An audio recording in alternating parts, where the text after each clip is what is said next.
Welcome to the compilation of Seoul Noir's best videos. I recommend you sit back and enjoy in 3, 2, 1. The envelope sat on Imam Karok's Seoul apartment counter for 17 days. Ivory cardstock, gold embossing, her ex-boyfriend's handwriting bleeding through expensive paper. Come alone. I need you to see this. 5 years. 5 years of paying Deshaun Crail's rent while he found himself. 5 years of editing resumes at 2 a.m., holding him through panic attacks about his mediocre career. I'm here. Then she caught him in bed with Sophia Reyes, her best friend since college, the woman who knew every wound, every insecurity. 4 months later, this invitation arrived. Deshaun marrying Sophia in a cathedral overlooking the Han River. Imam bought a ticket. She bought an ice blue silk gown that made her dark skin luminous. And she made one phone call to a man whose number she wasn't supposed to have. The man who answered? Sukong Lee, Seoul's most dangerous dealmaker. The one person Deshaun's boss tried to kill. Did you know? In Korean business culture, the concept of Han represents deep, collective grief transformed into fierce determination. It's the emotional fuel that turns victims into warriors. Imam's journey mirrors this ancient principle, transforming betrayal's pain into calculated power, proving that some cultures have always understood. Survival requires strategy, not surrender. If you're obsessed with dangerous men who see strength instead of weakness, women who weaponize their brilliance, and love stories where obsession and strategy collide in the shadows of Seoul's underworld, you're in the right place. Hit that subscribe button because we've got more psychological thrillers coming your way. Corporate empires crumbling under the weight of old debts, best friends turned enemies, data analysts who become architects of destruction, and all the morally complex warfare you crave. Smash that like button and drop a comment telling me, what's your current vibe right now, and where in the world are you listening from? Are you at work pretending to analyze spreadsheets while secretly plotting revenge? Lying in bed at 2 a.m. wondering what you'd do in Imam's position? On your commute imagining what it's like to walk into your ex's wedding with someone powerful enough to make the room go silent? Where are my revenge fantasy lovers tuning in from today? Seoul, United States, New York. I want to know where you all are, and whether you'd save Sophia or let her burn. Tell me in the comments. The envelope arrived on a Tuesday, slipped under Imam's apartment door like a threat wrapped in elegance. Ivory cardstock, gold embossing. The kind of expensive stationery that screamed we've made it to anyone still counting pennies. Imam knew the handwriting before she opened it. She set her laptop aside, mid-analysis on a cryptocurrency fraud pattern for her firm, and stared at the envelope for 11 minutes. Her Apple Watch tracked her elevated heart rate like it was concerned. She wasn't. Inside, the invitation was exactly what she expected. Deshaun Crail and Sophia Reyes request the honor of your presence. The cathedral name. The date. A handwritten note on matching cardstock, tucked beneath the RSVP card. Imam, I need you to see this. Come alone. It would mean everything. D.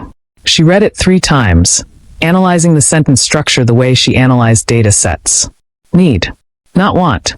The specificity of alone. The vagueness of this. Her phone buzzed.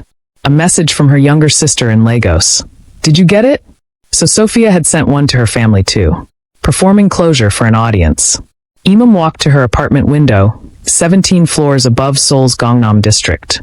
The city glittered like an algorithm made of light and ambition. She'd moved here 3 years ago, 6 months after the breakup. Needed an ocean between herself and Sacramento, between herself and the girl who'd believed love was supposed to hurt before it healed. She'd paid Deshaun's rent for 3 years. Covered his car insurance when he was between opportunities. Edited every cover letter, every email to potential employers, every apology text to his mother. She'd held him through panic attacks at 4 a.m., convinced him he wasn't a failure, built him back up piece by piece. Then she'd come home early from a work trip and found him in their bed with Sophia. Not even creative about it, just devastatingly predictable. Sophia had cried. Deshaun had cried. Imam had packed a bag and left without saying a word. The only power move she had left. That was 8 months ago. Now this invitation sat on her counter like a psychological experiment. Come watch us get married. Come alone so we can see you break. Imam opened her laptop. Booked a flight to Seoul's Incheon to Sacramento International, round trip. 3 days. Booked a room at the Fairmont, close to the cathedral, expensive enough to make a statement. Then she opened her desk drawer and pulled out a business card she'd kept for 2 years, given to her at a fintech conference by a man who'd said, "If you ever need something handled quietly, Sukong Lee." No title, just a name and a phone number with a Seoul area code. She'd researched him afterward, the way she researched everything. CEO of TK Ventures, linked to half the legitimate tech startups in Seoul, and, according to whispers she'd heard in certain circles, the other half of less legitimate operations. Imam stared at the card for 17 days. On day 18, she made the call. The cathedral looked like it cost more than Imam's entire childhood. Gothic revival architecture transplanted to Seoul's Yongsan district. Stained glass windows depicting scenes she didn't have the emotional bandwidth to decode. 200 guests. String quartet. White roses flown in from Ecuador. Imam sat in her rental car, a black Genesis G90 because subtlety was dead, in the cathedral parking lot, 18 minutes early. The ice blue silk gown had cost 3 paychecks. Worth it. Her natural curls were swept into an elegant updo that had taken her hotel stylist 2 hours. Diamond earrings her grandmother left her, the only heirloom she'd kept. She looked like money. More importantly, she looked like she'd never cried over Deshaun Crail in her entire life. Her phone buzzed. A text from an unknown number. "I'm here. Black sedan, east entrance. Ready when you are. Sukong Lee." Their phone conversation 3 weeks ago had been brief. She'd explained the situation. Ex-boyfriend, wedding, need to make an impression. He'd listened without interruption, then said, "Send me the invitation." 2 days later, he'd called back. "James Cardwell is the host. Your ex works for him." "I know. Cardwell tried to kill me 4 years ago. Botched assassination at a business dinner in Busan. I've been waiting for the right moment." Silence. Then Imam carefully. "And this is your moment? This is our moment. You want to walk into that wedding and prove you've evolved past them? I want to walk into that wedding and remind Cardwell I haven't forgotten. We help each other. I'm not asking you to do anything illegal. I'm not offering anything illegal. Just my presence. Sometimes that's enough."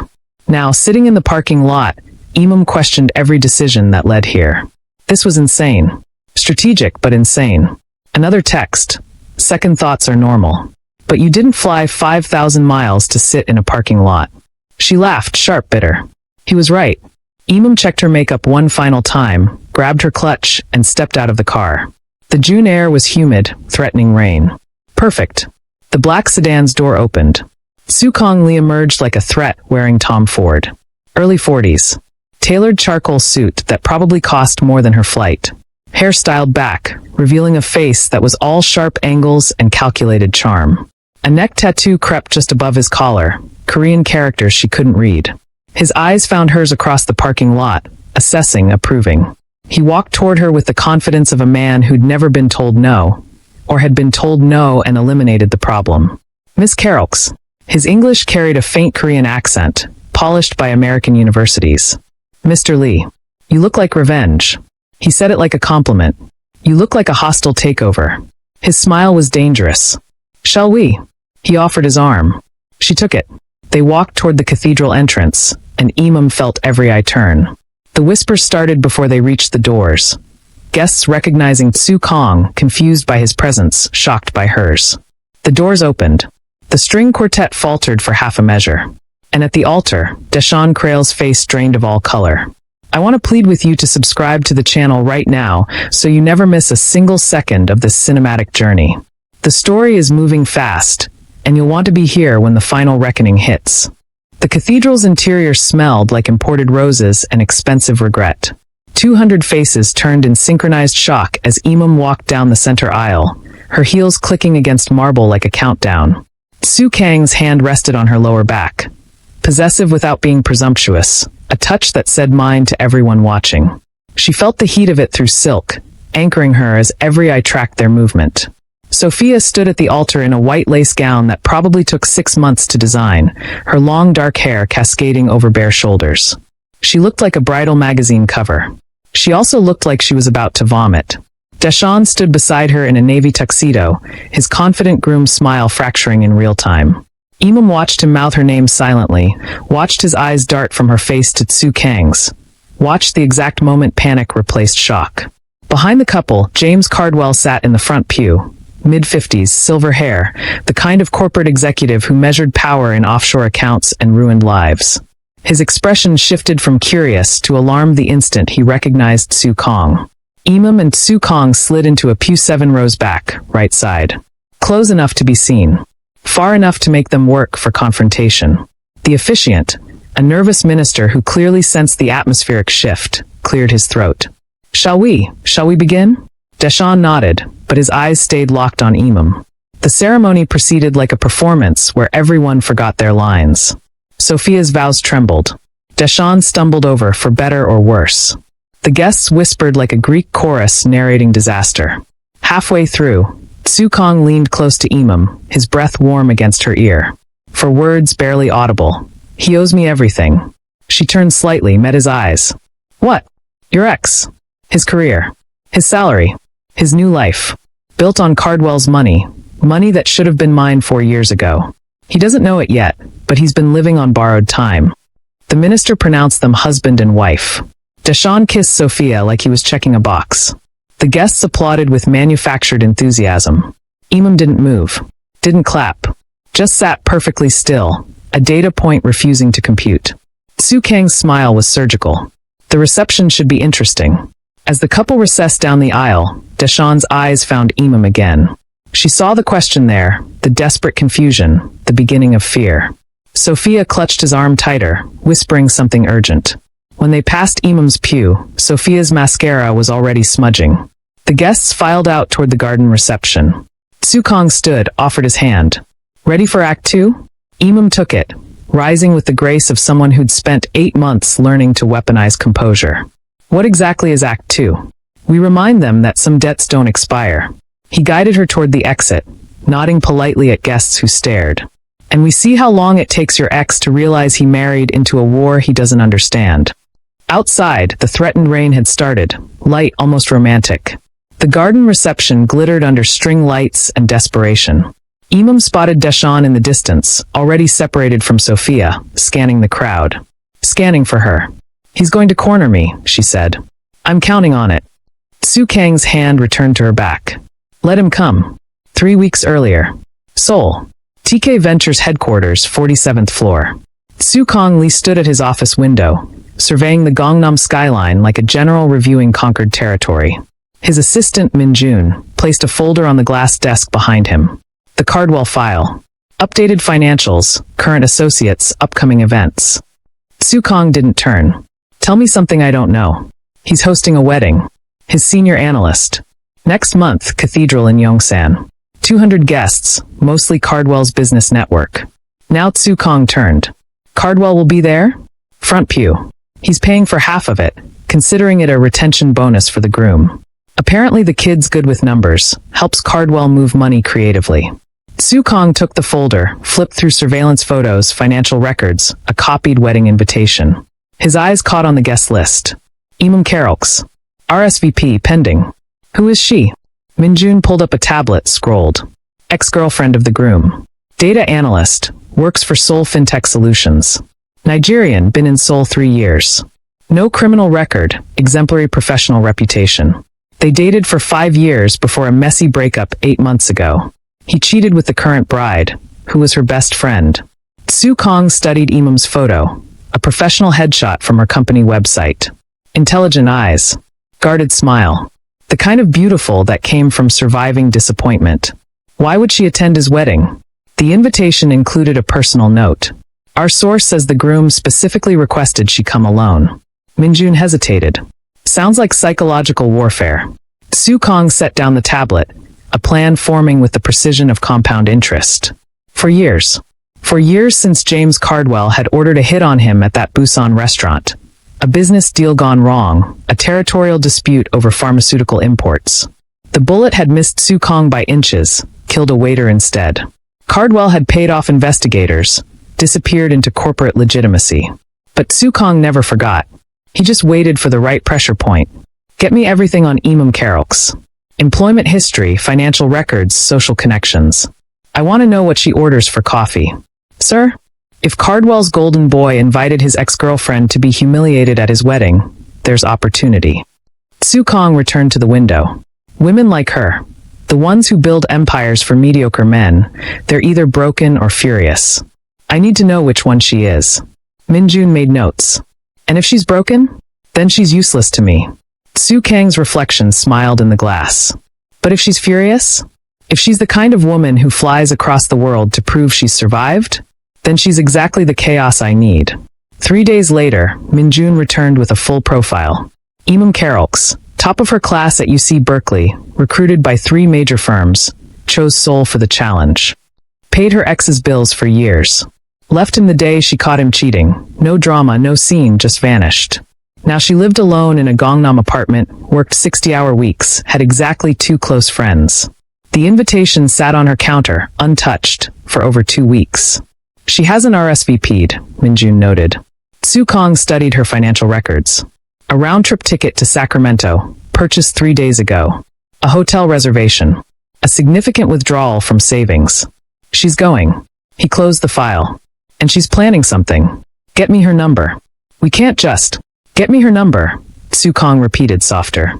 Deadlier. I'm going to offer her a deal.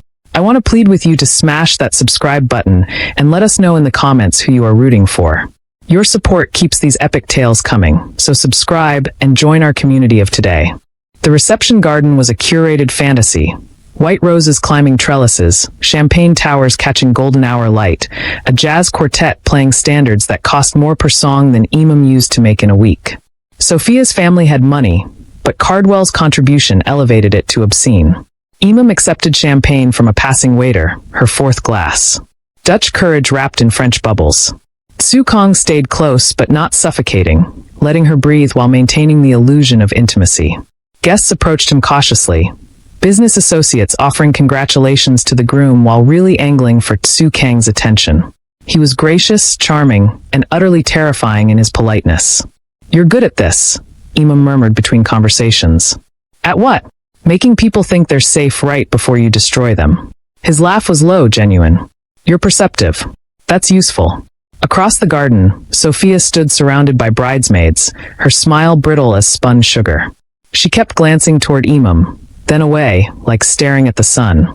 Deshawn finally made his move 30 minutes into the reception. He appeared at Imam's elbow while Su Kang was briefly pulled aside by an insistent businessman. Perfect timing. Calculated. Imam. His voice cracked on her name. She turned slowly, gave him the full weight of her indifference. Deshawn. Congratulations. He looked older, stress carved into the edges of his eyes, success sitting uncomfortably on shoulders used to slouching. The navy tuxedo fit well. She'd taught him how to dress for the job he wanted. I didn't think you'd come. You asked me to. I didn't think you'd come with him. Deshawn's eyes darted toward Su Kang, still engaged in conversation 20 feet away. Do you know who that is? I know exactly who he is. Jesus Christ, Imam. Deshawn grabbed her arm. Not hard, but possessive. Familiar. You can't just, this isn't some game. That man is dangerous. Cardwell nearly had a stroke when he saw you two walk in. She looked pointedly at his hand on her arm until he released her. Why did you invite me, Deshawn? What? Specifically. Why did you want me here? To prove you've moved on? To show Sophia you're over me? To make yourself feel like the good guy by offering closure? She stepped closer, her voice dropping. Or did Sophia make you do it? His silence was confirmation enough. Thought so. Imam finished her champagne. You're still letting women make your decisions. Some things never change. That's not fair. You fucked my best friend in our bed. Fair died 8 months ago. Deshawn flinched. I apologized. I sent flowers. I tried. You tried to manage your guilt. Not the same thing. Movement behind Deshawn. Su Kang approaching with the inevitability of a closing stock market. His expression was pleasant, but his eyes promised violence. Is there a problem? Su Kang's hand found Imam's waist, a silent claim. Deshawn stepped back instinctively. We were just talking. It looked uncomfortable. Su Kang's smile didn't reach his eyes. Mr. Crail, congratulations on your marriage. And on your position with Cardwell Industries. Impressive trajectory for someone who was unemployed 3 years ago. The threat landed like a surgical strike. How do you? I make it my business to know who benefits from my losses. Su Kang's tone remained conversational, deadly. Your boss stole something from me 4 years ago. I wonder if you've been enjoying the dividends. Deshawn's face drained. I don't know what you're talking about. Not yet. But you will. Sukong guided Imam away smoothly. Enjoy your reception. These moments of bliss are so fleeting. They left the reception early, Sukang's driver navigating Seoul's Saturday night traffic toward Gangnam. Imam's adrenaline crash hit somewhere near the Han River. Hands trembling, champagne buzz fading into exhausted clarity. Where are we going? Somewhere we can talk without performing. Sukong glanced at her. You did well back there. I feel like I'm in a fever dream. That's just proximity to me. It passes. The restaurant was hidden on the third floor of an unmarked building. The kind of place that didn't advertise because it didn't need to. Private room, low lighting, a table set for two. The owner greeted Sukong with a bow that suggested equal parts respect and fear. They ordered grilled galbi soju, banchan that kept appearing like magic. Imam realized she hadn't eaten since the airplane. Explain the debt, she said once they were alone. The real story. Sukong poured soju into 2 glasses, the ritual precise. 4 years ago, James Cardwell and I were negotiating a pharmaceutical import deal. Gray market, technically legal, highly profitable. We were finalizing terms at a restaurant in Busan when 3 men walked in with guns. Cardwell ordered the hit. Cardwell paid for the hit. He wanted the deal for himself, and me eliminated as competition. The shooters were amateurs. I survived, a waiter didn't. Cardwell made it disappear. Police investigation died within 48 hours. Money moved, records vanished. Imam absorbed this. And Deshawn started working for Cardwell 6 months later. His position was created specifically, Senior Analyst, Financial Operations. He helps Cardwell move money through legitimate channels, obscure the sources. Sukong sipped his soju. Your ex-boyfriend is laundering the profits from the empire Cardwell built on my corpse. Metaphorically speaking. Jesus. The irony is delicious, isn't it? You supported Deshawn for years. He got his dream job thanks to the man who tried to murder me. Now he's marrying your best friend at a wedding Cardwell partially funded. Sukong leaned back. It's almost poetic. The food arrived. They ate in silence for several minutes, Imam processing, Sukong patient. Finally, what do you want from me? Your skills. Your access. He met her eyes. You're a data analyst. One of the best, according to my research. You understand financial patterns, anomalies, the architecture of fraud. And Deshawn, despite his many flaws, probably still trusts you more than he should. You want me to spy on him. I want you to help me trace Cardwell's empire. Every transaction, every shell company, every offshore account. I want to dismantle what he built so thoroughly that federal investigators have no choice but to notice. Sukong paused. And yes, that involves leveraging your connection to Deshawn. Imam set down her chopsticks.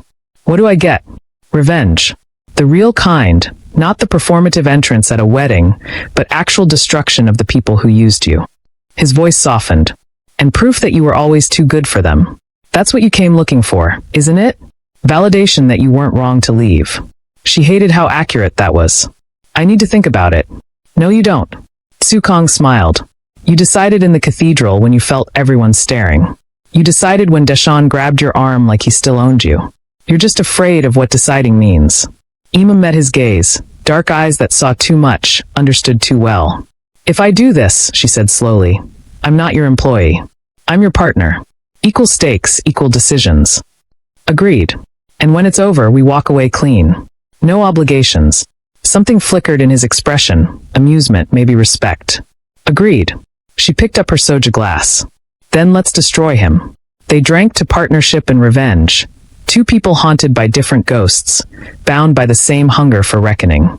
If you have been enjoying this story so far, kindly subscribe and hit the notification bell to ensure you're part of the inner circle for every new release. The screen might go black, but the legend continues. Don't miss the next epic story. 2 weeks after the wedding. TK Ventures headquarters, 11:47 p.m. Imam's eyes burned from staring at spreadsheets for 6 consecutive hours, but she couldn't stop. The patterns were there, hidden in plain sight, elegant in their deception. Cardwell was good. Not good enough, but good. You're smiling. Sukong appeared beside her with coffee, black, 2 sugars, the way she'd mentioned once, and he'd remembered. That's either very good or terrifying. Both. She accepted the cup, gestured at her laptop screen. Look at this. Cardwell Industries has 17 subsidiary companies across 8 countries. Normal for a corporation that size. But watch what happens when I map the transaction flow. Her fingers flew across the keyboard, pulling up visualization software she'd built herself. Lines appeared on screen, red for money flowing out, blue for money flowing in, green for transfers between subsidiaries. The pattern emerged like a constellation. Money flowing from Cardwell Industries to a Cayman Islands shell company, then splitting into smaller amounts distributed through legitimate businesses in Seoul, Singapore, Hong Kong. Each transaction small enough to avoid reporting requirements. Each business real enough to pass auditing. He's washing it through real estate, Imam continued, excitement overriding exhaustion. Small commercial properties, rapid turnover, inflated appraisals. The properties exist, the sales are legal, but the valuations are fiction. He buys a building for $2 million, sells it 6 months later for $4 million to another shell company he controls. The profit looks legitimate, capital gains from savvy investment. Su Kong leaned closer, studying the screen. His shoulder brushed hers, warm, solid, distracting. How much has he moved? In 4 years? Conservatively, $200 million. Maybe more. I'm still tracing secondary networks. She pulled up another spreadsheet. And here's where it gets interesting. 3 of these properties are in buildings where Deshawn conducted market analysis. His name is on the due diligence reports. He's directly involved. More than involved. He's providing the legitimacy. His MBA from Stanford, his clean record, his analytical reports. They're the reason these transactions pass scrutiny. Cardwell isn't just using him. He's the linchpin. Su Kong was quiet for a long moment, his expression unreadable. Then, you're brilliant. You know that.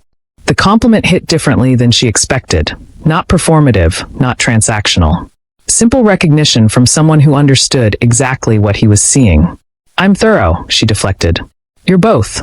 He pulled up a chair beside her, their knees almost touching in the small space. Show me the Singapore accounts again. They worked through the night, Imam tracing money, Su Kong cross-referencing with his own intelligence network. Somewhere around 3 a.m., she realized they'd developed a rhythm. She'd identify an anomaly, he'd explain the real-world context. Together they'd unravel another thread. Here, she highlighted a cluster of transactions. January 2023. $5 million moved through a pharmaceutical distributor in Jakarta, one of Cardwell's companies. But look at the timing. It's exactly 2 weeks after you pulled out of a biotech deal in Indonesia. Su Kang's jaw tightened. He took the deal I walked away from. He took everything you walked away from. You leave a space, he fills it. You avoid a market, he enters it. He's been tracking your movements for 4 years, building his empire in your shadow. Like a parasite. Like someone obsessed. Imam met his eyes. This isn't just business for him. It's personal. The attempted murder failed, so he settled for stealing your legacy piece by piece. Su Kong stood abruptly, walked to the floor-to-ceiling windows overlooking Seoul's sleeping skyline. His reflection in the glass looked younger suddenly, vulnerable in a way she hadn't seen before. My father built this business, he said quietly. Not the legitimate parts, those I added later. But the networks, the connections, the respect. He died thinking I'd dishonor everything by going corporate, getting soft. Cardwell didn't just steal my deals. He stole the proof that I could be both legitimate and powerful. Imam saved her work, joined him at the window. The city glittered below them, indifferent to their war. Then we take it back, she said. All of it. He turned to face her, close enough that she could see the exhaustion in his eyes, the weight he carried, the parts of himself he didn't show in boardrooms or gardens or anywhere else. Why are you really doing this? His voice was soft. And don't say revenge. You could have gotten revenge by living well. You didn't need to sit in my office until 4 a.m. tracing financial crimes. She considered lying. Considered the safe answer. Chose truth instead. Because for 5 years, I made myself smaller so Deshawn could feel bigger. And when I finally left, I spent 8 months pretending I was fine. New city, new job, new life. But I wasn't fine. I was still small. She held his gaze. You're the first person who looked at me and saw someone dangerous instead of damaged. I'm doing this because I want to become who you think I am. Su Kang's hand came up slowly, tucked a loose curl behind her ear. The gesture was intimate, careful, asking permission without words. I don't think you're anything, he said. I see what's already there. The moment stretched between them, charged with possibility and terrible timing. His phone buzzed. Reality intruding. Su Kong stepped back, checked the message, his expression hardening. Min-June, Cardwell just moved 10 million into a new account. Flagged it because the timing's unusual. The spell broke. They were partners again, strategists, hunters. He knows something, Imam said. Or suspects something. Su Kong forwarded the message to her. We need to move faster. She returned to her laptop, adrenaline replacing exhaustion. Then let's finish this. 3 days later. Imam's apartment, 6:23 p.m. The call came while Imam was reviewing property records. Sophia's sister, Maria, a name she hadn't seen on her phone in 9 months. She almost didn't answer. Then curiosity, or masochism, won. Maria? Imam. Thank God. Maria's voice was strained, urgent. I need to tell you something. About the wedding. About why you were really invited. Imam's stomach dropped. I'm listening. Can we meet? I don't want to do this over the phone. There's a cafe near your office, Cafe Onion in Gangnam. 30 minutes. 28 minutes later, Imam slid into a booth across from Maria Reyes. Sophia's younger sister looked exhausted. Dark circles under her eyes, her usual polished appearance abandoned for jeans and an oversized sweater. You look terrible, Imam said, not unkindly. Sophia's been a nightmare since the wedding. Screaming matches with Deshawn. Paranoid about every phone call. She thinks. Maria stopped, started again. She thinks you're planning something. I attended her wedding. That's not a crime. With Su Kong Lee. Maria leaned forward. Imam, do you understand what you've done? Who that man is? Cardwell's been on edge for days. Deshawn's terrified. Sophia won't stop crying. Good. Maria flinched. You've changed. I evolved. There's a difference. Imam signaled for coffee. Why did you want to meet? Because you deserve the truth. About the invitation. Maria pulled out her phone, hesitated. 3 months before the wedding, Sophia found something on Deshawn's laptop. Old emails between you and him. Messages from when you were together. So one email thread was about Cardwell Industries.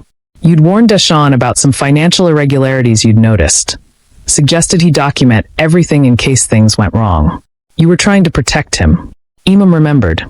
2 years ago, before everything fell apart, she'd seen red flags in Cardwell's operation, told Deshawn to create a paper trail. He'd laughed it off, said she was being paranoid. Sophia thought it meant you had evidence, Maria continued.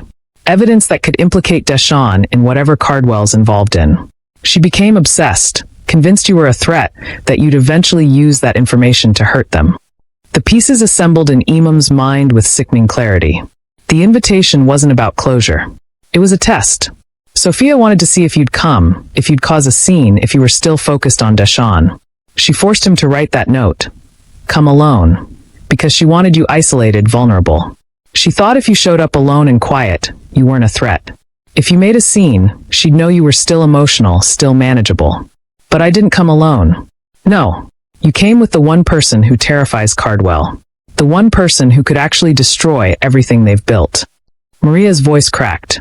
Sophia's convinced you've been planning this for months. That you and Su Kong are working together. Are we? Imam kept her expression neutral. I don't know. I don't want to know. Maria pulled up photos on her phone, slid it across the table. But you should know what you're dealing with. The photos showed Sophia and Deshawn's apartment, a luxury unit in Seoul's Hanamdong district. Expensive furniture. Designer clothes. A life built on money Deshawn couldn't have earned legitimately in 3 years. There's more. Maria swiped to the next photo. A document, partially visible. Cardwell Industries financial report with Deshawn's name on the signature line. Sophia found this last week. She's been drinking every night since. Imam studied the document, her analyst brain cataloging details. What is she afraid of? That it's all going to collapse. That Deshawn knew exactly what Cardwell was doing and helped anyway. That she married someone who's going to prison. Maria's eyes filled with tears. She's my sister. I love her. But she destroyed your friendship because she was selfish and scared and wanted what you had. And now she's trapped in the consequences. Why are you telling me this? Because you were always kind to me. Because Sophia doesn't deserve your protection, but maybe you deserve the truth before you decide what to do next. Maria stood, gathering her things. Whatever's coming, Imam, and I think something's coming. Please remember Sophia's not the villain. She's just a coward who made terrible choices. After Maria left, Imam sat alone with cold coffee and hot rage. She texted Su Kong, we need to talk. Sophia knows. His response was immediate. My office. 1 hour. But Imam didn't move yet. She stayed in the cafe, staring at Maria's photos, understanding finally crystallizing. Sophia hadn't stolen Deshaun out of love. She'd stolen him out of fear. Fear that Imam was too good, too smart, too everything Sophia wasn't. The affair was an act of preemptive destruction, taking something before it could be taken from her. And now Sophia was terrified Imam would return the favor. Imam finished her coffee, paid, walked out into Seoul's evening streets. She wasn't going to return the favor. She was going to do something much worse. Prove that Sophia's fear was always justified. If you have been enjoying this story so far, kindly subscribe and hit the notification bell to ensure you're part of the inner circle for every new release. The screen might go black, but the legend continues. Don't miss the next epic story. 1 week later. Soo Kang's penthouse, 2:14 a.m. Imam was reviewing offshore account trails when Soo Kang's phone erupted with alerts. Multiple news apps, text messages, calls from Min Jun, all at once, like dominoes falling. What's wrong? She looked up from her laptop. Soo Kang's face had gone cold. The expression she'd learned meant someone was about to suffer. He turned his phone toward her. Breaking. Federal investigation into Cardwell Industries' financial practices. The article was barely an hour old. Major Korean business publication, credible sources, devastating details. Federal prosecutors were examining potential money laundering, securities fraud, and offshore tax evasion. Multiple employees under scrutiny. Cardwell Industries stock had already dropped 18% in after-hours trading. We didn't leak this, Imam said immediately. We're not ready. We haven't finished tracing the Singapore accounts. I know. Soo Kang scrolled through messages. This wasn't us. His phone rang. Min Jun voice tense. Sir, we have a problem. Cardwell's made a move. He's framing someone for the leaked documents. Who? Sophia Crail. And using Deshaun's credentials to do it. The air left Imam's lungs. Min Jun continued. Our contacts in the prosecutor's office say they received an anonymous tip 3 hours ago. Financial documents showing money laundering patterns, offshore accounts, the whole architecture. The metadata shows the files were accessed and sent from Deshaun Crail's company laptop. But Deshaun didn't send them, Imam said. No. Cardwell did. He's been planning this, a contingency if things went wrong. He used Deshaun's credentials to access and leak select documents that make Sophia look complicit. She's been managing some of Deshaun's accounts as his wife, signing papers he asked her to sign. Cardwell's built a paper trail that leads straight to her. Soo Kang's jaw clenched. And Deshaun? Deshaun's panicking.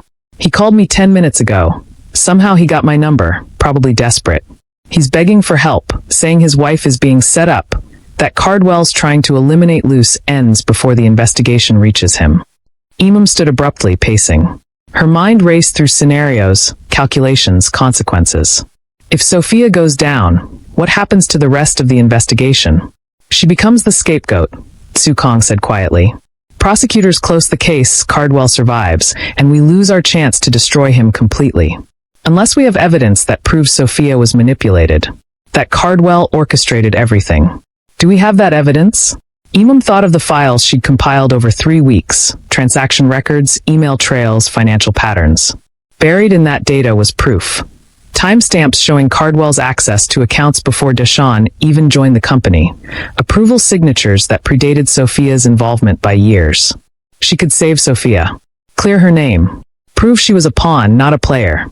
The question was, did she want to? Soo Kang watched her carefully. What are you thinking? I'm thinking about Maria. About how she said Sophia was just a coward who made terrible choices. Imam stopped pacing. I'm thinking about how Sophia destroyed our friendship because she was afraid I was better than her. And now she's facing prison because she was too stupid to see she was marrying into a criminal operation. That's not an answer. I'm also thinking about how letting her go to prison means Cardwell wins. He eliminates a witness, we lose leverage, and everything we've built falls apart. She met Soo Kang's eyes. Revenge versus strategy. Which matters more? He moved closer, his presence overwhelming in the quiet penthouse. I told you I wouldn't make this decision for you. But I'll tell you what I see. If we save Sophia, we prove Cardwell's guilt in the process. We turn his weapon against him. We get everything, justice, revenge, and the satisfaction of watching him realize his own plan destroyed him. And if we don't save her? Then you have to live with knowing you let an innocent woman, however flawed, go to prison because she slept with your ex-boyfriend. His voice softened. I don't think you're that person. I think you're angry, you're hurt, but you're not cruel. Imam laughed bitterly. You don't know that. I know you've spent 3 weeks helping me build a case against Cardwell when you could have walked away after the wedding. I know you stayed in my office until 4 a.m. tracing transactions because you care about getting it right. I know you order extra food at restaurants because you grew up without enough and can't stand waste. He touched her face gently. I know exactly who you are, Imam. The question is whether you do. She closed her eyes, feeling the weight of choice, the terrible burden of power. When she opened them, the decision was made. Call Minjun back, she said. Tell him we're bringing evidence to the prosecutors in 6 hours. Everything we have on Cardwell, including proof that Sophia was set up. You're sure? No, but I'm doing it anyway. She returned to her laptop, fingers already flying across keys. We need to organize the files, create a clear narrative, make it impossible for prosecutors to ignore. Can your lawyers handle the delivery? They can handle anything. Su Kong made the call, then joined her at the desk. For what it's worth, I think you're making the right choice. I'm making the strategic choice. There's a difference. Is there? She didn't answer. Just worked, compiling evidence, building the case that would save a woman she hated and destroy a man who'd tried to kill someone she. Imam stopped that thought before it finished. They worked through the night. No coffee breaks, no conversation, just focused intensity. By dawn, they had a file so comprehensive, so damning, that even corrupt prosecutors couldn't ignore it. Su Kang's lawyer arrived at 7 a.m. Imam watched him leave with the evidence, feeling empty and full simultaneously. What happens now? She asked. Now we wait. The prosecutors review, Cardwell realizes what's coming, and we see if he fights or runs. Su Kong poured whiskey despite the early hour. And Deshawn will figure out you saved his wife. I didn't do it for him. I know. But he'll think you did. He'll think it means something, forgiveness, second chances, unfinished feelings. Imam accepted the whiskey glass. Let him think whatever he wants. I know the truth. Which is, that I didn't save Sophia because I forgave her. I saved her because I refused to let Cardwell turn me into someone who sacrifices innocent people for revenge. She drank, the burn grounding. There's a difference between destroying someone who deserves it and becoming collateral damage in someone else's war. Su Kong touched his glass to hers. To moral complexity. To winning without losing ourselves.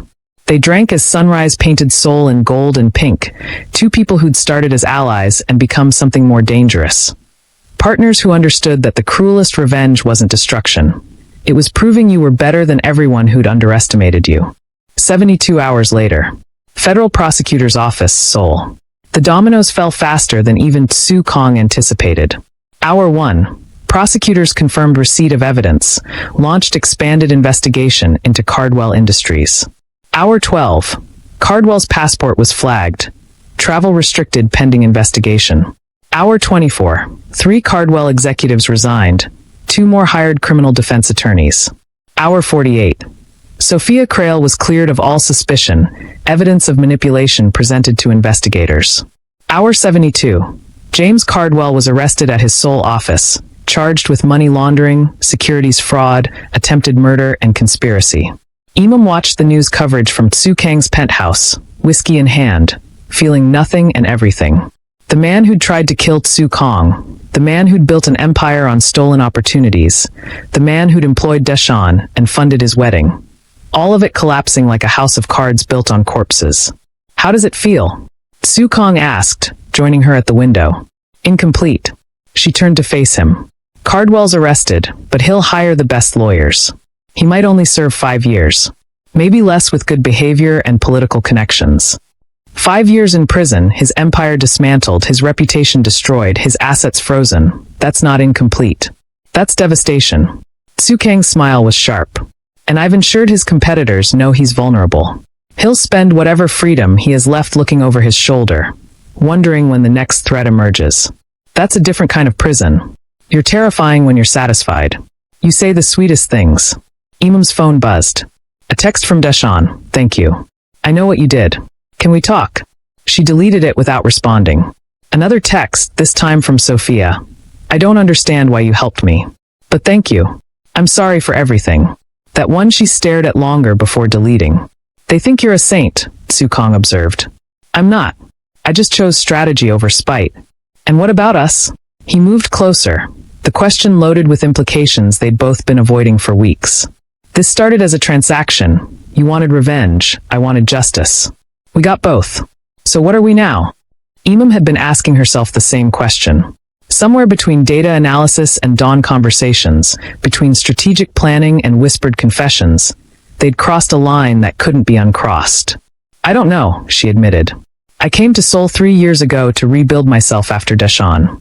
Spent 8 months pretending I was fine.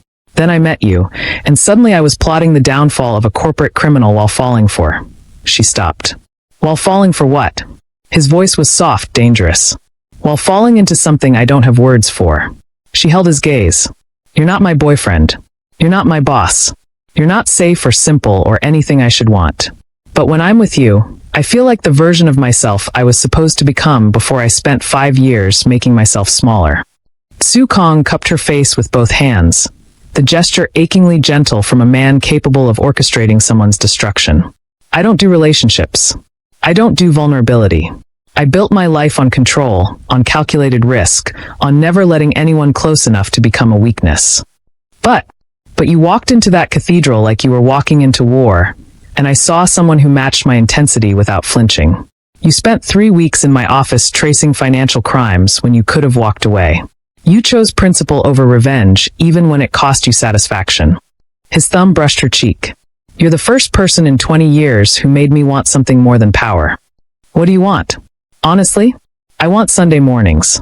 I want to watch you work because your focus is beautiful. I want arguments about strategy. I want someone who understands that danger and devotion aren't opposites. They're the same thing when you care about someone as much as I care about you. Imam's breath caught. That's terrifying. I know. We could destroy each other. Or we could build something neither of us could build alone. He kissed her forehead, a promise and a question. I'm not asking you to move in or get married or make some dramatic commitment. I'm asking if you want to see what happens when two people who started as allies become something more complicated. She thought about Deshawn, how she'd built his life while he diminished hers, how she'd mistaken sacrifice for love, silence for strength. Then she thought about Sukong, how he'd asked her opinion on every decision, trusted her intelligence, celebrated her rage instead of fearing it. What does more complicated look like? She asked. Partnership. Real partnership, not the transactional kind. You keep your apartment, I keep my boundaries, but we stop pretending this is just business. He smiled. And maybe I take you to dinner occasionally without discussing financial crimes. Just occasionally? I don't want to lose our edge. Imam laughed, real, unguarded, the sound surprising them both. Then she kissed him, answering the question without words. When they broke apart, Seoul's skyline glittered below them, full of possibilities and problems, and everything that came with choosing someone as dangerous as yourself. So what now? She asked. Now we go back to work. I have a business to run. You have a job at FinTech Solutions. Assuming you're not tired of data analysis. I'm considering a career change, actually. To what? Strategic consultant. Specializing in corporate investigations. She grinned. Turns out I'm good at finding patterns in chaos.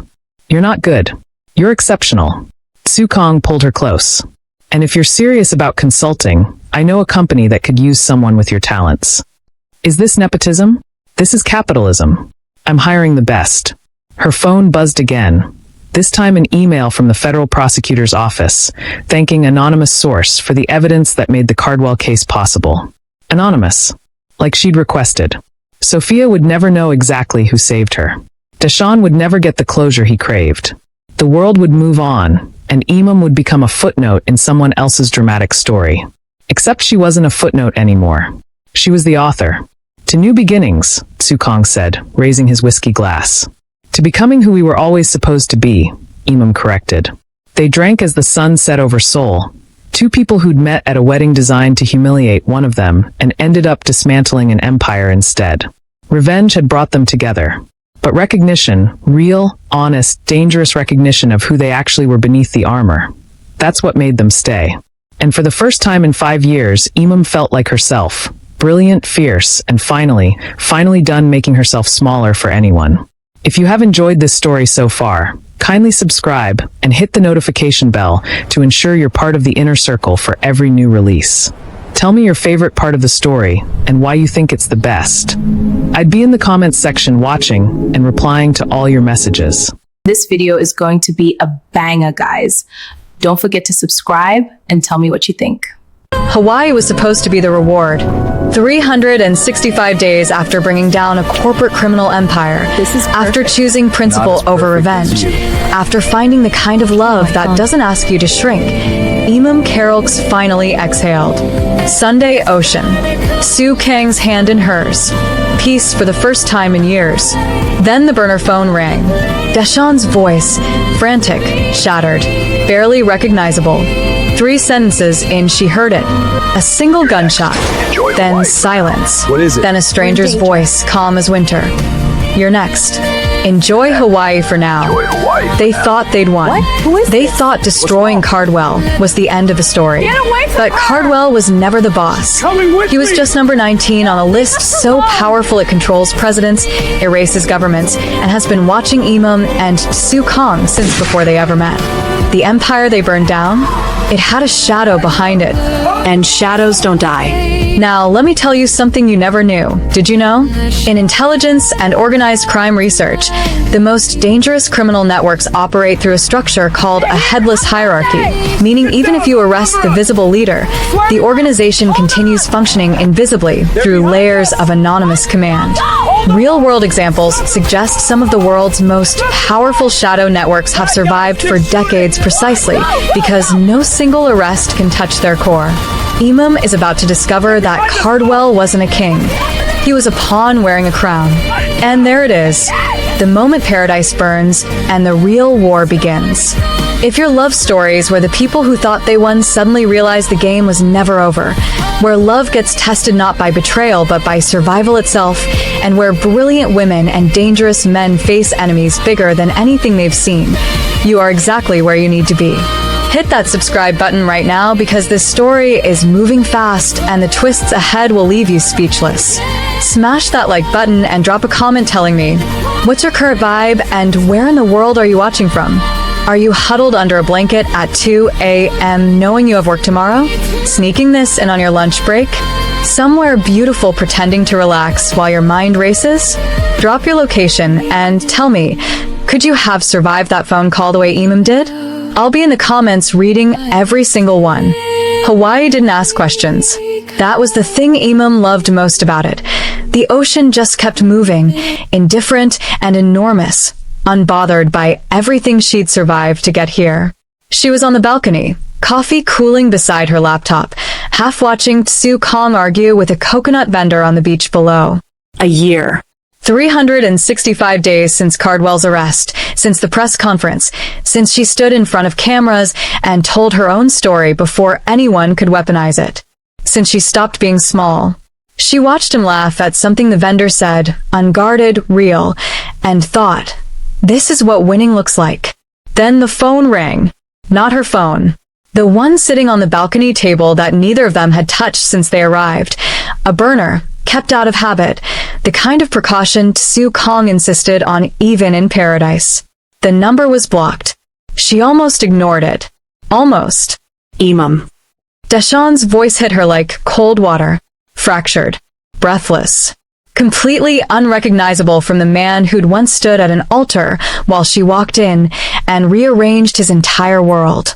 Listen to me. Don't speak, just listen. They know where you are. They've always known. I found something, I found everything, and I need you to. A sound in the background. Movement. Something crashing. Deshawn. The drive. You have to find that. One gunshot. Clean. Close. Final. Then silence, so deep she felt it in her chest. Then a voice, calm, low, almost polite. You're next. Enjoy Hawaii for now. The line died. Did you know?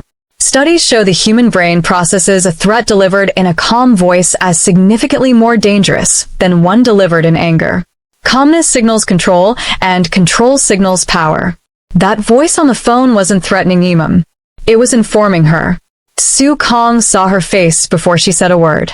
He was through the balcony door in seconds, the coconut vendor forgotten, vacation mode gone like it had never existed. She played him the call. She'd recorded it instinctively, muscle memory from 3 years of building evidence, and watched his expression do something she'd only seen once before. In his village, on his knees. Fear. Controlled, but present. "We're leaving," he said. "Deshawn is gone."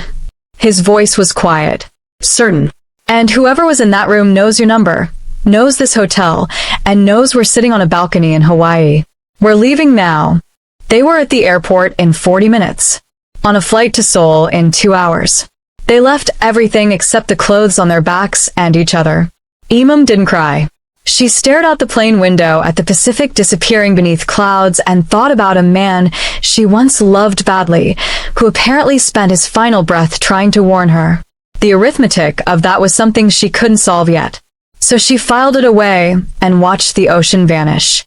Seoul received them like it always did, cold, brilliant, indifferent. The city that had rebuilt Imam once was going to have to do it again. They were barely through the door of Tsu Kang's temporary safe house. The penthouse was too exposed, too known, when Minjun called. His voice had the particular flatness of someone delivering news they wished they didn't have. "Cardwell's dead." The television confirmed it before Tsu Kang could respond. Every major Korean news channel running the same headline: "Prominent businessman James Cardwell found dead in custody. Apparent stabbing. Investigation ongoing." Apparent. As though there was any ambiguity. As though a man awaiting federal trial simply fell onto a blade. In criminology, prison assassinations targeting high-profile inmates are almost never spontaneous. Research shows they require coordination across multiple security layers, meaning someone inside the system authorized it. The real question is never who held the weapon. It's who unlocked the door. Imam stared at the screen, her analyst brain already working. Too fast. Too clean. Cardwell had been in protective custody, maximum security, monitored, isolated. Whoever reached him didn't slip through the system. They owned it. "There's a message," Minjun said carefully. "He left it specifically for you, sir. Handwritten, sealed, handed to a guard 3 days ago. Like he knew." Tsu Kang took the photo Minjun sent. 7 words, written in Cardwell's sharp, corporate handwriting. "They are coming for you and her." They sat with that for a long time. No elaboration. No names. No explanation of who they were. As though Cardwell assumed Tsu Kang would already know, or would figure it out fast enough that spelling it out was a waste of dying breath. Imam pulled up every database she had access to. Cross-referenced Cardwell's known associates, financial movements in the weeks before his arrest, visitor logs, communication records. She built timelines, mapped connections, ran pattern analysis she'd refined over 3 years. Nothing. Every trail ended cleanly, neatly, cut rather than faded. The difference between a path that went nowhere and a path that had been deliberately erased. "Someone tidied up behind him," she said quietly. "Before he even went to trial.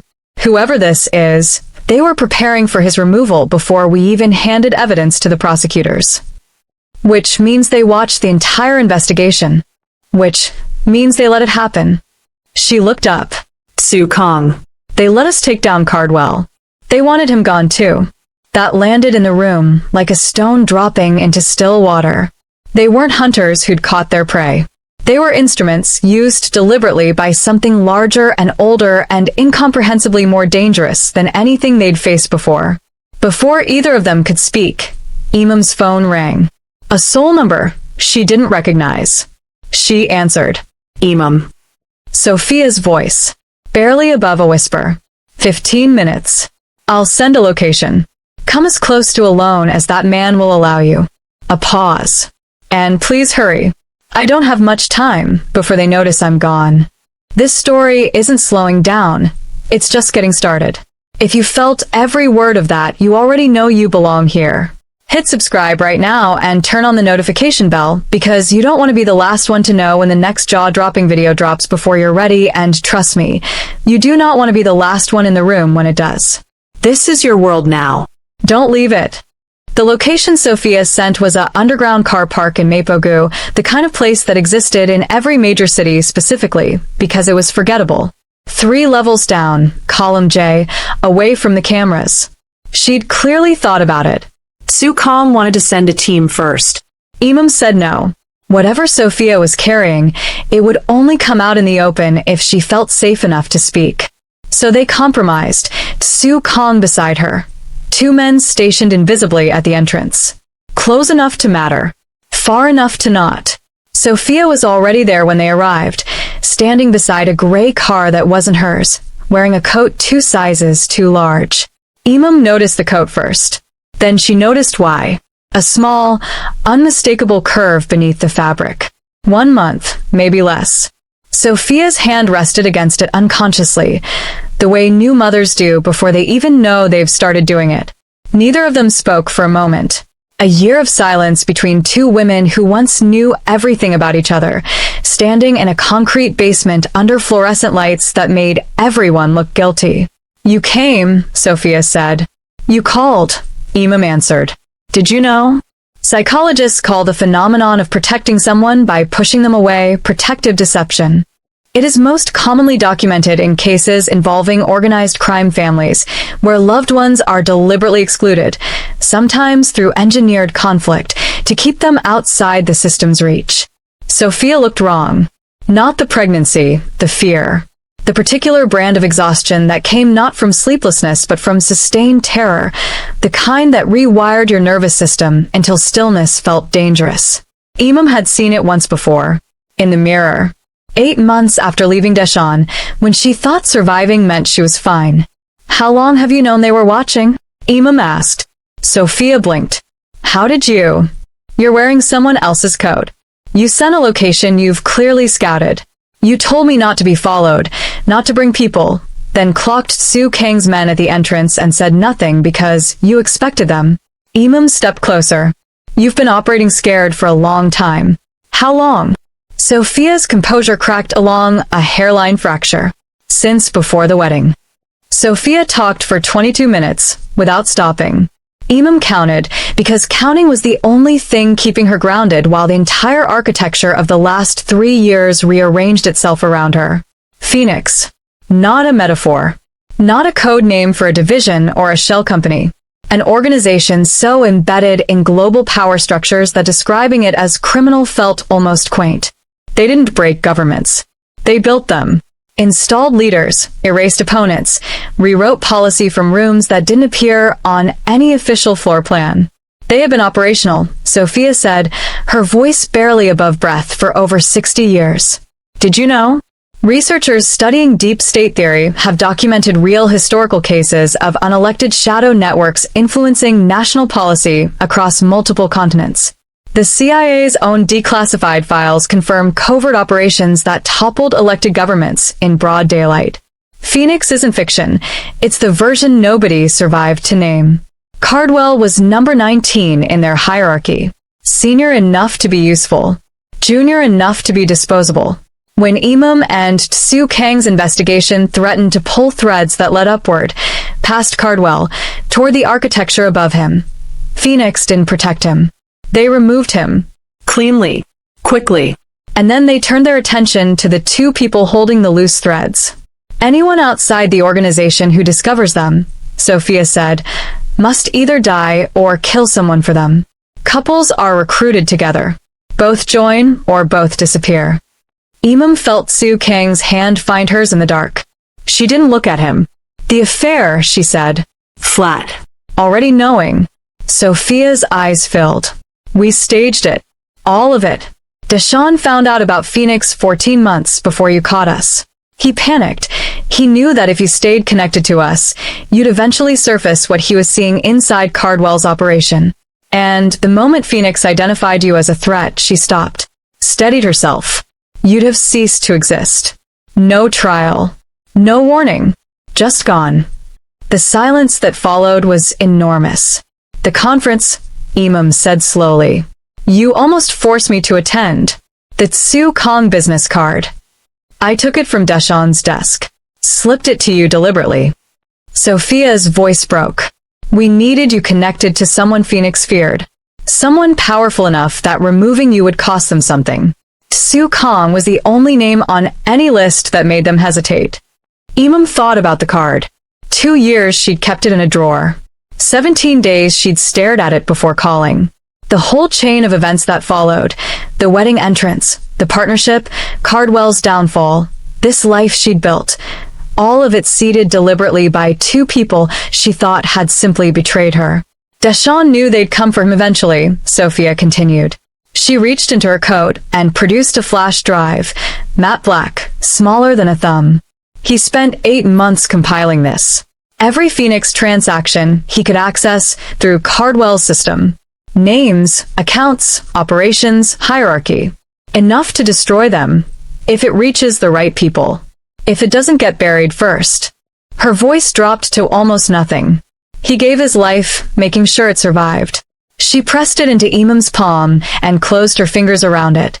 Then she put her other hand on her stomach and looked at Imam with the particular devastation of someone saying something they'd rehearsed and still couldn't bear. We were going to name her Imam. The word landed somewhere underneath language. Imam couldn't respond. Didn't try. Sophia turned to Sue Kong, straightened, as though delivering a formal instruction. Protect her. Whatever it costs you, protect. Her watch beeped. Once. Sharp. Sophia's eyes went wide. She looked past Imam's shoulder, tracking something with a trained instinct of someone who'd spent months learning to read rooms for danger. A red that appeared on Imam's chest. Sophia moved before thought. Before instinct. Pure love operating faster than fear. She stepped in front of Imam and took both shots. The sound was suppressed, 2 soft cracks that echoed once and died in the concrete. Sophia went down slowly, like something leaving rather than falling, and took Imam with her, holding on, arms wrapped tight, almost peaceful in the way of someone who had made their decision long before this moment arrived. Sue Kong was already moving. His bodyguards converged. 3 went down before they reached the column. He took a shot through the upper arm, grazed, clean, ignored, and pulled Imam upright as Sophia's grip finally loosened. Go, Sophia whispered. Her hand stayed on her stomach. Her eyes stayed on Imam. Find justice. Go. They ran. If your heart is still racing, that's exactly why you need to subscribe. We don't do forgettable here. We do cinematic. We do emotional warfare. We do stories that find you at 2 a.m. and refuse to let go. Hit that subscribe button, ring the bell, and drop a comment right now. And tell me whose team you're on, because I'm in the comments and I'm reading every single one. The car was already moving before Imam's door closed. Sue Kang's driver, one of 2 men who hadn't been stationed at the column, navigated out of the car park at controlled speed, because controlled speed didn't trigger cameras the way panic did. Sue Kong had taught her that in another lifetime, when their biggest problem was a corporate criminal with offshore accounts. Imam's hands were shaking. She pressed them flat against her thighs and watched Seoul blur past the window and thought about Sophia's arms. The way they'd held on. The deliberateness of it. Not the grip of someone falling, but someone choosing, making the last conscious decision of their life a shield for someone else. She didn't cry. The grief was too large for tears yet. It would come later, in some quiet moment she couldn't predict, and it would be devastating. For now, her nervous system had made a practical decision. Function first, fall apart later. Your arm, she said. Sue Kong glanced at the wound like he'd forgotten it existed. A clean graze through the left bicep, bleeding steadily through his shirt. He pressed his hand against it without ceremony. It's nothing. It's not nothing. It's survivable. Focus. Did you know? The human body in acute danger releases a surge of adrenaline that can temporarily suppress pain signals entirely, a response called stress-induced analgesia. Soldiers have completed entire missions with serious injuries they didn't feel until hours later. The body is extraordinarily strategic about survival. She focused, pulled out the flash drive, and turned it over in her fingers. Matte black, unmarked, the size of her thumb. Deshawn had died protecting something that weighed less than a coin. She thought about the email she'd sent him years ago, document everything, just in case, and felt the specific cruelty of being right too late. Minjun called. His voice was stripped bare of its usual composure. Sir. We have a situation. We have several, Sukong said. No. I mean, sir, you need to see the feeds when you arrive. All of them. They drove the rest of the way in silence. The safe house television was already running when they walked in. Not one channel. All of them, pulled up simultaneously across 3 screens. Minjun's doing, his way of delivering impossible news efficiently.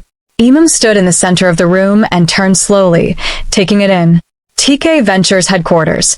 Smoke still rising from the east wing. Fire service on scene. Cause listed as unknown. 3 subsidiary offices across Gangnam. Dark, locked, personnel unaccounted for. The Itaewon warehouse. She hadn't even known that one existed. Completely gutted. Security feeds from 4 locations showed the same choreography. Teams of figures moving through buildings with military precision. Not stealing, not vandalizing. Dismantling. Methodically removing every person and every record as though the operation had never existed. They moved on everything simultaneously, Minjun said. Within a 90-minute window. While we were in Mapogu. Imam heard what he wasn't saying. Phoenix had known exactly where they were going to be. The car park meeting, the timing, either Sophia had been followed or the meeting itself had been allowed to happen. Let the information transfer. Let the drive exchange hands. Then remove every resource Sukong had while he was occupied and emotionally distracted. Strategic. Patient. Devastatingly efficient. You didn't stumble onto this channel by accident. You were looking for something that actually moves you, and now you've found it. Don't lose it. Subscribe right now, hit the notification bell, and become part of a community that lives for stories this good. Tell me in the comments, what was the moment that got you? I want to know. I'll be there waiting. They watched the footage for 2 hours. All of it. Every feed, every angle, every timestamp. Imam took notes with the mechanical discipline of someone who understood that grief had to wait when information was perishable. Sukong sat perfectly still beside her, which was more frightening than any reaction she'd seen from him before. Still was how he looked when something had reached the part of him he kept below everything else. When the feeds ended, Minjun quietly left the room. The silence that remained was the particular kind that followed the realization of scale, when you understood that what you were facing wasn't a problem to be solved so much as a climate to be survived. Did you know? Sun Tzu's The Art of War describes the highest form of warfare as defeating an enemy without direct confrontation, by dismantling their resources, alliances, and confidence until resistance becomes structurally impossible. Phoenix didn't attack Sukong. They simply removed everything he was standing on. Imam plugged the drive into her laptop.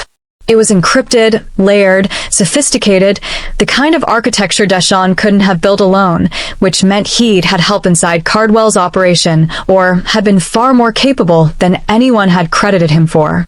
She began working through it systematically, peeling back each layer with the focused quiet of someone performing surgery. What emerged over the next 3 hours rearranged her understanding of everything. Phoenix wasn't a criminal organization operating around government. It was threaded through government, the way roots grow through concrete, invisible until the structure begins to crack. She found names she recognized from international news cycles. A European finance minister. 2 sitting senators. A central bank governor whose face had been on the cover of a respected economic magazine 4 months ago. A Korean presidential aide whose signature appeared on 17 documents authorizing transfers that official records suggested didn't exist.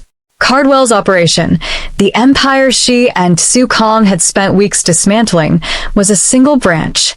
Phoenix had dozens. Maybe more. The hierarchy ran 60 years deep, across 4 continents, through institutions so fundamental that exposing them wouldn't just create a scandal. It would create a vacuum. If this goes public without the right architecture, she said quietly, it doesn't bring them down. It just creates chaos they can exploit. Sukong looked at the screen. Can you build the architecture? Given time, yes. Given resources, yes. She looked up. We have neither. He was quiet for a long moment.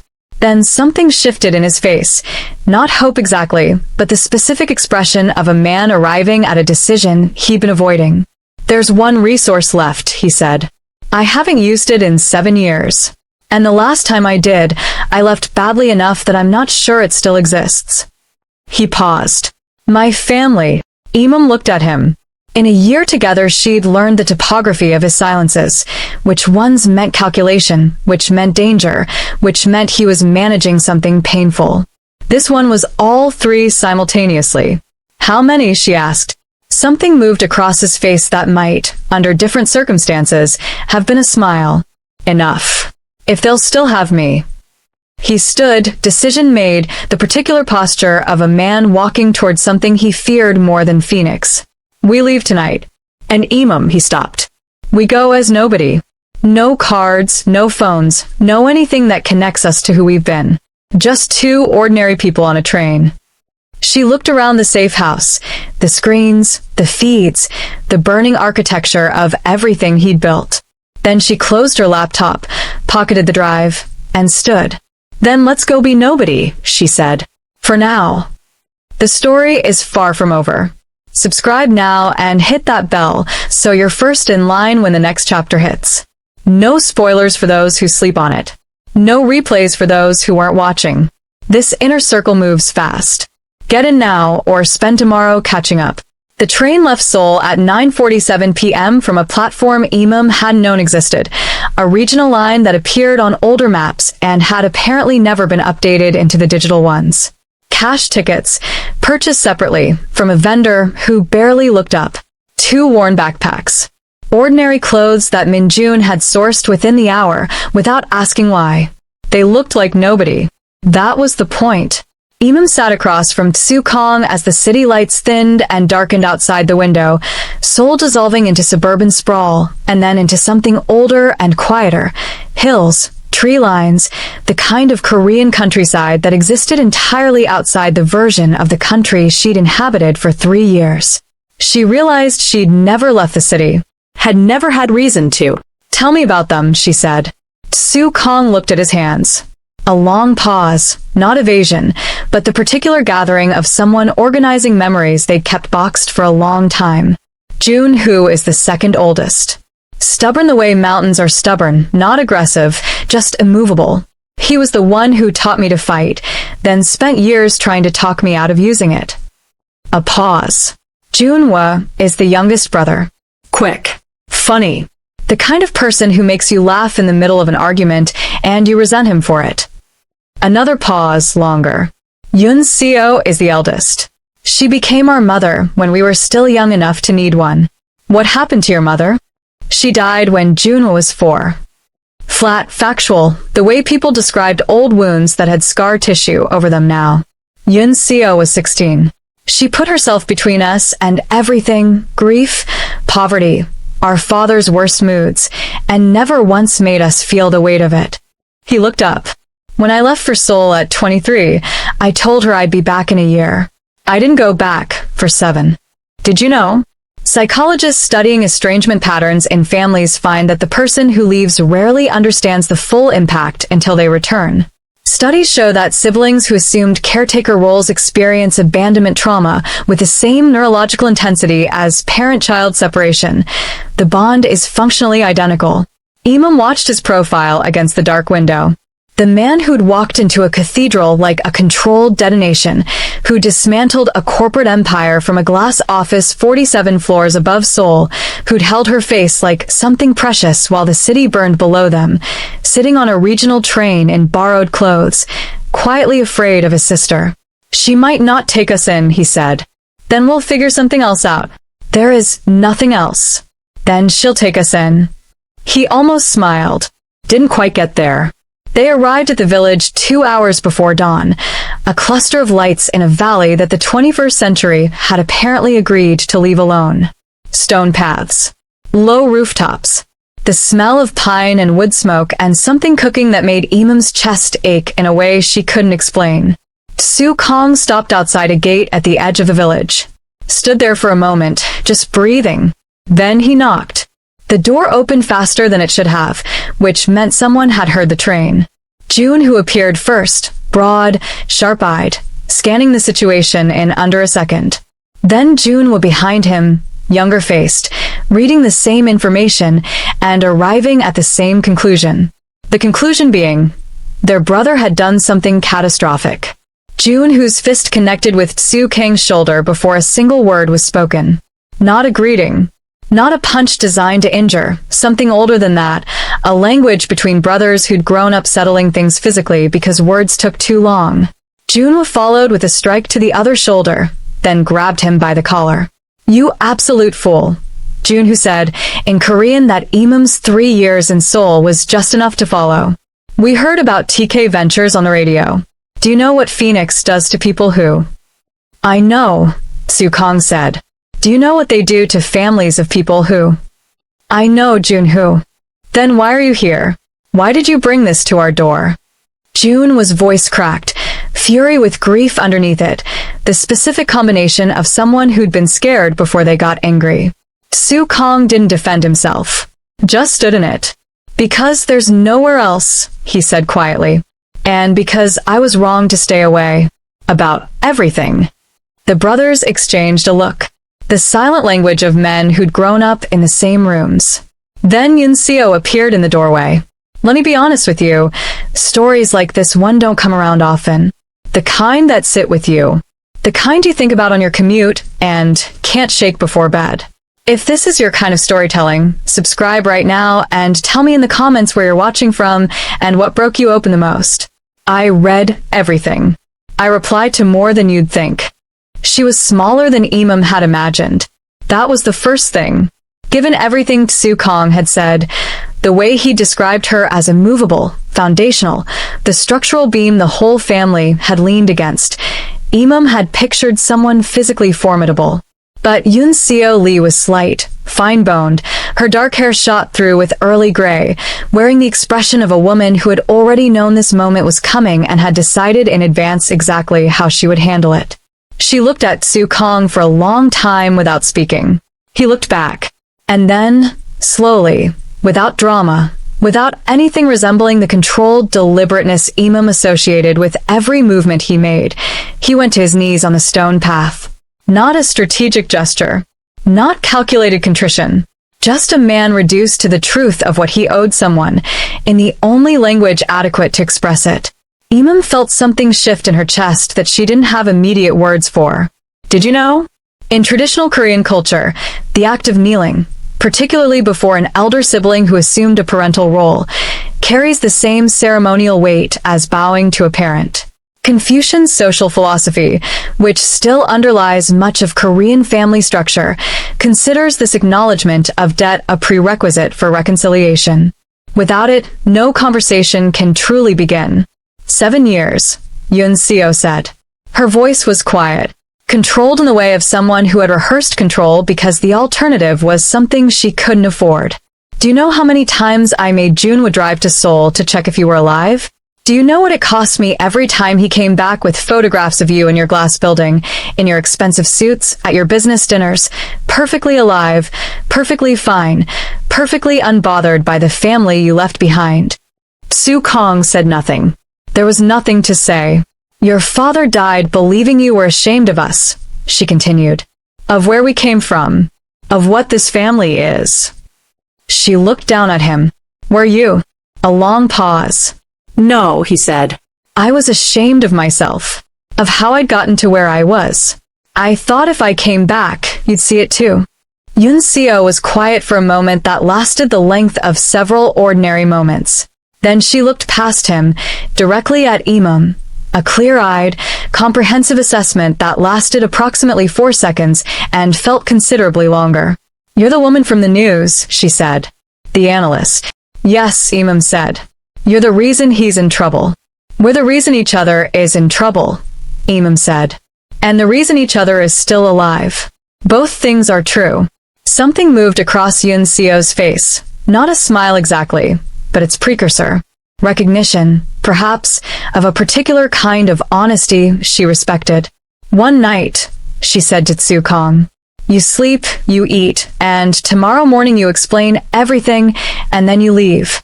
I won't have Phoenix near this village." She turned back toward the door. Both of you, inside. The room they were given was small, warm, achingly ordinary, the kind of room that had been a child's room once and still carried the memory of it. Imam sat on the edge of the narrow bed and felt the accumulated weight of the last 48 hours settle across her shoulders all at once. Hawaii. The phone call, Deshawn's last voice, Sophia's arms, the footage of burning buildings, the train, the kneeling. Sue Kong sat beside her, close enough that their shoulders touched. Neither of them spoke for a long time. "She called you by your name," Imam said finally, "when she looked at you on the path. She said it so quietly I almost missed it." "She always did that," he said. "When she was trying not to feel something." Imam nodded. Understood perfectly. They were still sitting like that, shoulders together, drive safely in Imam's pocket, the weight of an enormous enemy pressing against the walls of a small warm room, when the door opened at 2 a.m. Yun Seo stood in the frame. No explanation, no preamble. She crossed the room and wrapped her arms around her brother from behind, her face pressing into the back of his shoulder, and made a sound that had been waiting 7 years to exist. Su Kang's hand came up and held hers. His jaw tightened. His eyes closed. Imam watched this private, sacred thing and felt, underneath all the terror and grief and impossible odds, something she recognized, the particular relief of a person finding the thing they hadn't known they were looking for. After a long moment, Yun Seo lifted her head. Her face was wet. She looked at Imam with red-rimmed eyes and the ghost of something fierce and alive in them. "I've been bored for 3 years," she said. "Tell me everything. And start from the beginning." She settled into the chair across from them, pulled her knees up like a teenager, like the girl she'd never quite gotten to be. "If my brother is foolish enough to make an enemy of Phoenix, then this family is foolish enough to help him finish it." From somewhere deeper in the house, as if they'd been listening, because they absolutely had been, Junwoo's voice carried through the wall. Blood for blood. And Junwoo, closer, practically at the door. "Someone put the kettle on. This is going to take a while." The kettle went on. Then another. Then someone produced food from somewhere, the kind of meal that appeared in Korean households as a reflex response to crisis, banchan materializing from refrigerators, rice starting without anyone announcing it. By 3 a.m. the small house was warm and full and smelling of doenjang jjigae, and Imam was sitting at a low table across from 3 siblings who had apparently decided collectively, without formal announcement, that they were at war. She walked them through everything. All of it, from Hawaii to the car park to the footage of burning buildings, with the flash drive open on her laptop as evidence. She didn't soften it or sequence it for comfort. These were not people who needed information managed for them. Yun Seo listened without interrupting, her expression moving through something that wasn't quite shock, more like the confirmed suspicion of someone who had always known their brother's world would eventually arrive at their door. Junwoo listened with his arms crossed and his jaw set, the specific posture of a man building a tactical response in real time. Junwoo listened with his eyes moving between Imam and the screen, occasionally glancing at his brother with an expression that contained equal parts fury and loyalty and the helpless affection of someone who had never once, despite everything, stopped being on his sibling's side. When she finished, the room was quiet for a moment. Then Junwoo said in careful English for Imam's benefit, "How many names on the drive?" Confirmed Phoenix hierarchy? 47. Suspected associates and state-level collaborators? Over 200. Countries? 19. Junwoo looked at his brother. Something passed between them, the compressed communication of men who had grown up speaking the same language underneath language. "How long do we have before they trace you here?" Junwoo asked. "If our exit from Seoul was clean, which I believe it was, perhaps 5 days. A week at most," Su Kong said. "Phoenix is methodical. They'll work outward from the city systematically. The village is remote enough to buy us time." "Not enough time." "Enough time for what?" Yun Seo asked, looking at Imam. "For me to build the exposure architecture," Imam said. The drive alone isn't enough. If we simply leak it, Phoenix controls the narrative, buries the key names, and eliminates the source before the story reaches critical mass. We need simultaneous, coordinated delivery to multiple independent international journalists, foreign prosecutors, and oversight bodies, all outside Phoenix's established jurisdictions. Time to drop together, so no single suppression move can contain it. Did you know? Intelligence analysts call this a dead man's switch strategy, prepositioning explosive information across multiple independent carriers so that eliminating the source triggers release rather than preventing it. Several real whistleblowers, including Edward Snowden, used versions of this method to ensure their information survived them.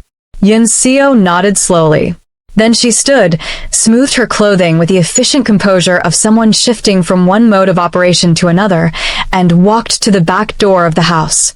She opened it and spoke into the dark in Korean. 2 sentences, calm, directive. Within 4 minutes, 2 men appeared at the door.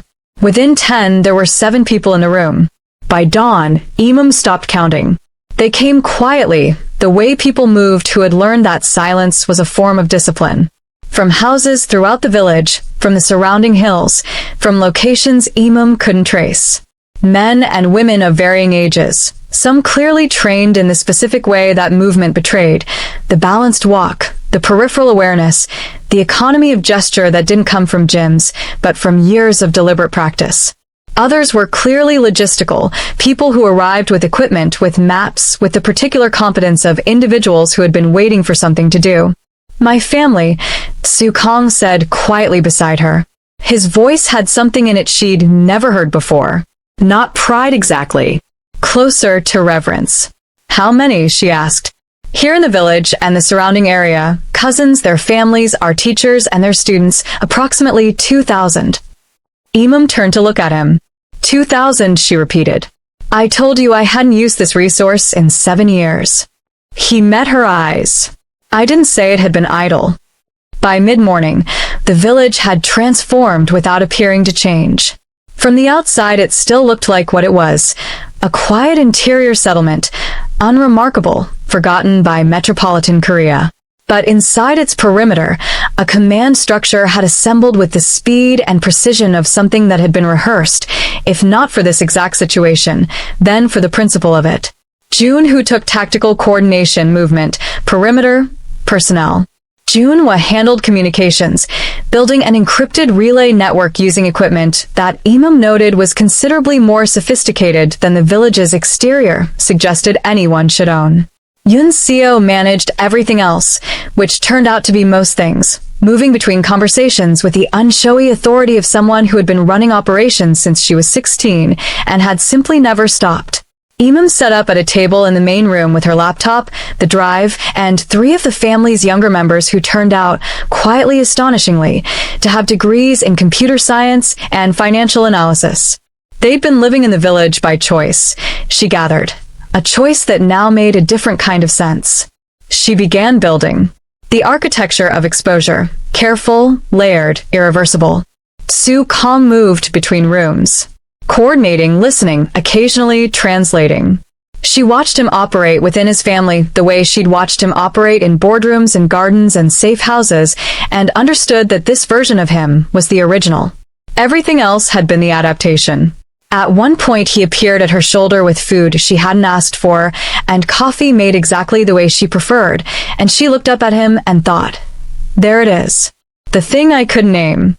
He didn't ask how she was. He already knew. He just refilled her cup and went back to work. Don't let the algorithm decide whether you come back. You do that. Right now, hit subscribe, turn on the bell, and take control of your own story diet. No more missing releases. No more finding out 3 days late that a new video dropped. You're part of this now. Act like it. And while you're down there in the comments, tell me your favorite line from this entire story. Mine might surprise you. 3 days into the village operation, Imam finished the architecture.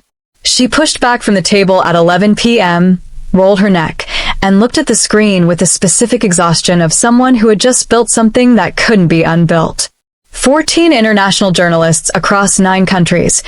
all independently verified, all outside Phoenix's documented jurisdictions, all contacted through encrypted channels that June had constructed with the casual competence of someone who found this straightforward. 6 foreign prosecution offices, 3 international oversight bodies, 2 investigative news organizations whose editors had, according to research Imam had done 3 years ago on an entirely different matter, previously demonstrated immunity to political pressure. Each recipient had a sealed, encrypted package. Each package contained a different but overlapping segment of the drive's contents, enough individually to be significant, enough collectively to be catastrophic, structured so that the absence of any single segment didn't diminish the whole.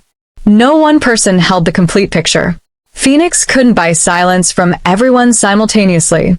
They couldn't even identify everyone simultaneously. The dead man's switch had a timer set for 72 hours. Unless Imam manually reset it every 24 hours using a code only she knew, every package would release automatically, simultaneously, to every recipient at once. She was both the trigger and the safety, which meant she had to stay alive, but it also meant that killing her would achieve the opposite of what Phoenix intended. She explained this to the room. June, who stared at her for a long moment, then said something in Korean that made June laugh for the first time in 3 days. "What did he say?" she asked Sukong. "He said you're either the most dangerous person he's ever met or the most dangerous person anyone has ever met, and he hasn't decided which. Did you know?" Game theory, the mathematical study of strategic decision-making, identifies the most powerful negotiating position not as strength, but as what theorists call mutually assured consequence. When both sides face identical destruction, neither can rationally attack. Imam didn't just build a weapon. She built a stalemate. On the 4th day, Phoenix arrived. Not to the village, they hadn't found it yet, but they announced themselves through other means. Imam's former employer, Seoul Fintech Solutions, released a statement terminating her contract citing conduct incompatible with company values. Her apartment was listed as vacated in municipal records she hadn't vacated. Her national identification number returned errors in 3 separate government databases she'd tested quietly through proxies. They were erasing her. Not physically, not yet. Digitally first, the way Phoenix apparently preferred to begin. Remove a person's institutional existence, their records, their professional credibility, and by the time you remove the person, there's nobody left to be missed. "They're preparing the ground," she said. "How long before they physically locate us?" June, who asked. 36 hours. Maybe less. They have a name from the train company. Minjun warned me this morning that someone accessed regional rail records for our departure date. She looked at the room. "We need to decide. Do we wait for them to come here, or do we move first?" The room considered this. It was Yoon Seo who answered, from her chair by the window. Without looking up from the map she'd been studying for the last hour. "We move first. Always. Waiting is a choice we make for our enemy's convenience." What followed was 12 hours of the most concentrated preparation Imam had ever witnessed. The Lee family, all 2,000 of them, dispersed and coordinated through June's relay network, activated in sequences she watched with something approaching awe. Cells moving into positions across 3 provinces. Routes secured, contacts activated, pressure applied to Phoenix's known local infrastructure through channels that left no traceable origin. They didn't fight Phoenix directly. They dismantled its ability to operate locally, quietly cutting communication lines, pulling logistical support from underneath field operations, making the organization's presence in the region suddenly and mysteriously expensive and unreliable. The family had been watching Phoenix's regional activity for years, Yoon Seo explained without particular drama, since a cousin had encountered their operations a decade ago and they'd made it their business to understand what they were looking at. "You've been preparing for this," Su Kong said. "We've been preparing for something," Yoon Seo said. "This qualifies." At the 48th hour, Imam received a message through a channel that shouldn't have existed, a direct communication to an address she'd created inside the relay network, which meant Phoenix had broken part of June's encryption. A single line of text, no sender identification. "Withdraw the packages and we withdraw. Final offer." She showed it to Su Kong. He read it once. They're afraid, he said. They're negotiating, she corrected. Which means they've calculated that they can't stop the release cleanly. They're trying to make it worth our while not to trigger it. What do we do? Imam looked at the screen. Thought about Deshawn's voice on a burner phone in Hawaii. Sophia stepping into a red with something like peace on her face. A flash drive carried across a car park like a last testament. A name that never got used. A baby who would have been called Imam, who had never had the chance to exist. She typed her response. For words. No deal. Reset complete. 24 hours later, every package released simultaneously across 14 time zones. By the time Phoenix's internal systems registered the breach, the story was already on 6 international front pages in 4 languages, with corroborating documentation that prosecutors in 3 countries confirmed as credible within hours. By evening, 2 Phoenix-linked officials had resigned in Europe. A Senate investigation was announced in Washington. Interpol issued a statement acknowledging an ongoing inquiry into a transnational financial network, though they didn't name it yet. They would. Sue Kong found her at the window when the first confirmations came through, watching the village settle into its evening quiet, smoke from chimneys, the sound of families, the ordinary persistence of a life that had managed to stay outside the reach of powerful things that wanted to control it. It's not over, he said. No, she agreed. But it started. And it can't be unstarted. He stood beside her. Their shoulders touched. Below in the courtyard, June was attempting to teach June who something that was making June who progressively less patient. Yun Seo appeared at the courtyard door, watched them for 2 seconds, and said something that made both brothers stop immediately. She caught Imam's eye through the window and lifted an eyebrow, the universal expression of a woman who had been managing men her entire life and found it simultaneously exhausting and deeply satisfying. Imam smiled, felt it reach her eyes, which surprised her. She's extraordinary, she said. She is, Sue Kong agreed. She always was. He was quiet for a moment. Then, I owe you an apology. For Yuna. For the information I withheld in the beginning, because I thought I was protecting you. You were controlling me. Yes. In the name of protection, which is what people tell themselves when they can't distinguish the two. He looked at her steadily. I'm better than that with you. Or I want to be. It was the most honest thing he'd said that hadn't been extracted by crisis. She recognized the weight of it, what it cost someone like him to offer accountability without condition. Then be better, she said simply. I'll notice. I know. His hand found hers. That's why it matters. Outside, Seoul was somewhere beyond the hills, burning with its usual brilliant indifference. Phoenix was fracturing across 19 countries.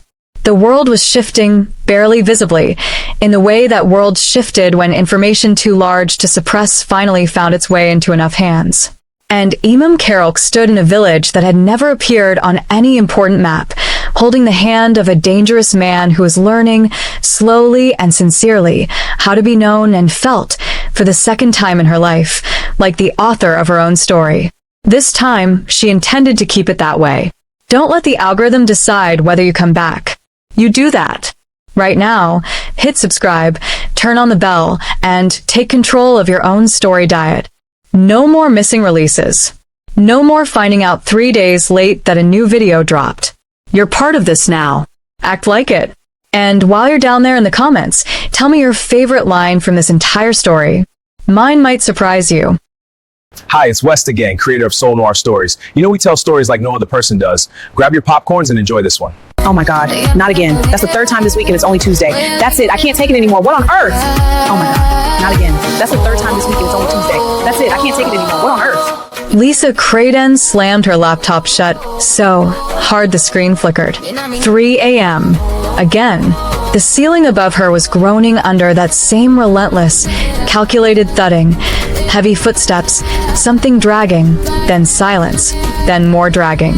Like whoever was up there wasn't just restless. Like they were performing. She was Seoul's most feared anonymous whistleblower. She had brought down senators, CEOs, and crime lords from behind a glowing screen, and not one of them had ever found her. She was untouchable, a ghost. But right now, Right now, she was a sleep-deprived woman in her pajamas, marching upstairs with absolutely zero survival instinct and every ounce of her fury locked and loaded. She pounded on the door of apartment 604. It swung open. Almost immediately, he was wet, shirtless, looking at her like he had been counting down the seconds until she knocked. For 3 full seconds, Lisa Craden, the woman who had words for everything, had absolutely none. Her rehearsed speech evaporated. Her righteous fury dissolved. Every single thought in her head just stopped, because standing in that doorway wasn't the disgruntled slob she had prepared for. It wasn't a tired, irritable neighbor with bad habits and worse manners. It was him, whoever him was. Water still trailing down his collarbone, eyes dark and unhurried, wearing a silence that felt less like sleepiness and more like a trap that had just clicked shut. 3 seconds. Then Lisa blinked, swallowed, and remembered, with great effort, that she was furious, not surprised, not apologetic, expectant. And Lisa, the woman who had never once walked into a trap, had just sprinted into the most dangerous one of her life with her fists still raised. Here's what makes this terrifying on a psychological level. Criminologists call it engineered proximity. It's a real intimidation tactic where a threat deliberately places itself close to a target, creating manufactured encounters to destabilize them before making a move. Do-hoon didn't just move in upstairs. He built the cage around her one stomp at a time. This story is about a woman so brilliant she could dismantle empires from her kitchen table, completely outmaneuvered by a man who decided the most powerful weapon against her wasn't money or muscle. It was noise. If you're obsessed with anti-heroes who play the long game, women who refuse to stay cornered, and romances where danger and devotion are completely indistinguishable, you are exactly where you belong. Hit that subscribe button because we have so much more coming your way. Crime lords with impossible patience, survivors who rewrite the rules, and love stories that will make your pulse do things it has no business doing. Smash that like button and drop a comment. I need to know your situation right now, and where in the world you're listening from. Where are my story lovers tuning in from today? Are you at work sneaking this in, lying in bed when you should be sleeping, or escaping reality on your commute? I genuinely love knowing where you all are. Lisa told herself it was nothing, just a neighbor. An irritatingly attractive, suspiciously composed neighbor who apparently showered at 3 a.m. and answered doors like he'd been expecting company. That was all. Seoul was full of strange people. She lived in a city of 10 million. Statistically, at least one of them had to be devastatingly inconvenient. She went back to her laptop, back to her work, back to the comfortable darkness she had built around herself, thread by careful thread. But something was wrong and she couldn't name it. She pulled up her latest draft, a piece on a shadow financier bleeding money through 3 shell companies in Busan, and realized she had read the same paragraph 4 times.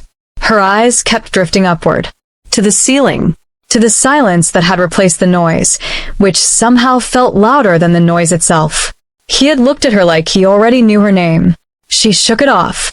By morning, she had convinced herself she was paranoid. Occupational hazard. When you spent your nights dismantling the reputations of powerful men, you started seeing threats in every face that didn't flinch at you.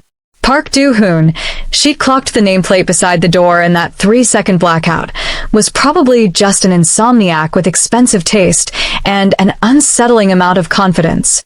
Nothing more. She was wrong, of course, but she wouldn't know that yet. What she did notice over the next 4 days was that her digital footprint felt different, lighter, like something had been brushing against it in the night and retreating before she could turn around. A login flagged from an unfamiliar IP, dismissed. A source who went quiet mid-conversation, explained away. A file on her desktop, minimized but not by her. Surely she had just forgotten. Here's something most people don't know. The average person makes over 35,000 decisions a day, and the brain quietly suppresses hundreds of warning signals it deems low priority, a survival mechanism that, in the wrong circumstances, becomes the thing that gets you killed. Lisa's brain was running exactly that program, filing every anomaly under probably nothing, while something very deliberate moved closer. She was so focused on the digital shadows that she almost missed the physical one. Almost. It was Thursday evening when she stepped out to collect her delivery and found him in the hallway. Park Do-hoon, dressed like the cover of a magazine no one could afford to buy, holding his own takeout bag and watching her with that same maddening stillness. No smile this time. Just a long, measuring look, like a man checking a calculation he already knew the answer to. "You sleep better now?" he asked. The audacity. The absolute audacity. "Remarkably, yes," Lisa said, matching his calm with everything she had. Once the herd of furniture-moving elephants upstairs called it a night. The corner of his mouth moved. Almost a smile. Almost an apology. Neither. "I'll keep that in mind," he said and walked away. She stood in the hallway holding her noodles, pulse unreasonably loud, furious at herself for watching him go. It started with the laundry.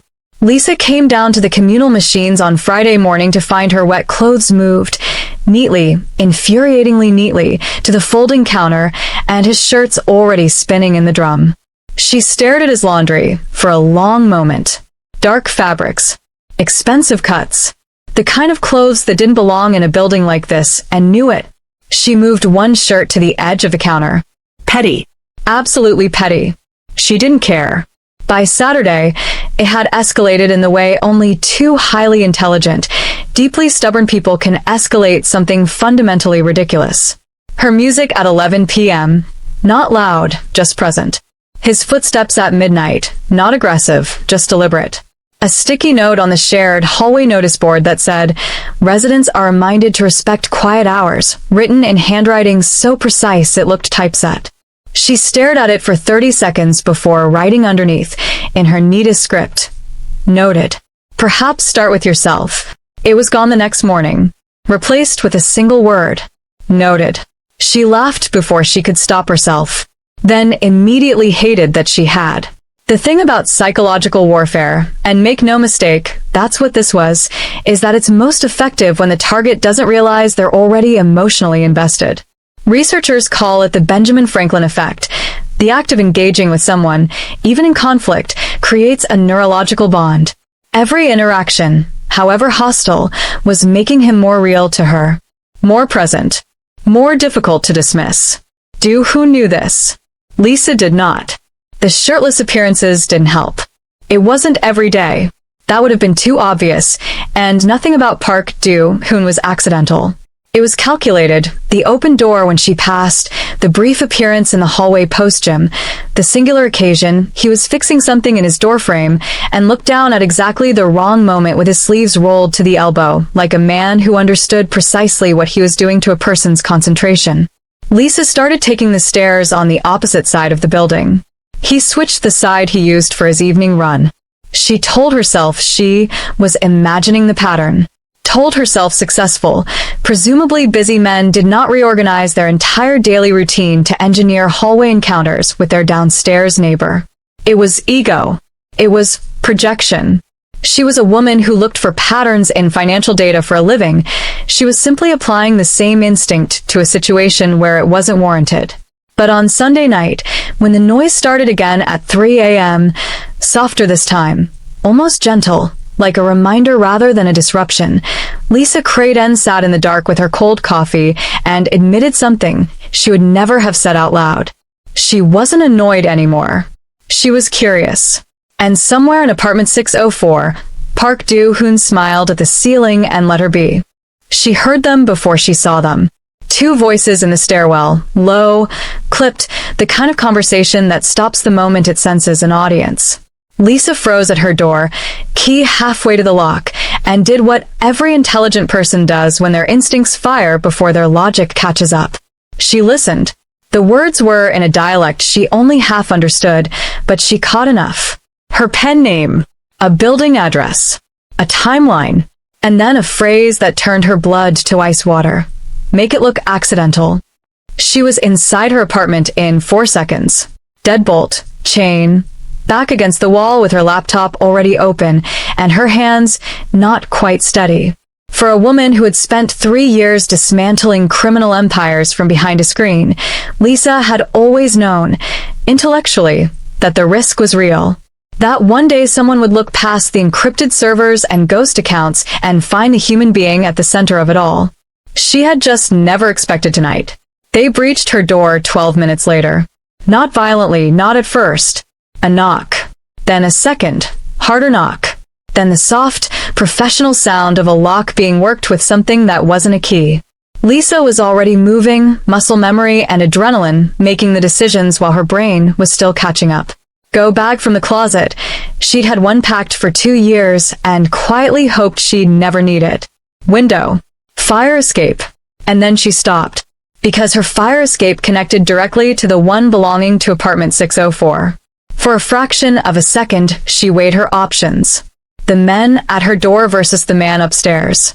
Known danger against unknown danger. Her body made the choice before her mind finished the argument.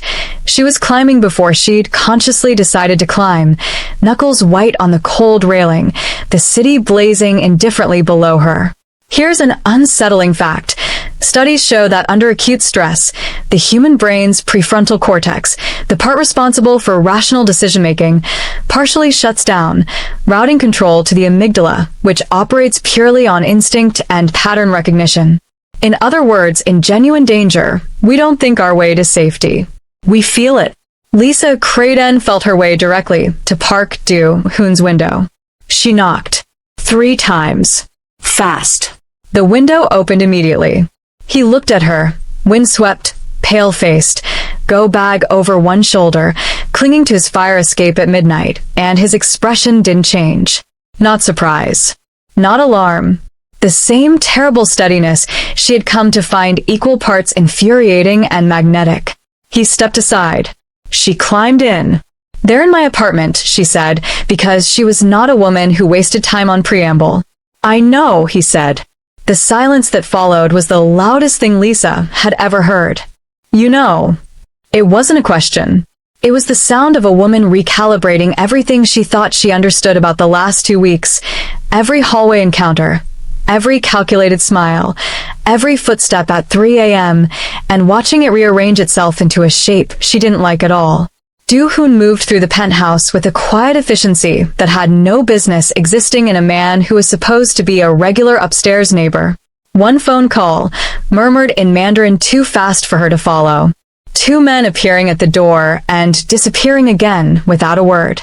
The sounds in her apartment below ceased entirely within minutes, in a way that suggested they weren't resolved so much as removed. Lisa stood in the middle of his living room. All clean lines, low light, and the particular kind of silence that expensive security systems produce, and watched him and understood, with cold clarity, that she had climbed from one dangerous place directly into another. "Who are you?" she asked. He considered her for a moment in that way he had, like she was a problem he found interesting rather than inconvenient. "I work for the government," he said. Deep cover. "I can't tell you more than that." Here's what's fascinating about deception. The most effective lies are built around a single true detail. The CIA's own declassified training materials confirm that believable cover stories share roughly 70% of their DNA with the truth. Same emotions, same stakes, just a different frame. Do-hoon wasn't lying about everything. He did work in the shadows. He did have enemies. He was, in every way that mattered, exactly as dangerous as he claimed. He had simply changed the logo on the uniform. And Lisa, who made her living catching liars, believed him. Not entirely. Not without the small, persistent splinter of doubt she filed away in the back of her mind to examine later. But enough. Enough to stay when he told her it wasn't safe to leave. Enough to accept the guest room with its reinforced door and blackout curtains and the quiet, undeniable comfort of being inside the most secure apartment in Seoul. She sat on the edge of the bed and opened her laptop out of habit, then closed it again. For the first time in 3 years, the woman who knew everything about everyone realized she knew almost nothing about the man on the other side of that wall. And the part of her that should have found that terrifying found it inexplicably fascinating. Down the hall, Park Do-hoon sat in the dark with his phone in his hand and a message unsent on the screen. "She's here." It worked.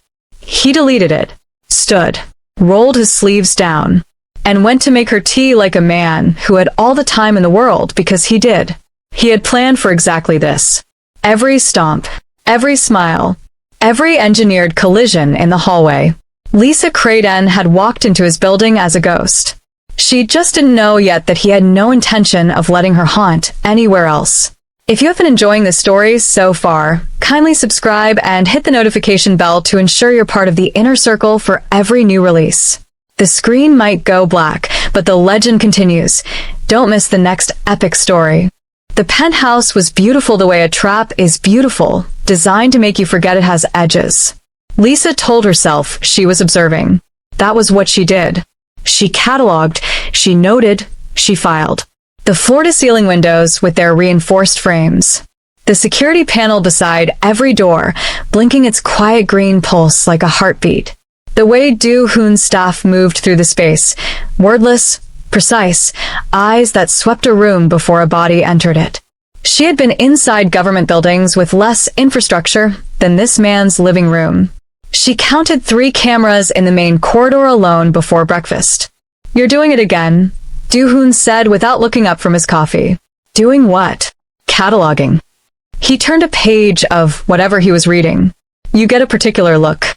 Like you're writing a headline. Lisa said nothing, which was its own kind of answer. She had been here 4 days, and the penthouse had yet to show her anything as crude as a weapon or as obvious as a safe. What it showed her instead was subtler, and she was beginning to understand, far more telling. The way a dinner guest excused himself 30 seconds before Do-hoon's expression shifted. The hush that preceded his phone calls. The single door in the east wing that was always closed, and outside which no staff member ever lingered more than a breath. Power, she was learning, didn't announce itself in a place like this. It just made the air pressure change. Here's something worth knowing. Organizational psychologists studying criminal hierarchies found that genuine authority figures generate involuntary deference. Staff don't just obey, they physically orient toward the dominant person in a room, the way plants turn toward light. It's called status choreography, and it happens below conscious awareness. Every person in that penthouse was doing it. All of them pointed, subtly and constantly, toward Do-hoon. No government agent commanded a room like that. Lisa added it to the mental file she was building and said nothing. What was harder to catalog, and therefore more dangerous, was him. The version of Do-hoon that existed inside the penthouse was different from the one in the hallway. Sharper, yes. More contained. But occasionally, in unguarded moments, something else surfaced. The way he slid a cup of coffee to her side of the counter without being asked, having noticed, apparently, that she took it black. The dry, perfectly timed observation he made about a news anchor that made her laugh before she could decide not to. The evening she fell asleep on the couch over her laptop and woke to find a blanket placed over her with a precision that suggested it had been done carefully enough not to wake her. She didn't mention it. Neither did he. That felt, somehow, like the most intimate exchange they'd had. She stared at the closed east wing door on her way to bed and reminded herself that beautiful cages were still cages. The reminder was becoming less convincing by the day. It started, as most dangerous things between them did, over something small. Lisa was working. Specifically, she was ghostwriting a profile piece on a mid-level Seoul politician whose financial trail she had quietly been following for 6 weeks, the kind of measured, methodical unraveling she could do in her sleep. She had the documents open, the draft running, the particular focused silence around her that she needed like other people needed oxygen. Do-hoon walked through the room, glanced at her screen, and said, almost absently, "You've got the framing wrong." Lisa looked up slowly. "I'm sorry?" The angle. He nodded at her laptop without stopping. "You're leading with the money. Lead with the family. That's where the real story is." She stared at the place he'd been standing long after he'd moved on, torn between outrage and the deeply irritating awareness that he wasn't wrong. She changed the angle. The piece immediately became 40% sharper. She resented every word of it. By 11 p.m., she had knocked on his study door, ostensibly to ask about the building's Wi-Fi, actually because something had been pulling at her since dinner, and she had run out of patience for pretending otherwise. He opened the door. Sleeves rolled up again. "Of course. You've read my work," she said. "Not a question. Some of it." Which pieces? He considered her. The Busan piece. The infrastructure minister. The piece on the Cheongdam money laundering network that you published under 3 different bylines in the same week. The Cheongdam piece had brought down 2 sitting officials and cost a shadow investment group an estimated $40 million. It had also, though Lisa did not know this yet, cost Park Do-hoon's organization a critical financial corridor and triggered the sequence of events that ended with him moving into apartment 503 directly below her. She did not know that yet. Here's what neuroscience confirms about this exact moment. When the brain simultaneously processes attraction and threat from the same source, it produces a chemical cocktail nearly identical to the early stages of obsession: elevated dopamine, suppressed serotonin, heightened focus on a single stimulus. The brain, in short, cannot tell the difference between falling for someone and being hunted by them. Lisa's brain was running both programs at once. "So you know what I do," she said. "I know what you are," he said quietly. Different thing entirely. The space between them in that doorway was approximately 4 feet and felt like nothing at all. Lisa was acutely aware of the hour, the low light, the way his eyes didn't move from hers with that particular patience. She was beginning to find more unsettling than any amount of noise at 3 a.m. "Good night," she said, because one of them had to. "Good night, Lisa." He never used her name. The sound of it did something unreasonable to her pulse, and she walked back to the guest room with her jaw set and her hands not entirely steady, furious at herself for the 3rd time that week. Behind the closed study door, Park Do-hoon stood very still for a long moment. Then he picked up his phone, put it down again, and went back to his work. Neither of them slept particularly well. If your heart is still racing, that's exactly why you need to subscribe. We don't do forgettable here. We do cinematic. We do emotional warfare. We do stories that find you at 2 a.m. and refuse to let go. Hit that subscribe button, ring the bell, and drop a comment right now. And tell me whose team you're on. Because I'm in the comments and I'm reading every single one. She wasn't snooping. That was what Lisa told herself as she stood in the East Wing corridor at 7 a.m., Do-hoon's morning run having emptied the penthouse of its most dangerous occupant for exactly 45 minutes. She was exploring. There was a difference.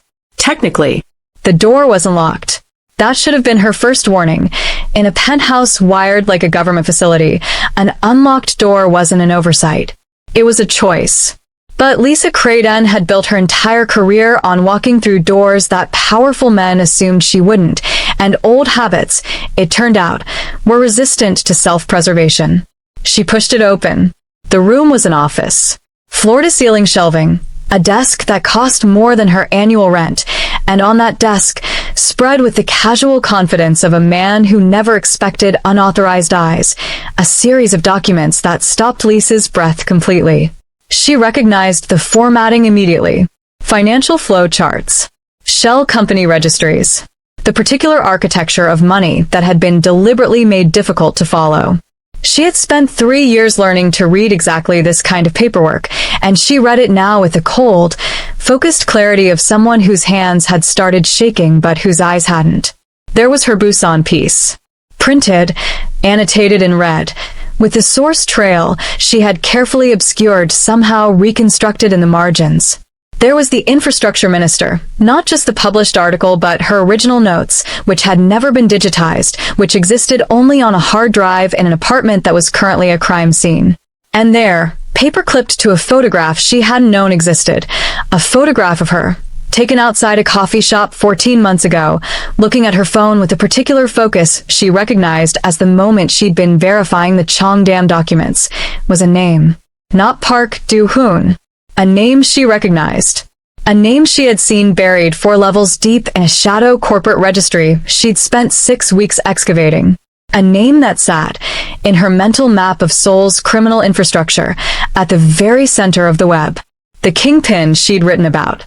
The one her Cheongdam piece had cost $40 million. The room tilted slightly. Here's a fact that hits differently in moments like this. Forensic accountants estimate that globally, between $2 and $5 trillion is laundered through legitimate businesses annually. That's roughly the GDP of France, silently cycling through shell companies, real estate, and luxury assets every single year. The man Lisa had been dismantling on paper wasn't a footnote in Seoul's underworld. He was load-bearing infrastructure, and she had been sleeping 20 feet from him. She took photos of everything. Fast, methodical, muscle memory doing the work while her mind processed the full architecture of what she was looking at. Not a CIA operative, not a government agent. The man who had moved in above her, below her, had tracked her down, engineered every encounter, manufactured her trust, and positioned himself as her only safe harbor while being the precise thing she needed safety from. Every stomp, every smile, every cup of black coffee slid across the counter without a word. She was almost at the door when she heard the elevator. He was back 11 minutes early.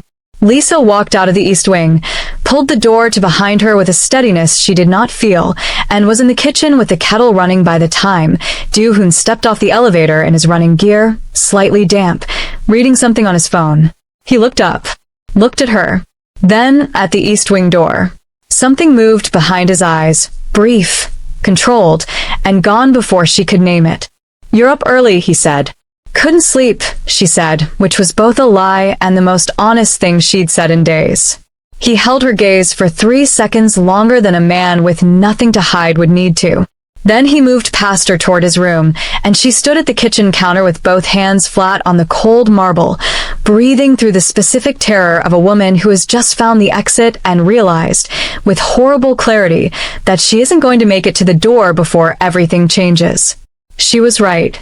She had 48 hours to plan, and she used every minute of them. The photos were encrypted and sent to a server, so buried it would take a forensic team 3 weeks to find it. A message drafted to her most trusted editor, not sent, not yet, but ready, sitting in her outbox like a grenade with the pin still in.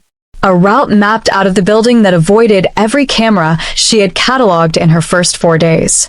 An exit strategy that was clean, quiet, and left Park Do-hoon nothing to find but an empty guest room and a note that said, simply, "Thank you for the coffee." It was a good plan. It was arguably the best plan available given her circumstances. The rival family didn't wait for her to execute it. They came on a Thursday evening during the window between the shift change of Do-hoon's security, a 7-minute overlap that Lisa had noticed but assumed was standard. It wasn't. It had been fed to them, she would later understand, by someone inside the organization running a loyalty that had quietly been purchased 3 weeks prior. 7 minutes was all they needed. For men in the service elevator. Professional, unhurried, the particular body language of people who had done this before and expected it to be straightforward. Lisa heard the service door before she saw anything, a sound that didn't fit, a pressure change in the hallway that her nervous system flagged before her conscious mind caught up, and she was moving before she had fully decided to move, which was the only reason she made it to the interior corridor before they cleared the kitchen. Here's something that sounds like fiction but isn't. The human body can detect the presence of another person in complete darkness through a combination of air displacement, thermal radiation, and subsonic sound, all processed below the threshold of conscious awareness. Special Forces units train to exploit this. Lisa had no training. She just had 3 weeks of living in a high-security penthouse with a man who had quietly rewired her threat perception without either of them noticing. She ran. Not toward the exit. The exits were compromised, and some part of her already knew it. She ran toward the one variable in the building that she understood least and feared most, which made it, paradoxically, the only place she trusted. She ran toward Do-hoon. He was in the study when she hit the door, and he was already standing when she opened it, which meant he had heard something before she arrived, which meant his reaction time existed in a category entirely separate from normal human response. She opened her mouth and he held up one hand. "Stop, quiet, I know," and made a single call in a voice so low and so flat it didn't sound like him at all. What happened next lasted approximately 9 minutes, and Lisa witnessed most of it from the study doorway because Do-hoon had told her to stay there, and her body, making its own calculations, had agreed. She had written about violence for 3 years. She had cataloged it, analyzed it, traced its financial trails, and its political architecture. She understood it, she believed as well as any person could from behind a keyboard. She did not understand it like this. It wasn't chaotic. That was the thing that lodged itself in her chest and refused to leave. There was no rage in it, no desperation, no the hot improvisation of a man responding to a threat. It was cold, organized, the absolute, unhurried efficiency of someone who had already run every scenario before the scenario began, which meant Park Do-hoon had known something like this was coming and had been ready and had said nothing, and had let her drink his coffee, and had looked at her across doorframes with those dark, patient eyes, and had said nothing. When it was over, he turned around and found her still standing in the study doorway, and the face he wore in that moment was not the neighbor's face, not the CIA operative's face, not even the careful, contained face of the man who slid coffee across counters and noticed things about her she hadn't told him. It was the real one. She had spent 3 years trying to expose that face in print. Standing 6 feet from it now, Lisa Craden realized that every word she had ever written had been a map, and she had followed it, step by careful step, directly here. He looked at her and said nothing. She looked back and said nothing. Outside the reinforced windows, Seoul blazed on, 10 million people deep, indifferent and infinite, and in the ringing quiet of the penthouse study, something that had been slowly, inevitably building between them cracked open like a fault line and became impossible to ignore. You didn't stumble onto this channel by accident. You were looking for something that actually moves you, and now you've found it. Don't lose it. Subscribe right now, hit the notification bell, and become part of a community that lives for stories this good. Tell me in the comments, what was the moment that got you? I want to know. I'll be there waiting. He told her the truth at 2 a.m., not because she asked, not because she threatened to leave or leveraged the photographs she had encrypted onto a server he probably already knew about.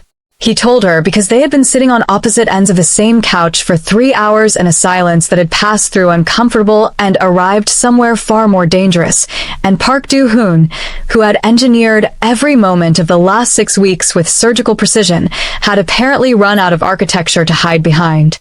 The CIA story, he said, to the window rather than to her. You didn't believe it. Not entirely. When did you know? Lisa considered the question honestly. The status choreography, she said. The way your staff moves around you. No field operative commands a room like that. It takes years of absolute authority to produce that kind of deference. It's involuntary. You can't perform it, and you can't fake the response to it. He looked at her then, and something in his expression shifted, not softened exactly, but opened, the way a heavily secured door opens, slowly, with the full weight of everything it's been holding back. The Cheongdam piece, he said. You cost me $40 million and a financial corridor I'd spent 4 years building. I know. I tracked you for 8 months before I found you. I know that too. I moved in below you to destroy you. He said it the way he said everything, quietly, precisely, without the performance of remorse. Slow, methodical, complete destruction. Your sources, your credibility, your anonymity. I had a plan for all of it.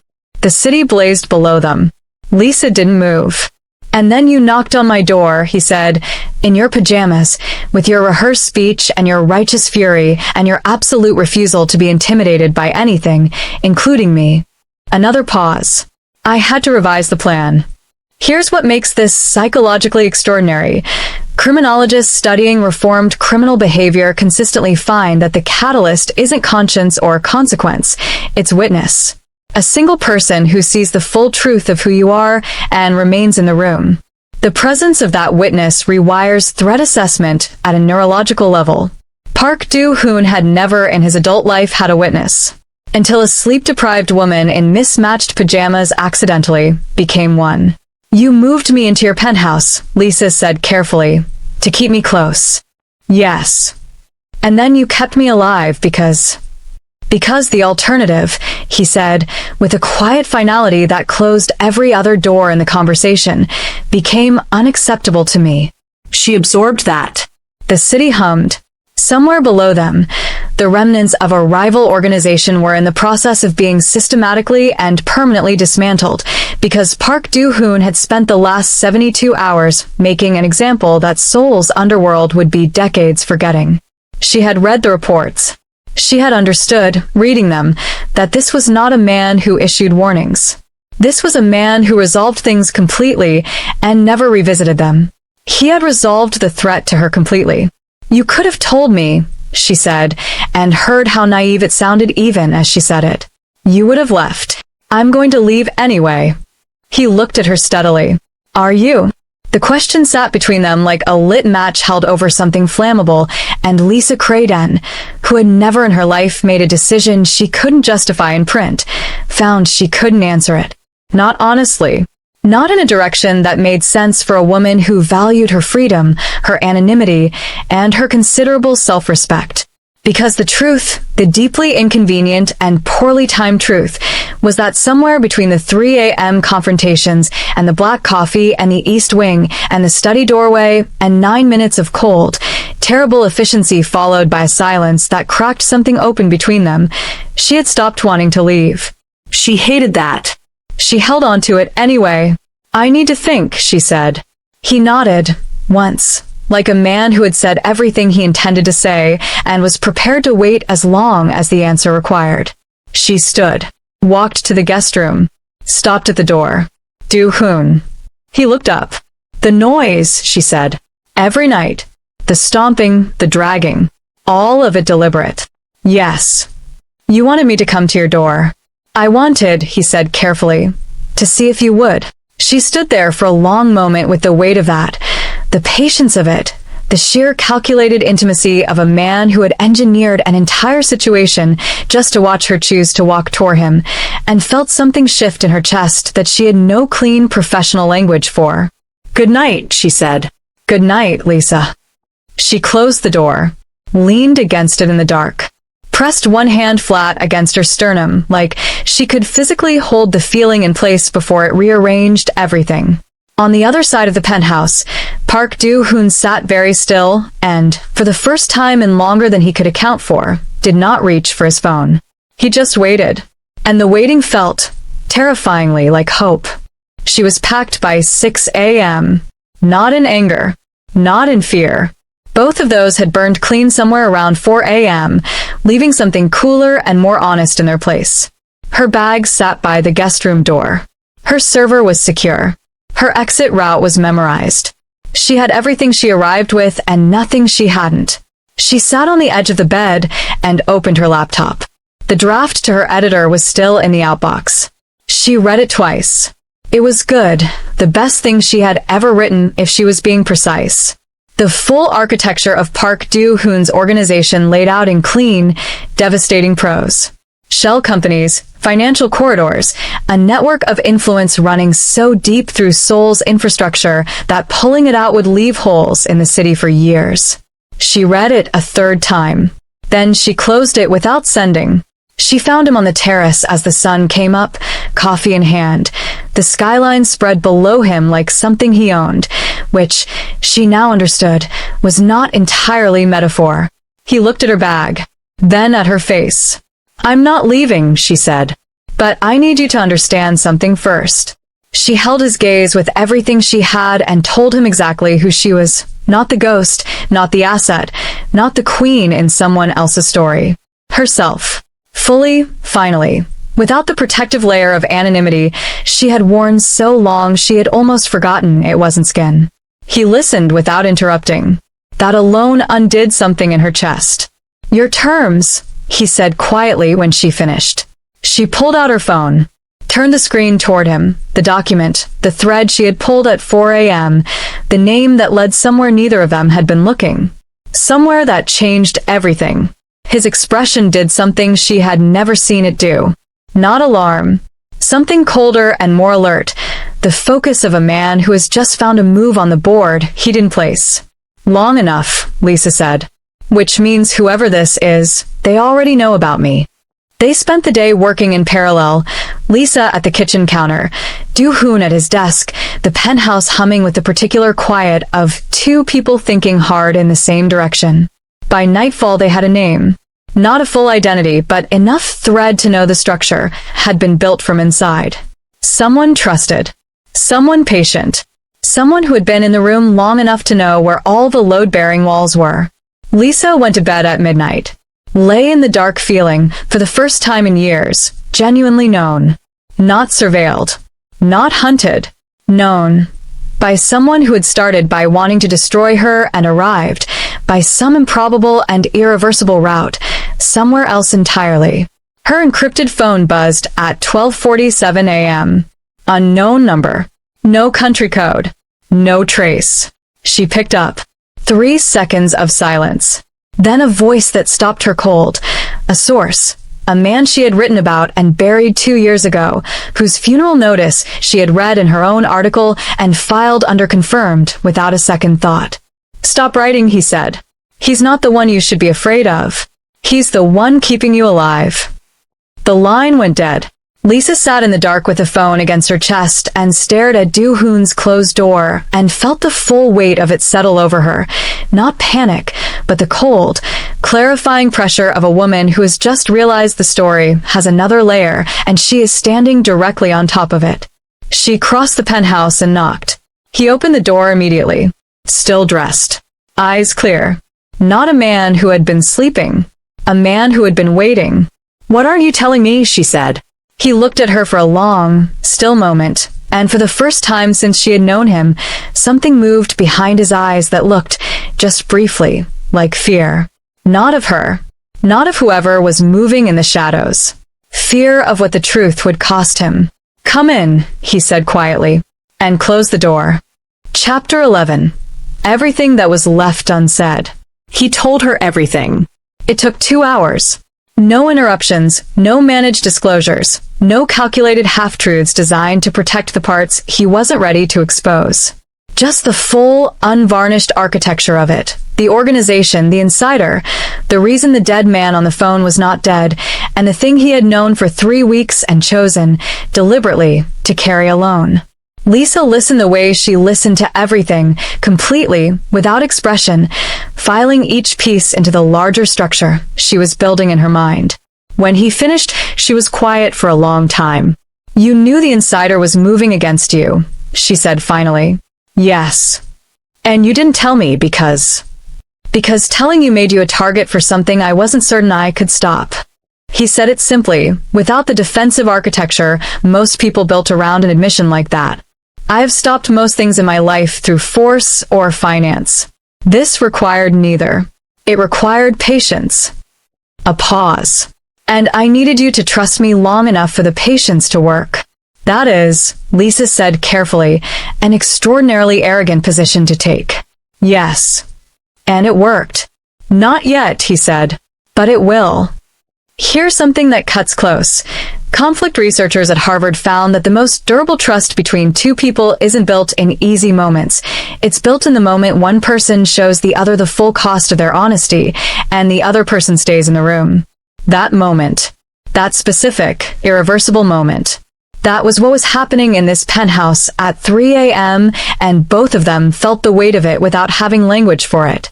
Lisa stood at the window with soul blazing below and tried to locate her anger. It was there, real, justified, the anger of a woman who had been managed and maneuvered even by someone who had ultimately chosen her safety over his strategy. She held on to it because she was not a woman who released things before she had fully examined them. But underneath the anger was something else.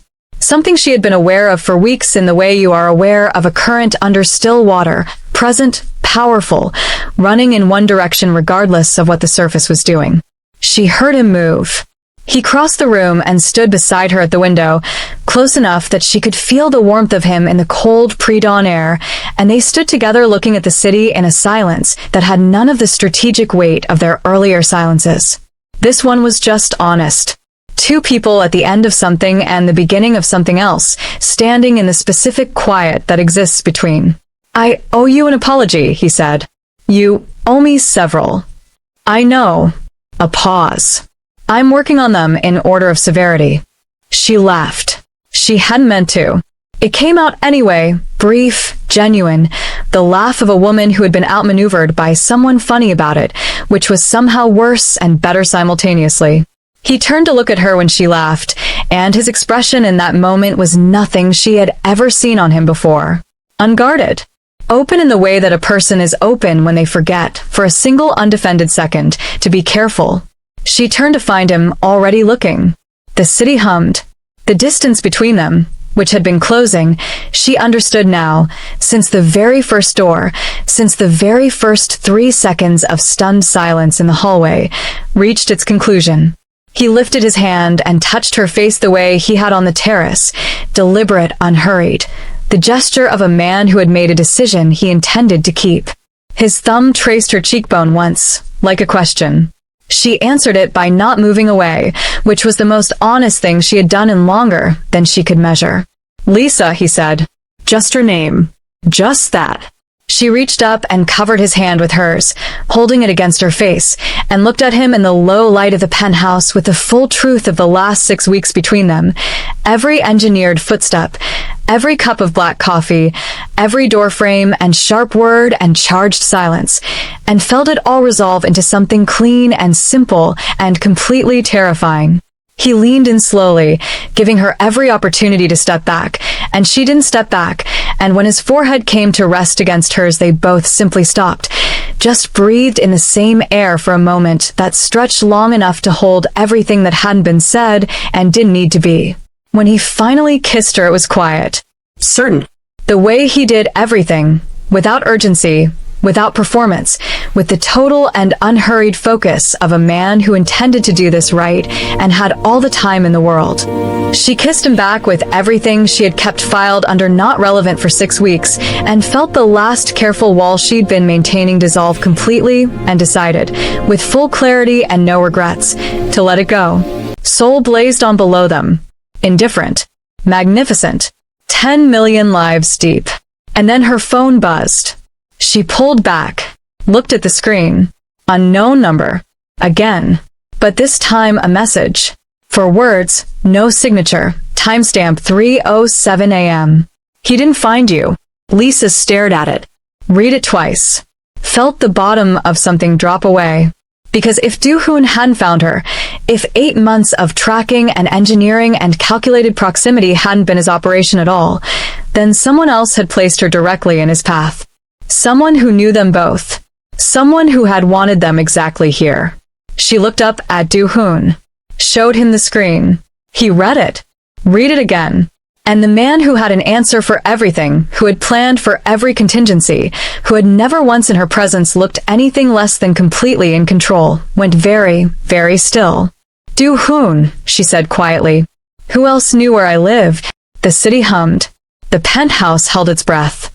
And Park Do-hoon, king of Seoul's underworld, looked at the woman he had just kissed in the pre-dawn dark and said the only 3 words that had ever genuinely frightened her. Only my father. Don't let an algorithm dictate your journey. You're the one in control here. Right now, hit that subscribe button, ring the bell, and claim your seat at the table. No more waiting on a notification that never comes. No more catching the premiere 3 days late. You've entered Seoul's underworld with me. Now make it official. And before you go, drop your favorite line from today's story in the comments. I'm reading them all, and trust me, the one that stuck with me might be the last one you'd expect. Hi, I'm Danae, and I'm one of the writers of this great channel, Seoul Noir Stories. Could you tell me what you enjoyed most in this particular video? Now let's get back to our video. But why were you so furious? Do-hoon said, the ghost of a smile breaking through that impossible composure. Lisa laughed, really laughed, her wine glass hovering midair. Why were you wet and shirtless at 3 a.m.? You deserved every second of it. He looked at her the way he always did when he thought she wasn't paying attention, like she was the only thing in the room worth cataloging. Do you know how many nights I had planned for you to show up? He said quietly. So, I was adequately prepared for you. She reached across the table. His hand turned over to meet hers, automatic, unhesitating. And for exactly 4 seconds, they were just 2 people in a restaurant, laughing about a door. Then the car came through the window. No warning, no screech of brakes. Just glass exploding inward like a detonation, headlights flooding the dining room, screaming erupting from every direction as tables overturned and the carefully constructed peace of their evening became, in a single breath, a kill zone. Then the gunshots started. Controlled. Methodical. Not panic firing. Hunting fire. The kind that sweeps a room in a pattern, eliminating exits one by one. A chandelier detonated overhead. A waiter dropped.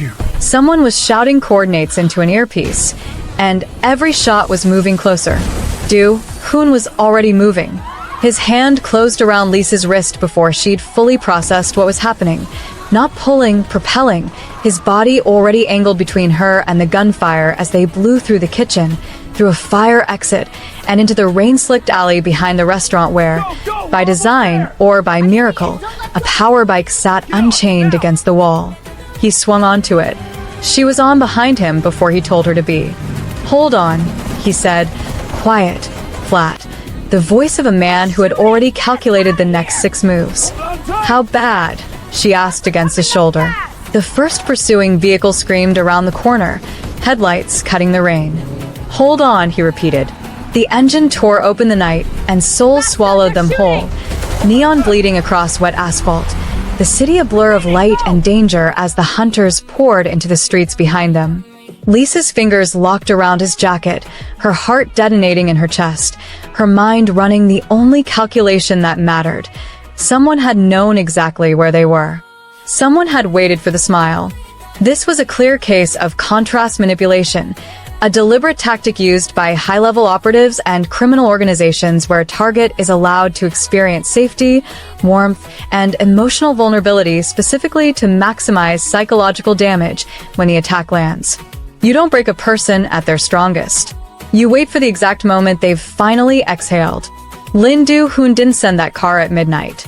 He sent it at the precise moment his son smiled, because a man protecting something he loves is simultaneously at his most dangerous and his most destroyable. If you've been here since Lisa first pounded on that door in her pajamas, you already know this story doesn't do forgettable. It does cinematic. It does the kind of emotional warfare that finds you at 3:14 a.m. and refuses to let go. So if you haven't subscribed yet, do it now, ring that bell, and plant yourself in the front row, because the stolen heir is just getting started. Mafia bloodlines, stolen identities, a love forged in gunfire, and a truth so shattering it will rewrite everything you thought you knew about these two. Drop a comment right now and tell me, where in the world are you watching from? Are you sneaking this in at work, lying in bed when you absolutely should be sleeping, or stealing 5 minutes of escape on your commute? I'm in the comments. I'm reading every single one. Don't make me come find you. The power bike hit 140 kilometers per hour before they cleared the first intersection. Do-hoon didn't use the roads so much as read them, cutting through gaps that didn't exist until he made them, the bike banking hard through rain-glazed corners while Lisa pressed her face against his shoulder and counted gunshots the way other people counted prayers. 3 vehicles. Maybe 4. She could hear the engines multiplying behind them like something breeding in the dark. "Left," she said sharply. He was already turning. That was the thing nobody understood about them, the rhythm they developed without ever agreeing to it. She read patterns. He moved through them. Together they were something neither could fully explain, and their pursuers were only now beginning to understand. The first car clipped a street vendor's stall and spun out in a cascade of sparks. The second overshot the turn Do-hoon had taken at the last possible second, tires screaming against wet concrete. The third stayed with them, closer than the others, better driven, the headlights fixed in the wing mirror like a pair of cold, patient eyes. Professional. "They're not trying to stop us," Lisa said, her voice cutting clean through the wind. "They're hurting us." Do-hoon's jaw tightened. He'd already reached the same conclusion 30 seconds ago and had been quietly dismantling it ever since. He yanked the bike down a service corridor between 2 commercial towers, killed the headlight, and ran them on darkness and memory alone for 11 seconds that felt considerably longer. The pursuing car shot past the entrance. Overshot. Gone. Silence, except for the rain and both of them breathing. Lisa unclenched her fingers from his jacket one by one. Your father, she said. Not a question. My father, he confirmed, in the tone he reserved for things he intended to resolve permanently. She stared at the rain-bright mouth of the alley and felt the full weight of the evening rearranging itself in her chest. The candlelight, his hand turning over to meet hers, for seconds of something that had felt, dangerously, like a normal life. Then the glass. Then the gunfire. Then this. They knew the restaurant, she said quietly. The table. The time. She paused. Do-hoon. Someone inside told them. He said nothing, which was its own kind of answer. She watched his profile in the ambient glow of the city. Still, controlled, the careful blankness of a man reordering everything he thought he knew, and felt the first cold thread of something she couldn't yet name pull tight in her chest. They couldn't go back to the penthouse. They couldn't go anywhere they'd been before.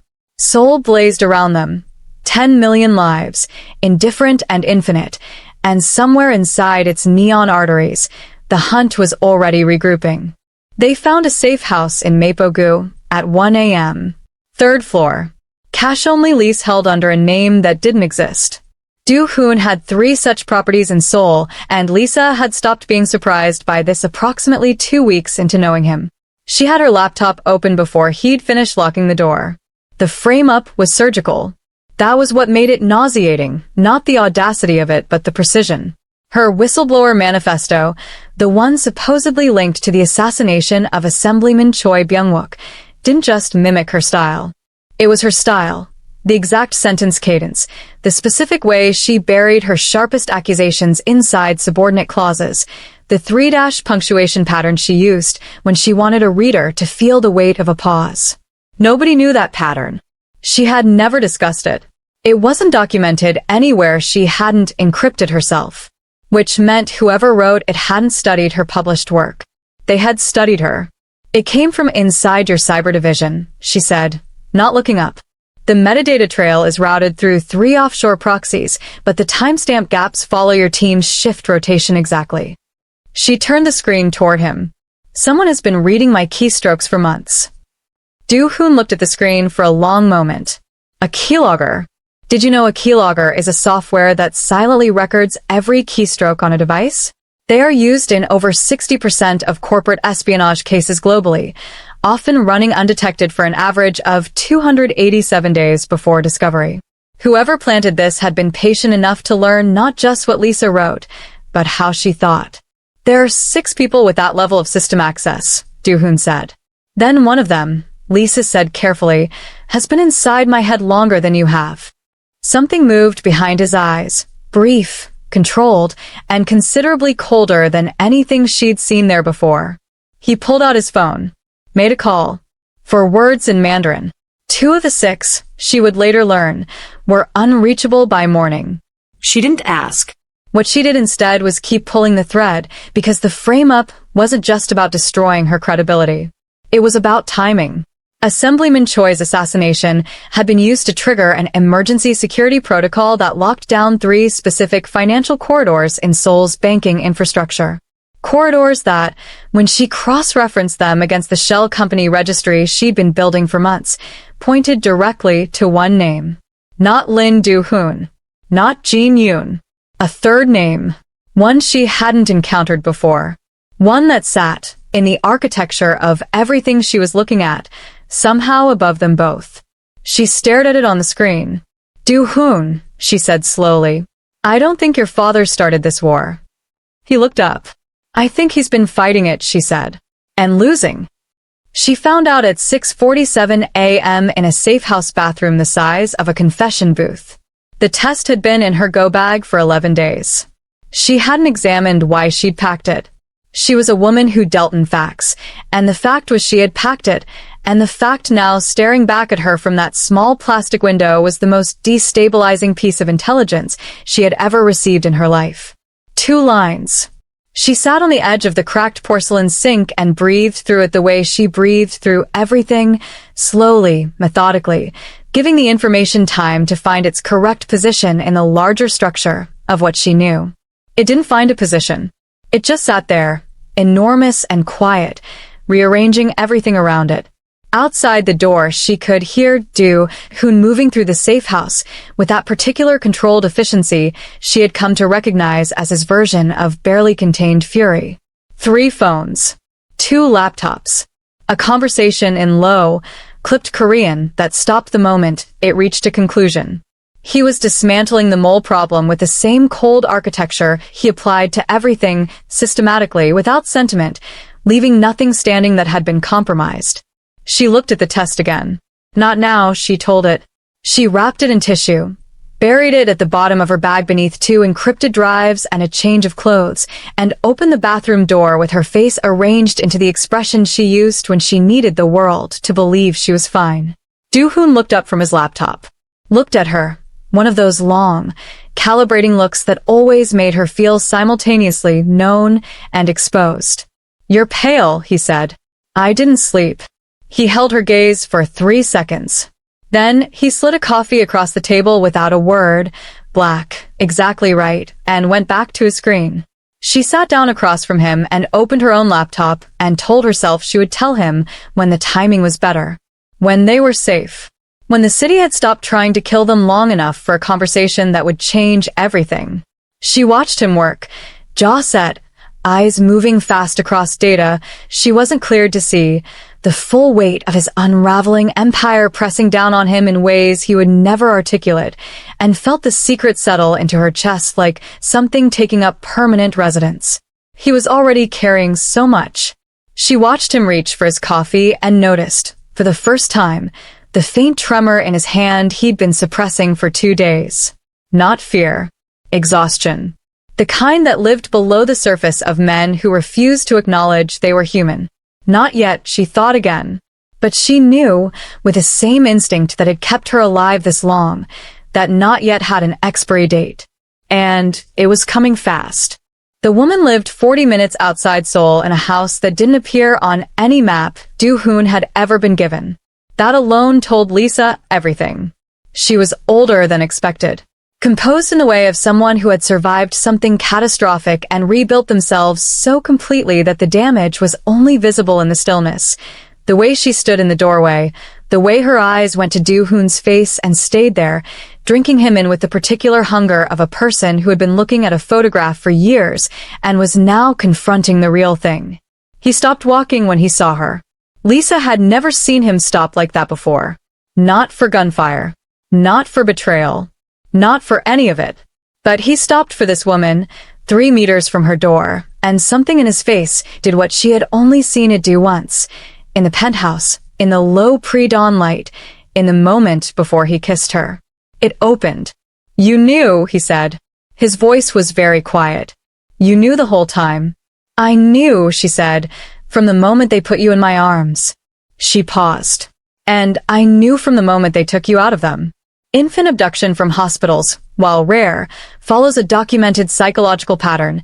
Perpetrators almost always choose children born to rivals or enemies, weaponizing bloodline as a form of generational control. Lin Do-hoon hadn't stolen a baby. He had stolen a dynasty. She told him everything.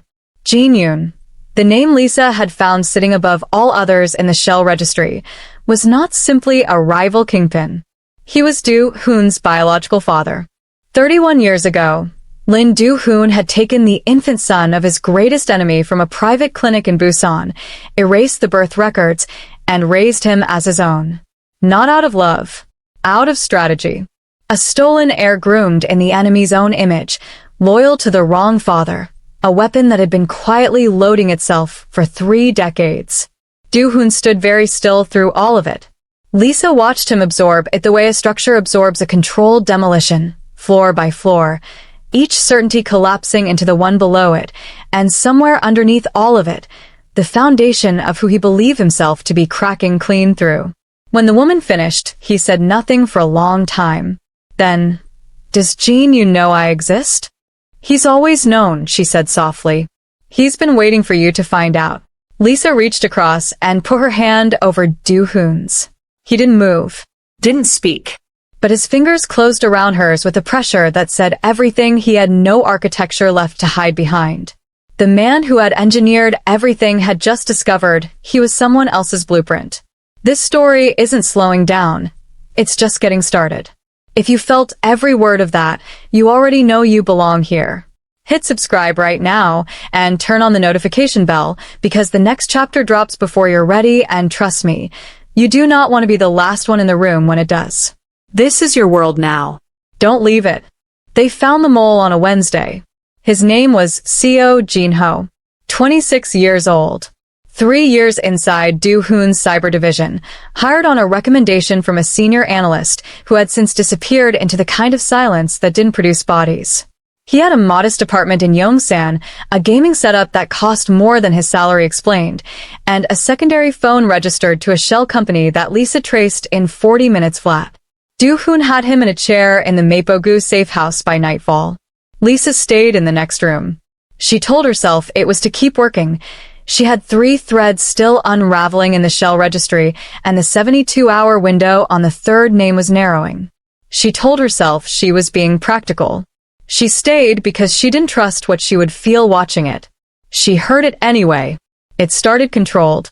Do-hoon's voice low and precise, asking questions with the patience of a man who already knew the answers and was simply offering the other person an opportunity to demonstrate some dignity. Seo Jin-ho, to his significant misfortune, chose defiance. Then the controlled part ended. Lisa had written about violence for years. She understood it as a language, the grammar of power, the punctuation of fear. She had documented it, dissected it, traced its financial and political architecture across 3 continents. She thought she understood what it sounded like. She had not heard it like this. Without rage, without heat, just cold, methodical, unhurried. The sound of a man who had stopped calculating consequences because he had already decided there weren't any that mattered. It lasted 9 minutes. When Do-hoon came back through the door, his knuckles were split, and his expression was the blankiest she had ever seen it. Not empty, cleared. Like a surface that had been wiped of everything, including the things that were supposed to stay. He was feeding location data for 6 weeks, he said, moving to the sink. Every safe house. Every route. Every restaurant. He ran the water. Including last night. Lisa watched him rinse his hands with a focused calm of someone performing a ritual. Do-hoon. He'll live, he said flatly. Probably. That's not, she stopped. Measured her next words with the precision she used for everything that mattered. That's not what I was going to say. He turned off the tap. Stood with his back to her. Both hands braced against the sink, and she could see it in the set of his shoulders. The thing he was holding back, the fracture running beneath the controlled surface, the identity collapse that had been accumulating since a woman in a house outside Seoul had told him his entire life was someone else's architecture. She crossed the room, stood behind him, didn't touch him, not yet. You beat him into a coma, she said quietly. And you felt nothing. A long silence. I felt everything, he said. Quieter than she'd ever heard him. That's the problem. She understood then. The blankness was an absence. It was containment. The face of a man pressing his full weight against a door he was terrified to let open because he didn't know what version of himself lived on the other side of it. She put her hand flat against his back. Steady. Present. You're not him, she said. Either of them. He didn't respond. But some of the tension beneath her palm released, barely, fractionally, like a structure that had been holding its breath and finally, reluctantly, allowed itself one exhale. She stayed there until the water stopped dripping. She told him at 2:19 a.m. Not because the timing was right. The timing was catastrophically wrong, sandwiched between a mole in a coma and a biological father who was reportedly mobilizing, but because she had watched his hand tremble twice at dinner and had understood, with cold clarity, that she was running out of time to carry it alone. He was at the window when she came to find him. Soul spread below, blazing and indifferent, and he was looking at it the way he had in the early days, like a man surveying something he owned. Except now she knew better. He wasn't surveying. He was steadying himself against the only thing that hadn't changed shape on him. I need to tell you something, she said. He turned. Read her face in the way he always did. Fast, thorough, the assessment of a man whose survival had always depended on accurate intelligence. Whatever he found there made him go very still. She didn't dress it up. She was not a woman who buried headlines. I'm pregnant. The human body begins producing HCG, the hormone that confirms pregnancy, within 6 days of conception, rising so rapidly it doubles every 48 hours, flooding the system with a biological fact before the mind has fully processed the emotional one. Lisa's body had known before she did. She suspected, on some level, that Do-hoon's had too. The silence that followed was the longest she had ever given him. He didn't move, didn't speak, just looked at her with an expression she had no existing category for. Not shock exactly, not the careful blankness he deployed when information threatened his composure. Something raw. Something that moved behind his eyes like weather, like a system building offshore that hadn't decided yet what it intended to become. Then he crossed the room. He didn't say anything.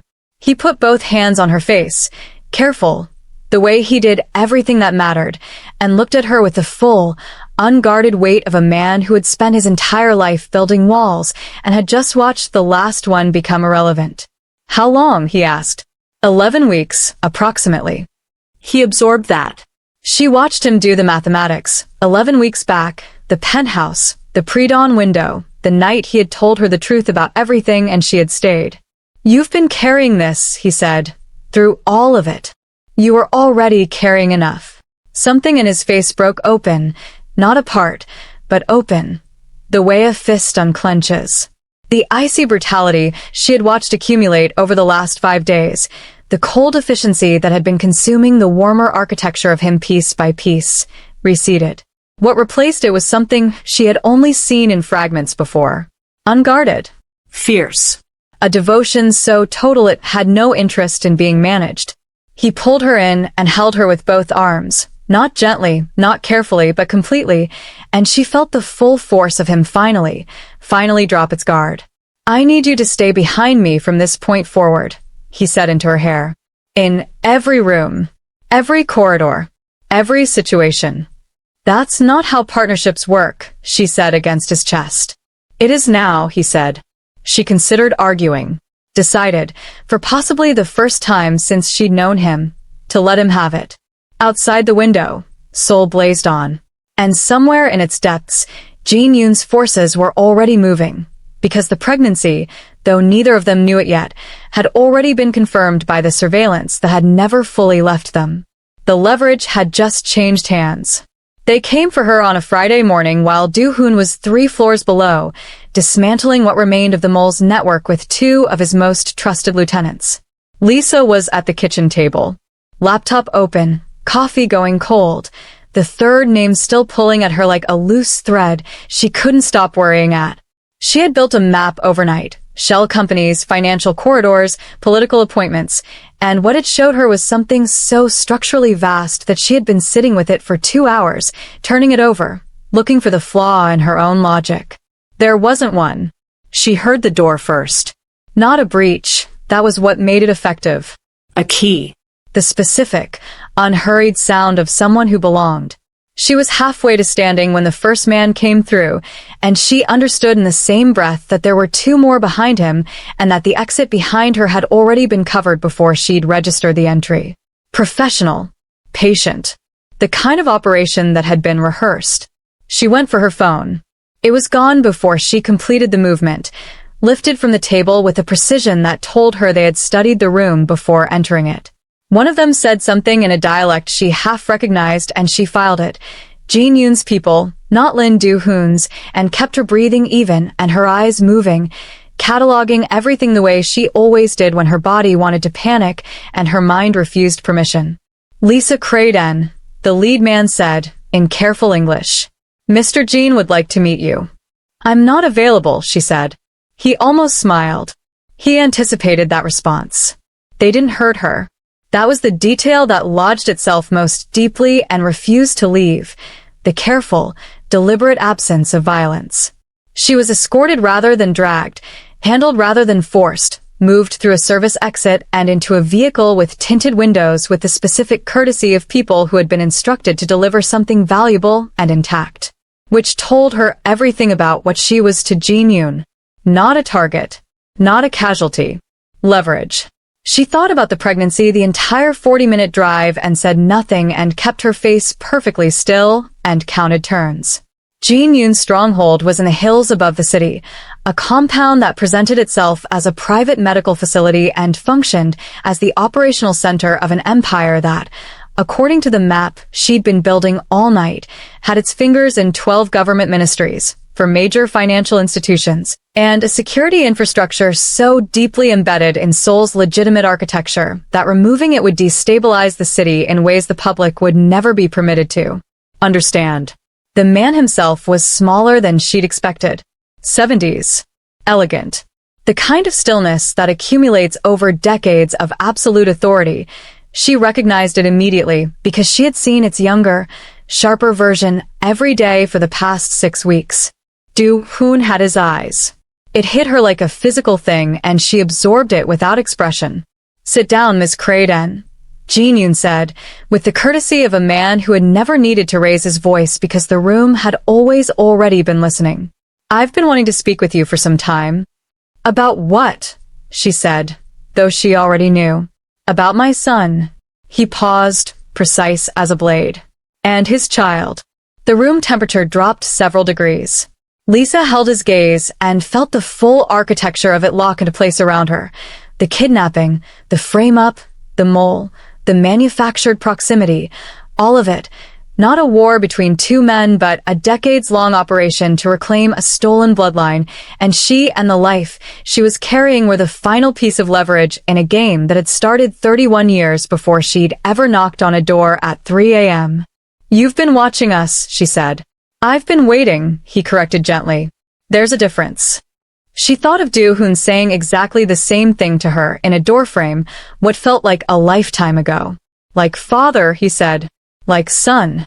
She said nothing, and waited for Do-hoon to come find her, because she knew, with absolute certainty, that he was already coming.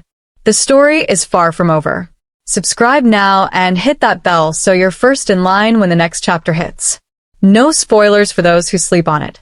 No replays for those who weren't watching. This inner circle moves fast. Get in now or spend tomorrow catching up. Do-hoon found out at 9:17 a.m. 11 minutes later, he was on the power bike. Alone. Every lieutenant, he had told him to wait, to plan, to assess, to build a coordinated operation with appropriate resources and a viable extraction model.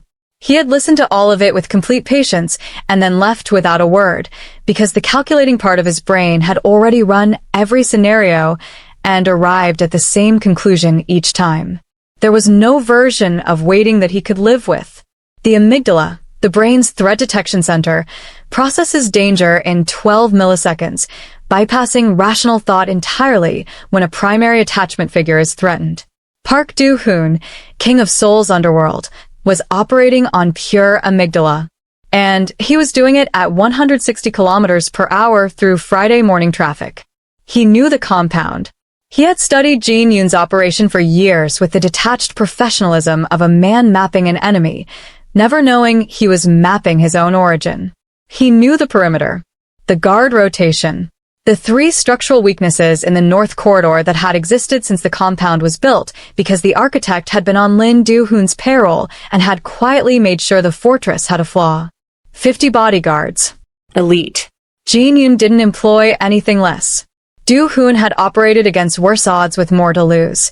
Except that was no longer true, and somewhere on that 40-minute ride through Seoul's morning arteries the last thread of cold professionalism snapped clean, and what replaced it was something he had spent his entire adult life engineering himself not to feel. He didn't use a silencer. That was the detail his lieutenants would discuss for years afterward. In the controlled, reverent tones of people who had witnessed something they didn't have adequate language for. He went through the North Corridor without concealment, without strategy, with the full and terrible force of a man who had decided that speed and absolute commitment were the only tactical variables that mattered. The first 4 went down before the alarm sounded. The next 6 in the time it took the response team to reach the corridor. He moved through the compound like a system, Not chaotic, never chaotic, but stripped of every hesitation, every calculation about cost and consequence, every half measure he had ever permitted himself in the name of control. Room by room, floor by floor. He took hits. He registered them the way a moving vehicle registers road damage, as information, not impediment. A graze above the left ear. 2 cracked ribs from a collision with a man twice his size who he put through a glass partition without breaking stride. His jacket was destroyed by the 3rd floor. He didn't notice. Somewhere above him, Lisa was in a room with his biological father. He kept moving. The 50th man was stationed outside a set of glass-walled doors on the top floor, the final checkpoint, the last piece of architecture between Do-hoon and the room where everything that mattered to him was being held as leverage in a 31-year-old war he hadn't chosen and had never been consulted about. He stopped in front of him. The guard was good. Trained. The kind of professional who doesn't intimidate easily and doesn't make the mistake of underestimating a bloodied man in a destroyed jacket just because he looks like he's already lost. They looked at each other for exactly 2 seconds. "Move," Do-hoon said quietly. The guard moved. He pushed through the doors. The room beyond was glass on 3 sides, soul blazing through every wall.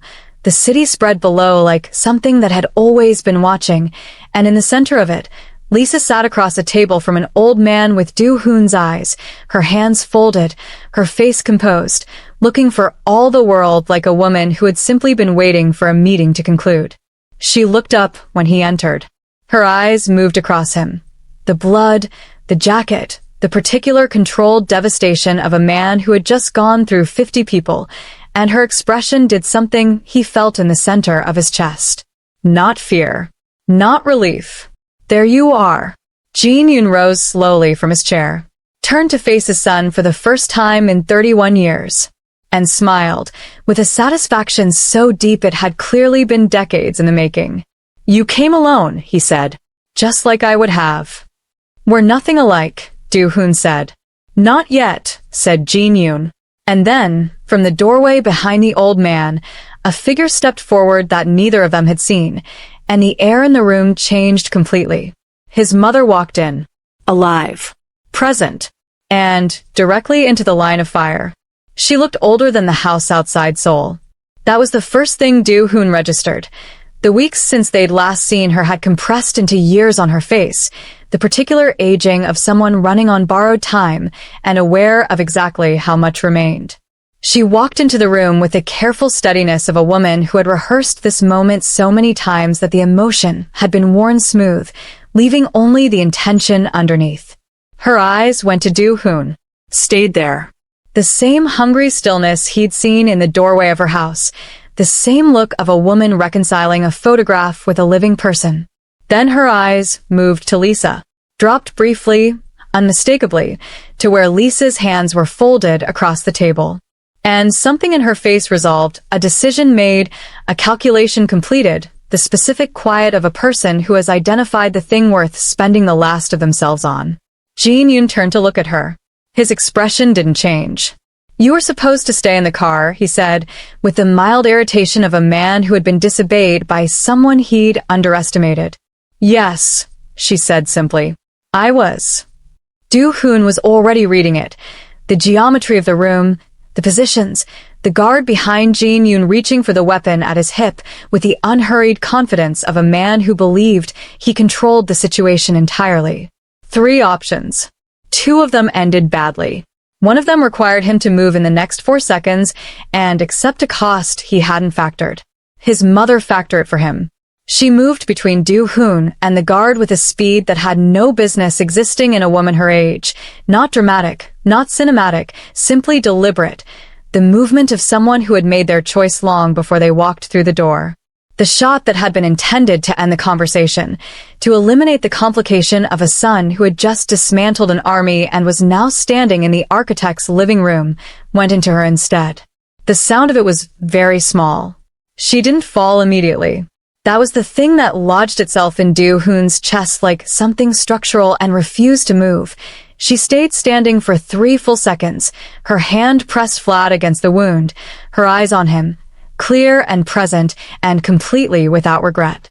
Then he was there, catching her before the floor could, lowering her with a gentlessness that had no precedent in anything he had done in the last 3 hours. Lisa was beside him in the same moment. He didn't register moving to her. She was simply there, her hand on his back, steady and present in the way she had been since the beginning, since a bathroom floor and a 2-line test and a secret she had carried alone through everything. Behind them, Jin-yoon hadn't moved. He was watching his son hold a dying woman with an expression that had finally, for the first time, lost its architecture of control. Something moved behind the old man's eyes. Not remorse exactly, but the specific, terrible recognition of a man confronting the full consequence of a 31-year-old decision. Do-hoon looked up at him from the floor. The guard was down. Lisa had seen to that with a speed and efficiency that would have surprised anyone who hadn't spent 6 weeks watching her operate. The room was theirs. The leverage had inverted. And Jin-yoon, stripped of every structural advantage, stood at the glass wall with soul blazing behind him and the full weight of what he had built, and what it had cost, finally, visibly, pressing down. Do-hoon stood. He crossed the room without hurry. Without the cold blankness of the corridors below or the brutal efficiency of the 50 men between the entrance and this moment. He moved with something quieter and more final than either, the absolute, settled calm of a man who has passed through rage and out the other side into something that doesn't have a temperature. Jin-yoon looked at him without stepping back. To his credit, or perhaps simply to his nature, he met it without flinching, the way a man faces a consequence he always knew was coming and had simply chosen not to think about until it arrived. "You could have come to me," Do-hoon said. Very quiet. "Any time in 31 years. You could have come to me." "You weren't ready," Jin-yoon said. "You never gave me the chance to be." One moment. One breath between them. Father and son, biology and betrayal. 31 years of stolen identity compressed into 4 feet of charged air between 2 men who moved identically, thought identically, and had been pointed at each other since before Do-hoon had a name. Then Do-hoon's hand closed on Jin-yoon's collar, and the glass wall behind him made its decision. It didn't shatter dramatically. It gave the specific, almost gentle surrender of engineered glass meeting sufficient force, and Jin-yoon went through it and into the Seoul skyline with an expression that had not yet fully processed what was happening. The city took him. Do-hoon stood at the open edge for a long moment, wind cutting through the destroyed jacket, Seoul blazing 30 floors below, and breathed. Then he turned.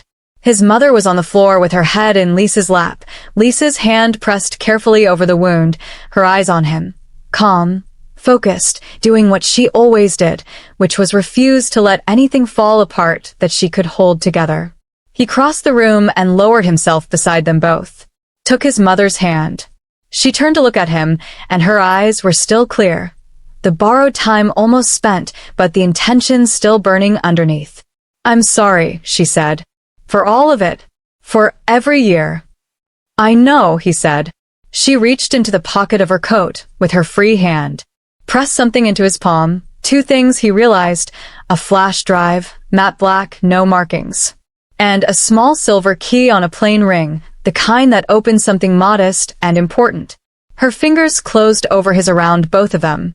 "There is one more thing," she said. Her voice was very quiet now, running on the last reserves of itself. "Something I should have told you years ago." A breath. "You have a sister." The room went completely still. "She doesn't know about any of this. She's been safe. I made sure of that. I kept her separate. I kept her clean." Another breath, shorter. "She's in the United States. The drive has everything. The key opens a safety deposit box in her city. She'll need it. What's inside it will protect her." Her grip tightened fractionally. "But Do-hoon, listen to me." He was listening. He had never in his life listened to anything more completely. They know about her now. Jin-yoon's people. The ones still operational. They'll move on her within 72 hours of confirmation of his death. Her eyes held his with the last of everything she had. "You have to get to her first." "I will," he said. "Promise me." "I promise." She looked at him for a long, still moment, drinking him in one final time, the way she had in the doorway of the house outside Seoul, and then her eyes moved to Lisa, and something in them softened into a gratitude so complete it needed no words. Her hand went slack. Do-hoon stayed on the floor beside her for a long time, his mother's hand in one of his and the flash drive and silver key in the other, the wind coming through the broken glass wall, Seoul indifferent and magnificent below. Lisa said nothing. She put her head against his shoulder and stayed there, solid and present, the way she had been since the beginning. He closed his fingers around the key. He stood at the broken glass wall for 7 minutes after they called it. Lisa counted. She had learned, over the weeks of knowing him, that Do-hoon processed grief the way he processed everything, standing up, facing outward, giving nothing away to any room that wasn't entirely safe. She was the only safe room he had left. She let him have the 7 minutes and didn't move from the floor and didn't say anything, because she understood that silence, offered correctly, was its own form of holding someone together. On the 8th minute he turned around. His eyes were dry. His face was the contained, cleared surface she knew well. But underneath it, visible to her now in ways it hadn't been 6 weeks ago, in ways she suspected it hadn't been visible to anyone in years, was the full weight of everything the last 12 hours had cost him. The identity, the parents, the empire, the 31-year lie that had been the foundation of every single thing he believed about himself. He held up the flash drive and the silver key. "Tell me what you need," Lisa said. He sat down beside her, opened his last remaining laptop. The others had been destroyed in the compound's lower floors, and slotted the drive. She leaned in beside him, close enough that he could feel the warmth of her, and they read together in silence as the file structure opened. The United States hosts over 1.2 million safety deposit boxes, many containing documents, assets, and identities held by individuals with no formal connection to financial institutions, a largely unregulated system that has sheltered everything from inheritance documents to evidence in federal cases. The drive contained a life, a full, carefully constructed parallel existence, identity documents, a residential address in a mid-sized American city, financial accounts under a name that had no traceable connection to either Jin Yoon or Lin Do-hoon, or anything that had happened in Seoul. A photograph. A young woman, mid-20s, dark-haired, with a particular stillness in her eyes that hit Do-hoon somewhere below the ribcage and registered as recognition before his mind had finished processing the image. She had his jaw, their mother's eyes, and the specific, self-contained composure of someone who had grown up alone and learned to make that sufficient. "She doesn't know," Lisa said quietly. "Nothing," Do-hoon confirmed. "She grew up thinking she was an only child of ordinary people." He studied the photograph. She built her own life. Clean. Separate. A pause. "My mother protected her from all of it, and now Jin Yoon's remaining network knows she exists. Which means she has approximately 68 hours from the moment his death is confirmed." He checked his watch. Confirmation will have reached his operational command within the last 20 minutes. Lisa was already doing the mathematics. Flight time to the US, plus ground time, plus the fact that we have no idea what she knows or doesn't know, or whether she'll believe a single word from a stranger who shows up telling her she's the secret daughter of a Seoul crime dynasty. "I'll go alone," he said. She looked at him. "Lisa." His voice was very quiet. "You are 11 weeks pregnant, and you've been through a kidnapping, a siege, and a penthouse in the last 18 hours. You are not getting on a 14-hour flight. You don't get to make that decision." "I'm not making it." He turned to look at her fully. "I'm asking. For the first time in my life, I am asking someone for something instead of engineering the outcome." His eyes held hers with the full, unguarded weight of the man she had watched emerge from behind 30 years of architecture. "Stay somewhere safe. Let me bring her back. And when I return, and I will return, we will figure out what comes next. Together." The word landed between them with the full significance of everything it contained. Together. Not a strategy. Not a managed outcome. A choice made by a man who had spent his entire life controlling variables to let the most important one remain beautifully, terrifyingly open. Lisa looked at him for a long time. "You have 66 hours, she said finally. "I'll need 48. Then you have 48. She reached up and put her hand against his face, deliberate, unhurried, the gesture of a woman who had made her own decision. Bring her home. He covered her hand with his, held it there, and in the ruin of a glass penthouse above a city that had tried to erase them both, Park Do-hoon, stolen heir, Kingpin, the man who had engineered a door knock at 3 a.m. and found something he hadn't planned for, looked at the woman who had become the only thing he hadn't tried to control, and felt the terrifying, clarifying weight of a future he actually wanted to live. He kissed her once. Certain. Unhurried.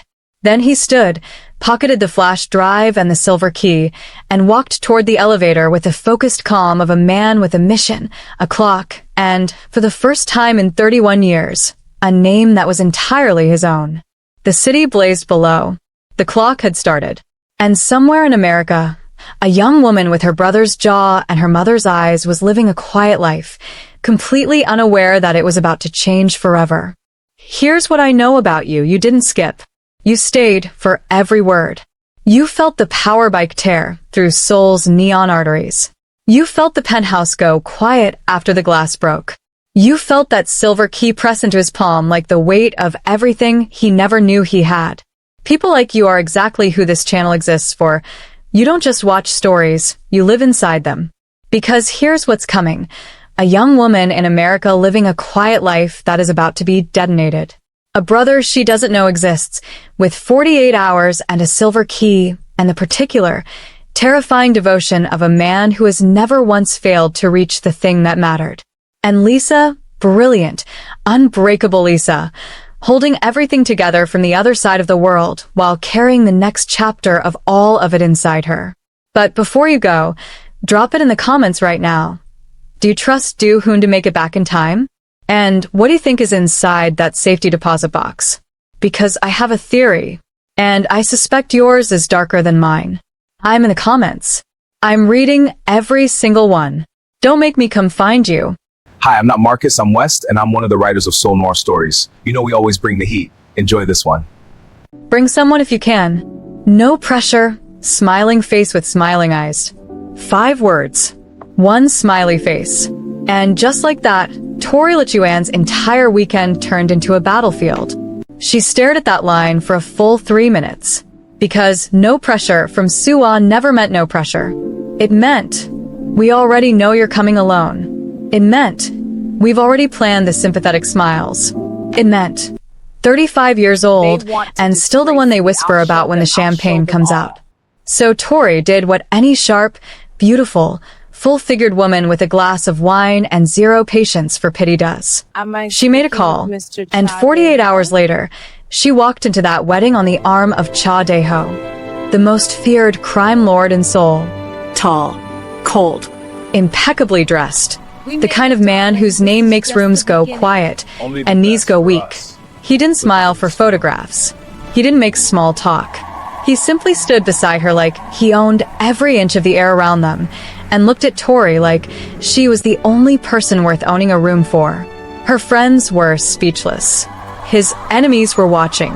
And neither Tori nor Dae-ho had any idea that one fake date was about to pull them both into something that couldn't be faked at all. But here's what makes this story cut even deeper. Did you know that social exclusion activates the exact same region of the brain as physical pain? Neuroscientists call it social pain.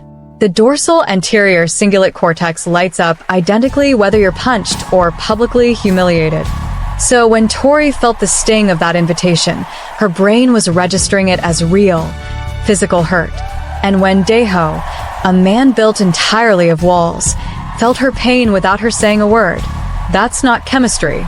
That's 2 nervous systems recognizing each other before their minds caught up. Now you understand exactly why she stayed, and exactly why he couldn't walk away. This story right here is about an unlikely romance forged in survival, soaked in secrets, and built between 2 people who were never supposed to feel anything at all. If you love protective anti-heroes, women reclaiming their power, and love stories where danger and devotion are completely inseparable, then honey, you are exactly where you need to be. Punch that subscribe button because we have more stories coming. Mafia bosses with hidden hearts, survivors who refuse to stay victims, and all the emotional warfare your soul craves. Smash that like button and drop a comment right now. What's your current situation? Where in the world are you listening from?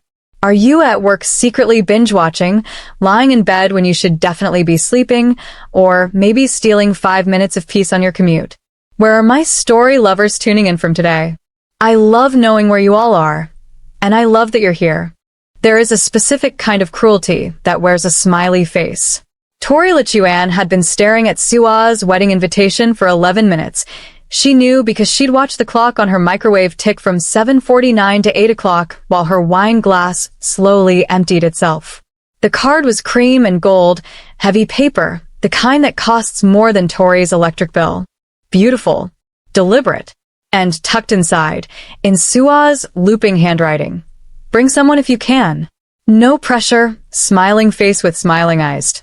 No pressure. Tori set the card down like it had teeth. She was 35, a journalist, rent paid, byline respected, refrigerator stocked. By any reasonable measure, her life was working. But reasonable had never once walked into a room full of married women in coordinated pastels, so reasonable could keep its opinions to itself. Because Tori knew what that invitation actually said. She'd been reading between Sua's lines for 15 years. What it said was, "We've already decided how this evening ends for you. We've saved you the seat nearest the exit. We've practiced the look. That slow, soft tilt of the head. The eyes that say still, without the mouth having to move." She poured the rest of the bottle. Here's something most people don't know. Loneliness isn't just emotional, it's physiological.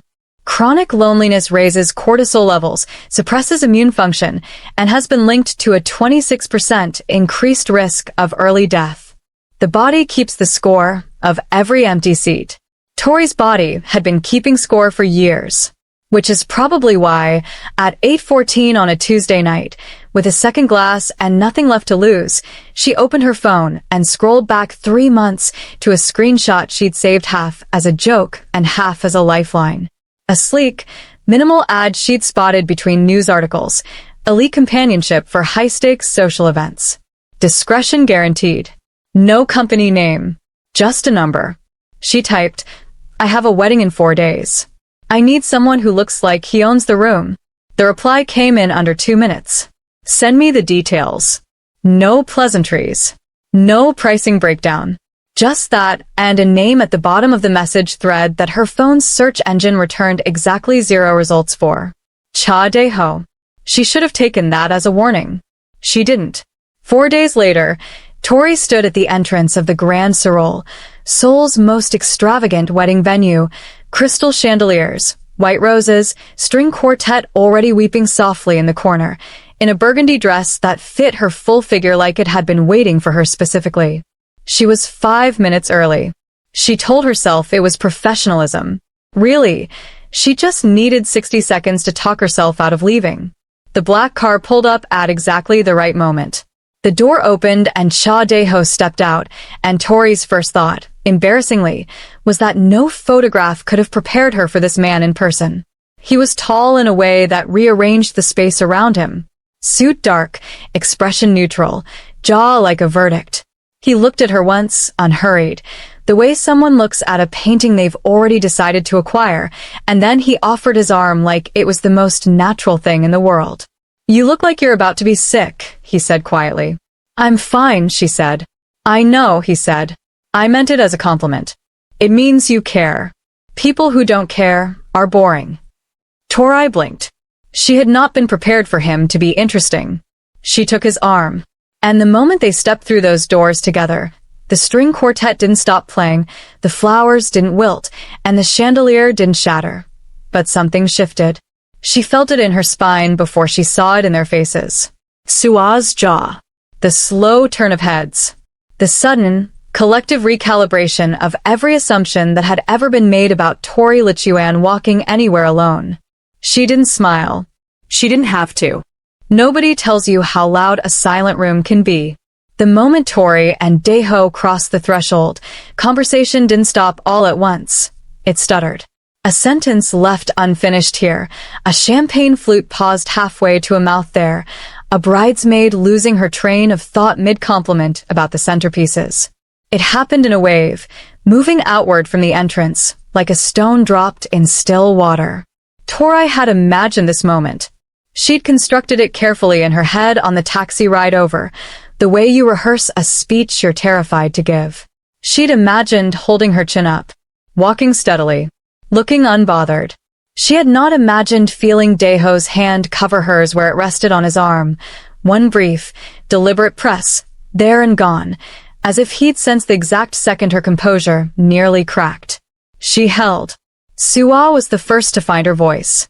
She appeared through the crowd in a flurry of blush chiffon and expensive perfume, arms open, smile enormous, eyes doing rapid, almost violent calculations.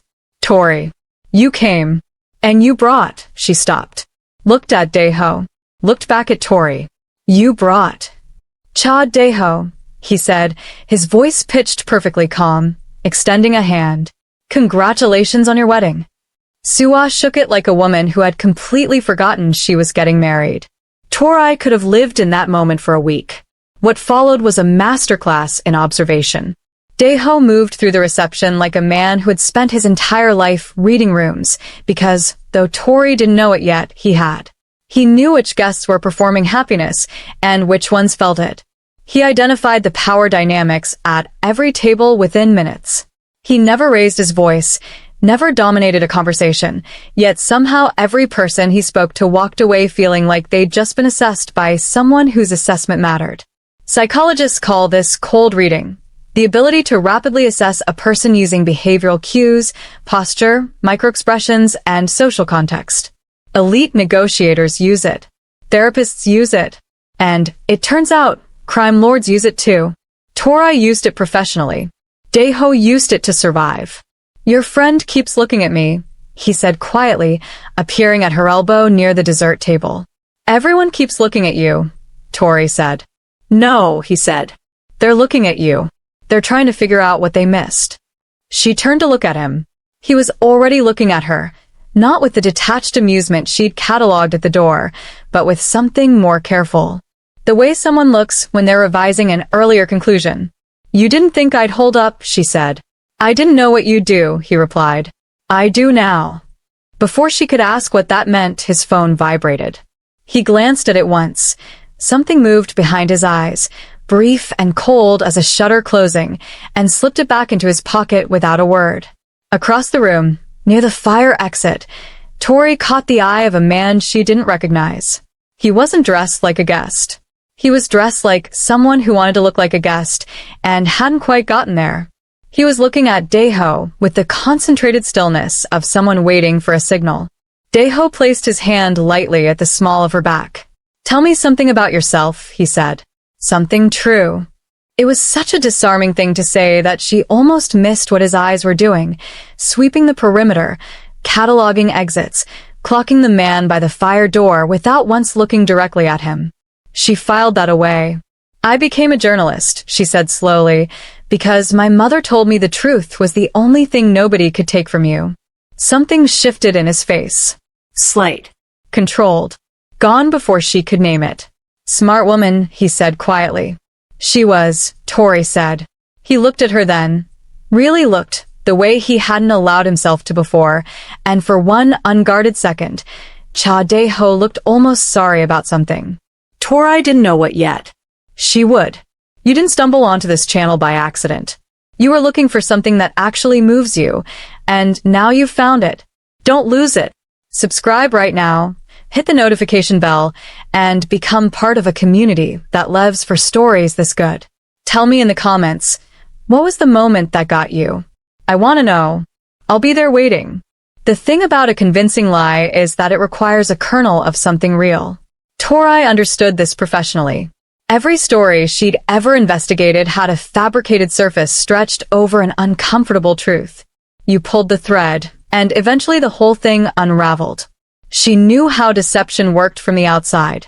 What she hadn't anticipated was how disorienting it would feel from the inside, sitting across a candlelit dinner table from Cha Daeho, watching him perform devotion so seamlessly that she kept forgetting it was a performance. He remembered everything. That was the first thing that unsettled her. She'd mentioned once, in passing, during the car ride over, that she hated coriander. 40 minutes later, when the appetizers arrived, he'd redirected the waiter without her noticing, and her plate arrived without it. No announcement. No, you're welcome.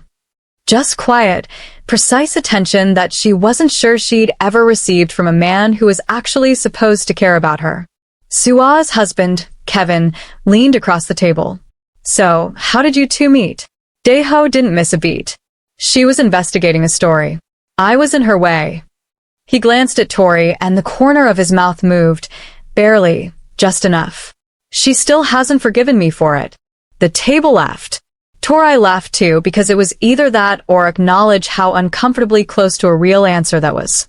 Here's the thing about charm. Neuroscientists have found that charismatic people trigger the brain's reward centers the same way food and money do. Being around them literally feels good. Your dopamine doesn't ask for credentials.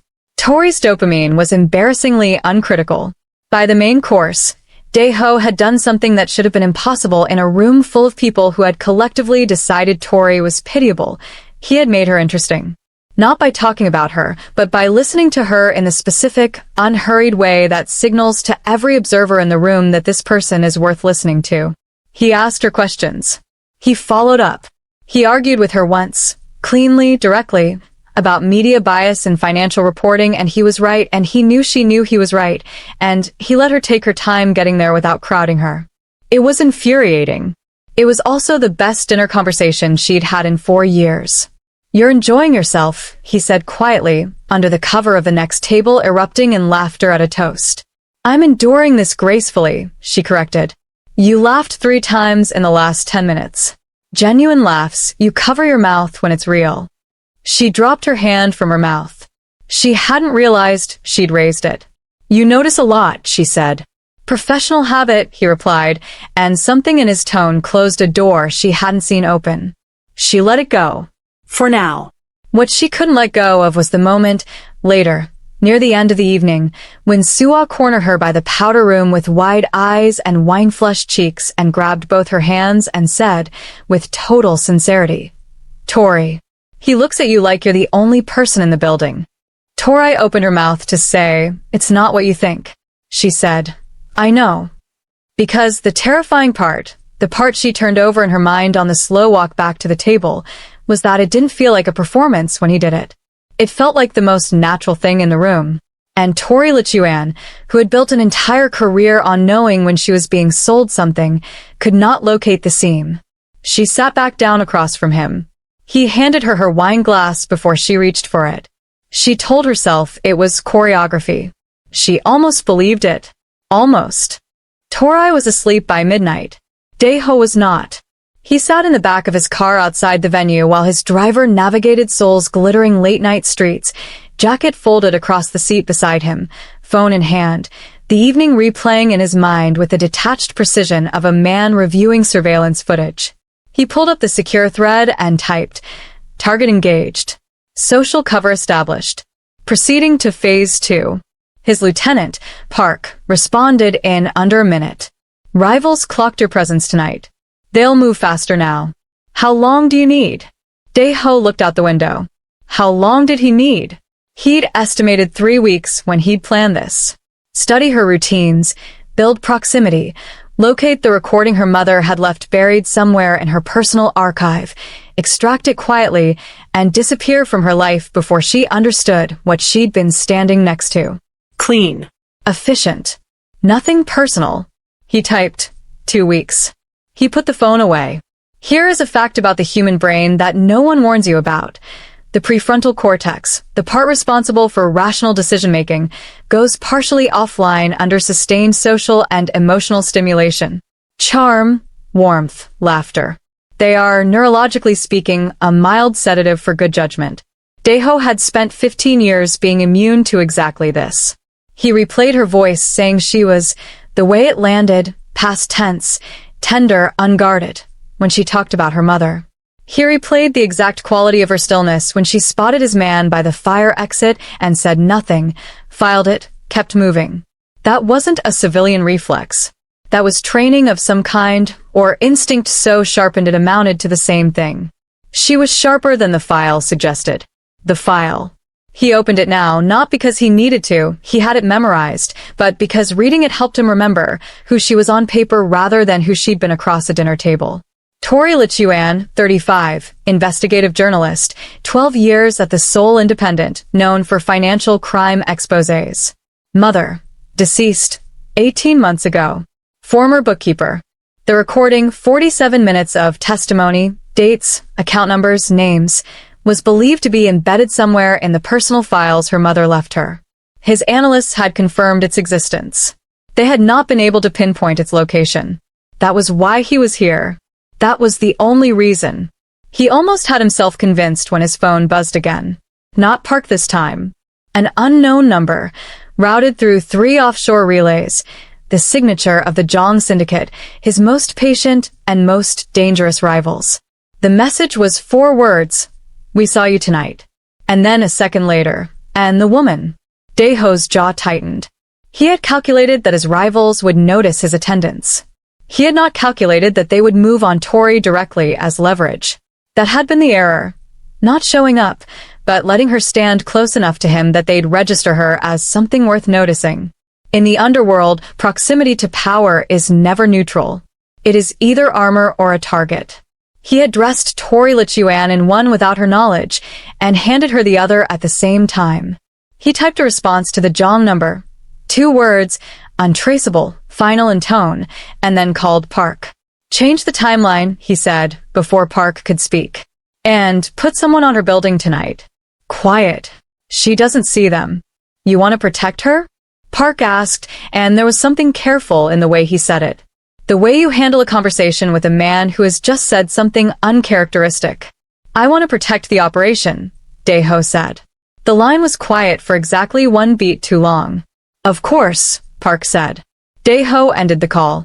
Looked out at Seoul sliding past the window, all light and noise and beautiful indifference. Somewhere across the city, Tori Lichuan was sleeping without any idea that she'd just become the most interesting problem he'd encountered in 15 years of very serious problems. He did not find this comforting. He found it, against every reasonable instinct he possessed, something dangerously close to remarkable. Every great story deserves a great audience. You've proven you're exactly that.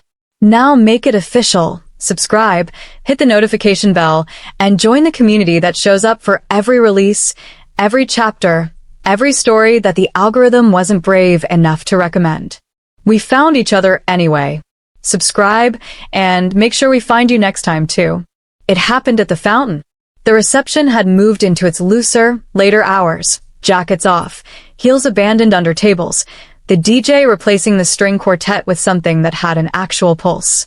Tori had slipped outside for air, not because she needed it, but because she'd watched Daeho deflect his 4th conversation of the evening with surgical pleasantness and felt, suddenly, that she needed to be somewhere he wasn't.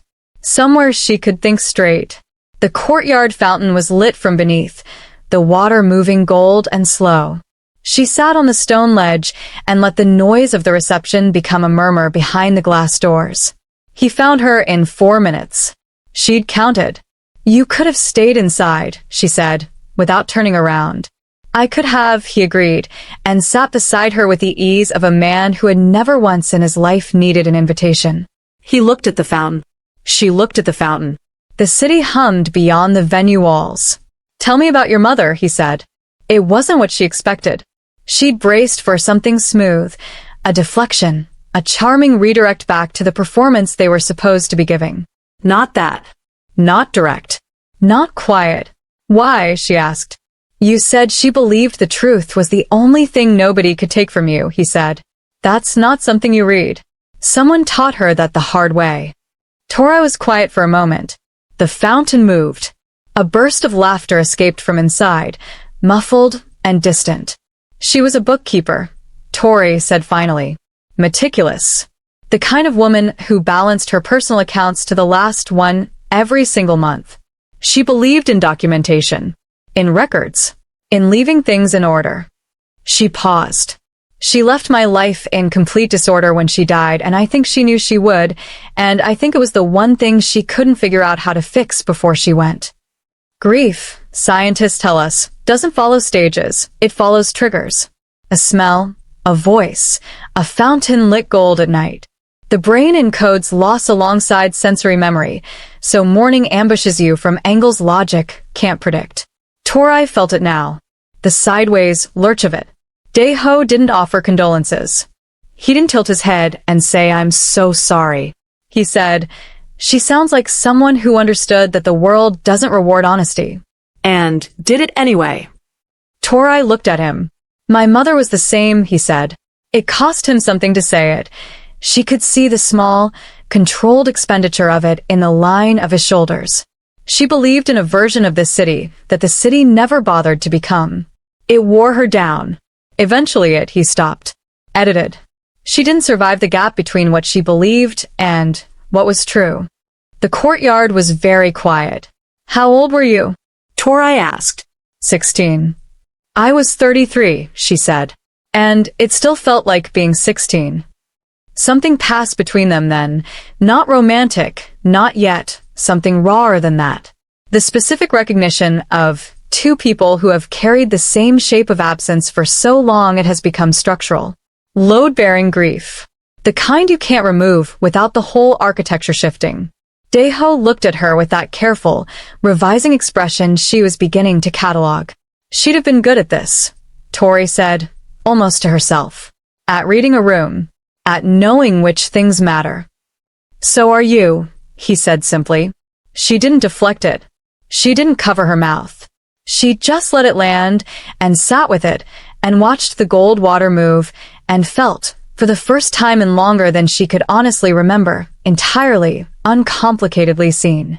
Which was, of course, the most dangerous thing Cha Dae-ho had done to her all evening. And he hadn't even tried. It started with a look. Not Dae-ho's look, not the careful, recalibrating one Tori had been quietly cataloging all evening.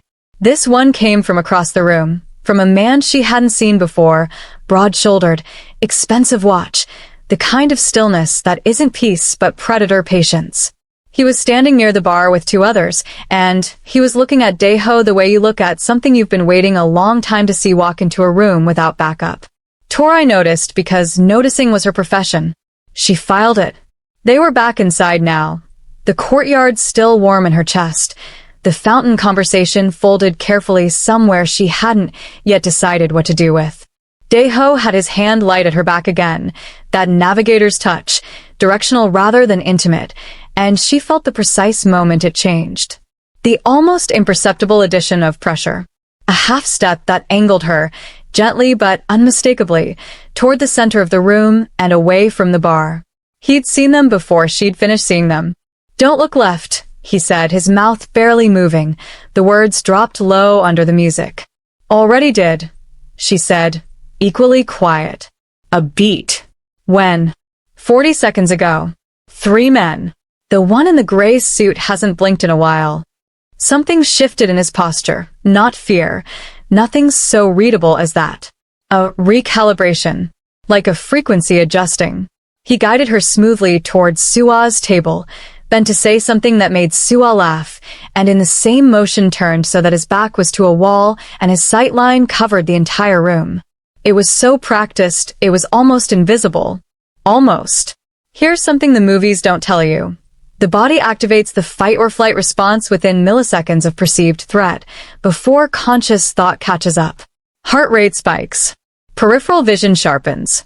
You feel danger before you understand it. Tori's pulse had already told her everything. "Who are they?" she asked, when Sua was pulled away by a relative with a camera. "People who believe they have a grievance," Dae-ho said. "Do they?" He considered this with genuine thoughtfulness, which was somehow more alarming than a flat denial. "That depends on your definition of grievance." "I'm a journalist," she said. "My definition is fairly precise." He looked at her sideways. "The man in gray is Han Jae-won. He runs the Eastern Logistics Network for the Jong family. He and I have competing interests in the same financial territory. He has been waiting for an opportunity to make that conversation public and uncomfortable. And being seen here gives him that? Being seen here without my usual security gives him that, he said. He thinks I'm exposed. Are you? Daeho's eyes moved across the room. Gray suit, the two flanking men, the exits, the staff who weren't paying quite the right kind of attention. Comparatively, no, he said. But the calculus changes if he decides to involve anyone nearby. Anyone nearby. The words arranged themselves in her mind with unpleasant clarity. Is that a warning? She asked. It's a fact, he said. I deal in those when I can. What happened next took 11 seconds. She counted later, replaying it. Han Jae-won set his glass down and began moving. Not toward them. Too obvious, but on a trajectory that would intersect theirs near the corridor to the private dining rooms. His two companions fanned out with the casual choreography of men who had done this before. Daeho's phone was already in his hand. He typed 4 words, pocketed it, and turned to Tori with an expression of complete social ease. Tell me of a question you've been wanting to ask Sua's mother-in-law, he said. Something that requires walking to that side of the room right now. Tori didn't miss a beat. I've been dying to ask about her garden, she said. Excellent, he said, and steer her left without a single visible change in pace or manner. Behind them, Han Jae-won reached the corridor to find 2 men already standing there, large, quiet, suited, who had appeared from precisely nowhere. He stopped, looked, recalculated, turned back to the bar. Tori didn't look back. She smiled at Sua's mother-in-law and asked about her garden and stood in the warm noise of the reception while her heart knocked steadily against her ribs and one thought moved through her mind with the clean, certain feeling of a truth she couldn't unknow. Cha Daeho had not brought her here as a date. She didn't know yet what he'd brought her here as. But she was going to find out. Here's what I know about you. You didn't skip. You stayed for every word. You felt the fountain scene. You felt the lobby. You felt that tension land like a stone in still water. People like you are exactly who this channel exists for. Subscribe right now, the bell, the whole thing, and tell me in the comments, what do you think that midnight phone call means? I have a theory. Let's talk. Tori had a rule about instinct. When it spoke, she wrote it down. Not metaphorically. Literally. She kept a notes app on her phone. Plain text, no formatting, where she deposited the observations that didn't yet have a shape. A look that lasted half a second too long. A number that didn't add up. A source who smiled at the wrong moment. She had built every significant story of her career on those fragments, the things her body knew before her mind caught up. She opened it at 1:14 a.m., sitting on the edge of the hotel bed she'd booked 3 weeks ago for the wedding weekend, heels off, dress still on, the city burning orange beyond the floor-to-ceiling window. She typed. He knew exactly where to move me. Exits. Sight lines. The men appeared too fast, already positioned. This was not improvised. He came prepared for threat. Why? She stared at it, then typed the ad. No company name. How did they match us so quickly? 2 minutes. Then, who researched whom first? She put the phone down, picked it up again, opened a new browser window and typed Cha Daeho Seoul. The results were sparse in a way that was itself a result. A man of his apparent wealth and presence should have left a digital footprint, philanthropy mentions, business registry filings, social appearances. There was almost nothing. 3 lines in a 2019 financial journal.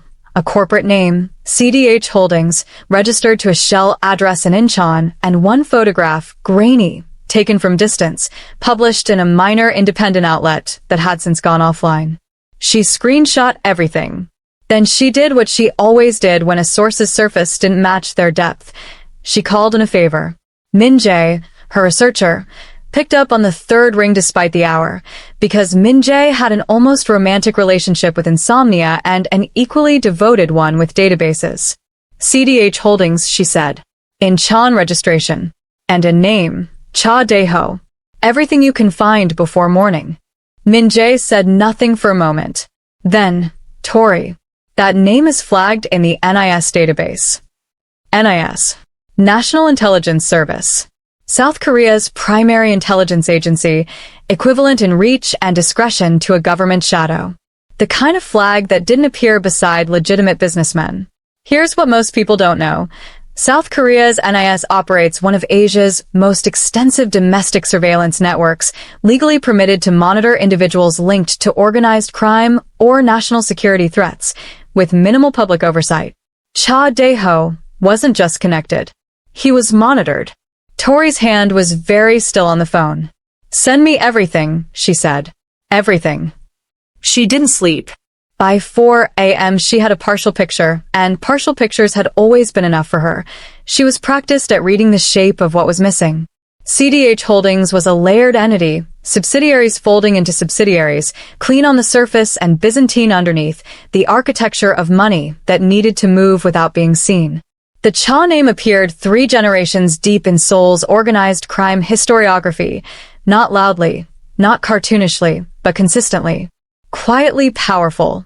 The kind of family the city had learned to work around rather than confront.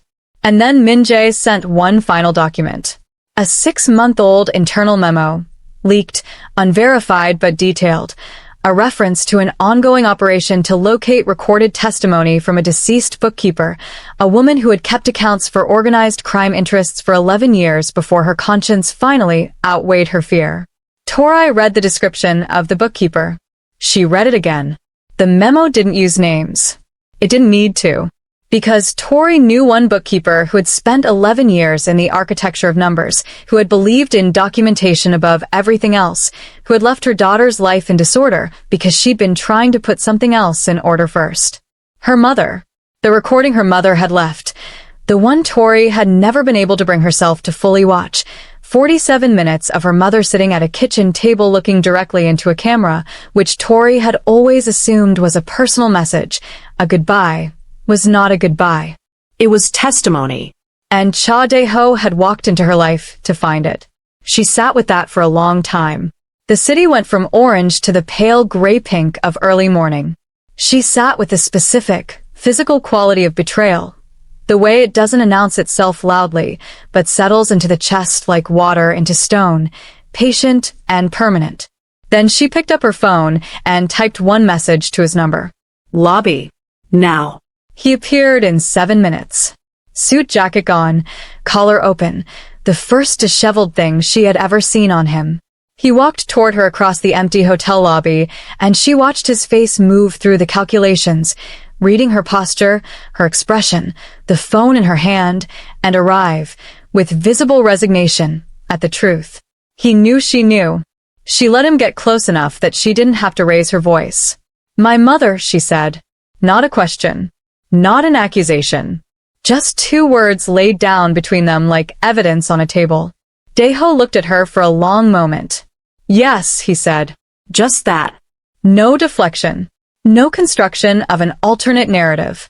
Just yes, clean and undefended, and somehow that single syllable was both the worst and the most honest thing he had ever offered her. "You built a fake dating service," she said. "You researched me.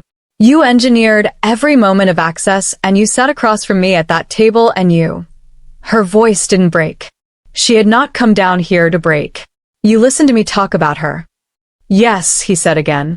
"Say something else," she said, and her voice was very quiet and very dangerous.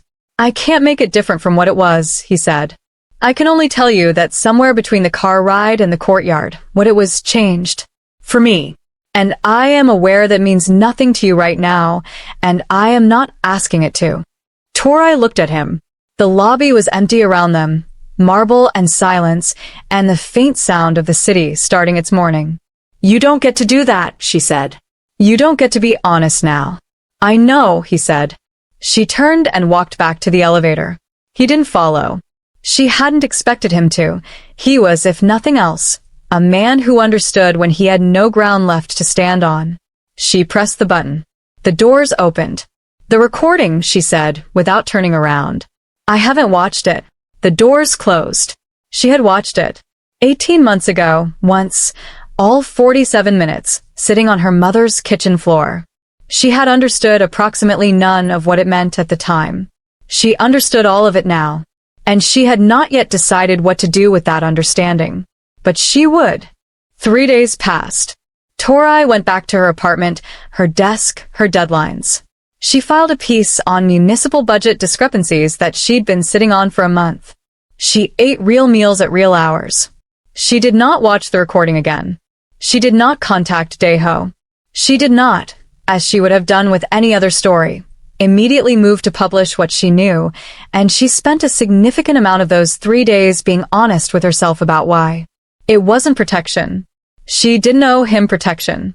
It wasn't fear, though the NIS flag sat in the back of her mind like a lit match. It was her mother. It was the 47 minutes. It was the fact that whatever her mother had intended with that recording, Tori needed to understand it fully before she handed it to anyone, including the authorities, including her editor, including the part of herself that defaulted to exposure as an act of justice. She was still thinking on the 4th morning when her door buzzer sounded at 6:48 a.m. She assumed it was the downstairs neighbor about the package again. She pressed the intercom. Yes. Nothing. Static. She buzzed again. Silence. The thing about instinct, and Tori's instinct had been calibrated by years of investigating people who did not want to be investigated, is that it registers threat in the body's oldest language. Not words. Not logic. Adrenaline does not ask permission. It floods the bloodstream in under a second, accelerating the heart, sharpening the senses, preparing the body for survival before the conscious mind has finished forming the question. Her body was already answering one. She stepped back from the intercom and reached for her phone, and the front door opened. Not forced. Opened, with a key that wasn't hers, by men who moved with the quiet efficiency of people who had done this before and found it unremarkable. 2 of them. The gray suit man from the wedding, Han Jae-won, was not among them, but his architecture was in every movement they made. Tori didn't scream. Screaming was for people who hadn't already, in some part of their mind, been expecting something like this since 1:14 a.m. 3 days ago. She threw her phone behind the radiator, small, fast, undetected, before the first man reached her. They were professional enough not to hurt her unnecessarily. They were not professional enough to check behind the radiator. She noted both things. The drive was 40 minutes, blindfold on, hands zip-tied in front, not behind, which was either careless or deliberate, and she couldn't yet determine which. She counted turns, cataloged sounds. When the blindfold came off, she was in a low-ceilinged room that smelled of concrete and machine oil, lit by industrial fluorescence, the kind of space that exists in every city beneath its own self-image. Han Jae-won was there. He looked at her with the measuring patience she'd clocked at the wedding, and then he set a tablet on the table between them. On the screen was a photograph of her mother's kitchen. Her mother's table. A camera on a tripod. "We know it exists," he said. "We know you have it. And we know that Cha Daeho has decided, for reasons that are his own and frankly disappointing, not to retrieve it from you." He folded his hands. "We are less sentimental." Tori looked at the photograph. Looked at him. "I don't know what you're talking about," she said. Han smiled. It didn't reach anything above his mouth. "That's fine," he said. "We've contacted him. He has 12 hours to deliver the recording or confirm its location. If he does, you go home." He paused. "If he doesn't, you become the reason he reconsiders." He left her alone after that. She sat in the concrete room and ran the numbers. 12 hours. Daeho received the message and now faced a calculation she understood from the outside with perfect clarity. Hand over her mother's testimony, the evidence that could implicate him, yes, but more importantly the evidence her mother had risked everything to leave, or refuse, and absorb the consequence. She knew what a man like Cha Daeho, operating at full strategic capacity, should do. She was less certain, sitting in this room with her wrists zip-tied and her phone behind a radiator 40 minutes away, what this particular version of Cha Daeho would do. The version who had sat by a fountain and talked about his mother in a voice that cost him something. The version who had said yes in a hotel lobby at 4 a.m. and not asked her for anything. 12 hours. She straightened in her chair, rolled her wrists experimentally against the zip tie. looser than it should be, which meant the man who'd applied it was either sloppy or tired, and began, quietly and methodically, to think. She was a journalist. She had been in rooms people didn't want her to leave before. She had always left. Don't let the algorithm decide whether you come back. You do that. Right now, hit subscribe, turn on the bell, and take control of your own story diet. No more missing releases. No more finding out 3 days later that a new video dropped. You're part of this now. Act like it. And while you're down there in the comments, tell me your favorite line from this entire story. Mine might surprise you. Daeho received the message at 7:03 a.m. He read it once, Put the phone face down on his desk. stood at the window of his penthouse, and looked at Seoul the way he had looked at it for 15 years, as a system. A machine of competing interests and pressure points and leverage. Every person in it a variable, every relationship a calculation. He had survived this city by refusing to assign weight to anything that couldn't be quantified. He picked the phone back up and read it again. 12 hours. The recording or the woman. Park was already in the room. He'd learned, over 9 years of working for Daeho, to be present before he was summoned. He stood near the door with the careful neutrality of a man who understood that the next 60 seconds would determine the shape of the next several years. They have her, Daeho said. Yes. Han Jae-won. His people. He's running it personally. Daeho set the phone down again. The recording was on an encrypted drive in his safe. Min-jae had located the file 3 days ago, extracted a copy from Tori's cloud backup without her knowledge, and delivered it before the hotel confrontation. He had not told Tori this. He had planned to approximately never, because the plan at that point had still been the original one. Retrieve the evidence, ensure it was neutralized, disappear. The plan had stopped being operational somewhere around a courtyard fountain. He opened the safe. Looked at the drive. Here is what neuroscientists call the identifiable victim effect. The human brain responds with dramatically more urgency and emotion to the suffering of one specific, known person than to abstract thousands. We are wired for the particular. Logic knows scale. The heart only knows faces. Daeho was looking at a drive. He was seeing a hotel lobby at 4 a.m. and a woman who had not broken when she had every right to. He closed the safe. The recording doesn't leave this room, he said. Park was quiet for exactly 1 beat. Then we're going in. Yes. They'll have 6 men minimum. Han doesn't move without a perimeter. We don't know the location. We know the location, Daeho said. Han uses the Mapo warehouse for everything that requires discretion. He has for 11 years. He doesn't change what works. He was already moving, jacket, the second phone, the encrypted radio. He's expecting me to spend the first 6 hours negotiating. We go now, while he thinks I'm still calculating. Park allowed himself one small, unprofessional expression. It was almost a smile. You're not calculating. I'm calculating differently, Daeho said, and moved past him into the corridor. The drive from the penthouse to the Mapo district took 22 minutes. Daeho spent none of them on logistics. Park handled those, deploying 4 men in 2 vehicles, staggered approach, radio silence. He spent them on something he hadn't permitted himself in 15 years of very deliberate living. He sat in the back of the car and let himself feel the specific, clarifying weight of having made a decision that could not be undone. He was not bringing the recording, which meant he was not buying Tori's release. He was taking it. From a man who had 9 armed operatives, a fortified warehouse, and 12 years of institutional grievance against the Cha name. With 4 men and the element of surprise and the institutional knowledge that Han Jae-won, for all his patience, had one consistent operational weakness. He was vain about his reputation for control. He would not have told his men about the recording, because explaining it would require explaining why a bookkeeper's testimony could destabilize the Jong Syndicate's finances. He would have told them only that the woman was leverage, which meant they were guarding leverage, not a threat. Tori wouldn't know that. But she'd have figured out the room by now. The exits. The sloppy zip tie.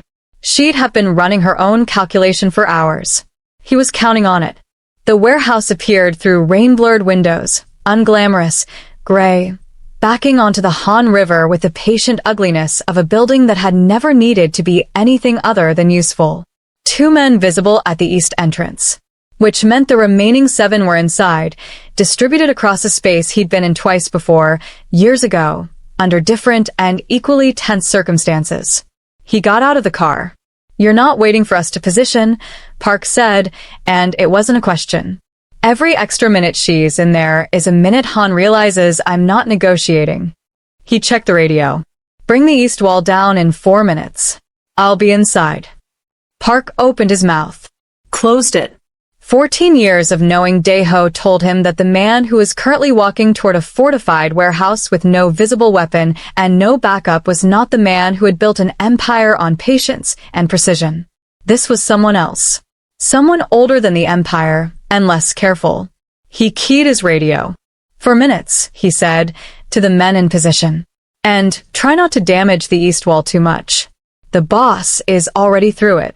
Inside the warehouse, Dae-ho moved the way he had been taught at 16 by the man who ruined his family and inadvertently gave him every skill he'd ever needed. Low, fast, using the industrial geography of the space, the shadows between stacked pallets, and the cover of overhead pipes. 1 man at the north stair. 1 near the office block. He noted them, cataloged them, ghosted past the first, and put the second down with the quiet efficiency of someone who had spent years hoping not to need this particular fluency. He found the room at the back. He found Tori 2 steps outside it. She had, in fact, gotten out. Zip tie gone, broken at the seam, blunt force method, which would have cost her significant pain, and she had done it anyway.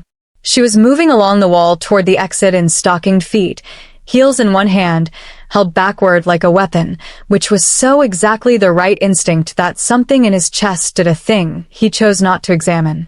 She saw him. Stopped. For a moment they just looked at each other in the industrial dark, Seoul rain hammering the roof overhead, the distant sounds of Park's men breaching the east wall beginning to roll through the building like thunder. "You came," she said, not surprised. Something more complicated than surprised. "Yes," he said. 3rd time he'd used that word with her. It was becoming the most honest part of his vocabulary. "The recording?" she asked, and her eyes were direct and unsparing, asking the real question. "Did you trade it? Did you pay my price with her price?" "In my safe," he said, untouched.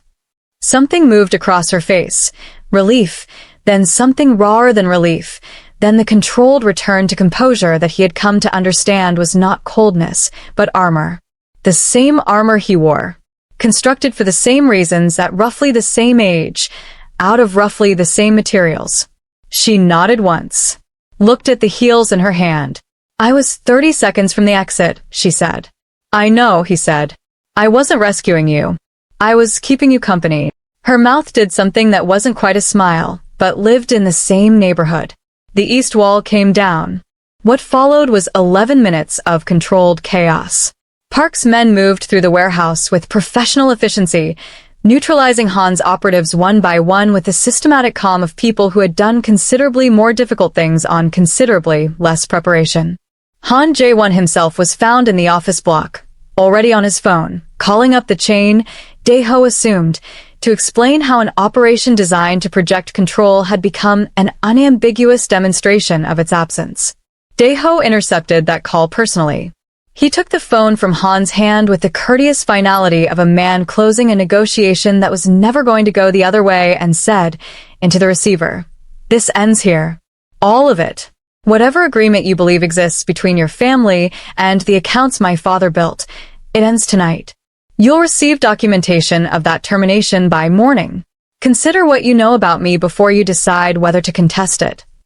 He handed the phone back to Han. Han looked at him with the expression of a man rapidly recalculating the geometry of his entire career. Dae-ho left him to it. Tori was in the main warehouse floor when he found her again, Park's coat over her shoulders. Park had offered it with a gruff, slightly embarrassed decency he reserved for situations outside his operational remit, standing at a high window watching the rain come off the Han River. She turned when she heard him. Courage, psychologists tell us, is not the absence of fear. It is the decision that something else matters more. The brain's amygdala fires regardless. The choice is made downstream, in the slower, more deliberate architecture of who we've decided to be. Tori had been making that choice all night, all week, for 35 years in different rooms and different configurations, with different things at stake. She made it again now. I want to release it, she said. The recording. All of it. Dae-ho looked at her steadily. I know. It will implicate structures your family built. People still operating inside them. She held his eyes. It will complicate your life significantly. Yes. I need to know, she said carefully, that you understand I'm not doing this to you. I'm doing it for her. For what she chose to leave behind, and what it cost her to choose it. The warehouse was quiet now, rain and the river and the distant sounds of the city settling into its early morning.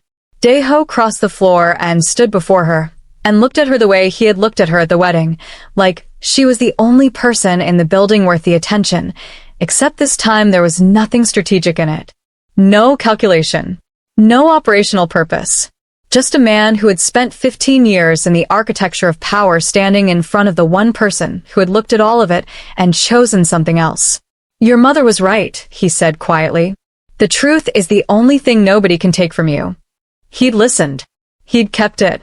Used it now like returning something borrowed. Tori released the recording the following morning. She filed it simultaneously with her editor at the Seoul Independent and through a legal intermediary to the public prosecutor's office. 47 minutes of testimony, clean and detailed, the patient, meticulous record of a bookkeeper who had understood that documentation was the most dangerous weapon available to a woman with no other weapons. Names. Accounts. Dates. The financial skeleton of 2 decades of organized crime operating beneath the surface of a city too busy to look down. The story broke at 9 a.m. By noon it had reached national broadcast. By evening it was international. The Jong Syndicate's legal exposure was immediate and structural. 3 senior figures were in custody before the week ended. CDH Holdings was flagged for investigation. Dae-ho's name in public print for the first time, no longer a ghost, which was its own kind of reckoning. He didn't run from it. Tori had not expected him to, but she'd allowed herself the anxiety of not being certain, and the relief of being right was quieter and more solid than she'd anticipated. He called her on the 3rd day. She picked up on the 2nd ring, which she decided meant nothing, and which meant everything. I've retained legal counsel, he said. I'm cooperating with the prosecutor's office on the elements that concern my family's historical operations. In exchange for testimony. A pause. It's going to be a long process. I know, she said. I've been covering it. A silence that was not uncomfortable. The kind of silence 2 people share when they've run out of pretense and haven't yet decided what to replace it with. Tori, he said. Don't, she said. Not harshly. Just not yet. Not while I'm still reporting on it. It would compromise the story. Another silence. When you're done reporting on it, he said carefully, I would like to take you to dinner. A real one, she said. Not a performance. Not a performance, he said. No audience. No agenda. He paused. I don't have a great deal of practice with that. Neither do I, she said. She ended the call. Sat at her desk in the blue afternoon light, the city moving below her window with its beautiful, indifferent constancy, and felt something she hadn't felt in longer than she could accurately measure. The specific, terrifying lightness of something beginning rather than ending. She opened her notes app. Plain text, no formatting. She typed. He said dinner. No performance. No agenda. She stared at it. Then typed. I think I believe him. Then, after a long moment, 1 word more, the most dangerous and most honest thing Tori Lichuan had written in 11 years of writing dangerous, honest things. Good. She closed the app. Across the city, in a lawyer's office on the 42nd floor of a glass tower, Cha Dae-ho sat across from his legal counsel and signed the first page of a cooperation agreement that would take 3 years, 2 trials, and 1 complete dismantling of everything his father had built to resolve. He signed it without hesitation. His counsel looked up. You understand this is irreversible. Yes, Dae-ho said. And then his phone lit up. A message. No words, just the name of a restaurant in Mapo, the kind of place with no dress code and excellent wine, and tables small enough that two people have no choice but to talk to each other. A reservation. 2 names. 3 months from today. He looked at it for a long time. Then, for the first time and longer than anyone in that room had ever seen, Cha Dae-ho smiled, and it reached all the way up. His counsel cleared his throat. Mr. Cha. Page 2. Dae-ho turned the page. Outside, Seoul kept moving, enormous and indifferent, and full of people carrying their private reckonings through its bright, relentless streets. Somewhere in it, a journalist was writing the story that would define her career. Somewhere in it, a crime lord was signing away his empire 1 page at a time. Somewhere in it, a woman who had died 18 months ago in a quiet apartment with a camera on a tripod had finally been heard. The city didn't notice. It never did. But some things don't need a city to notice them. Some things only need 2 people, and the particular, improbable courage of deciding that what grows in the space between who you were and who you choose to become is worth protecting. Even when it costs you everything you were before. Especially then. Or so Tori thought, until her phone rang at midnight, 3 months later, 2 days before the reservation. An unknown number. A voice she didn't recognize. And 4 words that made her sit straight up in the dark. Your mother wasn't alone.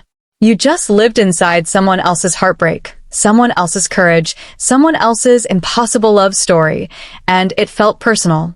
That's not an accident. That's what we do here, every single release. Without exception. Subscribe so you never have to go looking for us again. Hit the bell so we come to you.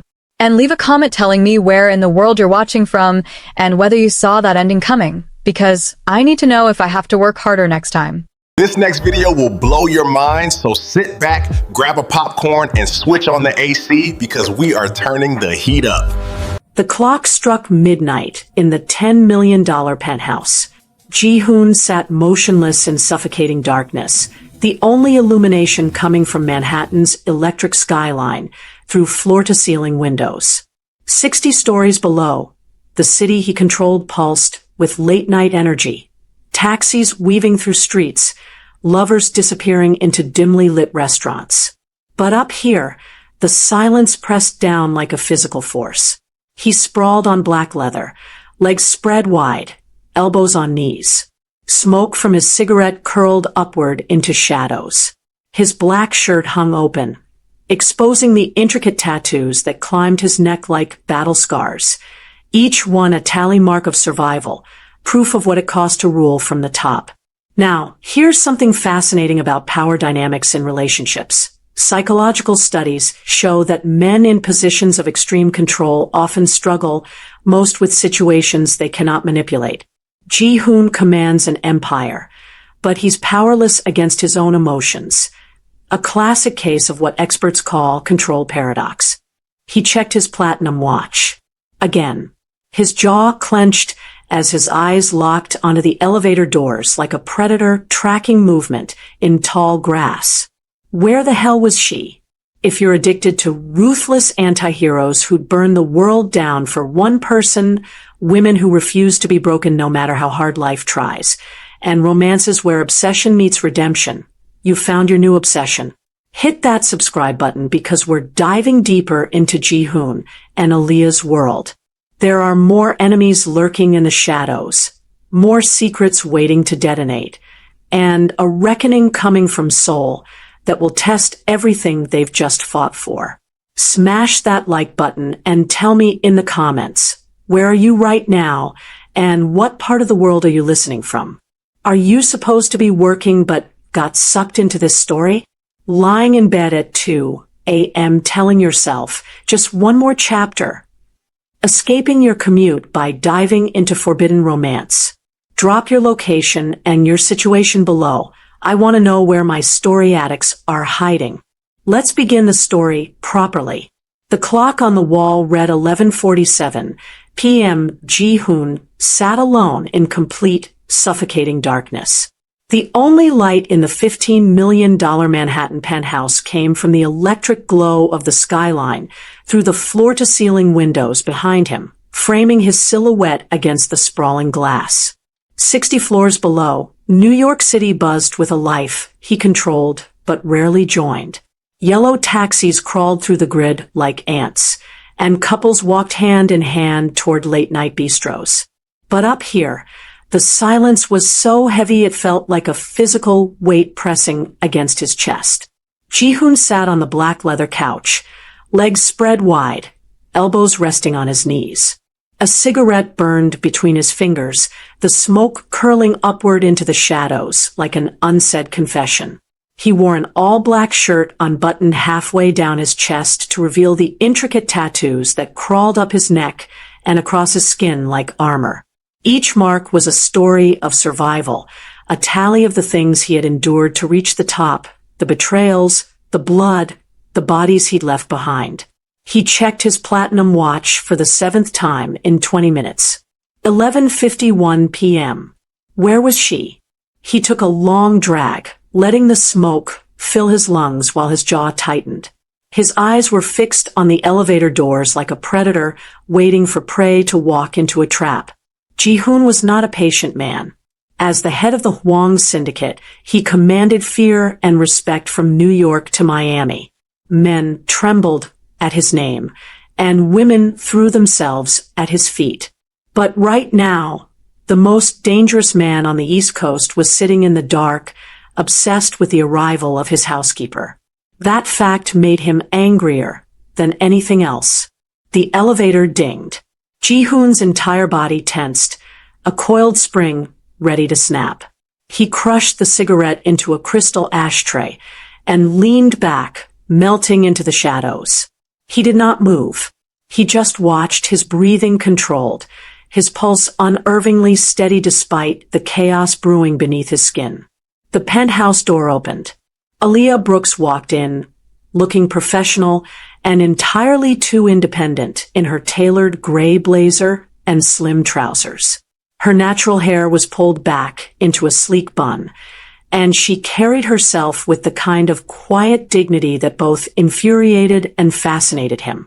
She moved like she didn't owe him anything, not an explanation, not her time, and certainly not her whereabouts. She set her bag down by the entry console, her shoulders carrying an exhaustion she tried to hide. But Ji-hoon saw everything. He cataloged the slight slump in her posture, the way she rolled her neck, the faint shadows beneath her eyes that hadn't been there this morning. "You're late." His voice cut through the darkness like a blade, low and edged with something dangerous. Aaliyah didn't flinch. She turned toward the sound of his voice, her expression calm and unbothered, though he saw the briefest flicker of tension in her jaw. "I wasn't aware I had a curfew, Mr. Hwang." Ji-hoon rose from the couch in one fluid motion, stepping into the dim light cast by the city below. The glow painted sharp angles across his face, highlighting the intensity in his dark eyes. He closed the distance between them slowly, deliberately, each step measured like a hunter approaching wounded prey. "You weren't aware," he repeated, his tone deceptively soft. "You work in my home. You live under my roof. Everything here operates on my schedule, including you." Aaliyah held her ground, though he could see the subtle shift in her breathing. She lifted her chin slightly, meeting his gaze with a defiance that sent an unwelcome thrill through his chest.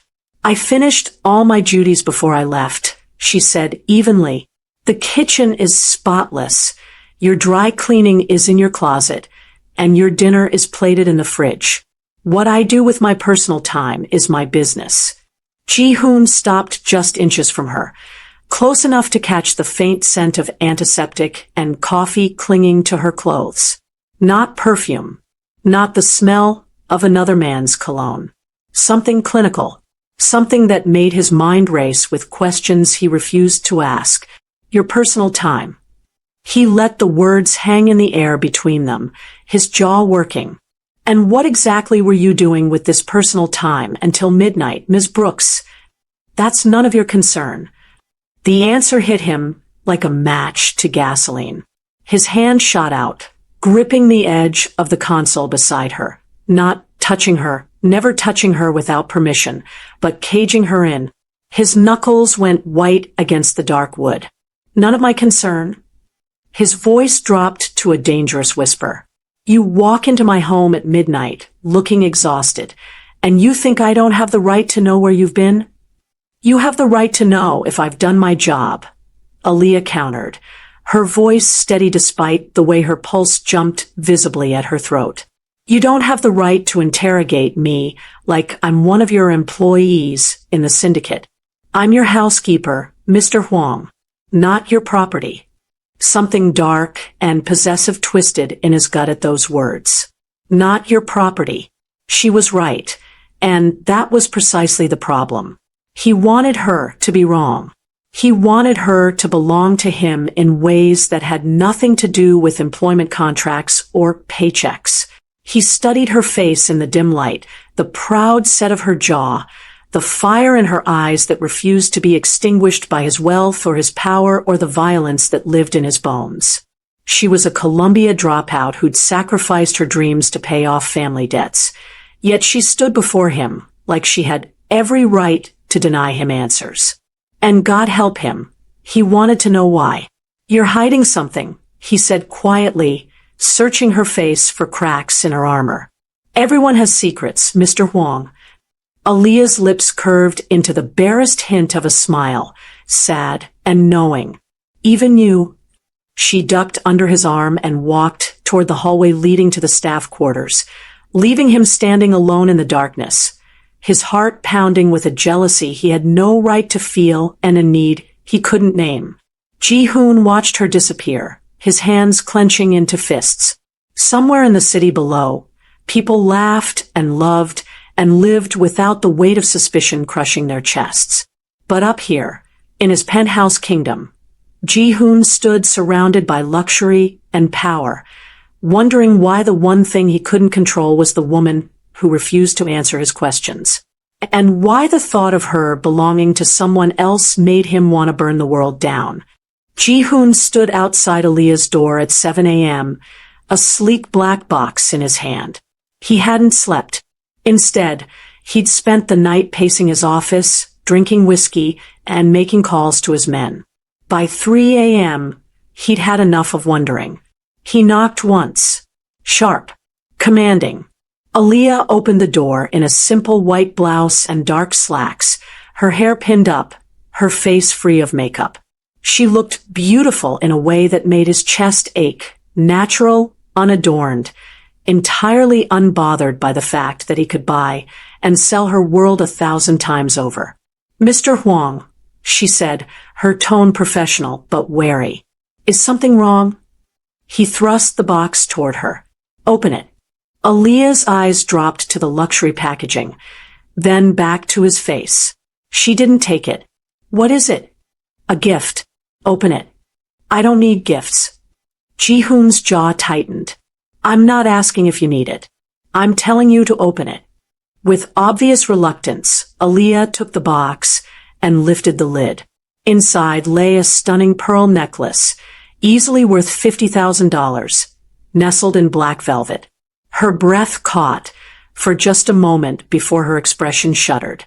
I can't accept this, she said quietly, closing the box and holding it back out to him. Why not? The question came out harsher than he intended. Because I work for you. This is inappropriate. It's a thank you for your excellent service. No, Aaliyah said, meeting his eyes with that maddening calm. This is you trying to buy something you think I owe you. An explanation. Control. I don't know. But I won't take it. Ji-hoon felt something dangerous rise in his throat. Frustration, rage, and underneath it all, a desperate need to give her something. Anything that she would accept from him. Do you have any idea how many women would kill for this? Then give it to one of them. Aaliyah set the box on the hallway table between them like it was contaminated. I didn't ask for your charity, Mr. Huang. I work for my money. I don't need you to save me or take care of me, or whatever this is. This isn't charity. Yes, it is. Her voice was soft but firm. And I'd rather struggle on my own terms than owe a man like you anything beyond my contracted hours. A man like you. The words landed like a physical blow. Ji-hoon stared at her, his hands curling into fists at his sides. She was refusing him. Actually refusing him. No one refused him. Not anymore. Not since he'd clawed his way out of the gutter and built an empire on the backs of men who'd underestimated him. But Aaliyah Brooks stood there in her modest clothes and her quiet dignity, treating his $50,000 gift like an insult. "You're proud," he said finally, his voice low and edged with something like respect. "Too proud for your own good." "Maybe," Aaliyah agreed. "But it's my pride, and I get to choose what I do with it." She stepped back into her room and closed the door, leaving Ji-hoon standing in the hallway with his rejected gift and the growing certainty that Aaliyah wasn't just hiding where she'd been last night. She was hiding from him, from what he could give her, from what he wanted to mean to her. And that made him more dangerous than he'd ever been.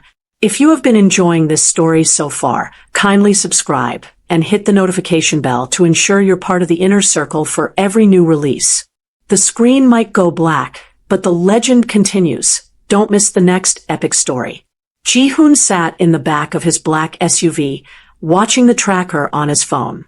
The small red dot pulsed steadily on the screen, moving through the streets of Queens like a heartbeat he couldn't ignore. "She's stopping." His driver, Min-jun, said quietly from the front seat. Ji-hoon leaned forward, his eyes narrowing as the dot came to rest in front of a rundown building in a neighborhood that made his instincts scream warnings. This wasn't a shopping district. It wasn't a restaurant. It was the kind of place where people went when they didn't want to be found. "What's the address?" he demanded. Min-jun read it off. Ji-hoon immediately pulled up property records on his tablet. The building was listed as mixed use, commercial on the ground floor, residential above. The commercial tenant was registered as Queens Community Health Services. A clinic. But clinics closed at 6 p.m. It was nearly 11 p.m. now. "Could be a front," Min-jun offered, echoing Ji-hoon's thoughts. "Plenty of operations run out of places like that. Drug distribution, money laundering. Follow her when she comes out." Ji-hoon interrupted, his voice tight. "I want to know everywhere she goes. Everyone she meets. Understand?" "Yes, sir." Ji-hoon watched the dot for another 20 minutes, his mind spinning through possibilities, each one worse than the last. Was she in debt to someone else? Had another organization gotten to her first? Was she selling information about his movements, his business, his vulnerabilities? Or was there a man in that building, waiting for her? The thought made his blood run cold and hot all at once. The image of Aaliyah in someone else's arms, smiling at someone else, giving her time and her energy to someone who wasn't him, it carved through him like a blade. At 11:43 p.m., the dot started moving again. "She's coming out," Min-jun reported. Through the tinted windows, Ji-hoon watched as Aaliyah emerged from the building, looking even more exhausted than she had the night before. She walked alone to the subway entrance, her shoulders hunched against the cold, her steps slow and deliberate like every muscle in her body ached. No one walked out with her. No man kissed her goodbye. No romantic farewell. Just Aaliyah, alone, disappearing underground. "Sir," Min-jun asked, "do we follow?" "No." Ji-hoon sat back, his jaw working. "Go back to the building. I want to know what's inside. Who runs it? What services they offer after hours. Everything." As the SUV pulled away from the curb, Ji-hoon stared at the tracker on his phone, watching Aaliyah's dot move through the subway tunnels toward home. Toward him. His instincts screamed that something was wrong. That she was in trouble. That someone was using her, manipulating her, pulling her into something dangerous. But a small, traitorous voice in the back of his mind whispered something else entirely. What if she's just trying to survive without you? And Ji-hoon didn't know which possibility terrified him more. Aaliyah found Ji-hoon in his office at 2 a.m., which wasn't unusual. What was unusual was the empty bottle of Japanese whiskey on his desk, and the way he stared at a photograph like it held answers to questions she didn't know he was asking. "Mr. Huang," she said softly from the doorway. "I heard glass breaking. Are you all right?" He didn't look up. "Go to bed, Aaliyah." But something in his voice, raw, stripped of its usual control, made her step inside instead. "You're bleeding." His knuckles were split open, blood dripping onto the mahogany desk. A crystal tumbler lay shattered on the floor. And still, he stared at that photograph. Aaliyah moved to the bar cart, grabbed a clean towel and the first aid kit he kept in the bottom drawer, and approached him like she would a wounded animal. Dangerous, unpredictable, capable of lashing out. "Let me see your hand," she said. "I said go to bed. And I'm choosing not to listen." She reached for his injured hand, and this time, he let her take it. His skin was warm, his fingers elegant despite the violence they were capable of. She began cleaning the blood away, her touch gentle but efficient. Ji-hoon watched her work, his dark eyes unfocused. "Her name was Yuna," he said suddenly. Aaliyah paused, meeting his gaze. "Who?" "The woman who taught me that trust is a weapon people use to destroy you." He picked up the photograph with his free hand and turned it toward her. A beautiful Korean woman smiled at the camera, her arm around a younger, softer version of Ji-hoon. A man who still believed in things like love and loyalty. "She was my fiancée," he continued, his voice flat and distant. "I gave her everything. Access to my accounts, my business contacts, my plans. I thought she loved me." He laughed, but the sound was hollow. She was working for the Chong Syndicate the entire time, gathering intelligence. The night before our wedding, she disappeared with $3 million and enough information to dismantle everything I'd built. Aaliyah's hands stilled on his. "Ji-hoon. They used that information to kill 17 of my men. Good men. Men who trusted me to protect them." His jaw clenched. "I found her 6 months later in Busan. She begged me to understand, said she'd been forced, that she'd had no choice." "What did you do?" Aaliyah whispered, though part of her didn't want to know. "I made sure no one would ever force her to do anything again." His eyes were empty, haunted, and I swore I would never be that weak again. Never let anyone close enough to betray me. Aaliyah understood then. The surveillance, the questions, the desperate need to control everything in his orbit. He wasn't cruel. He was terrified. "I'm not her," Aaliyah said quietly, resuming her work on his hand. "Whatever you think I'm doing, whoever you think I'm meeting, I'm not Yuna." "Then tell me where you go every night." "I can't." Ji-hoon pulled his hand away, his expression hardening back into the mask she knew. "Then how are you any different?"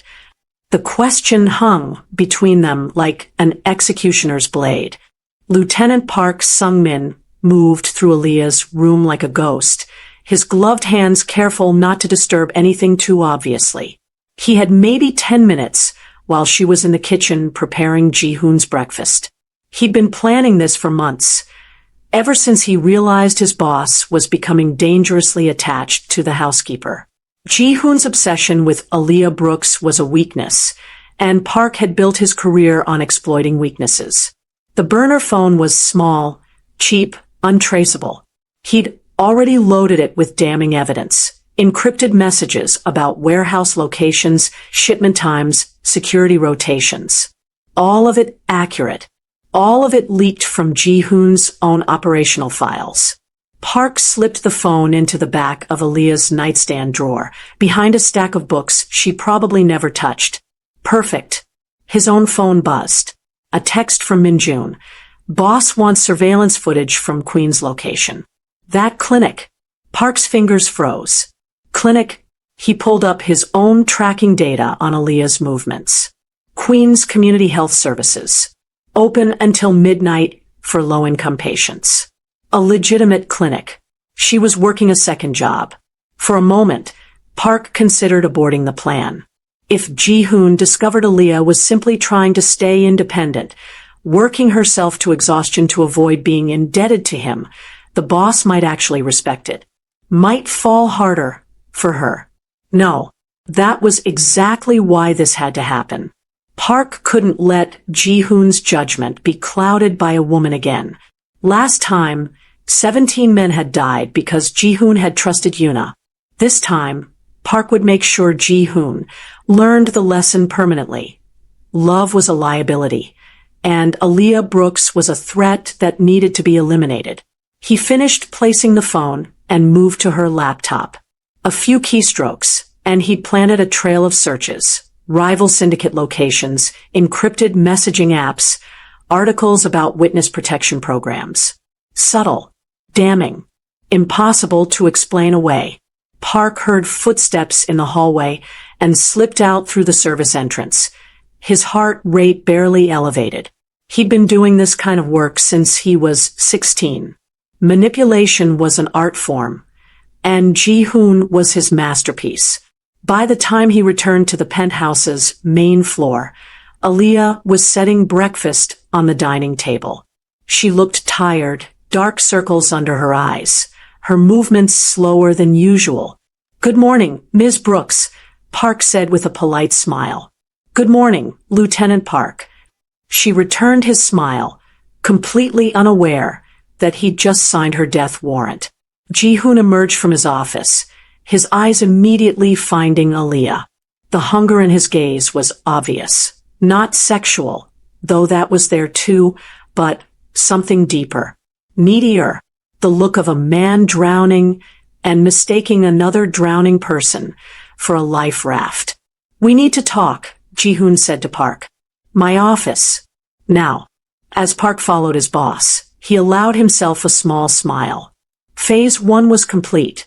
Now he just had to wait for Ji-hoon to find the evidence, to feel that familiar blade of betrayal twist in his gut, and to do what he did best, eliminate threats with extreme prejudice. And if Aaliyah Brooks became collateral damage, well, that was the price of keeping Ji-hoon focused on what really mattered. Power, control, survival, not love. Never love. If you have been enjoying this story so far, kindly subscribe and hit the notification bell to ensure you're part of the inner circle for every new release. The screen might go black, but the legend continues. Don't miss the next epic story. Ji-hoon found the burner phone at 3:17 a.m. He'd dismissed Park's concerns about Aaliyah initially, but his lieutenant had been insistent. "Just check her room, boss. I'm not saying she's dirty, but we can't afford assumptions. Not after Yuna." The mention of that name had been enough. Now Ji-hoon sat on the edge of Aaliyah's bed, the cheap plastic phone in his hands, scrolling through messages that made his blood run cold. Warehouse locations, security schedules, shipment routes. Everything someone would need to dismantle his operation piece by piece. His hands trembled, not with fear, with rage. He'd been right. She was exactly like Yuna. Worse, maybe because he'd actually started to believe Aaliyah was different, that her refusal of his gifts meant something pure, that her independence was dignity, not deception. But here was the proof. Cold, digital, undeniable. Ji-hoon stood, pocketing the phone, and walked out of her room. He didn't slam the door, didn't break anything. The violence inside him had frozen into something far more dangerous than heat, ice that cut deeper than any blade. When Aaliyah returned from her shift at 11:47 p.m. that night, she found Ji-hoon waiting in the living room. Not hidden in shadows this time. Sitting in plain sight under the harsh overhead lights, his expression carved from stone. "Mr. Huang," she said, setting down her bag. "I didn't expect you to still be. Sit down." The command in his voice stopped her cold. Aaliyah's eyes narrowed slightly, but she lowered herself onto the chair across from him, her posture defensive. Is something wrong? She asked carefully. You tell me. Ji-hoon pulled out the burner phone and placed it on the coffee table between them. Recognize this. Aaliyah stared at the phone, her brow furrowing. No, I've never seen that before. It was in your room, in your nightstand. That's impossible. I don't own a phone like that. Don't. The word cracked like a whip. Don't insult me by lying. I've seen the messages, Aaliyah. Warehouse locations. Security rotations. Everything someone would need to feed information to my enemies. The color drained from Aaliyah's face. You think I'm... Ji-hoon, I would never. Wouldn't you? He leaned forward, his eyes dead and empty. You refuse my money. You disappear every night. You won't tell me where you go or what you do. And now I find evidence that you're selling my secrets. His voice dropped to something barely above a whisper. Tell me why I shouldn't kill you right now. Aaliyah stood abruptly, her hands shaking. Because I'm innocent. Someone planted that phone. I don't know who or why, but I swear to God, Ji-hoon, I have never betrayed you. Then where do you go every night? I can't tell you that. Can or won't. He rose to his full height, towering over her. Because from where I'm standing, they look exactly the same. Tears gathered in Aaliyah's eyes, but she blinked them back furiously. If I tell you, you'll try to fix it. You'll throw money at it or use your power, and I'll owe you. Don't you understand?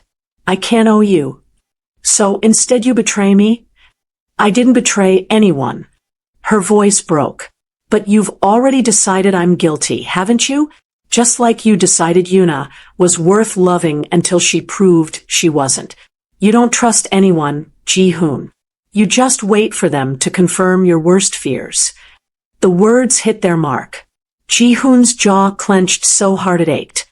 You're not to leave this penthouse, he said coldly. You'll work, you'll sleep, but you don't go anywhere without my permission. Understood? You're making me a prisoner? I'm keeping you alive. He turned toward his office. Because despite the evidence, despite every instinct screaming that you're poison, I still can't bring myself to put a bullet in you. He left her standing there, tears finally spilling down her cheeks, and locked himself in his office with a bottle of whiskey and the growing certainty that love wasn't just weakness. It was a disease. And he was terminal. 3 days of silence. 3 days of Ji-hoon treating Aaliyah like a ghost haunting his penthouse. He didn't speak to her, didn't look at her, just had his meals delivered by other staff and disappeared into meetings that lasted until dawn. Aaliyah was dying inside. She tried everything.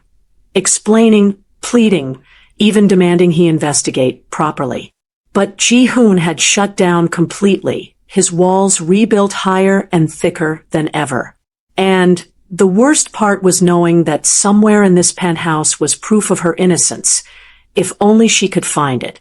That's what led her to Ji-hoon's office at 2 a.m. on the 4th night. She knew it was forbidden. The office was Ji-hoon's sanctuary, the one place even his most trusted men couldn't enter without permission. But if the phone had been planted, there had to be evidence, security footage, access logs, something that would prove she'd been framed. Aaliyah's hands shook as she used the master key she'd been given for emergencies. The lock clicked. The door swung open. The office was immaculate, dark wood, expensive art, floor-to-ceiling windows overlooking the city. Ji-hoon's laptop sat closed on the desk.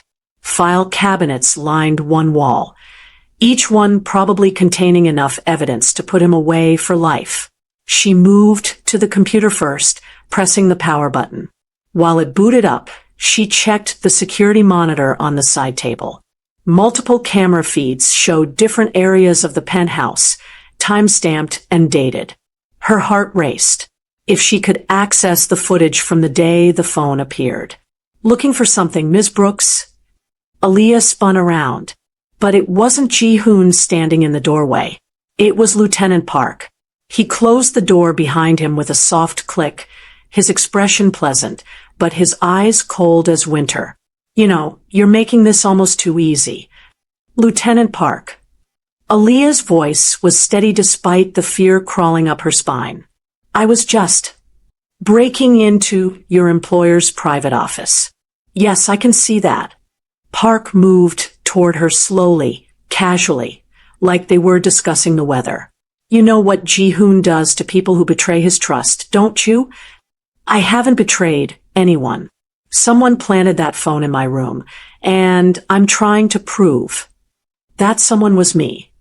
Park smiled, and it was the most terrifying thing Aaliyah had ever seen. I planted the phone. I created the messages. I even manipulated your laptop search history to make you look guilty. The confession hit her like ice water. Why? Because Ji-hoon is weak when it comes to you. Park leaned against the desk, blocking her path to the door. He's distracted, emotional, making decisions with his heart instead of his head. That kind of weakness gets people killed in our world. So, you're framing me to protect him? I'm framing you to save him from himself. Park pulled out his phone. And now that you've conveniently broken into his office, a clear sign of guilt, I'm going to make sure he sees what he needs to see. Aaliyah's mind raced. She was trapped.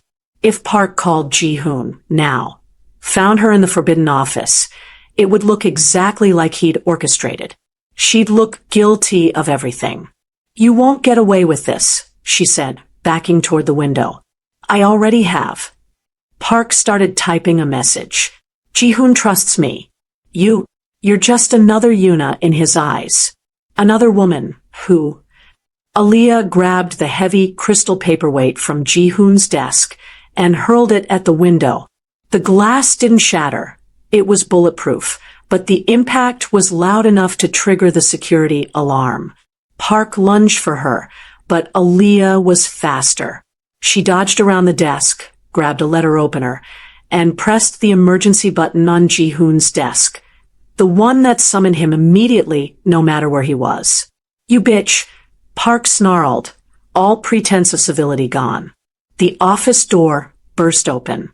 But it wasn't Ji-hoon.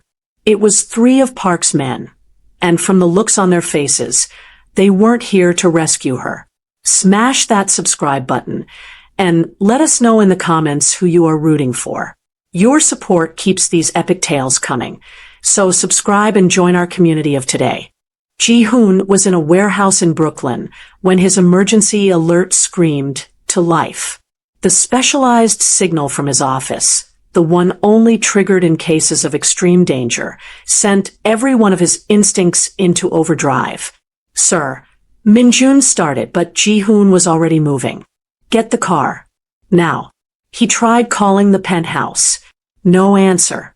He pulled up the security feed on his phone, but the cameras in his office had been disabled.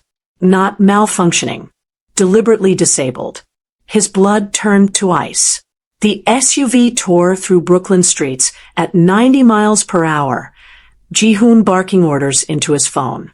I want every man we have at the penthouse in 5 minutes.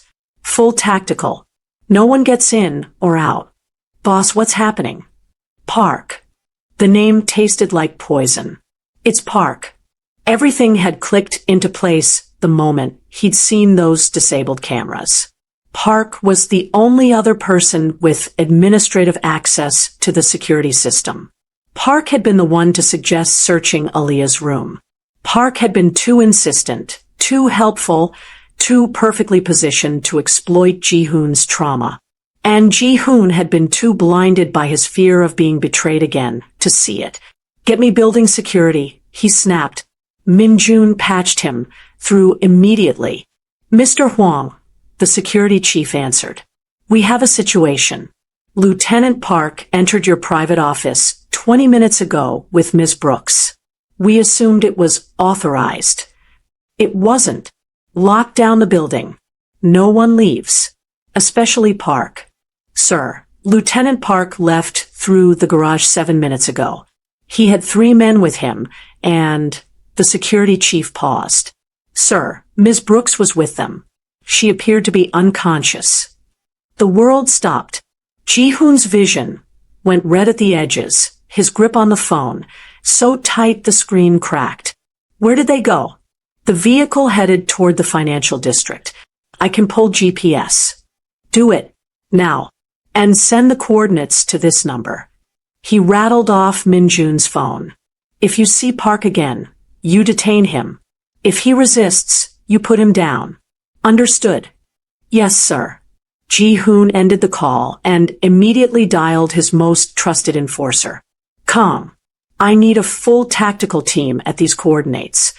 He forwarded the location as it came through. Park has gone rogue. He has Aaliyah. If he harms one hair on her head, I want him alive, so I can kill him myself. On it, boss. The SUV screeched around a corner, weaving through traffic. Ji-hoon's mind raced through scenarios, each one worse than the last. Park wasn't just trying to frame Aaliyah. He was eliminating her, making it look like she'd fled, proving Ji-hoon's suspicions right. Or worse, delivering her to a rival syndicate as a gift. Proof that Ji-hoon was weak, distracted, vulnerable. His phone buzzed. A video message from an unknown number. Ji-hoon's hands shook as he opened it. The footage showed Aaliyah tied to a chair in what looked like an abandoned office building. Her lip was split, blood trickling down her chin. But her eyes, God, her eyes were still defiant, still burning with that pride that had drawn him to her in the first place. Park's voice came from off-camera. Ji-hoon, by the time you see this, I'll have already delivered your little traitor to the Chong Syndicate. They're very interested in what she knows. Consider it a gift. I'm cleaning up your mess before it destroys everything we've built. The camera moved closer to Aaliyah's face. Any last words for your boss? Park asked mockingly. Aaliyah stared directly into the lens, her voice hoarse but steady. Ji-hoon, if you're watching this, I forgive you. For not trusting me. For believing I was her. I understand why you couldn't. The video cut off. Ji-hoon let out a sound that was part rage, part anguish. She was forgiving him, while being delivered to his enemies, while facing torture and death. She was forgiving him. Faster, he growled at Min-jun. Sir, we're all ready. I said faster. The SUV's engine roared. Behind them, 3 more vehicles filled with armed men followed in tight formation. Ji-hoon checked his weapon, chambered a round, and felt the familiar calm of impending violence settle over him. Park had made a fatal miscalculation. He thought removing Aaliyah would make Ji-hoon stronger, more focused, more ruthless. Instead, he just unleashed something far more dangerous than a disciplined crime boss. He'd unleashed a man with absolutely nothing left to lose. The building was a gutted financial tower in the process of being demolished, perfect for the kind of meeting no one wanted witnessed. Ji-hoon's team surrounded it within minutes, cutting off every exit. Thermal imaging shows 8 hostiles on the 40th floor. Kong reported through the earpiece. 1 additional heat signature, stationary. That's her. Gas. Ready on your command. Ji-hoon stared up at the building, calculating angles and casualties and acceptable losses. Normally, he'd plan this carefully. Minimize risk. Ensure complete tactical superiority before moving. But Aaliyah was up there. And every second he waited was another second Park had to hurt her. We go now. Full breach. I want Park alive. Everyone else is expendable. The team moved like a well-oiled machine. Efficient, silent, lethal. They breached the ground floor and climbed the stairwell in tight formation. Ji-hoon took point, his weapon steady, his mind focused on a single objective. Get to Aaliyah. Everything else was noise. They hit the 40th floor hard and fast. Flashbangs. Smoke. The sharp crack of suppressed gunfire. Park's men, never stood a chance. Within 90 seconds, 6 bodies littered the floor, and Park stood with his hands raised, his expensive suit splattered with someone else's blood. Ji-hoon, listen to me. Ji-hoon pistol whipped him across the face, sending him sprawling. Where is she? Park spat blood, laughing. You're too late. The Chong representative. Already. A gunshot rang out from the corner office. Ji-hoon's heart stopped. He ran, kicking open the door, weapon raised. Aaliyah sat in the chair, still bound, her face bruised and bleeding. But she was alive. And on the floor beside her lay a man in an expensive suit, a bullet hole in his forehead. Standing over him, holding a smoking gun with shaking hands, was Lieutenant Park Sohn's second-in-command, a young enforcer named Chun. She talked me through it, Chun said quietly, lowering the weapon. Ms. Brooks. She explained what Park was doing. How he was going to start a war between the syndicates and blame it on you being distracted. He looked at Ji-hoon with haunted eyes. I couldn't let that happen, boss. Park trained me, but I'm loyal to you. Ji-hoon barely heard him. He was already cutting through Aaliyah's restraints, his hands gentle despite their trembling. Are you hurt? Did they? I'm okay, Aaliyah whispered, collapsing against his chest the moment she was free. Ji-hoon, I'm okay. He held her like she might disappear, his face buried in her hair, his carefully constructed walls crumbling into dust. I'm sorry. God, Aaliyah, I'm so sorry. I should have trusted you. I should have. Later, she said softly. You can apologize later. Right now, I just need you to hold me. So he did. Behind them, Kong dragged a struggling Park into the room. What do you want us to do with him, boss? Ji-hoon looked up, his eyes colder than anyone had ever seen them. Put him in the warehouse. The one Yuna died in. I'll deal with him personally. Park's face went white. Ji-hoon, please. You used my trauma against me. You tried to kill the woman. He stopped, his jaw working. You're already dead. You just don't know it yet. As his men dragged Park away, Ji-hoon turned back to Aaliyah. She was watching him with those intelligent eyes, seeing everything he was and everything he'd done and everything he was capable of. The clinic, he said quietly. In Queens. That's where you've been going. It wasn't a question. Aaliyah nodded. I've been working as a medical assistant, trying to pay off my family's debt without owing me. He touched her face gently, his thumb tracing the cut on her lip. Your pride almost got you killed. Your fear almost got me killed, she countered. We both have things to work on. Despite everything, the violence, the blood, the bodies cooling on the floor around them. Ji-hoon smiled. Actually smiled. I paid off your family's debt 3 days ago. The moment I found out about it. Aaliyah pulled back, her eyes wide. You did what? I told you. I can't help myself when it comes to you. He stood, helping her to her feet. But I'm not expecting anything in return. No ownership. No control. Just, he hesitated, vulnerable in a way that terrified him more than any bullet. Just a chance. To prove I can be more than the monster you've seen. Aaliyah stared at him for a long moment. Then, despite her injuries, despite the trauma, despite every rational reason to run, she kissed him. It was soft, tentative, a question more than an answer. When she pulled back, she whispered, "One chance, Ji-hoon. Don't make me regret it." Behind them, the Chong representative's phone began to ring, unanswered. Outside, sirens wailed in the distance. And somewhere in the building, Park screamed for mercy he would never receive. But in that moment, surrounded by the consequences of their choices, Ji-hoon and Aaliyah stood together in the ruins and began to build something new. Something that looked almost like trust. Almost like love. Park's connections to the Chong syndicate run deeper than anyone knew. And in Seoul, Someone very interested in Ji-hoon's newfound weakness has just received a very interesting phone call. So that's Ji-hoon and Aaliyah's story. Two broken people fighting their demons, and a world that wants to tear them apart. If you're here for morally gray mafia bosses, strong women who choose themselves, and love dripping with danger, subscribe now. Someone in Seoul just got very interested in Ji-hoon's weakness, and what's coming next will test everything.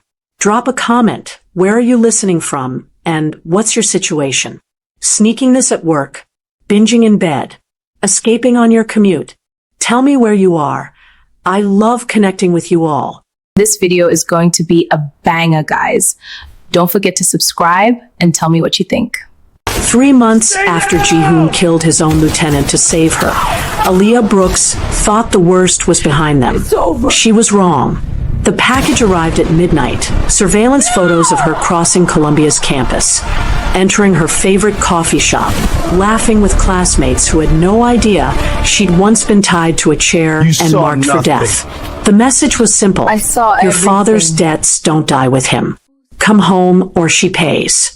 Ji-hoon stared at the photos with hands that hadn't trembled since he was 16, since the night he fled Seoul, with his brother's blood on his clothes and his father's curse ringing in his ears. He'd built an empire in New York to escape his legacy. Now that legacy had found his only weakness. Aaliyah stood in the doorway, reading his face. Who sent this? Family. My family. 2 words that tasted like poison. We're going to Seoul. Changes everything. Here's something fascinating about hereditary crime organizations. Psychological studies show that children born into mafia families experience a unique form of trauma called legacy imprisonment, the inability to escape predetermined roles regardless of personal choice. In Korean crime syndicates specifically, succession wars claim more lives than rival gang conflicts, with brothers killing brothers for power in 60% of documented cases. If you missed part 1, stop right now and go watch it. Nothing that happens next will make sense without seeing how Ji-hoon and Aaliyah's story began. Everything they survived in New York, that was just the prologue. What's waiting in Seoul will test whether their love can survive blood, legacy, and a family that views mercy as weakness. You're here because you're addicted to morally complex anti-heroes, women who refuse to be protected when they can fight instead, and romances where every kiss could be the last. Hit that subscribe button, because this story goes deeper, darker, and more dangerous than anything you've seen. We're talking succession wars, family betrayals, and a villain who's been pulling strings since before part 1 even began. Smash that like button and drop a comment. Where in the world are you watching from right now? And what's your situation? Sneaking this during work? Binge watching at 2 a.m. when you should be sleeping? Escaping reality on your commute? I need to know where my story addicts are hiding. Drop your location and tell me what you're supposed to be doing instead. Let's properly jump into the story. 3 months. That's how long Aaliyah and Ji-hoon had been living in what she privately called the after. After the betrayal. After the rescue. After watching him choose her over every instinct that screamed trust was a weapon. Aaliyah sat in the Columbia University library, her laptop open to a criminology lecture she'd rewound 3 times without absorbing a single word. Her mind kept drifting to the penthouse, to Ji-hoon's face when she told him she was going back to school part-time. I need this, she'd said. I need something that's mine. He'd nodded, hadn't argued. That should have been her first warning. The email notification pinged. Financial aid office. Your tuition balance is $0. Aaliyah's blood went cold. She pulled up her student account. Full semester paid. Books purchased. Even her campus meal plan loaded with funds. She was out of her chair and heading for the exit before conscious thought caught up with fury. Ji-hoon was in a meeting with his accountants when Aaliyah stormed into his office. The 3 men in expensive suits looked up, startled, but one glance at Ji-hoon's face had them gathering their papers. Out, he said quietly. They scattered. Aaliyah waited until the door closed. You paid my tuition. Yes. After I explicitly told you I needed to do this myself. Ji-hoon stood, moving around his desk with that predatory grace that still made her pulse jump. You were working yourself to exhaustion. 2 jobs, full course load. That was my choice. And this is mine. His jaw tightened. I have more money than I could spend in 10 lifetimes. Aaliyah, let me control me? She stepped closer, her voice dropping to something dangerous. That's what this is. You can't handcuff me to the penthouse anymore, so you're using money to keep me dependent. The accusation landed like a physical blow. Ji-hoon's expression shuddered, walls slamming back into place with terrifying speed. If that's what you think of me, I think you're terrified. Aaliyah interrupted, her anger cracking to expose the hurt beneath. I think every time I leave your sight, you see Yuna. You see betrayal. You see me not coming back. Silence stretched between them, heavy with truth. Ji-hoon's phone rang. He ignored it. It rang again. Answer it, Aaliyah said tiredly. He did. His face went pale as he listened. When? A pause. I'll call you back. What is it? Ji-hoon looked at her with eyes that had gone somewhere distant and dark. My brother. He's calling from Seoul. His hand trembled slightly as he lowered the phone. I haven't spoken to Min-ho in 5 years. Why? Because the last time I saw him, I left him standing over a body our father ordered me to create. Ji-hoon's voice was hollow, and I ran like a coward instead. The video call connected at 3 a.m. Ji-hoon had insisted Aaliyah stay. No more secrets, he'd said, and she'd heard the apology beneath the words. Min-ho's face filled the screen.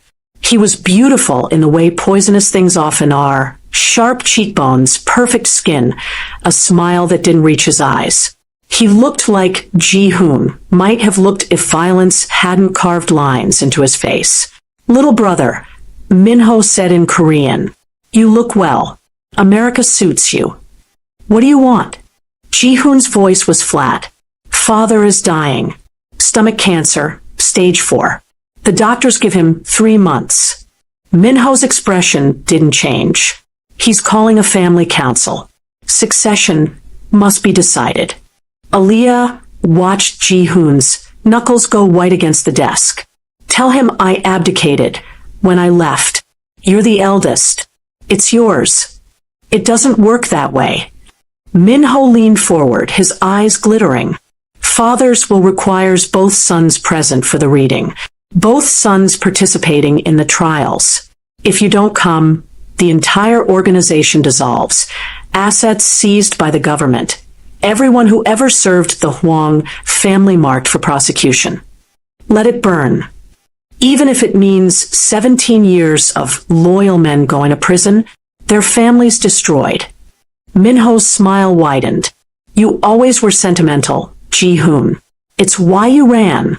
Why you couldn't pull the trigger on Kim Jae-sung that night. Ji-hoon flinched. Aaliyah filed the name away.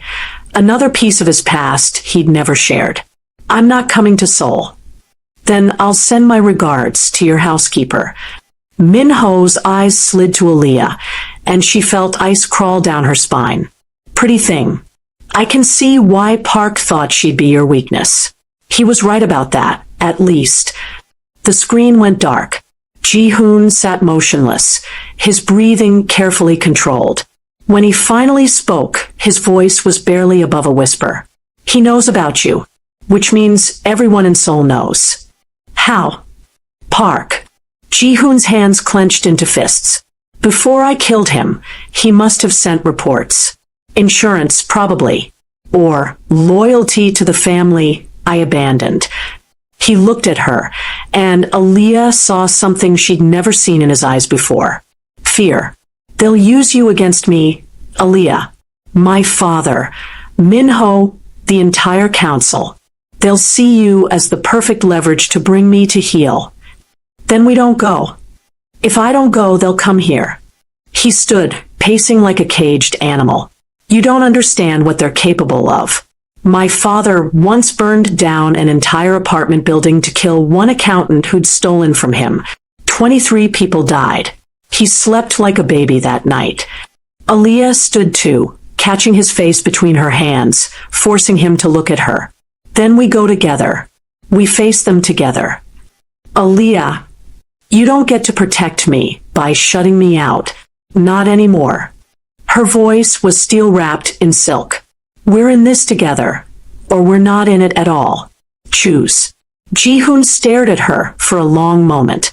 Then he kissed her, desperate, claiming, terrified. When he pulled back, his decision was written in every line of his face.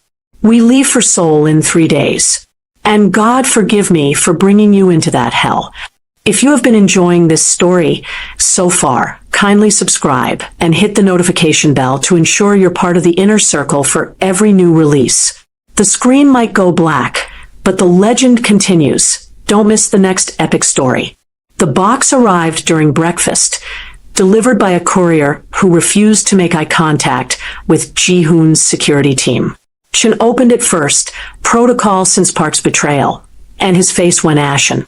Boss, he said quietly, you need to see this. Inside were photographs. Dozens of them. Aaliyah leaving Columbia's Butler Library at 4:47 p.m., backpack slung over one shoulder. Aaliyah at the corner coffee shop on Amsterdam Avenue, laughing at something the barista said. Aaliyah walking through Riverside Park with her study group, completely unaware of the lens tracking her every movement. Each photo was time-stamped, dated. Professional surveillance, the kind that costs serious money. Ji-hoon's hand shook as he picked up the note underneath, written in Korean on expensive cardstock. Your father's debts don't die with him. The trials begin in 7 days. Come home, or she pays the price you refused. What does it say? Aaliyah asked, her voice steady despite the fear Ji-hoon could see creeping into her eyes. He translated, watching her process the threat. She didn't cry, didn't panic, just nodded slowly, like she'd been expecting this. Chin, Ji-hoon said, his voice dangerously calm. How did Park communicate with Seoul? Encrypted channels, mostly. But I found something when I was cleaning out his office. Chin pulled out his phone, navigating to a folder. Detailed reports. He'd been sending updates on you for months. Your routines, your business dealings, he hesitated. Your relationship with Ms. Brooks. Everything. Ji-hoon felt something cold and dark unfurl in his chest. When did the report stop? The night before you killed him. But boss, he'd set up an automated system. If he didn't check in every 72 hours, everything dumped to a server in Seoul. So, they know everything. It wasn't a question. Everything, Chin confirmed, including what happened with Yuna. The name landed like a bomb. Aaliyah's eyes widened slightly. Ji-hoon had told her about Yuna's betrayal, but not everything. Not the warehouse in Busan. Not what he'd done to make sure she never betrayed anyone again. Ji-hoon picked up one of the photos. Aaliyah smiling, alive, vulnerable. These were taken yesterday. They're showing me how easy it would be. Then we go, Aaliyah said quietly. We go to Seoul, we finish this, and we come home. There's no coming home from Seoul. Ji-hoon's voice was hollow. Not for me. That place, it changes you back into what you were. What I was. Then I'll remind you who you are now. She took his hand, forcing him to look at her. We face this together, or we spend the rest of our lives waiting for the next package. The next threat. Choose. Ji-hoon stared at their joined hands, her brown skin against his scarred knuckles. If we do this, you follow my lead. No arguments. No heroics. In Seoul, I'm not the man you know. I can't be. I know. Aaliyah squeezed his hand. Just don't forget to come back to me when it's over. He pulled her close, breathing in her scent, memorizing the feel of her in his arms. Because he knew what she didn't, that the boy who'd left Seoul 17 years ago hadn't survived, and the man who'd return might not either. Subscribe to the channel right now, so you never miss a single second of this cinematic journey. The story is moving fast, and you'll want to be here when the final reckoning hits. The Hwang family compound sprawled across 10 acres of Seoul's Gangnam district, hidden behind walls that had witnessed 3 generations of blood. Ji-hoon felt 17 again as their car passed through the gates, small, powerless, counting the exits he'd never been brave enough to use. "Breathe," Aaliyah murmured beside him. He realized his hands were clenched, white-knuckled in his lap. He forced them to relax. Minho waited at the main house entrance, looking like he'd stepped from a magazine spread, tailored suit, perfect hair, a smile that had always been more weapon than welcome. "Little brother." Minho descended the steps. 5 years. "You look American." "Minho." Ji-hoon didn't bow, didn't smile. "Where's father?" "Eager to see the man who condemned you to death." Minho's eyes slid to Aaliyah, assessing. "You must be the housekeeper. How delightfully democratic of you." Ji-hoon, falling for the help. "Watch your mouth," Ji-hoon said quietly. "Or what? You'll run away again." Minho gestured them inside. "Father's waiting. Try not to disappoint him more than you already have." The house was a museum of expensive taste and emotional bankruptcy. Gold fixtures, Italian marble, Korean antiques worth millions. And everywhere, portraits of Hwang men who'd built the empire on bodies and broken promises. They found Hwang Dae-young in the formal sitting room, propped in a wheelchair, his body ravaged by illness, but his eyes still predator-sharp. A young man in glasses stood beside him, his assistant, who held a tablet like a priest with scripture. The old man's gaze fixed on Ji-hoon. He didn't speak, just stared. "He can't talk anymore," Minho said casually. "The stroke took that. But his mind's sharp as ever. Isn't it, father?" Dae-young tapped the assistant's tablet once. The young man's voice filled the room, reading the typed words. "You came. I didn't think you had the spine. You threatened an innocent woman," Ji-hoon said. "That's low, even for you." 2 taps. "There are no innocent women in your bed. Only liabilities I can exploit." Aaliyah's jaw tightened, but she stayed quiet. "The will," Minho said, producing a leather folder. "Father had it amended last month. Very specific terms." He opened it, reading aloud. "Both sons must compete in 3 trials to prove worthiness for succession. Business acumen, loyalty, and strength. The family council will judge. The winner inherits everything. And the loser?" Ji-hoon asked. Minho smiled. "Lives with the shame of inadequacy. Unless, of course, they prove problematic." 3 taps on the tablet. "You will compete, or I dissolve the organization. 17 years of loyal men go to prison. Their families starve. Every person who ever served the Hwang name becomes prey for our enemies." "Coercion," Aaliyah said quietly. "That's all you people know." Dae-young's eyes shifted to her. 5 taps, deliberate and slow. "Coercion implies I'm bluffing, girl. I assure you, I am not." A door opened. A woman entered, elegant, beautiful, moving with the practiced grace of someone who'd learned to be invisible while standing in plain sight. Her traditional hanbok was museum quality, her makeup perfect, her smile completely empty. "Ah," Minho said. "My wife. Seo-yun, meet my brother and his companion." Seo-yun bowed gracefully. When she straightened, her eyes met Aaliyah's, and something passed between them. Recognition of a shared experience, perhaps, of being women in rooms full of dangerous men. "Welcome," Seo-yun said softly. "I've prepared your quarters. I hope you'll be comfortable." "Comfortable." Ji-hoon laughed bitterly. In this house, that's not possible. The first trial is tomorrow, Minho announced. Business negotiations with our Yakuza partners. Father wants to see if you've gone soft in America. His smile sharpened. I suspect you have. Dae-young tapped his tablet one final time. Dismissed. Both of you. Seo-yun will show you to your room. As they followed Seo-yun through marble corridors, Aaliyah whispered, he can't even speak, but I've never felt more threatened.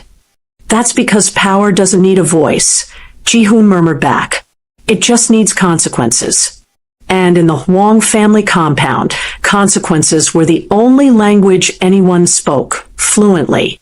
The conference room overlooked Seoul's glittering skyline, but the real power sat around the mahogany table. Representatives from the Yamamoto Gumi, one of Japan's largest Yakuza syndicates, had flown in for negotiations over shipping routes through Busan port. Neutral ground. High stakes. The kind of deal that could cement a successor's legitimacy or expose fatal weakness. Ji-hoon sat across from three men in expensive suits, his posture relaxed, his mind cataloging exits and weapons.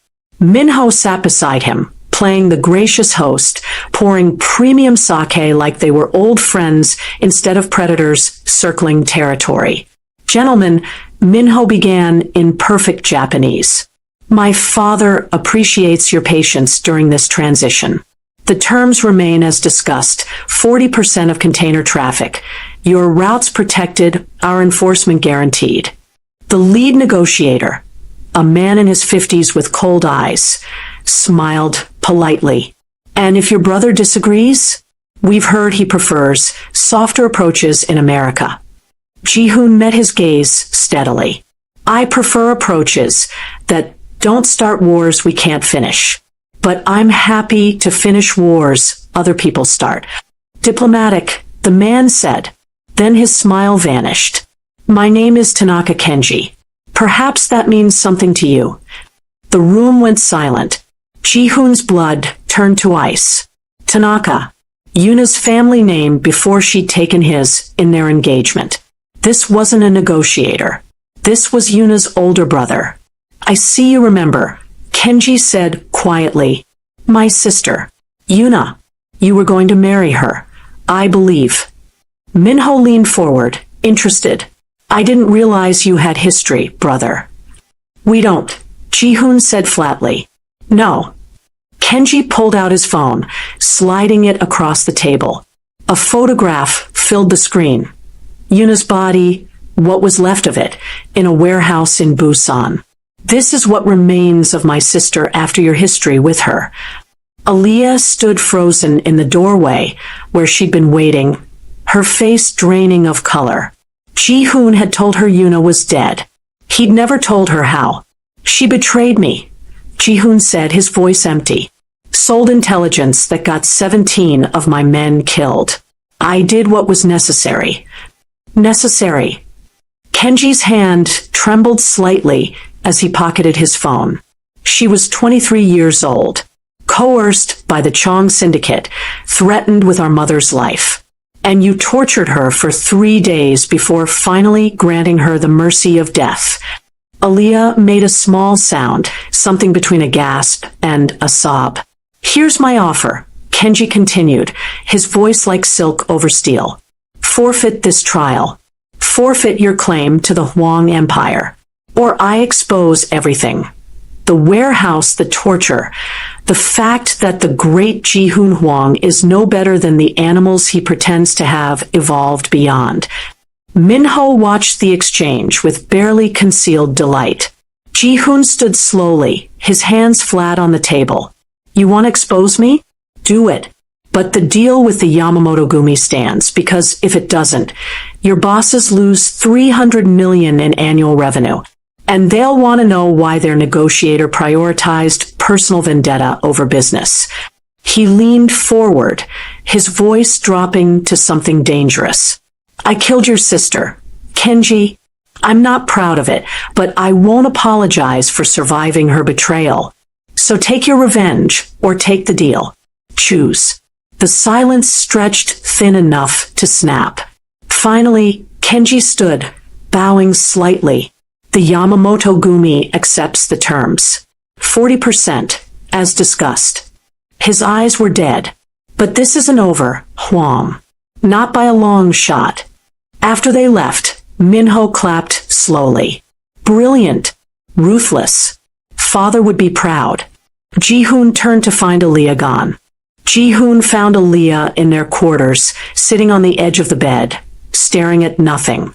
She didn't look up when he entered. Aaliyah. 3 days. Her voice was hollow. You tortured her for 3 days.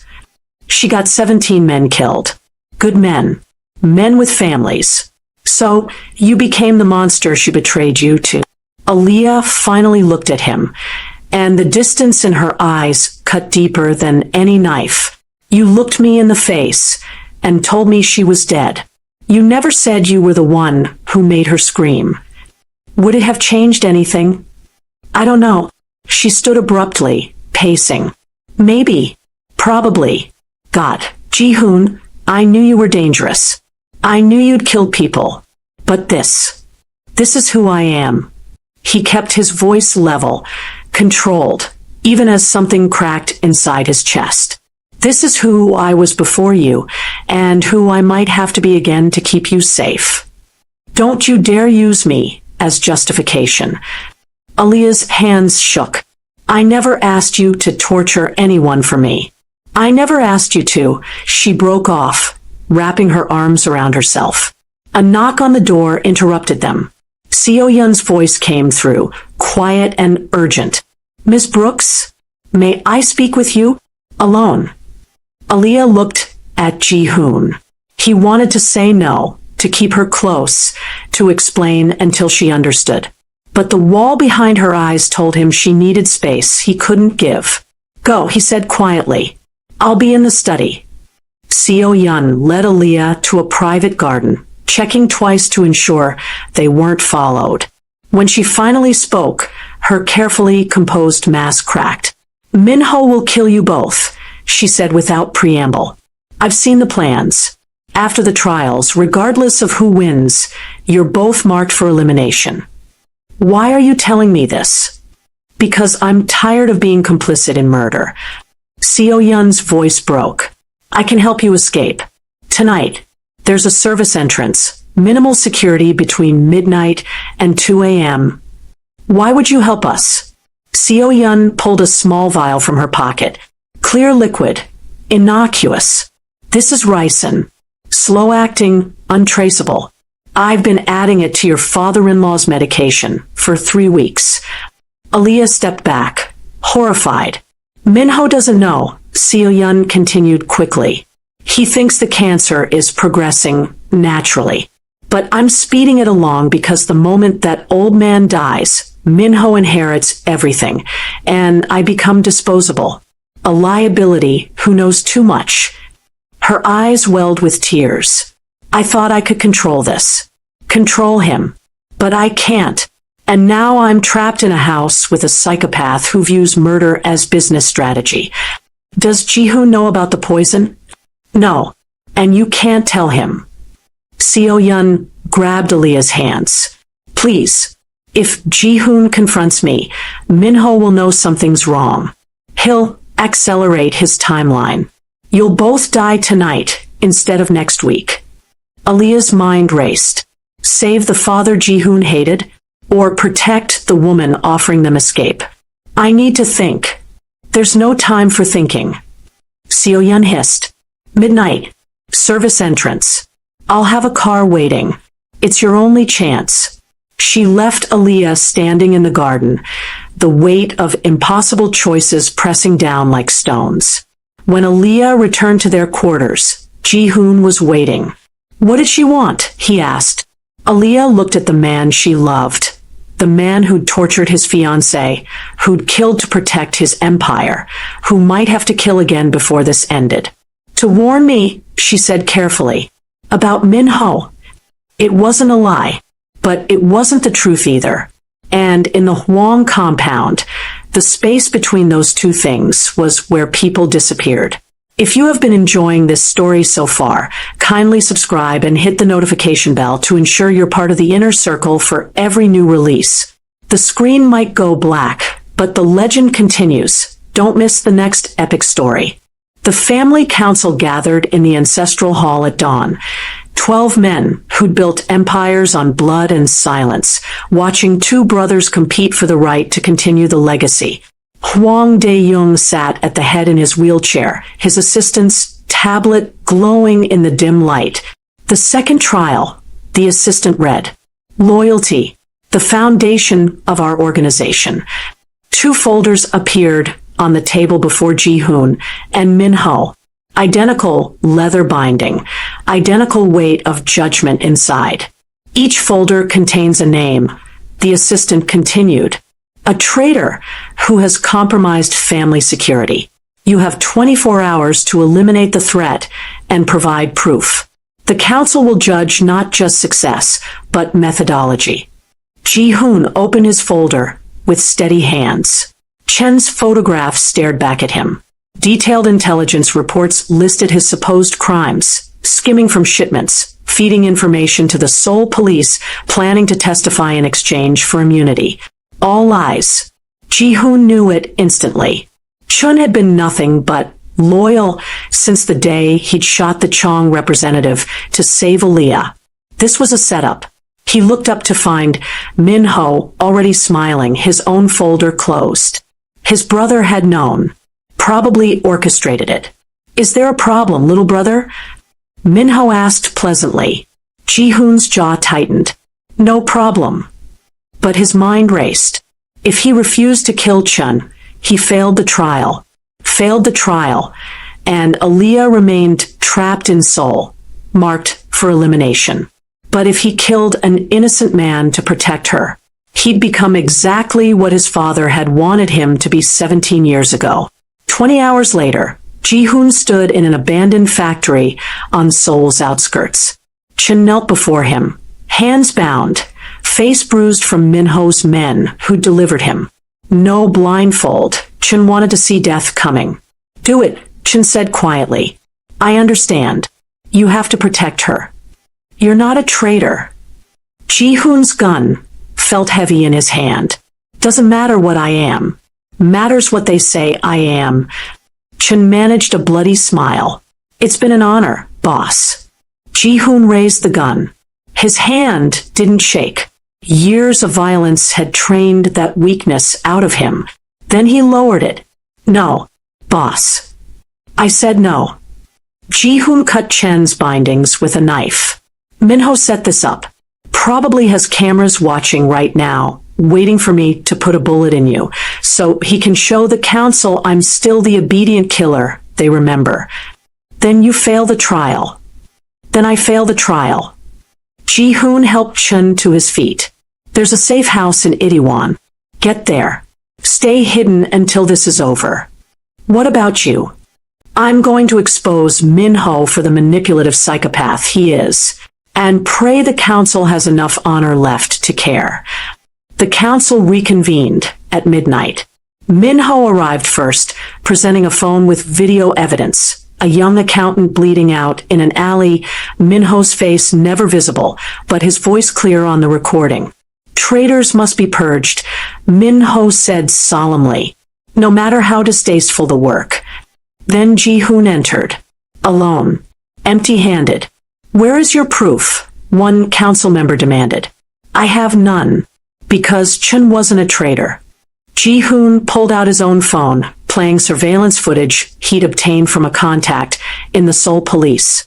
This shows Min-ho's men planting evidence in Chen's apartment 3 days ago. Chun was loyal. This trial was a setup to force me to murder an innocent man. The room erupted. Council members shouting, Min-ho's face going dark with rage. "Liar!" Min-ho slammed the table. "You failed because you went soft in America. Don't blame me for your..." Hwang Dae-young's fist hit the wheelchair armrest once. Hard. Everyone fell silent. The old man's eyes had gone wide, his mouth working soundlessly. His assistant leaned in, concerned, then stepped back, face pale. "Call a doctor," the assistant whispered. Dae-young's body went rigid. His left side collapsed inward like a puppet with cut strings. The tablet slipped from his lap and shattered on the marble floor. The massive stroke took him in seconds, consciousness fading, breathing turning ragged. The patriarch who'd ruled through fear reduced to a dying shell. "Father." Minho rushed forward, but it was theater. Ji-hoon saw the flash of satisfaction in his brother's eyes before the mask of grief slammed down. The doctor arrived too late. Hwang Dae-young died at 12:47 a.m., surrounded by men who'd feared him and sons who'd never loved him. And in the chaos that followed, council members arguing, lawyers being summoned, Minho orchestrating his grief, no one noticed Aaliyah slip from the shadows where she'd been watching. She'd seen everything, including the moment Seo-yun's face had gone white with panic as the old man seized. The ricin had worked faster than expected, and now there was no will, no completed trials, and two brothers standing over their father's corpse with half the family council supporting each one. Seoul was about to burn. The Hwang compound fractured along invisible fault lines that had existed for decades. By dawn, 6 council members had declared for Minho, the traditionalists who valued ruthlessness over reform. 5 backed Ji-hoon, younger members who'd watched him build an American empire without the sadistic excess that had defined their father's generation. 1 council member remained neutral, terrified of choosing wrong. "We need to leave," Chun urged, having returned from the safe house when news of Dae-young's death spread. "Tonight, before this turns into open warfare." Ji-hoon stood at the window of their quarters, watching Minho's supporters fortify the East Wing. "They'll hunt us. You know that. The moment we run, Minho claims victory by default and sends teams to finish what Park started. Then we fight," Aaliyah said quietly from the doorway. Both men turned to look at her. She'd been silent since the trial, wrestling with what she'd witnessed. Ji-hoon's refusal to kill Chun, the old man's convenient death, Seo-yun's terrified face. "We can't fight half the Hwang organization," Ji-hoon said. "We'd lose. Not if we expose what Minho really is." Aaliyah moved into the room, her mind working through scenarios like the criminology student she'd been before this nightmare began. He killed Seo-yun's predecessor, the first wife no one talks about. I heard the housekeepers whispering. She fell from a balcony 6 months after giving Minho access to her father's shipping company. Ji-hoon's eyes narrowed. "You're sure?" The housekeepers remember. They're terrified of him. Aaliyah pulled out her phone, showing notes she'd been compiling. And there's more. Financial irregularities, missing shipments, bribes paid to officials without council approval. Minho's been building his own power base for years, siphoning family resources. The door exploded inward. 4 of Minho's men flooded the room, weapons drawn. Chun went for his gun, but took a rifle but to the temple, dropping hard. Ji-hoon stepped in front of Aaliyah, hands raised. "Whatever Minho's paying you, I'll double it." "Minho's not paying us," the lead enforcer said. "He owns us. Has our families locked in safe houses until this is resolved." He gestured with his weapon. "You, come with us. The woman stays here." "Like hell," Ji-hoon started. The enforcer shot him. Not to kill. The bullet punched through Ji-hoon's shoulder, spinning him around and dropping him to his knees. Aaliyah screamed, lunging for him, but 2 men grabbed her arms. "Boss wants insurance," the enforcer explained, pressing a cloth over Aaliyah's face. "Chemicals, sweet smell, world going fuzzy. You walk away from succession. She lives. You fight," he shrugged. "Well, you've seen what happens to people who fight." Aaliyah's last conscious image was Ji-hoon on the floor, blood spreading across the carpet, reaching for her with his good arm while Chun lay motionless beside him. Then darkness swallowed everything. She woke in a windowless room, concrete walls, single light bulb swinging overhead. Her wrists were zip-tied to a metal chair. Her head pounded from whatever they'd used to knock her out. The door opened. Minho entered alone, looking relaxed, almost cheerful. "Aaliyah. May I call you Aaliyah?" He pulled up a chair, sitting backwards on it like they were old friends. Ji-hoon has until noon to publicly withdraw from Succession. The council is gathering for the announcement. If he cooperates, I'll release you at the airport with enough money to disappear and forget you ever met my family. And if he doesn't cooperate, Minho's smile widened. Then I send him pieces of you until he does. Starting with fingers, probably. I'm told the psychological impact of finger removal is particularly effective. Aaliyah's heart hammered, but she kept her voice steady. You're going to kill us anyway.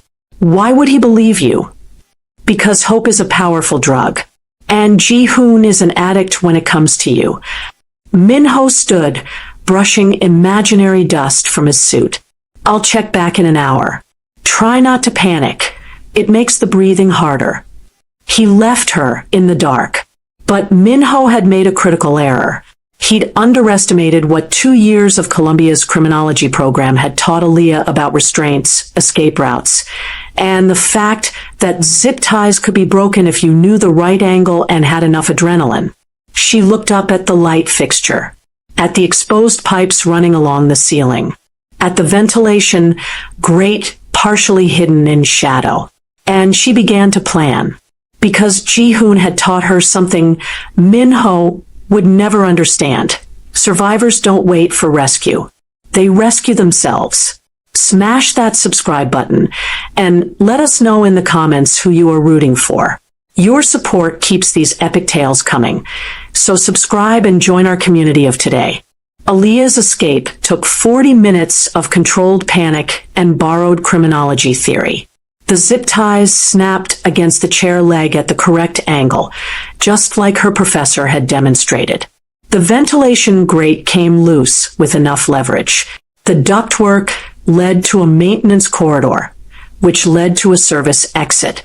She emerged in an alley 3 blocks from the compound, bleeding from a gash on her arm, limping from a twisted ankle, but free. Chen's safe house in Itaewon was exactly where Ji-hoon had said it would be. She nearly collapsed when she saw him, shoulder bandaged, face gray with blood loss, planning something terrible on a table covered with weapons and maps. Aaliyah. He crushed her against him with his good arm, breathing her in like oxygen. How did you? Later. She pulled back, seeing the arsenal he'd assembled. What is this? War. Ji-hoon's voice was flat, empty. Minho took you. He crossed the only line that matters. So I'm going to kill him and everyone who stands with him. Ji-hoon. I have teams mobilizing from New York. The council members who support me are ready to move. We hit the compound at dawn, eliminate Minho's supporters, and end this. His eyes were dead. I should have done this years ago. If you do this, you become him. Aaliyah grabbed his face, forcing him to look at her. You become your father. You become everything you ran from. Is that what you want? I want you safe. I am safe. I escaped. She gestured at the weapons. This isn't about safety. This is about revenge. About proving you're the stronger monster. Ji-hoon pulled away, pacing. You don't understand. I understand perfectly. You're terrified that if you don't control everything, you'll lose everything. But Ji-hoon, if you massacre your way to power in Seoul, you'll lose the only thing that actually matters. Her voice broke. You'll lose yourself. And you'll lose me. The words landed like bullets. What are you saying? He whispered. I'm saying if you go through with this war, we're done. I won't love a man who chooses violence when he has other options. Aaliyah's hands shook. Walk away. Forfeit to Minho. Let him have this poisoned empire. And we build something clean somewhere else. He'll hunt us. Maybe. Probably. But we'll face that together, without the weight of genocide on our souls. She stepped closer. Choose Ji-hoon. Power or redemption. Your father's legacy or our future. Silence stretched between them like a chasm. Finally, Ji-hoon pulled out his phone and made a call. Cancel the operation. Stand down. All teams. He paused. I'm withdrawing from Succession. When he hung up, Aaliyah was crying. We leave tonight, he said quietly, and we pray Min-ho keeps his word. But the look in his eyes said he knew better. The public announcement happened at noon in the ancestral hall. Ji-hoon stood before the council, his arm in a sling, and spoke the words that should have ended it. I formally withdraw from Succession. Min-ho is the rightful heir to the Hwang Empire. I claim no territory, no resources, no authority. I only ask for safe passage out of Korea for myself and Aaliyah Brooks. Min-ho's smile was magnanimous. Granted, you have 48 hours. They were packing when Chun burst into the room, his phone shaking in his hand. Boss, you need to see this. The video showed Min-ho in his private office, speaking to someone off camera. Timestamp, 3 hours ago. Let them leave Korea. I've already arranged for the plane to malfunction over the Pacific. Mechanical failure, tragic accident, no survivors. Min-ho's voice was casual. Ji-hoon chose the coward's way out. At least he'll die clean. The recording cut off. Ji-hoon stared at the screen, something cold and final settling over his features. There's more, Chun said quietly. I've been digging into Park's communications. Boss, Min-ho didn't just know about Park's betrayal. He orchestrated it, hired him to frame Aaliyah, to push you to the breaking point. And Yuna's brother at the trial? Min-ho arranged that too. He's been manipulating everything from the beginning. Why? Aaliyah whispered. Because he didn't want me competing, Ji-hoon said, pieces falling into place. He wanted me broken, destroyed, so damaged that even if I won the trials, the council would see me as unstable. Chun pulled up more files. Bank records showing Min-ho's been embezzling. Evidence he murdered Seo-yun last night. Witnesses saw him force pills down her throat after she tried to run. And trafficking records the council never approved. Ji-hoon looked at Aaliyah. Walking away won't save us. No, she agreed, her voice steady despite the fear. It won't. So we fight. We expose him to the council. We use the evidence. We give them a choice between law and chaos. Aaliyah met his eyes. You don't have to become a monster to stop one. Ji-hoon pulled her close, kissing her forehead. Min-ho's ascension ceremony is tomorrow night. The entire council will be there. Public, formal, witnessed. Perfect place for a revelation, Chun said grimly. Outside, Seoul's neon lights blazed against the darkness. And in the Hwang compound, Min-ho celebrated his victory, completely unaware that his brother had just stopped running and started hunting. The ascension ceremony transformed the Hwang compound into something from a dynasty drama, red lanterns, traditional music, council members in formal hanbok. Min-ho stood at the center in ceremonial robes, accepting congratulations like a king at his coronation. Ji-hoon and Aaliyah entered through the main doors, and the room went silent. Brother. Min-ho's surprise was masterful. I didn't expect you to attend. How gracious. I wouldn't miss it. Ji-hoon moved to the center of the room, Chun following with a laptop. Before the final blessing, I have evidence the council needs to see. Evidence. One of the elder council members frowned. Of what? Of why Min-ho is unfit to lead. Ji-hoon nodded to Chun, who connected the laptop to the projection screen. Bank records appeared. Offshore accounts. Money flowing out of family operations into Min-ho's private holdings. 3 million over 2 years. Embezzlement, Ji-hoon said flatly. hidden from the council, used to fund personal projects and bribe officials without approval. Minho's smile never wavered. Accounting errors, easily explained. Murder. Ji-hoon clicked to the next file. Security footage from the compound showed Minho entering Seo-yun's room at 2 a.m., leaving 20 minutes later. The timestamp matched her death. Your wife tried to run. You killed her to protect your secrets. Murmurs rippled through the council. She was suicidal, Minho said smoothly. Everyone knew she was unstable. And Park. Ji-hoon's voice cut like ice. You hired him, ordered him to frame Aaliyah, to push me to the breaking point. You orchestrated everything.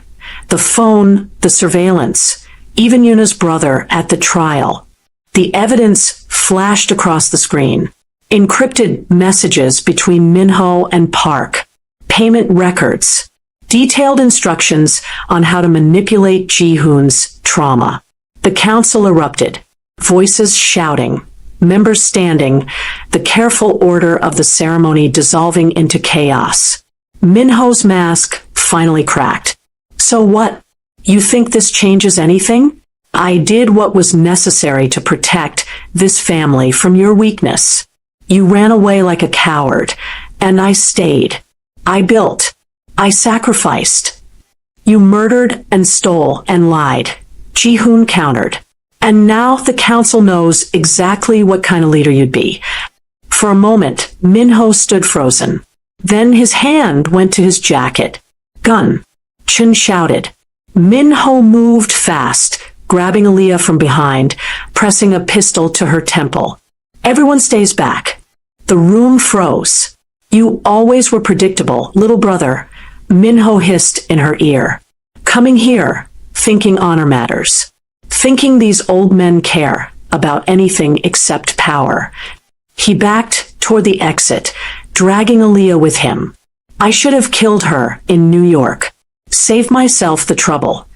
Let her go, Ji-hoon said, his voice deadly calm. This is between us. No, this ends with both of you dead and me consolidating power over your corpses. Minho's finger tightened on the trigger. Goodbye, brother. Aaliyah drove her elbow into his solar plexus, ducked, and rolled. Ji-hoon's gun was already out. The shot took Minho in the chest, center mass, precise, final. Minho stumbled back, looking down at the spreading red stain with something like surprise. He raised his own weapon, aimed at Aaliyah one last time. Ji-hoon's second shot caught him in the head. Minho dropped like a puppet with cut strings, his blood pooling on the polished floor where 3 generations of Hwangs had stood. The silence was absolute. Then the head council member spoke. The evidence is clear. Minho was unfit. Ji-hoon, the succession is yours by right and by law. I don't want it. Ji-hoon lowered his weapon, pulling Aaliyah against him. I want the organization dissolved. The legitimate businesses maintained, the illegal operations shut down, and families compensated for their service. You want a leader? Find someone who wants power. I just want peace. And if we refuse? Ji-hoon met his eyes. Then I release everything we found to the prosecutors. Bank records, trafficking routes, murder evidence. All of it. And we all go down together. It wasn't a bluff. Everyone in that room knew it. 3 hours later, papers were signed. The Hwang criminal empire would dissolve over 6 months. Legitimate assets distributed. Illegal operations ceased. Ji-hoon kept only enough to ensure the families were cared for. And then he and Aaliyah walked out of the compound for the last time. 6 months later, as Paris bloomed with spring, Ji-hoon sat in a sidewalk cafe, watching Aaliyah laugh at something her laptop screen showed, a lecture from Columbia, delivered remotely while she finished her degree from safety. Her hand rested on the small swell of her belly. 4 months along. His phone rang. Unknown number. Yes. Ji-hoon. A young woman's voice. terrified. "It's Yuki. Uncle Tanaka is forcing me to marry a Yakuza boss's son next month.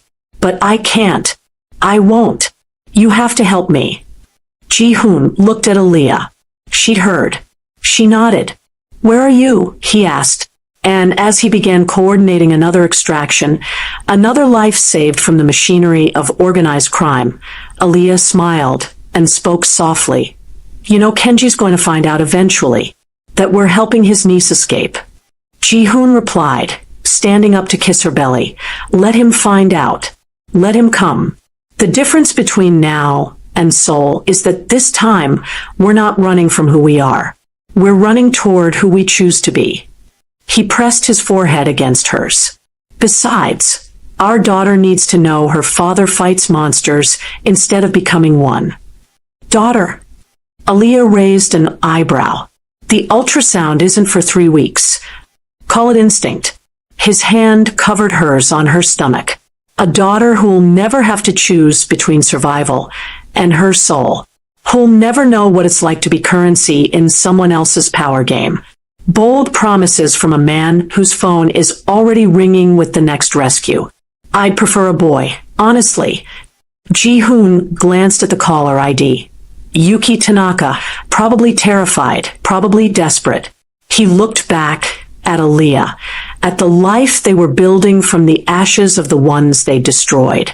"Then I'd better get to work." He kissed her one more time. "Because broken promises are how this whole mess started. And I'm done repeating my father's mistakes."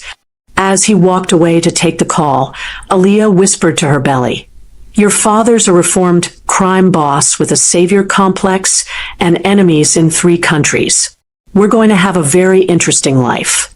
The baby kicked twice for the first time, but they felt separate, one stronger than the other.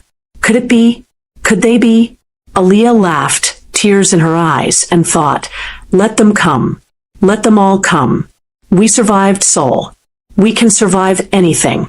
But across the city, in a luxury hotel, a woman watched them through binoculars and smiled. She'd been patient for 6 months. Patient while they played house. Patient while they pretended the past was buried. But some ghosts don't stay dead. And some debts get paid in blood, no matter how far you run. She picked up her phone and made a call. "I found them." If you have enjoyed this story so far, kindly subscribe and hit the notification bell to ensure you're part of the inner circle for every new release. Tell me your favorite part of the story and why you think it's the best. I'd be in the comments section watching and replying to all your messages. If you're a Seoul Noir Stories fan, make some noise in the comment section and tell me where you are. You know how we do it here. She wore white on the night she died.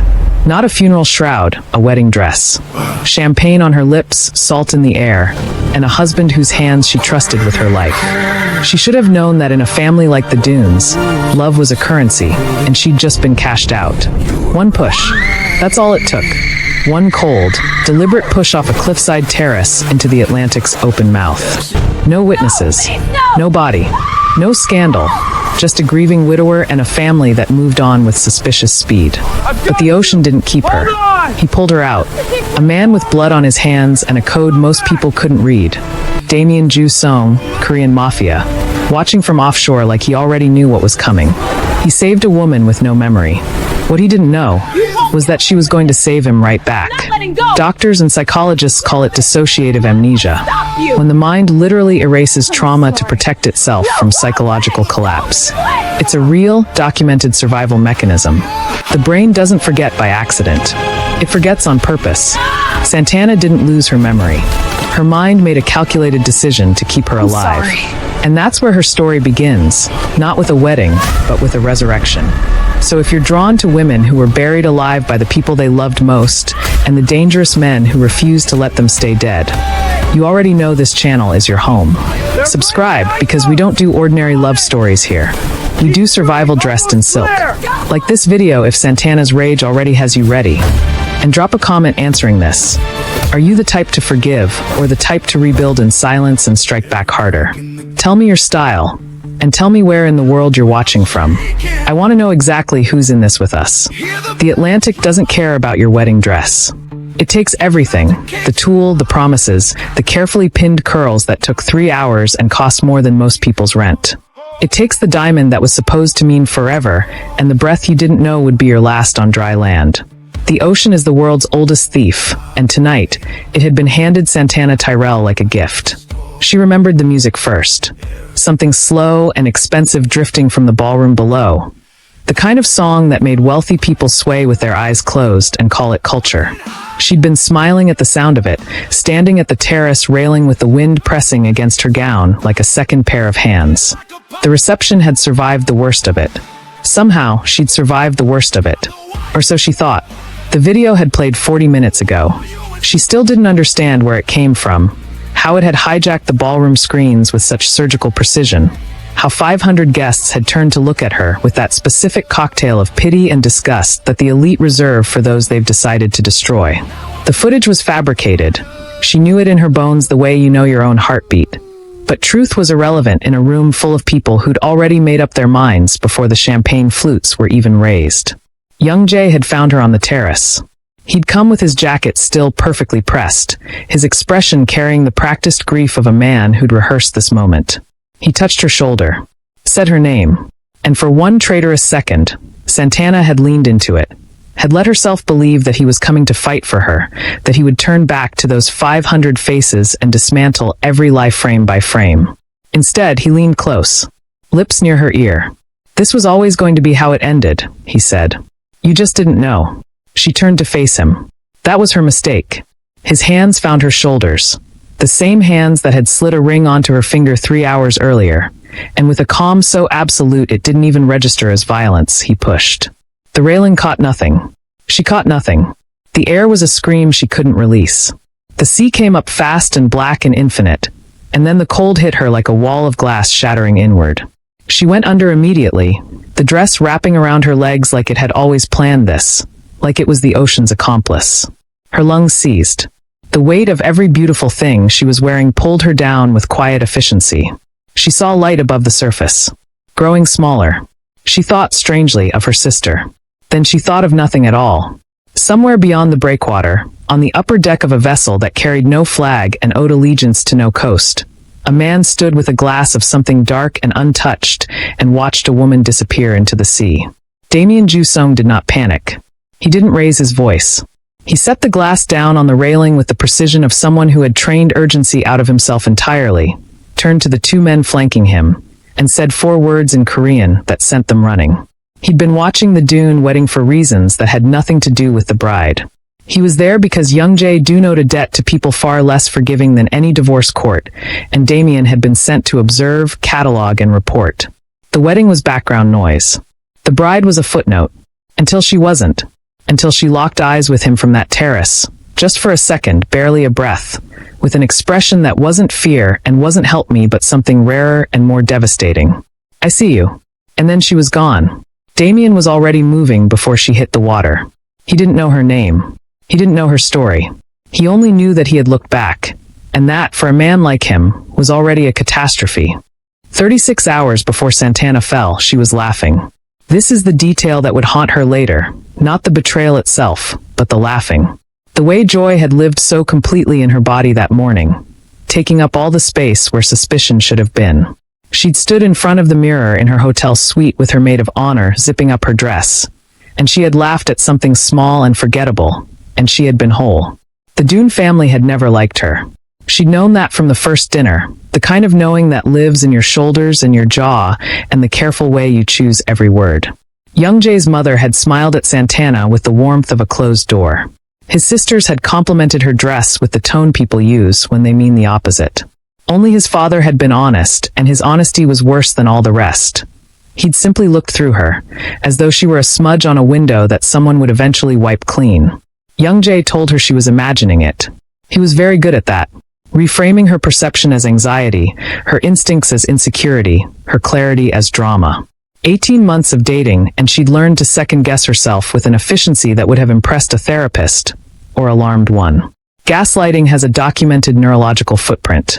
Chronic emotional manipulation shrinks the hippocampus, the brain's memory and self-trust center, making victims genuinely less able to trust their own recollections. It isn't weakness. It's damage. The scandal video had been constructed beautifully. She could admit that even now. Whoever built it understood light, understood timing, understood exactly which lies needed to be close enough to the truth to stick. It showed Santana in what appeared to be a hotel corridor. Her face, her dress, unmistakably, in a compromising exchange with a man no one at the reception recognized. The timestamp read 3 weeks before the wedding. The ballroom had gone funeral quiet. Then came the murmuring. The specific, cascading murmur of 500 people updating their opinion of a woman simultaneously. Santana had stood at the entrance of that ballroom and watched her entire social architecture. Years of warmth, of genuine connection, of building herself into someone these people respected. Collapse in approximately 90 seconds. She looked for young Jay. He was already looking at her. Not with shock. Not with the desperate energy of a man who needed answers. He was looking at her the way you look at something you've already decided about. Settled, finished, done. A look that had clearly been waiting a long time to come out. His mother touched his arm. He nodded once. Nodded. That was the moment Santana understood that this wasn't a crisis happening to their marriage. This was the marriage. All of it, every soft word, every reassurance, every carefully constructed moment of feeling chosen, had been architecture. She had been built into a corner and handed a shovel and told it was a home. She didn't cry. She found that strange later. She'd walked through the reception like smoke, visible but untouchable, while the people she'd called friends organized themselves around the new narrative with breathtaking speed. A cluster of his cousins near the bar who suddenly couldn't meet her eyes. Her own colleagues who'd flown in from 3 cities away, already reaching for their phones with the restless guilt of people about to quietly disappear. Only one face had watched her without judgment. A ghost of a silhouette near the far terrace doors. Familiar in the way that crawls under your skin before your brain catches up. A woman with Santana's jaw. Santana's posture. Wearing the quiet expression of someone watching a plan arrive on schedule. Santana had blinked. And she was gone. She wouldn't understand what she'd seen until much later. Until after the fall, after the silence, after the long year of being no one. But the body keeps its own records. And somewhere beneath the champagne and the chaos and the carefully administered grief of her own wedding night, something in Santana Tyrell had already begun to remember. Subscribe to the channel right now so you never miss a single second of this cinematic journey. The story is moving fast, and you'll want to be here when the final reckoning hits. Damien Ju Song had pulled 3 men out of the sea in his lifetime. 2 of them deserved it. 1 of them didn't. And that was a debt he'd been paying in various currencies ever since. He wasn't a man who acted on impulse. Impulse was what separated the living from the dead in his world, and he had survived long enough to know the difference between instinct and recklessness. What he did that night was instinct. His men were in the water within 40 seconds. He'd clocked it. The Atlantic off the coast was running cold, and the current near the cliff face pulled south. He knew this because he knew every coastline his enemies used for celebrations, and the dunes had been his enemies for long enough that their habits had become his education. They found her 8 meters from where she went in. She wasn't struggling. That was the first thing his lead man reported back. Not that she was unconscious, not that she was injured, but that she wasn't struggling. As though the sea had made her an offer, and she was still deciding. They brought her up onto the rescue craft, and she came out of the water like something the ocean had been keeping in trust. Still breathing, barely, her white dress dragging behind her like a shed skin. Damien met them at the lower deck. He looked at her face for the first time without 40 meters of dark water between them, and felt something shift in his chest that he chose, immediately, not to examine. She was alive. That was the only relevant fact. The average human can survive in 15 degrees Celsius ocean water for roughly 2 hours before hypothermia becomes fatal. Santana had been under for 4 minutes. The cold had slowed her heart rate enough to preserve oxygen to her brain, a phenomenon called the mammalian dive reflex. The ocean didn't try to kill her.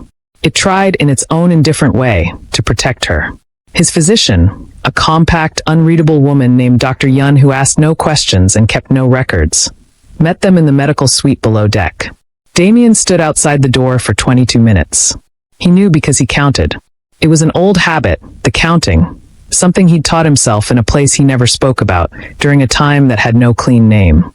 When Dr. Yun came out, she said, "Physically, she'll recover." Damien caught the specifically placed physically. And the other part? She's responsive. She knows her name. A pause that carried weight. Only her name. He nodded. Filed it. Went back to the upper deck and looked out at the coastline where, even now, the dune wedding lights still burned against the cliff like nothing had happened. Like a woman hadn't just been discarded into the Atlantic by a man in a perfectly pressed tuxedo. Damien had been sent to observe young Jae Dune for financial reasons. A network of laundered accounts that intersected with interests his organization had spent 2 years quietly protecting.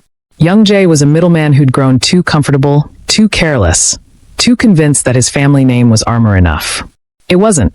But this, what he'd just watched on that terrace, this was something beyond the mathematics of debt and leverage. This was a man who had looked at a woman who loved him and calculated the cost of her continued existence. Damien understood men like that. He destroyed men like that. He pulled out his phone and made one call. Not to his superiors. Not to the network. To the single person he trusted with logistics that couldn't be documented. His younger brother Sung-ho, who answered on the first ring, which meant he was already awake, which meant he already knew something had happened. "Change the manifest," Damien said. "We have a passenger." "Name." He thought of her eyes on that terrace. The way she'd looked at him not as a lifeline, but as a witness. The only honest gaze in a night built entirely from lies. "I don't know yet," he said. "But she's ours now." Time moves differently when you have no past to measure it against. Santana learned this slowly, the way you learn anything that has no language yet, through sensation, through pattern, through the particular quality of light coming through a window at a specific hour that begins, eventually, to feel like something close to home. The safe house was in Jeju. She didn't know that for the first 3 weeks. She knew the smell of volcanic rock and sea-salted wind, the sound of Damien's footsteps on wooden floors. Unhurried, deliberate, the walk of a man who had decided long ago never to move in a way that could be read as nervous. She knew the blue-gray of the horizon from her bedroom window and the way the housekeeper, an older woman called Madame Choi, left warm soup outside her door at 7 every morning without knocking. She knew her name was Santana. Everything else was a white room with no doors. Dissociative amnesia, unlike the kind caused by physical injury, leaves procedural memory fully intact. Santana could cook, drive, read, feel. What vanished was episodic memory. The personal narrative, the faces, the story of how she became herself. Neurologically, she wasn't broken. She was a person with all her skills and none of her history. An entire self, waiting to be rewritten. The doctors Damien brought in used words like trauma-induced and psychogenic and indefinite timeline in the careful tones of people delivering information they know will not be well received. Damien received it well. He thanked them, paid them in cash, and walked them to the door with the particular courtesy he reserved for situations he intended to handle himself. He did not push her to remember. This surprised her. She knew it surprised her because she kept waiting for it. Kept waiting for the pressure, the leading questions, the strategic deployment of photographs or names designed to crack something open. It never came. Instead, Damien moved around her amnesia the way water moves around stone. Patient, consistent, finding the paths that were already open. He taught her to play baduk, the ancient Korean board game of territory and patience, in the evenings after dinner. Not to trigger anything, just to give her hands something to do, and her mind a problem that existed entirely in the present. She beat him for the first time on a Tuesday in February. He'd looked at the board for a long moment, then looked at her and said, "You're not as lost as you think." She hadn't known what to do with that. She'd filed it away in the new part of herself, the part being built from scratch in this salt-aired house on a volcanic island, alongside other things he'd said that landed differently than she expected. He was not a soft man. She understood that. There was a gravity to him that spoke of a life lived in rooms most people weren't invited into, decisions made in a register where consequences were permanent. His men moved around him with a respect that bordered on reverence and an alertness that never fully relaxed. And yet, he knocked before entering any room she was in. He remembered that she took her tea without sugar. When she woke from nightmares, fragmented, formless things that left her shaking without knowing why, she would sometimes find a light left on in the hallway, as though he'd heard and offered the only comfort that didn't require explanation. She didn't know if she was falling in love with him, or simply becoming a person for the first time and finding him already there. Maybe, she thought on a quiet evening watching the Jeju coastline bleed orange into the sea. Those were the same thing. The white room in her mind still had no doors. But somewhere, in a depth she couldn't yet reach, something was beginning to knock. If your heart is still racing, that's exactly why you need to subscribe. We don't do forgettable here. We do cinematic. We do emotional warfare.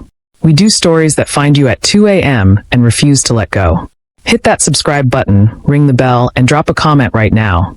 And tell me whose team you are on? Because I'm in the comments and I'm reading every single one. Damien proposed on a Thursday. Not because Thursday held any particular romance. He would have been the first to admit that. But because it was the day she'd laughed for the first time. A real laugh, unguarded and unplanned. Startled out of her by Madame Choi's deadpan commentary on a cooking show they'd been watching in comfortable silence. It lasted 4 seconds. It changed the entire atmosphere of the room. Damien had filed that laugh away the way he filed everything important. Quietly, precisely, in a place he intended to return to. He didn't get down on one knee. That felt dishonest, and dishonesty with Santana was something he'd made a private commitment to avoid from the beginning. He'd broken enough things in his life. He had no interest in breaking this. Instead, he slid the ring across the breakfast table while she was mid-sentence about the weather and waited. She stopped talking. The ring was simple, white gold, a single stone, nothing that announced itself. He'd chosen it specifically because it looked nothing like something a man would buy to impress a room full of people. It looked like something chosen for one person, in private, with full attention. "I'm not asking you to remember anything," he said. "I'm asking what you want now." She looked at the ring for a long time. Then at him. "You know I don't know who I am." "I know who you are," he said. "I've been watching for a year." In Korean culture, the concept of jong describes a deep emotional bond that forms through shared time and experience. Something beyond romantic love, beyond friendship. It is the attachment that forms between people who have simply been present for each other through difficulty. There is no direct English translation.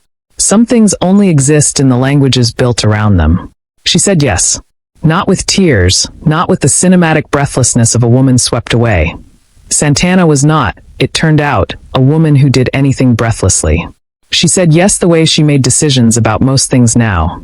Deliberately, after a silence that meant she was genuinely consulting herself, with a directness that Damien had come to understand was her most essential quality. The self she'd built from nothing was, it turned out, even more formidable than the one she couldn't remember. They were married 3 weeks later. Small. 12 people, none of whom asked questions for a living. Madame Choi cried. Sung-ho, Damien's brother, shook Santana's hand with the careful respect of someone who understood that his brother did not make gestures like this, ever, and that whatever this woman was, she was something unprecedented. The reception was held in the safe house garden, strung with low lights, the Jeju coastline doing what it always did, making everything feel slightly outside of ordinary time. Santana stood at the edge of the garden with a glass of champagne and watched the lights reflect off the water and felt something she hadn't felt in a year. Uneasy. It arrived without warning, a low, vibrating wrongness that had no image attached to it, no memory, no name. Just the specific anxiety of someone standing in a moment that rhymes with another moment they can no longer access. Champagne. Lights on water. A dress that was white. Her hand tightened on the glass. Damien appeared at her shoulder. He didn't ask what was wrong. He stood beside her and looked at the same stretch of water she was looking at and waited, which was, she had learned, his most fluent language. "I've done this before," she said. Not a question. Yes. It didn't go well. A pause. No. She absorbed that. The ocean pushed against the rocks below with its usual indifference. And somewhere behind them Sung-ho was telling a story that was making people laugh, and the lights were warm, and her husband was standing close enough that she could feel the steadiness coming off him like a frequency. "Tell me it goes differently this time," she said. Damien turned to look at her. In a year she had learned to read his silences, and this one was not evasion. It was the specific quiet of a man choosing his words with the care they deserved. "I'll make sure of it," he said. She believed him. She catalogued that, the believing, as something worth examining later, in the ongoing project of understanding what she had become.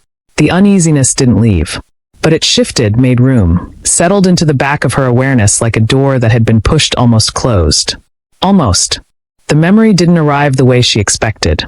She had imagined, In the abstract way she thought about her missing past, that it would come suddenly. A flood. A rupture. The psychological equivalent of a fuse blowing. Everything dark, and then violently, overwhelmingly bright. She had prepared herself, in whatever limited way preparation was possible, for dramatic. What happened instead was a face in a mirror. It was during the reception, 2 hours in, when the low lights had softened everything into warmth and the guests had reached that particular frequency of celebration where the room takes care of itself. Santana had stepped inside to find Madame Choi, moving through the hallway with the easy familiarity of a woman who had spent a year learning where everything lived in this house. The hallway mirror was old, Jeju timber framing, slightly fox glass that gave everything reflected in it a quality like memory itself, softened at the edges, uncertain in the middle. She caught her own reflection. And then, for just a fraction of a second, a splinter of time so small she almost dismissed it as a trick of the light, she saw another face layered beneath hers. Same jaw. Same eyes. Same particular way of holding the shoulders like the world was a thing to be squared up against rather than leaned into. But the expression was entirely different. The face in the glass was watching her with the cool, satisfied attention of a scientist observing a result they had long anticipated. There was no warmth in it. No recognition. Just the clean, clinical pleasure of a plan arriving on schedule. Santana stumbled backward. The vision, if that was what it was, lasted less than 2 seconds. She stood in the hallway with her back against the wall and her champagne tilting dangerously in her hand, and she waited for her body to report back on what had just happened. Her heart was doing something architectural. Her breath was short. But underneath the adrenaline, beneath the confusion and the physical shock of it, something else was happening.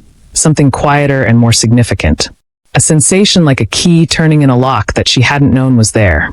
The white room at the back of her mind, the one with no doors, had just developed a crack. She didn't tell Damien immediately. She went back to the garden and stood beside him and smiled at the right moments and let the reception carry her through the rest of the evening on its current. She was good at this. She discovered that about herself in the past year. The ability to contain. To hold something volatile in a steady hand while the world continued around her. But later, when the guests were gone and Madame Choi was moving through the garden collecting glasses and the lights had dimmed to their last hour of warmth, Santana sat across from Damien at the cleared table and told him what she'd seen. He listened without interrupting. This was one of the qualities she had assembled in her understanding of him. Damien Ju Song, when given information that mattered, became very still. Not the stillness of shock. The stillness of processing at a speed the body didn't need to advertise. When she finished, he was quiet for a moment. "What did she look like?" he asked. "Like me," Santana said. "But like me with something missing." Another silence. She watched something move through his expression. Not surprise, she noted. Something more complicated than surprise. Something that looked, from certain angles, like a man reaching a conclusion he had hoped to postpone. "Damien." Her voice was even. She'd learned to make it even. "What do you know?" He looked at her across the table. The woman he'd pulled from the sea, the woman he'd watched build herself from silence and salt air and sheer will. The woman who had beaten him at Baduk and said yes without tears, and was now looking at him with eyes that were starting, finally, to remember how to demand the truth. "Enough," he said. "I know enough that we need to talk." The last of the garden lights flickered.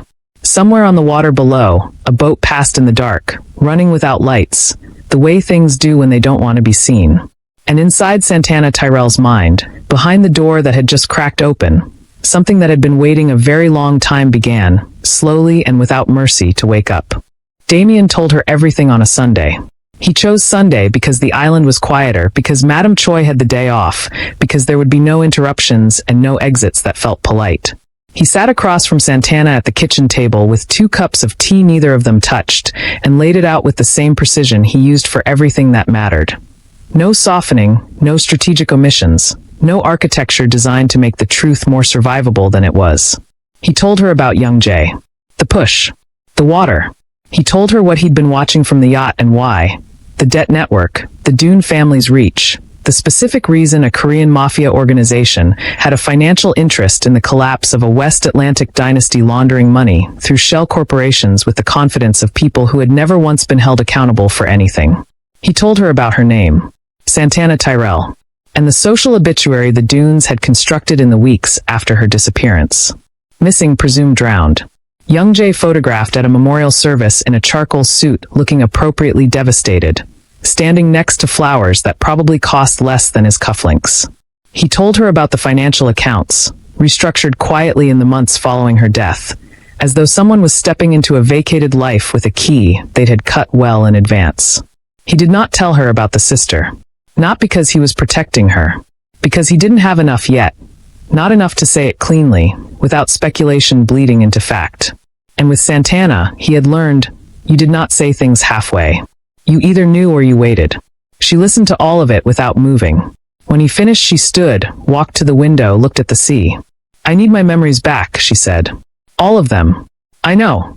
Is there a way? He was quiet for a moment. Turned his cup in his hands once. There's something I've been looking into. A neuropsychologist in Seoul. The research is, he paused, unconventional. Tell me. Not yet. I need to set something up first. Give me a week. She turned from the window and looked at him with the particular expression she'd developed over 12 months. The one that meant she was deciding how much to trust a silence. She had become, he thought, extraordinarily good at reading rooms. At reading him. 1 week, she said. He spent it building something she wasn't supposed to see. He used the inland training facility, a site his organization used for reasons that had nothing to do with therapy, which was precisely why it had a platform, open air, and the kind of privacy that didn't require explanation. He drove out there 4 times while Santana was busy with Madame Choi, each time adding a layer. The mats first, then the rigging, then, and this was the part that cost him something, the details. Salt diffuser. String lights. A recording he'd sourced from the wedding venue's archived audio feed. A favor that had required calling in something he'd been saving for a different kind of emergency. The music from the reception. He told her on Wednesday evening that he wanted to show her the facility. Said it was a training site. Said he thought she might want to learn to use it. That physical discipline had been proven to assist memory reconsolidation, which was true, and also not the whole truth, which he understood was a distinction she would eventually require him to answer for. She came without suspicion. That was the part that cost him most. Every great story deserves a great audience. You've proven you're exactly that. Now make it official, subscribe, hit the notification bell, and join the community that shows up for every release, every chapter, every story that the algorithm wasn't brave enough to recommend. We found each other anyway. Subscribe and make sure we find you next time too. She was talking when they walked in. Something light, a comment about Sung-ho's driving, which had been aggressive even by Jeju standards. And her voice was easy and warm and carrying that specific frequency of a woman who felt, for the first time in a year, like she was beginning to belong to her own life again. Then the music reached her. She stopped mid-sentence. Not dramatically. Not with a gasp or a stumble. She simply stopped. The way a person stops when they hear their name called in a crowd. The body recognizing something before the mind has cleared it for landing. She looked around the space slowly. The lights. The salt in the air. The platform at the far end, lit from below, casting the same warm, treacherous glow of a terrace above an ocean at night. Damien. Her voice had changed register. What is this? A controlled environment, he said. The mats are professional grade. The platform is 10 meters. You won't be hurt. She turned to look at him. And Damien Ju-sung, a man who had negotiated with armed people in dark rooms, who had made decisions that moved money and ended careers and rearranged the architecture of entire organizations, held her gaze and said without flinching, I need you to trust me for the next 4 minutes. You're not going to tell me what you're going to do. No. The silence between them was the most honest thing in the room. She studied him. He let her. He stood still and let her read every layer of his face with those dark, careful eyes. Let her find whatever she needed to find, knowing that what she would find was simply that he meant what he said and would not apologize for what he was about to do. She turned back to the platform, walked toward it. He followed. She was still talking when they reached the top. Nervous energy converting itself into words, asking about the mats, about the rigging, turning to ask how long he'd been planning this, when his hands found her shoulders. No warning. No count. He pushed. She screamed, pure reflex, air torn from her lungs, and hit the mats hard enough to feel it but not to be hurt, and lay there for 1 stunned second staring up at the lights strung overhead like stars that had been rearranged into something familiar. And then the Atlantic hit her. Not water. Memory. Cold and black and total, flooding in with the indiscriminate force of something that had been sealed under pressure for a very long time. The dress. The current pulling south. Young Jae's voice at her ear like a verdict being read. The ballroom screens. 500 faces. The video. Her own image, weaponized with a precision that only someone intimate could have engineered. Her sister. The engagement party. The phone call the week before the wedding. You deserve all of this. Delivered in a voice so perfectly tuned to love that Santana had cried. The way her sister had watched Young Jae across every family dinner with an attention that Santana had spent years misreading as loyalty. The shadow at the edge of the reception. The silhouette she'd glimpsed and lost. The face in the Jeju hallway mirror. Same jaw. Same eyes. Her own face, looking back at her with the satisfaction of a woman watching a debt get collected. Everything arrived at once. Santana started laughing. It wasn't the laugh of someone who found something funny. It was the laugh that lives on the other side of crying. The kind that comes when the body receives too much information simultaneously and simply cannot decide which emergency to process first. She was laughing and her face was wet, and she didn't know when the tears had started, and she was furious, a rage so clean and enormous it felt almost like relief, and she was laughing harder now, shaking with it, because her sister, her own twin, her blood, the person who had held her hand at their mother's funeral, had built this, had architected every piece of it, had stood in the wings of Santana's wedding and watched the whole beautiful machine of her destruction run exactly on schedule. It was the most insane thing she had ever known. It was also, now that she could see the whole shape of it, almost elegant. That thought made her laugh harder, which made her cry more, which made her slam her fist into the mat with a force that absolutely hurt and absolutely didn't matter. Damien landed beside her. He dropped from the platform the moment she hit. She registered that, filed it, loved him for it without ceremony. He was kneeling, hands on her face, reading her eyes with the controlled desperation of a man who had done something irreversible. She looked at him through tears and fury and the shaking, breathless wreckage of a laugh she couldn't stop. Then she slapped him. Clean. Decisive. His head snapped sideways. Sung-ho, watching from the edge of the room, took one careful step back. Damien turned his face back slowly. Cheek red. Expression not anger. The specific stillness of a man receiving what he had calculated as a possible outcome and finding he had no argument against it. That, Santana said, voice wrecked and shaking and absolute, was for pushing me off something. Twice. Fair, he said. She grabbed his jacket, kissed him with the total force of a woman who had just been handed back her entire life in 4 seconds. Not gently, not gratefully, but with the finality of someone who had been away a very long time and was done being gracious about the return. She pulled back. Her face was still wet. She was still faintly laughing. My sister, she said. Yes. She's living my life. Yes. It might shock to know that identical twins share 100% of their DNA, yet develop distinct fingerprints, shaped by unique pressure in the womb. Science can tell 2 twins apart by their hands, even when nothing else differs. Identity, it turns out, is written in the pressure we experience before we're even born. Santana released his jacket, stood, looked at nothing for a moment with the expression of someone running calculations that would take most people a week. I'm going to need everything you have, she said. The accounts, the network, the surveillance. She looked at him. And I'm going to need you to understand that what happens next, I'm not doing it for justice. Damien stood, straightened. That dangerous, real smile. What are you doing it for? Santana Tyrell wiped her face with the back of her hand. Payback. Oh, I will love this, she said. The list had 14 names.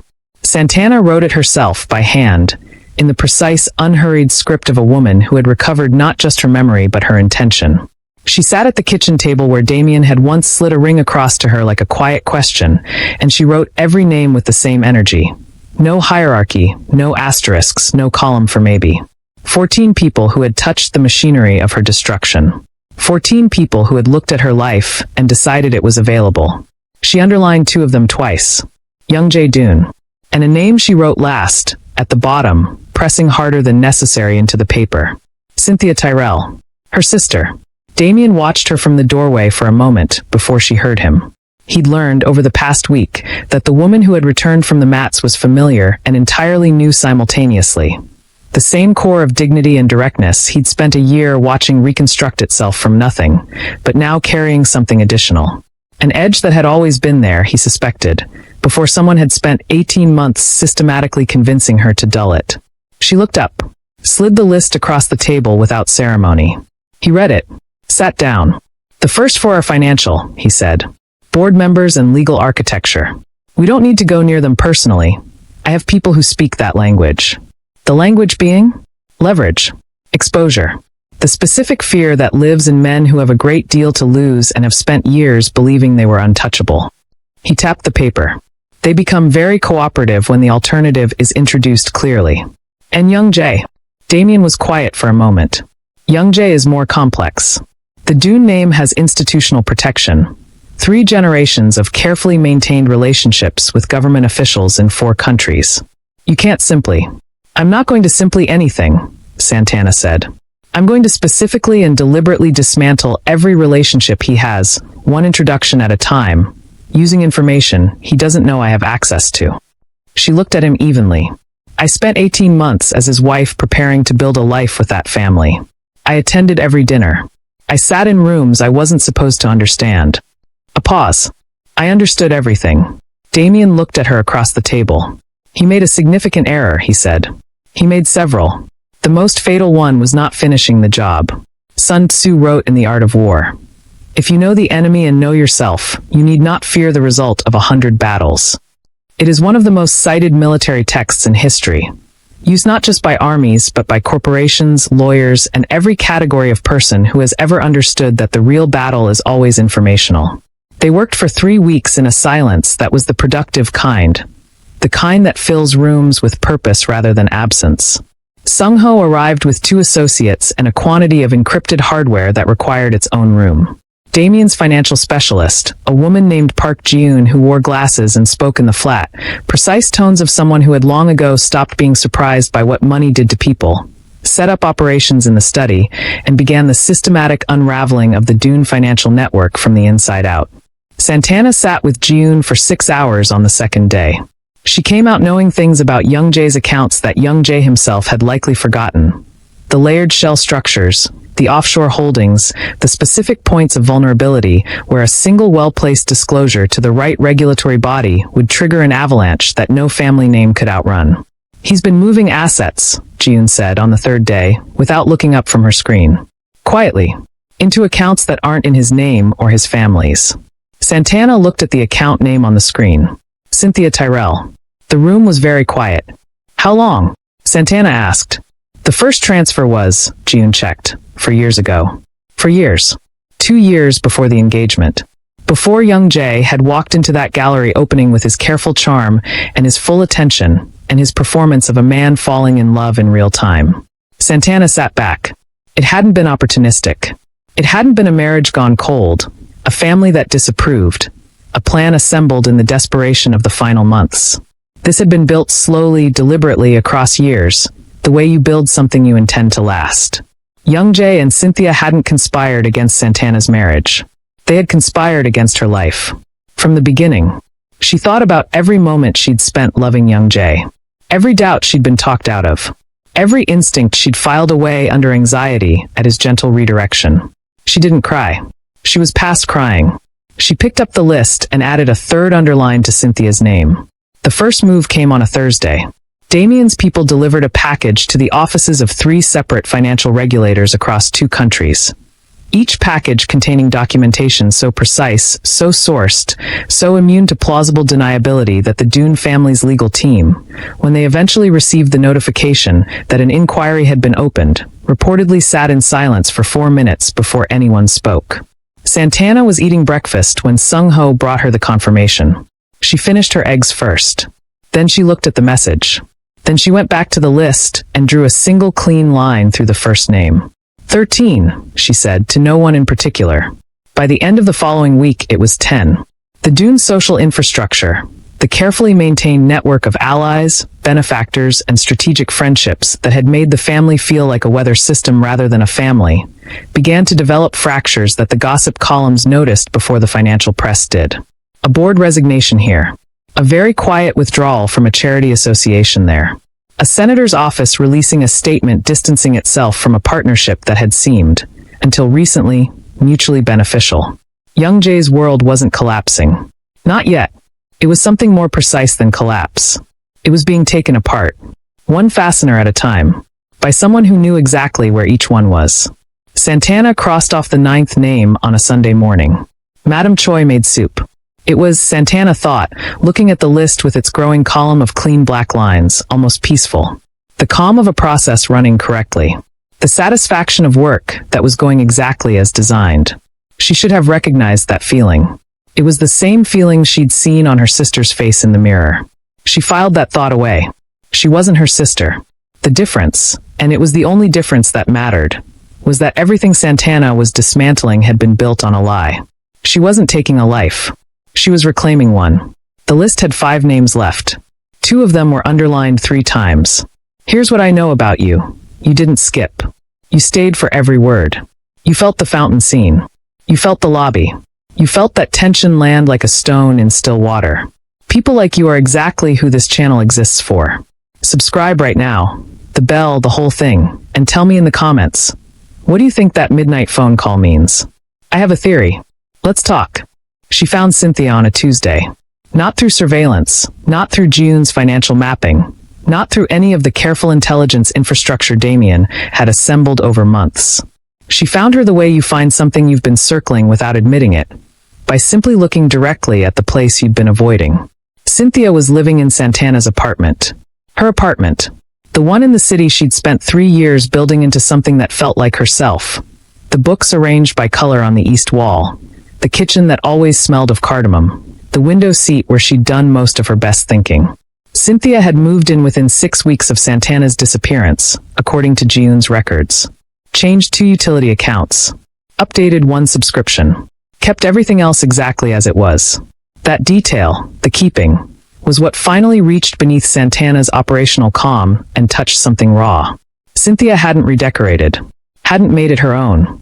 She was living inside Santana's life like a creature in a borrowed shell, maintaining the original with a fidelity that was somehow more disturbing than destruction would have been. She didn't want Santana's things. She wanted to be Santana. In forensic psychology, identity assumption, where one person attempts to absorb and replace another's entire life, has no clean clinical category when it occurs between siblings. It exists in a psychological space the literature hasn't fully named yet. Some things are too specific to their own horror to be catalogued neatly. Damien didn't try to stop her from going. He drove her himself, parked 2 streets away, and told her he would be precisely where she left him for precisely as long as she needed. If I'm not back in an hour, she said. I'll know in 20 minutes, he said. And I'll come anyway. She looked at him. This man, her anchor, the person who had pushed her off a platform because he loved her enough to do the thing that worked rather than the thing that looked like love. I know, she said. She went alone. Cynthia answered the door in Santana's robe. The specific pale blue one from the back of the bathroom door. The one with the frayed left cuff that Santana had never gotten around to replacing. She was holding coffee in Santana's favorite mug, and she'd done something slightly different with her hair. Santana's hair, the same curl pattern, the same thickness, the same way it fell across the right shoulder. Just enough difference to maintain the performance of being a distinct person. She looked at Santana. Her face did something extraordinary. It didn't show guilt. It didn't show shock. For one long suspended second it showed something Santana recognized with a clarity that was almost unbearable. Because it was the same expression she'd seen in every mirror for the first 28 years of her life. Then it closed. Like a door being pulled firmly shut. Santana, Cynthia said. You're wearing my robe, Santana said. I thought you were dead. I know. That was the idea. Cynthia stepped back from the door. Not in retreat, but in the body language of someone buying 3 seconds to rearrange internal architecture before the next move. Santana recognized that too. Same mother. Same house. Same inherited grammar of how women in their family held themselves together under pressure. She stepped inside. The apartment smelled like cardamom. They sat across from each other in Santana's living room, in Santana's chairs, with the city moving outside the window and the books still arranged by color on the east wall. 2 women with the same face, sitting on opposite sides of the most significant conversation of either of their lives. For years, Santana said. That's when the first transfer went through. Before young Jay and I were engaged. Before we were even serious. She watched her sister's face. You introduced us. Cynthia said nothing. You found him first. Or he found you first. And then you gave him to me like a gift. Santana let that sit. Because a dead woman with a husband is a dead woman with an estate. Cynthia set down the mug with theatrical precision. You were always going to be fine, she said. Every room you walked into, Santana, every room. Something moved through her expression, quick and unguarded. You never had to try. So you tried to drown me. Young Jay tried to drown you. At your instruction. The silence confirmed it more completely than any answer could have. Santana stood. And that was when Cynthia moved. She didn't reach for anything. Didn't announce it. One moment she was sitting with the composed stillness of a woman who had spent years performing calm, and the next she was across the room with a speed that lived in the body rather than the mind. The speed of someone who had prepared for this specific confrontation and decided, somewhere in the calculus of her own survival, that words had reached their limit. Her hands found Santana's shoulders. The symmetry of it was not lost on either of them. Santana caught her wrists before the push completed. Not by instinct, but by the specific muscle memory of a woman who had spent 3 weeks in a Jeju training facility learning, among other things, that her body was capable of far more than she'd been encouraged to believe. She turned Cynthia's momentum against her, the way Sung-ho had taught her on a Tuesday morning when Damien wasn't watching, and Cynthia hit the bookshelf hard enough to bring down a shelf of color-coded books in a cascade of blue and green and white. The mug shattered on the floor. Cynthia came back up fast. She was strong, had always been strong, lean in a way that had read as elegant at dinner tables and now read as something entirely different in a living room with the furniture rearranging itself around their fury. She caught Santana across the jaw with something that wasn't quite a punch and wasn't quite open-handed. A blow thrown by someone who had never formally learned how to fight, but had always known how to hurt. Santana's head snapped sideways. She tasted copper. Something settled in her chest. Cold and clean and entirely without mercy. She hit Cynthia back. It was not elegant. It was not cinematic. It was two women with the same face and entirely different histories dismantling each other in a cardamom-scented apartment while the city moved outside with its total indifference.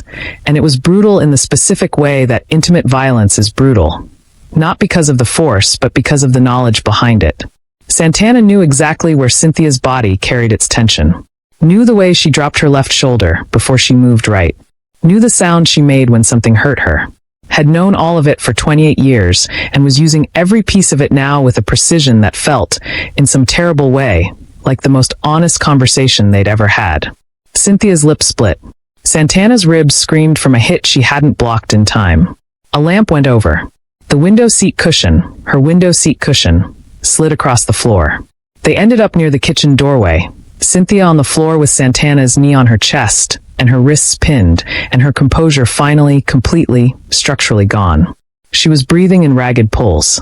I didn't want to, Cynthia said. Her voice was wrecked. I didn't want it to go that far. You have to understand that. Santana looked down at her. My hands were tied, Cynthia said, and something in her face shifted into something that might, on a different face, in a different room, have been genuine. Young Jay, the people behind him, they had things on me, Santana. Things I couldn't. Don't, Santana said quietly. I'm serious. I tried to stop it at the... Cynthia. Her voice was very still. You stood in the wings of my wedding and watched. I remember your face. You weren't afraid. She leaned forward slightly. You were satisfied. Cynthia closed her eyes. The silence was the only answer that had ever mattered. Santana held her there for a moment longer. This woman, her twin, the other half of a childhood she'd believed was built from genuine love, and let herself feel the full weight of that. Not the rage. She'd carried the rage for weeks, and it had served its purpose. This was something older and quieter and harder to name. Grief, maybe. For the sister she had believed existed. For the 28 years of love that had been. Not entirely fabricated. She couldn't make herself believe that. Maybe didn't want to, but weaponized. Turned against her with such deliberate patience that the love itself had been the trap. She stood up, walked to the kitchen, found the zip ties in the junk drawer where she'd always kept them, because she was a woman who had always believed in being prepared for things she couldn't yet name. She bound Cynthia's wrists to the radiator pipe with a knot that would hold, retrieved her phone, and dialed from a number that wasn't hers. A burner Damien had given her on the second week with instructions she'd filed away for exactly this category of necessity. Anonymous tip, she said when the line connected. She gave the address, gave Cynthia's name, gave enough detail about the financial conspiracy and Young Jae, Dune, that the officer on the other end stopped typing and started listening with the quality of attention that meant a career was sharpening itself around what it was hearing. She hung up. Cynthia looked up at her from the floor with her wrists bound and her lip bleeding and the last of the composure gone. And for just a moment she looked exactly like Santana. Not because of the face, but because of the expression. The look of someone who had survived something they weren't sure they deserved to survive. "They'll go easy on you if you cooperate," Santana said. "Tell them everything about the organization behind Young Jae. Names, accounts, all of it. And if I don't?" Santana looked at her evenly. "June already has everything. You cooperating is only useful to you." She walked to the stove, turned on the front burner, picked up the dish towel. Her dish towel, the yellow one she'd bought at a market 3 years ago because the color made her unreasonably happy, and held one corner over the flame until it caught. She set it in the center of the stove, picked up her keys, and walked to the door. "The neighbors will call it in," she said without turning around. "The building won't go. Just this floor." A pause.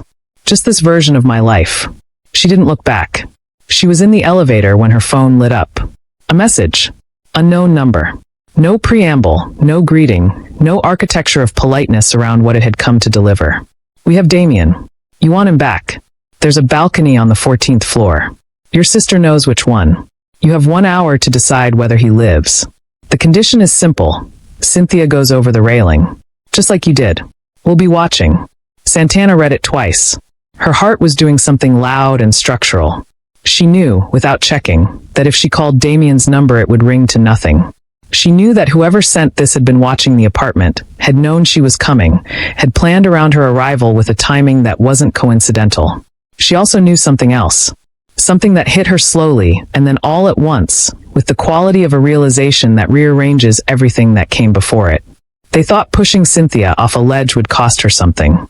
Believed it was a condition difficult enough to be meaningful. The kind of ask that would make Santana hesitate, because they thought the idea of pushing someone from a height was a thing she had never done.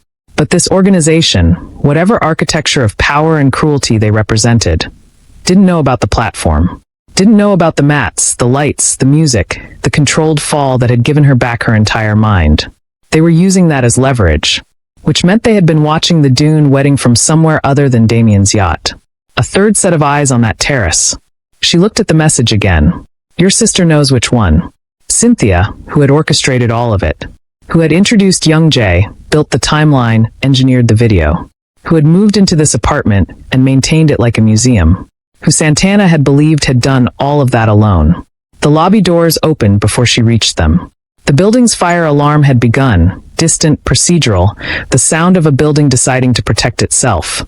And people were moving through the lobby with the organized urgency of an evacuation.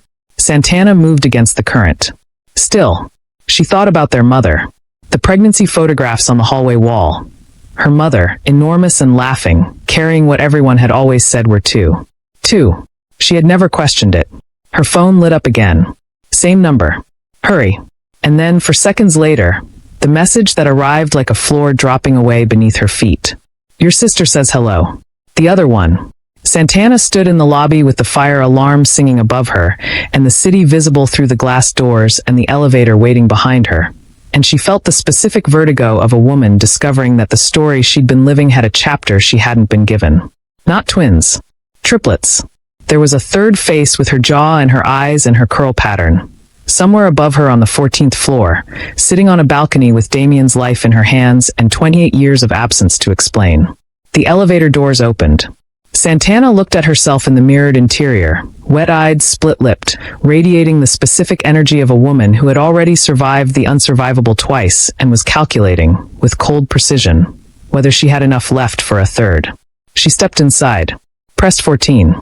The doors closed on the smoke beginning to curl from the floor above, on Cynthia bound to a radiator, on the cardamom smell of a life that no longer belonged to anyone. The elevator rose. And Santana Tyrell, dead once, reborn twice, and still impossibly standing, watched her own reflection and thought, I need to call my mother. The elevator opened onto smoke. Not the thick, catastrophic kind. Not yet. A thin, intelligent curl of it drifting from the stairwell. The building's ventilation carrying the consequences of what Santana had started 2 floors below. The hallway was empty. The fire alarm continued its single-minded announcement. Somewhere in the building, people were moving downward. Santana moved up. The 14th floor had 6 apartments. She didn't need to guess which one. The door at the end of the hall was open. Not ajar, not cracked, but fully open, with the deliberate hospitality of a trap that wanted you to walk in feeling like you'd made a choice. She walked in. The apartment was unfurnished. Not empty, unfurnished. The difference mattered. There were things in the room, arranged with purpose. A chair in the center, facing the open balcony doors where the city spread itself out in the particular way cities do at this hour, indifferent and luminous and vast. A phone on the floor connected to a speaker playing, very softly, the same music from the wedding reception. Damien was in the chair. Wrists bound. Head up. A cut above his eyebrow that had dried dark against his skin, and the controlled, interior stillness of a man who was furious and injured and had decided that fury was currently a liability. He looked at Santana when she entered with the specific expression of a man who had run through every possible version of this moment and was relieved, against all reason, to see that she was upright and moving. His eyes said, "I'm fine." His eyes also said, "Don't look at me, look behind you." She looked behind her. The woman standing by the balcony doors had Santana's face. Not Cynthia's version of it, not the carefully maintained, slightly adjusted performance of a person trying to wear someone else's identity. This was rawer than that. Less polished. The same bone structure, the same eyes, the same jaw, but carrying the particular quality of a face that had spent a long time being no one's mirror. That had developed in isolation from the original, uninfluenced by any of the social architecture that had shaped Santana's expressions over 28 years. She was wearing black. She was holding a gun with the practiced ease of someone who had been taught rather than self-taught, grip correct, stance grounded. Nothing performative about it. She looked at Santana the way you look at something you've studied extensively, but never stood in front of before. "You look different in person," she said. "You look exactly like me," Santana said. "I know." Something moved through her expression. Not warmth, not coldness, something in between that had no clean category. That was the problem. That was always the problem. "What's your name?"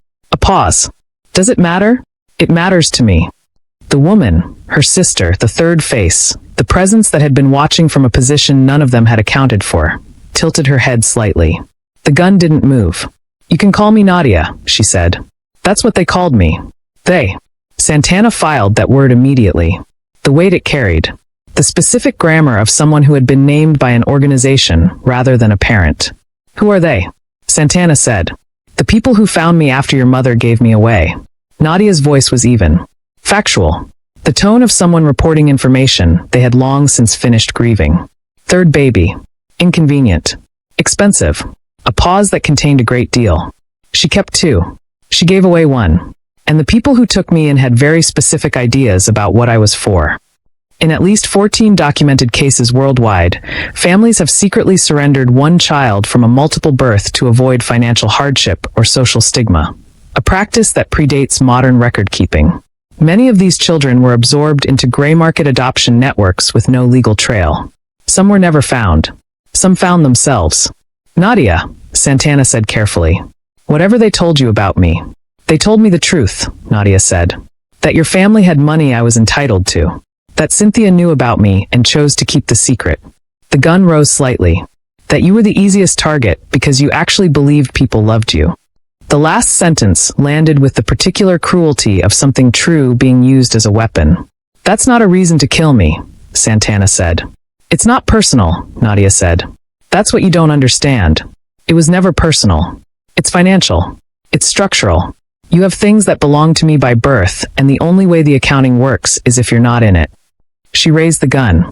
Damien moved, wrists still bound, chair scraping, throwing himself sideways with a violence that was impressive and ultimately insufficient. Nadia didn't even look at him. Her eyes stayed on Santana with the locked, professional focus of someone about to complete a task. Santana didn't move. Not because she'd made peace with it. Because she was calculating, in the half-second available, whether there was an angle, an exit, a version of the next 3 seconds that didn't end with her on the floor. and finding that the math wasn't resolving fast enough. The shot cracked through the apartment. Santana felt the air move past her left ear with a proximity that emptied her mind of everything except the immediate, biological fact of being alive. She turned. Cynthia was in the doorway, bleeding from her wrists where she'd worked free from the zip tie, or someone had cut it. Santana would wonder later, would never fully resolve. Her face was a wreck from their fight, one eye beginning to swell, lips still split. She had come up 14 floors through a building evacuation with her hands half-bound and blood on her chin. She had stepped into the doorway at the precise moment the gun fired. The bullet had passed through the space where Santana's head had been and embedded itself in the door frame 6 inches from Cynthia's shoulder. A miss. By physics and nothing else. Their eyes met. Cynthia looked at Santana with an expression that contained, in the compressed language of a single moment, more than 28 years of everything. The love that had been real before it had been weaponized, the choices that couldn't be unchosen, the particular anguish of a person who had built something monstrous and was standing in its wreckage understanding, too late, what it had cost. "I'm sorry," Cynthia said. Santana believed her. She believed her for exactly the 2 seconds it lasted, because that was all the time there was. Nadia raised the gun again. Cynthia moved. She crossed the apartment with a speed that had nothing calculated in it. Pure, animal-forward momentum, the body making a decision the mind had barely ratified. She hit Nadia at full force, both hands going for the gun, the impact carrying them sideways toward the open balcony doors with a terrible, gathered velocity. Santana was already moving. Too far. Too slow. They hit the balcony railing together, Cynthia and Nadia, two bodies with the same blood moving in opposite directions at the same moment. And for one suspended second, they were both visible against the city skyline, framed by the open doors, struggling with the specific desperation of people fighting over a gun at a railing 14 floors above the street. Then they weren't. The railing held. They didn't. The sound they made going over was not the sound Santana expected. It was quieter, more final. The city absorbed it immediately, the way cities absorb everything. Without pause, without acknowledgement, without any adjustment to its ordinary rhythm. Santana reached the balcony. She looked down for exactly as long as she needed to understand what had happened, and not 1 second longer. Because any longer than that was something she would not recover from in this lifetime. She turned back into the apartment. Damien had gotten to his feet, chair still partially attached, and was looking at her with the steady, present attention of a man who understood that the correct response to this moment was to be entirely and completely there. No words, no questions, just the physical fact of himself, standing, waiting for her to tell him what she needed. She crossed the room, used Ji-yoon's utility knife from her jacket pocket to cut his wrists free. He didn't touch her yet. Waited. Cynthia came back, Santana said. Her voice was very even. The evenness of a container doing significant structural work. "I know," he said. She didn't have to. "I know." She stood in the unfurnished apartment on the 14th floor of the building that held her former life, with smoke rising from below and the city spread out through the open balcony doors, and the wedding music still playing softly from the phone on the floor. And she let Damien put his arms around her without ceremony or announcement. She didn't cry. She was past crying and not yet at whatever came after it. Her phone buzzed. She almost didn't look. Her body registered the notification with the weary reflex of a woman who had already received 2 messages tonight that had rearranged her understanding of her own life, and she had genuine doubt about her capacity for a third. She looked. Unknown number. Different from the last one. Different area code, different cadence to the silence before the message. Something about its timing that felt chosen rather than reactive. "Hi." She waited. "I've been watching this whole thing from a comfortable distance." Another pause. The 3 dots of someone composing, deleting, recomposing with the care of a person who understood that first impressions were made once. "My name is Bree. I'm your twin sister." Santana read it. "Read it again.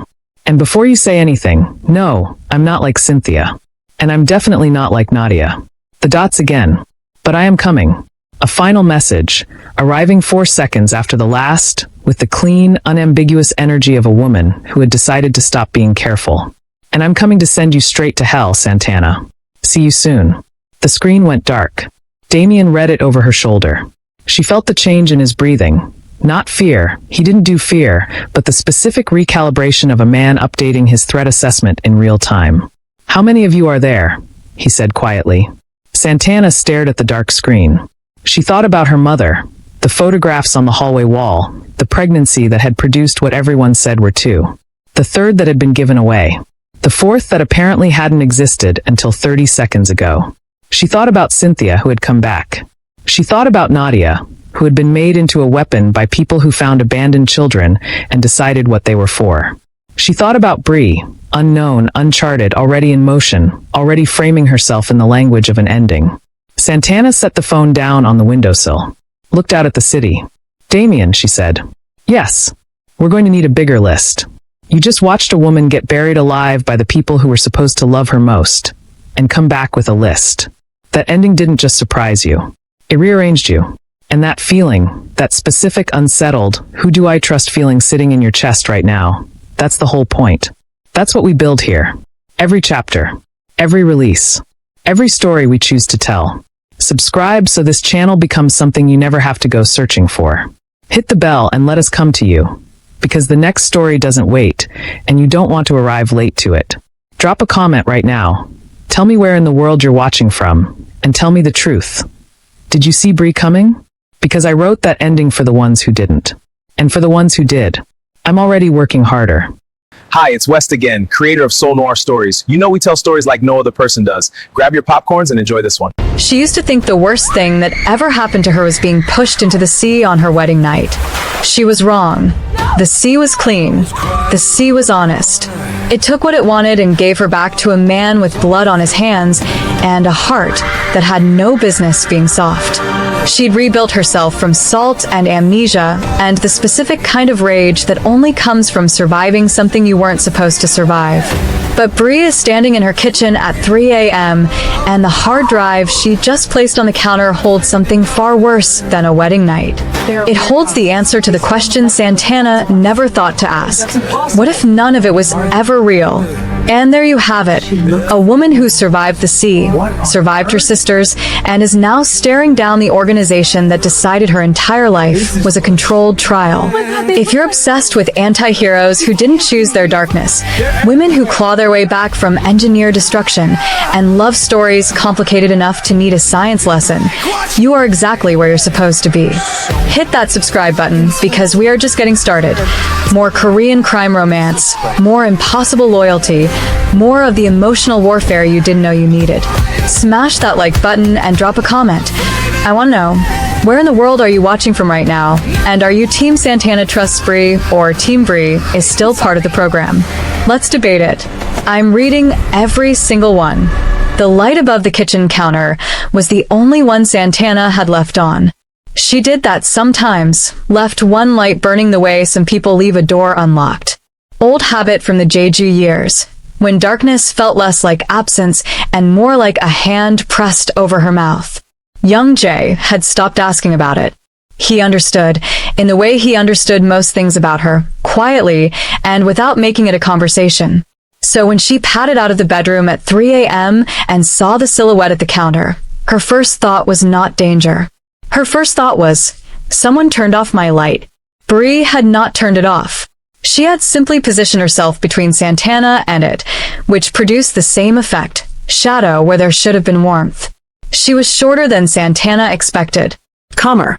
She wore no expression that could be easily named, the way certain professionals learn to keep their faces clean of anything that could be used against them later.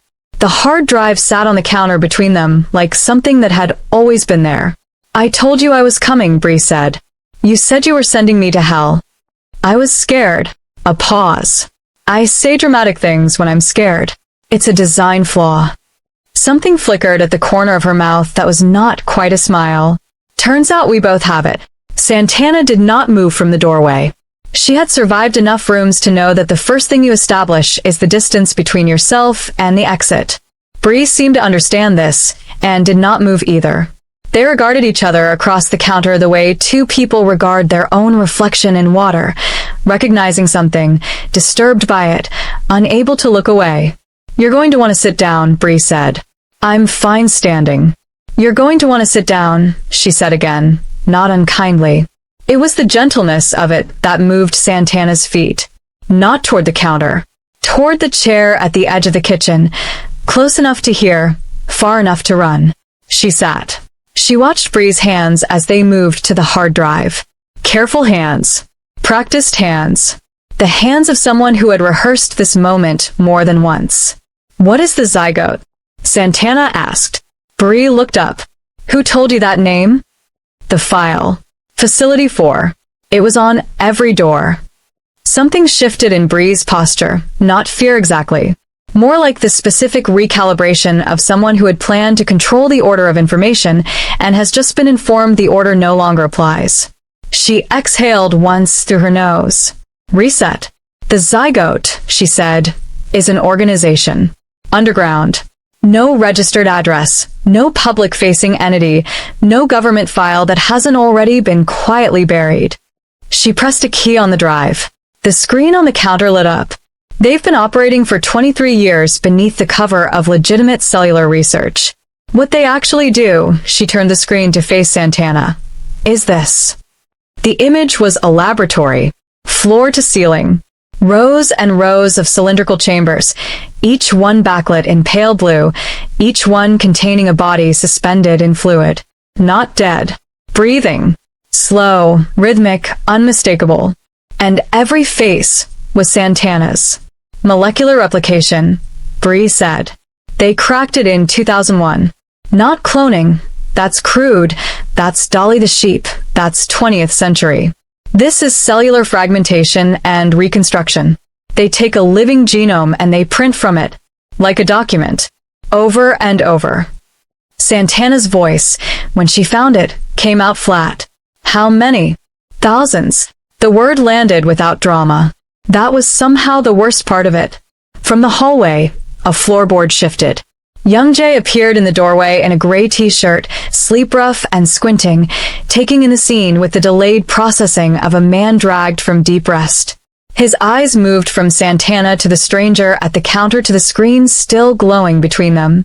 Bree looked at him for a long moment. Then she said simply, "They made you too." Young Jae's hand found the doorframe. Smash that subscribe button and let us know in the comments what your expectations are. Your support keeps these epic tales coming, so subscribe and join our community today. He did not ask what she meant. That was the thing Santana would think about later. In the in-between spaces of the night, in the silence between one revelation and the next. Young Jae had stood in the doorway and heard "they made you too," and had not asked what it meant. He had simply gone very still, the way a person goes still when a word lands on a wound they didn't know they had, and the pain tells them everything the explanation hasn't yet. He sat down eventually, across from Santana. Neither of them looked at each other. Bree gave them 40 seconds. Then she began. The zygote started as a government-adjacent research program, she said, moving around the counter with the unhurried authority of someone who had delivered this briefing before to other versions of this audience, in other iterations of this room. Cellular regeneration. Organ replication. The kind of science that sounds like it's saving lives because in the beginning it was. She pulled up a second file. 2001, they achieved full genomic reconstruction from a living sample. Not a copy of cells. A copy of a person. She let that sit. The first prototype was never activated. Too unstable. The second, she looked at Santana, held. Here is what the zygote understood before the rest of the world caught up. Every human cell carries the complete genetic instruction manual for the entire body. All 3.2 billion base pairs of it, replicated in full, in every single one of your 37 trillion cells. They did not invent replication. They simply learned to redirect it. You were their proof of concept, Bree continued. Prototype 002. Stable cognition, full emotional range, social integration within projected parameters. You were so successful. Her voice did not break, but it moved slightly off its foundation, that they scaled. Young Jae had not moved. And me? You were part of the control architecture. Bree turned the screen toward him. A file. His face on the cover.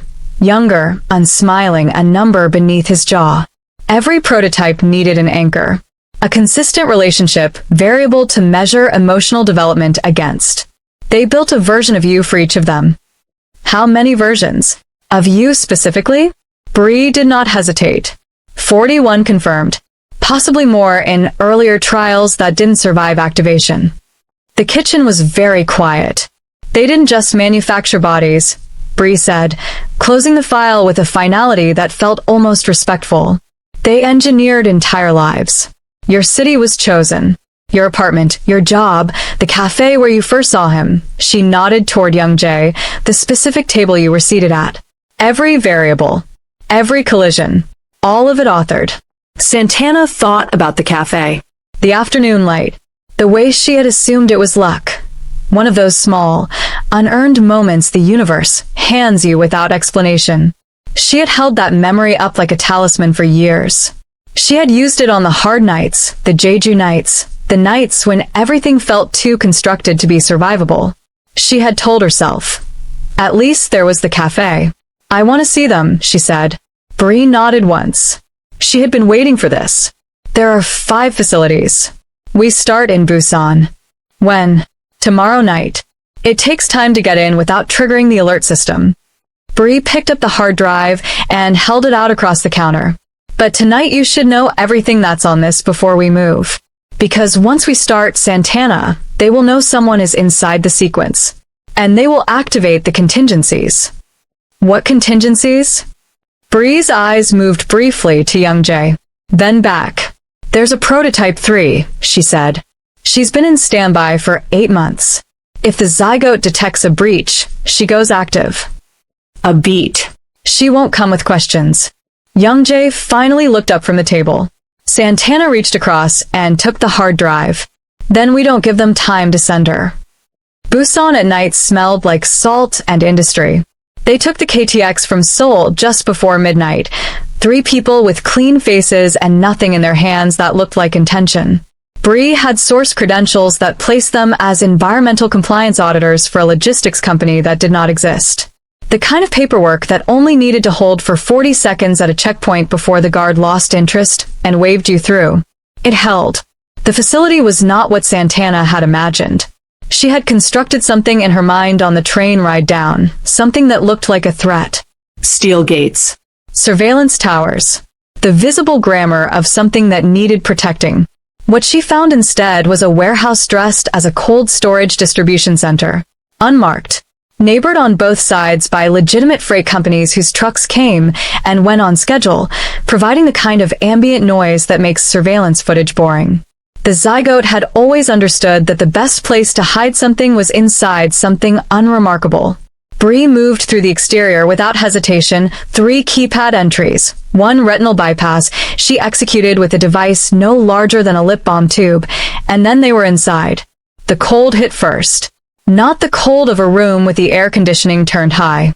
The cold of a place that had been engineered to sustain something at a precise temperature indefinitely.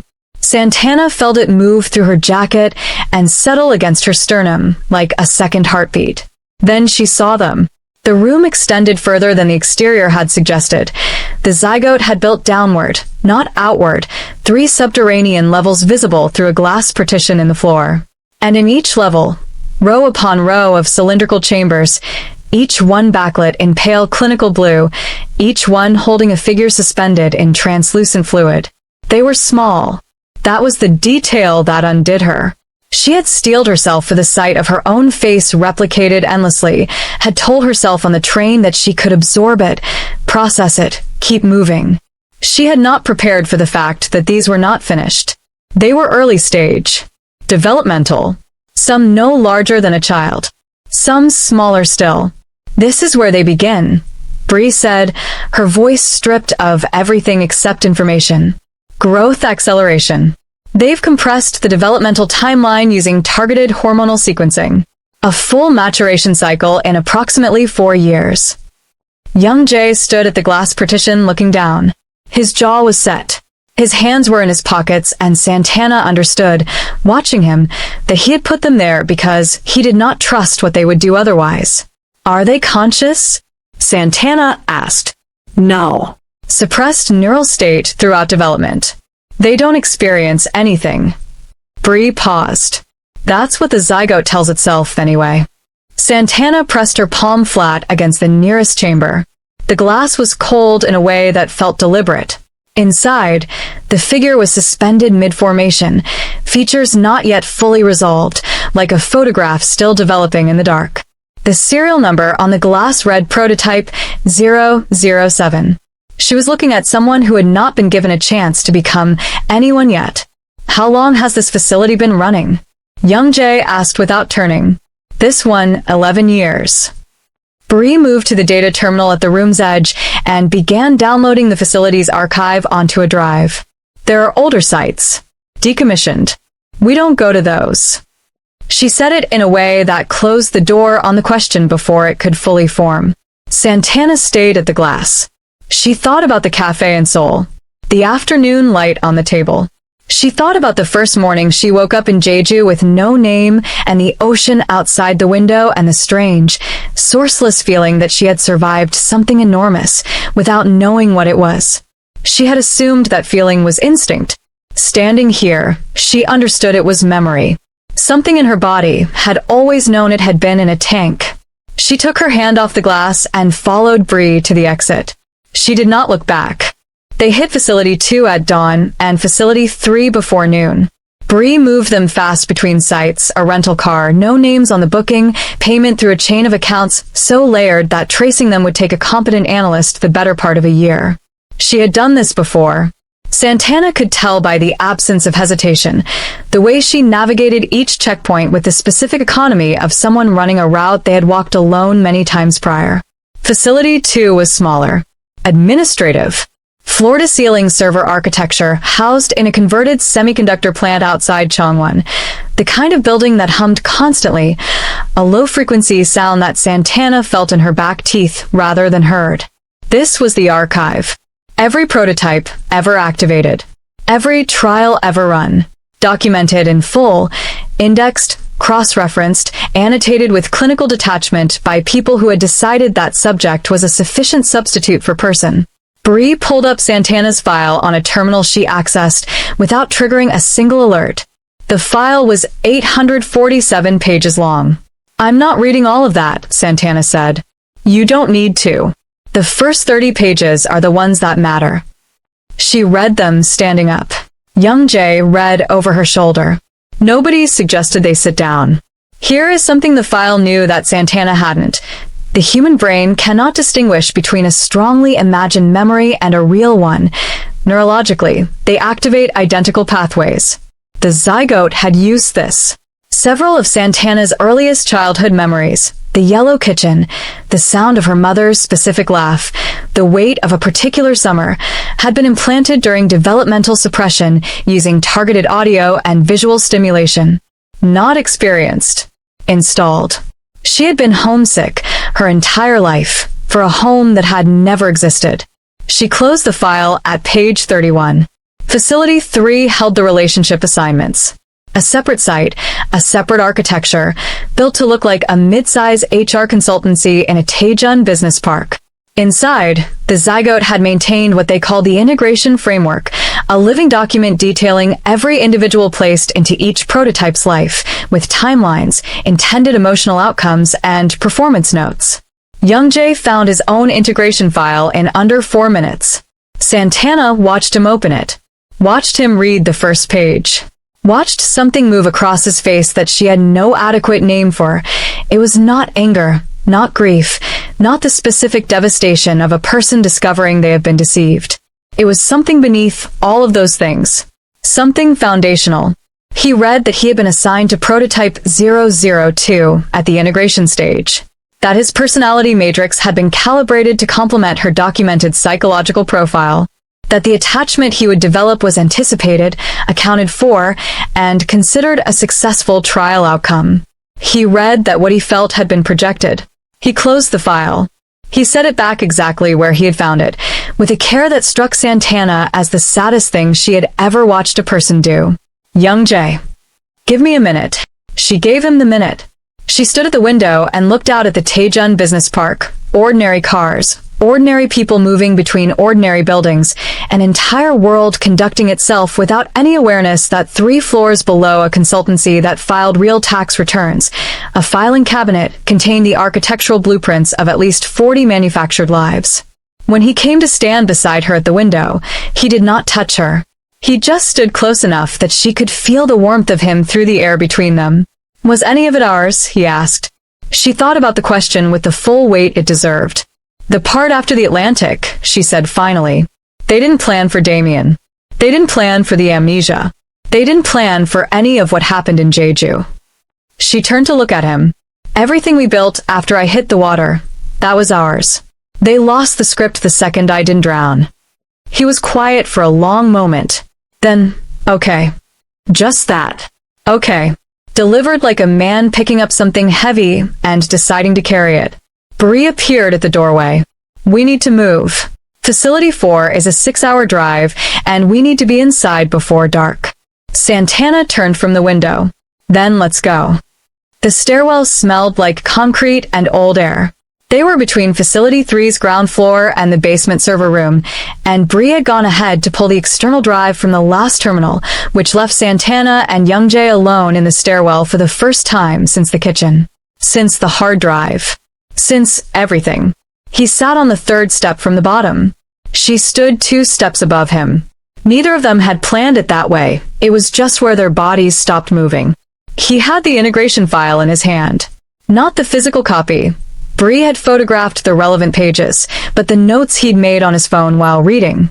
Short lines. Clipped observations. The handwriting of a man trying to be clinical about something that was eating through him from the inside. Tell me something real, he said. What do you mean? Something you never told anyone. Something the zygote couldn't have put there because it's too small. Too specific. He looked up at her.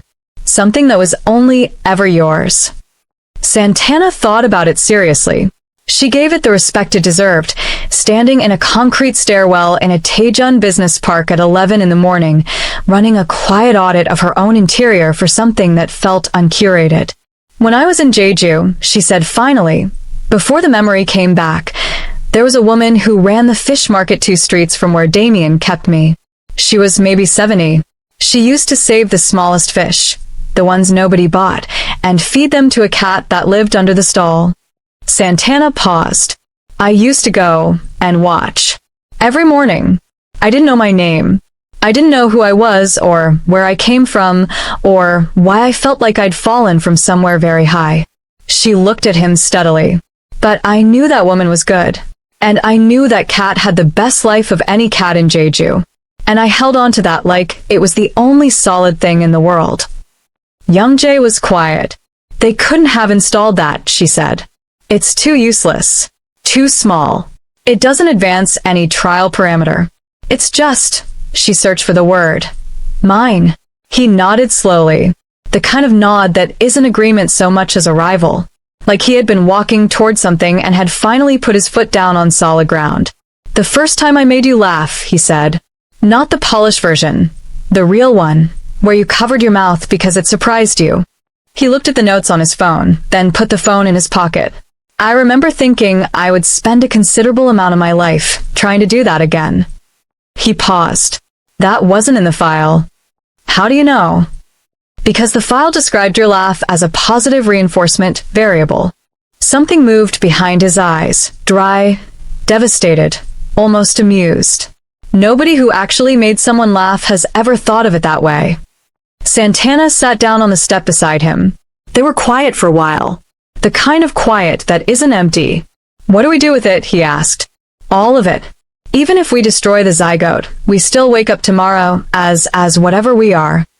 We wake up as the people we became, Santana said. Not the people they designed. There's a distance between those two things, Youngjae. We lived in that distance. That's where all the real parts are. He looked at her for a long moment. Then he took her hand and held it the way you hold something you are choosing, not something you were assigned. Footsteps above them. Bree appeared at the top of the stairwell, drive in hand, reading their posture with the eyes of someone who had watched many versions of this exact moment from behind glass. She said nothing about it. Facility 4 is in Incheon, she said. We need to leave now. Santana stood. Youngjae stood. They followed her up. If you have been enjoying the stories so far, kindly subscribe and hit the notification bell to ensure you're part of the inner circle for every new release. The screen might go black, but the legend continues. Don't miss the next epic. Incheon arrived gray and indifferent. The facility was the most ordinary looking of all of them, a 4-story commercial building wedged between a logistics company and a dental supply wholesaler, the kind of address that generated zero curiosity from anyone passing it at speed. The Zygote had registered it as a behavioral research institute. It filed ethics board documentation annually. It had a website with stock photography of scientists in clean rooms looking purposeful. It was, Bree explained as they approached, the most dangerous facility they had entered so far. Not because of what it held, because of what it showed. The ground floor was offices. Empty now, the Zygote had moved its administrative staff to a remote working model 2 years prior, another layer of deniability. But the basement, accessible through a maintenance corridor that Bree navigated from memory, held something the other facilities had not. One-way glass. Floor to ceiling, running the entire length of a corridor that overlooked what appeared, from above, to be an ordinary apartment. Furniture. Windows with false light behind them. A kitchen. A living room.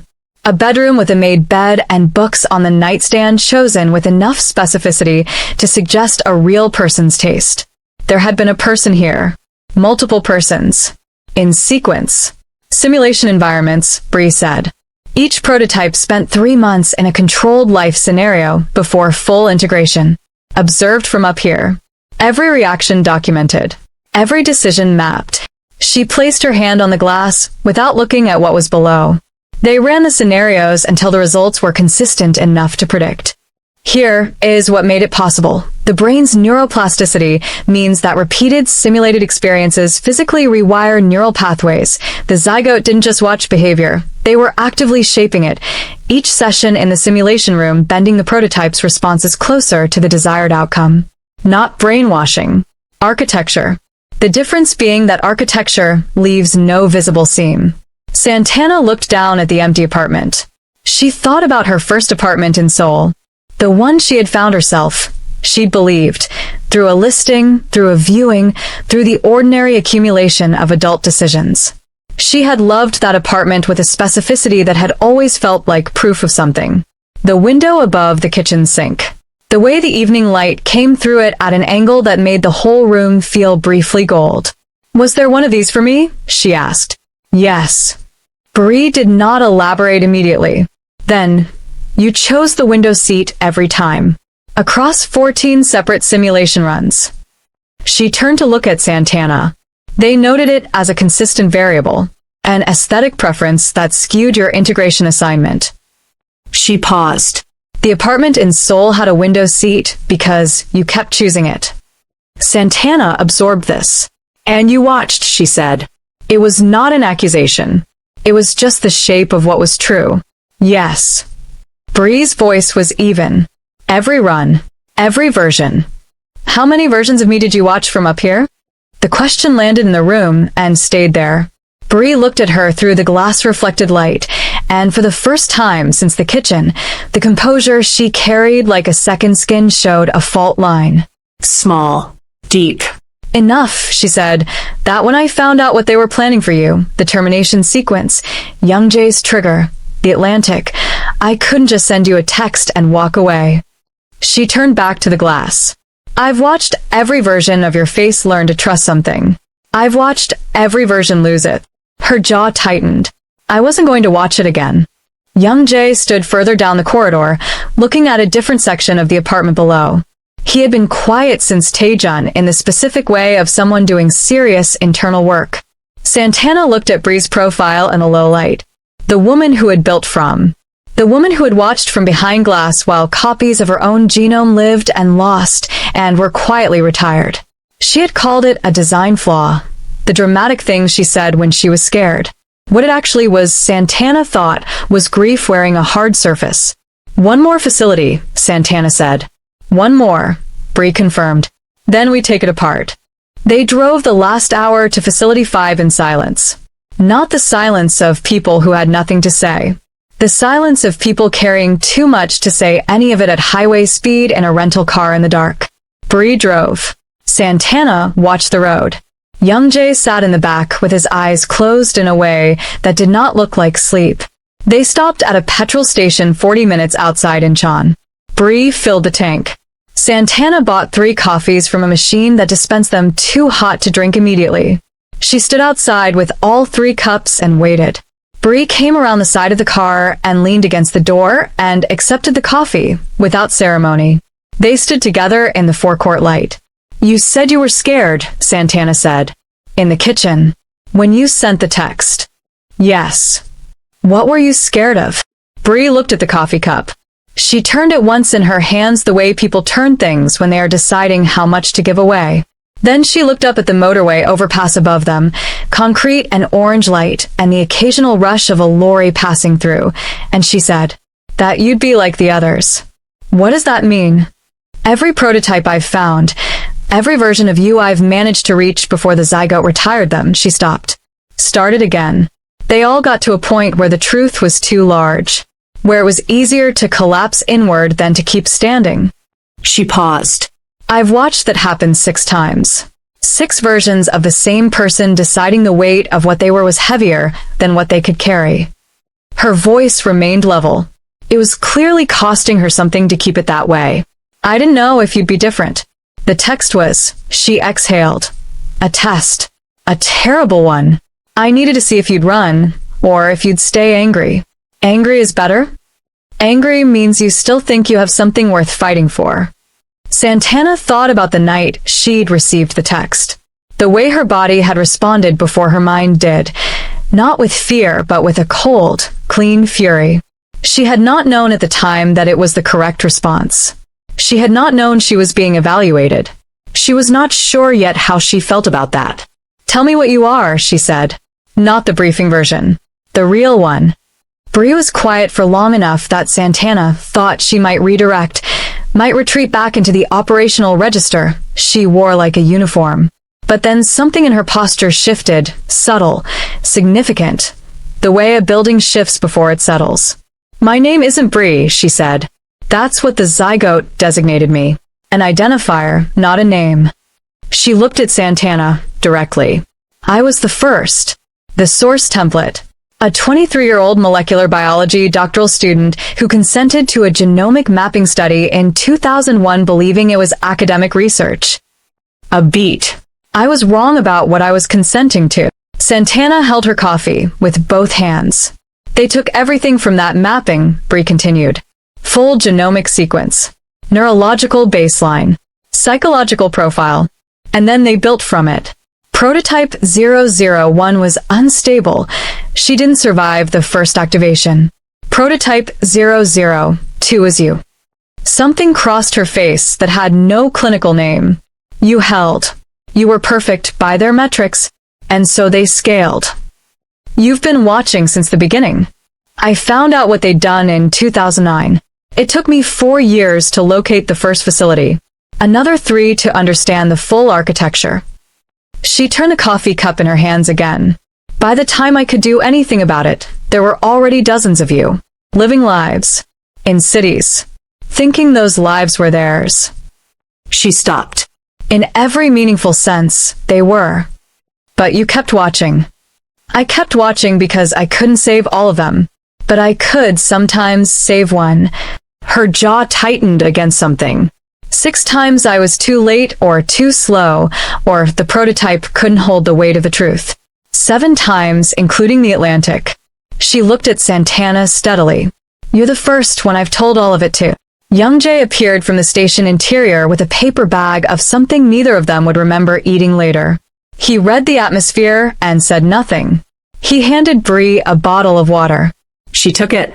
Santana finished her coffee, set the cup on the roof of the car. "You said you came because you couldn't watch it happen again," she said. "But there's something else." Bree looked at her. "You came because we're the only ones who can end it." Santana held her gaze. "You've been trying alone for 17 years. You needed us." A long pause. "Yes," Bree said. Simply. Finally. Without the armor. Santana nodded once. Picked up her keys. "Then let's go finish it. You didn't stumble onto this channel by accident. You were looking for something that actually moves you, and now you've found it. Don't lose it. Subscribe right now, hit the notification bell, and become part of a community that lives for stories this good. Tell me in the comments, what was the moment that got you? I want to know. I'll be there waiting. Facility 5 did not look like an ending. It looked like a biotech campus that had seen better decades, faded signage, a car park with more weeds than vehicles, the specific aesthetic of a building that wanted to appear decommissioned. The Zygote had chosen it deliberately. Abandonment was its own security system. Nobody investigates what looks like it's already over. They entered through a maintenance tunnel that Bree had mapped from stolen infrastructure documents, a concrete passage beneath the car park that connected to the facility's lower level through a fire door that had not been on any official blueprint. The kind of door that only exists in buildings that were designed to be left from quickly, without record. The tunnel smelled of standing water and pressurized air. Bree moved first, then Santana, then Young Jae, who had said almost nothing since the petrol station and whose silence had taken on a different quality. Not heavy but focused, the silence of someone who had finished grieving and started deciding. The fire door opened into a service corridor. White walls. Strip lighting. The low constant hum of climate control systems maintaining a temperature that was not for human comfort. They were in. Command chamber is on sublevel 3. Bree said, her voice barely above a breath. Server architecture on sublevel 2. Cryo units on sublevel 1. She looked at them both. We moved together until sublevel 2. Then we split. They had planned the split at the petrol station over the untouched food. Bree to the command chamber and the architect. Young Jae to sublevel 1, to the room Bree had told him about on the drive, the one she had waited until she was certain he was ready to hear about. Santana to the corridor between, where Prototype 3's activation chamber was located. The plan held for 11 minutes. On the stairwell between sublevels 2 and 1, the strip lighting changed. Dropped from white to red in a single, instantaneous shift, no flicker, no warning, the kind of transition that meant the decision had already been made at a system level before any human in the building was aware of it. An alert. Automated. Triggered not by their physical presence, but by the access Bree had made to the facility for Terminal 6 hours prior. The Zygote system had been running a trace since Taejun. They had simply taken this long to confirm the source. They know, Bree said.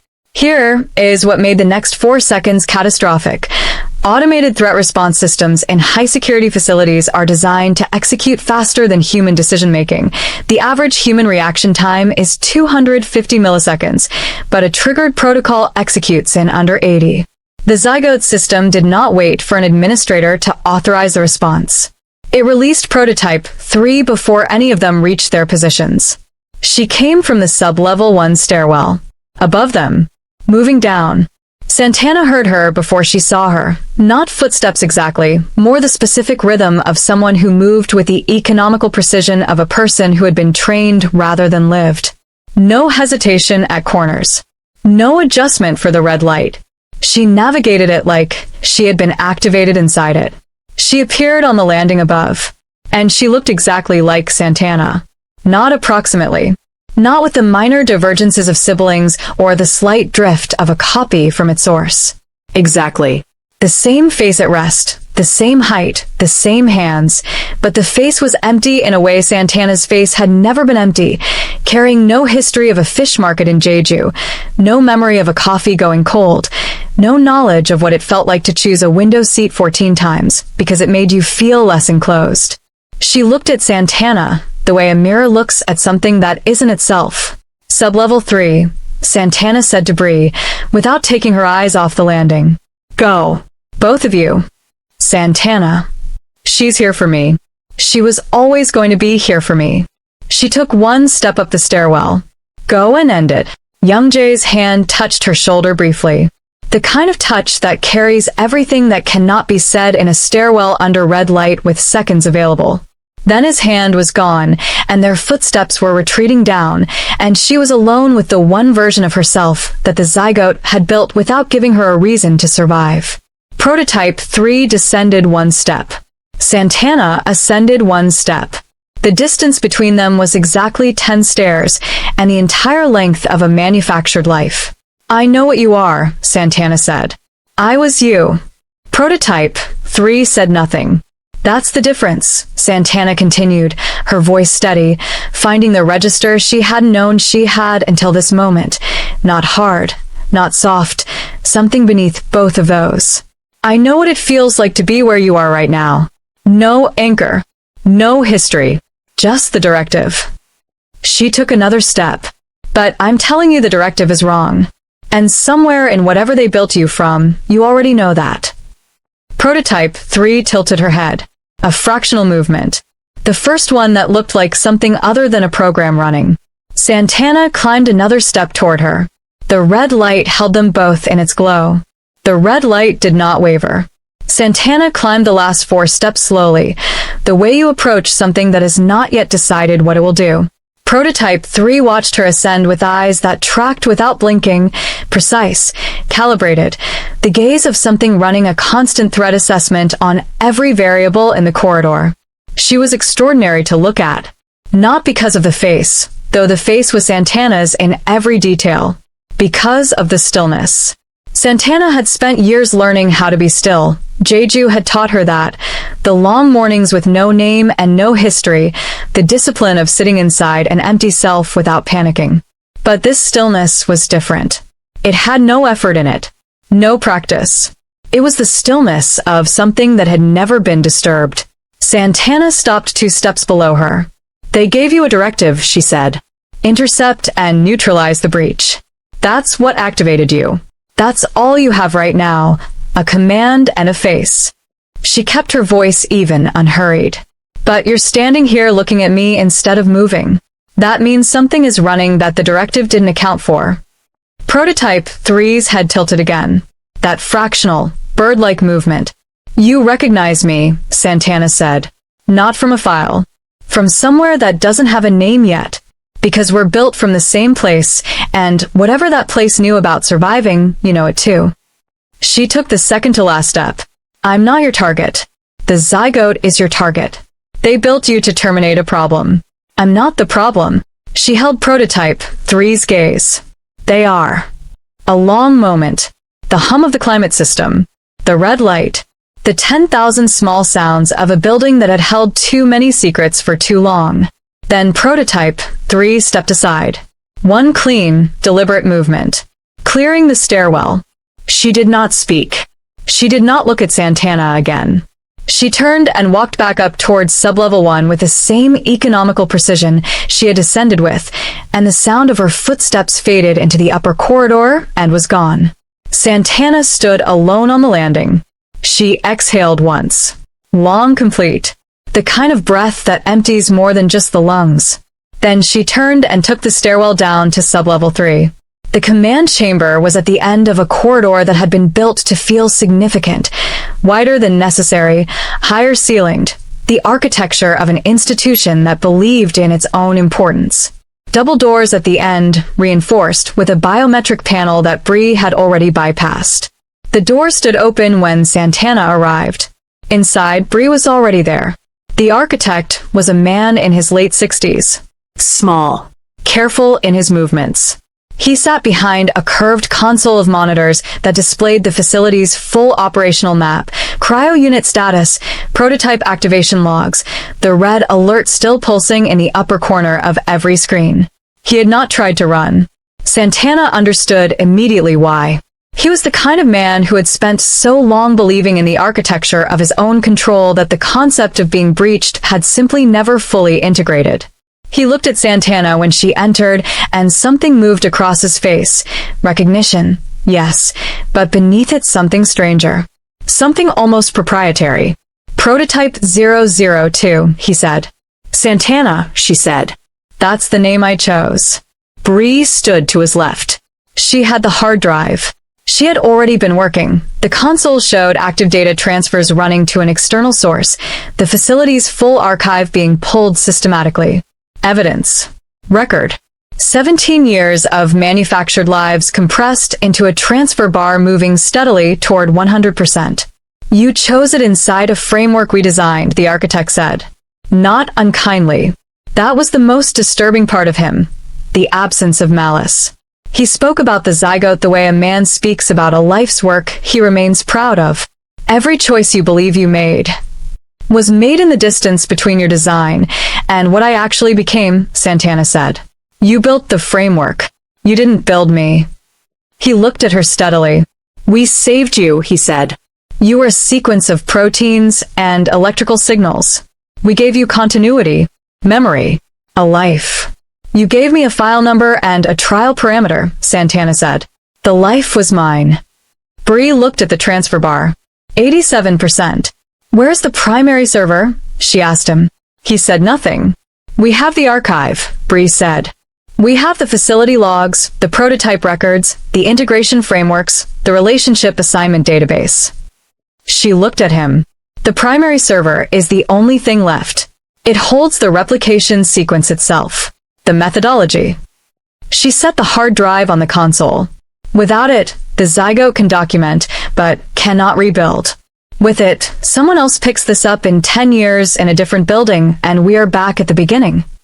He looked at Bree with the specific attention of a man encountering the source of something he had built and finding her more intact than he'd expected.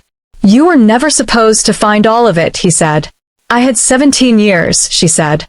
And I had time. 94%. He told them where the primary server was. Sub-level 1 was quiet. Young Jae moved through the cryo corridor alone, the blue light of the chambers running the length of the room on both sides, the rhythmic evidence of breathing bodies, suspended in fluid. He had stopped reading the serial numbers after the first dozen. It did not help anything to read them. He found a room at the far end. It was separate from the cryo units, a smaller chamber, reinforced separately, accessed through a panel that required a code Bree had given him on a slip of paper in the car. He entered it. The man inside was sitting on the edge of a narrow bed, not suspended, not sedated, awake, and clearly aware that the alert had triggered, and seemingly having decided to wait rather than react, the behavior of someone who had long since run out of places to react toward. He looked up when Young Jae entered. He was perhaps 50. Korean.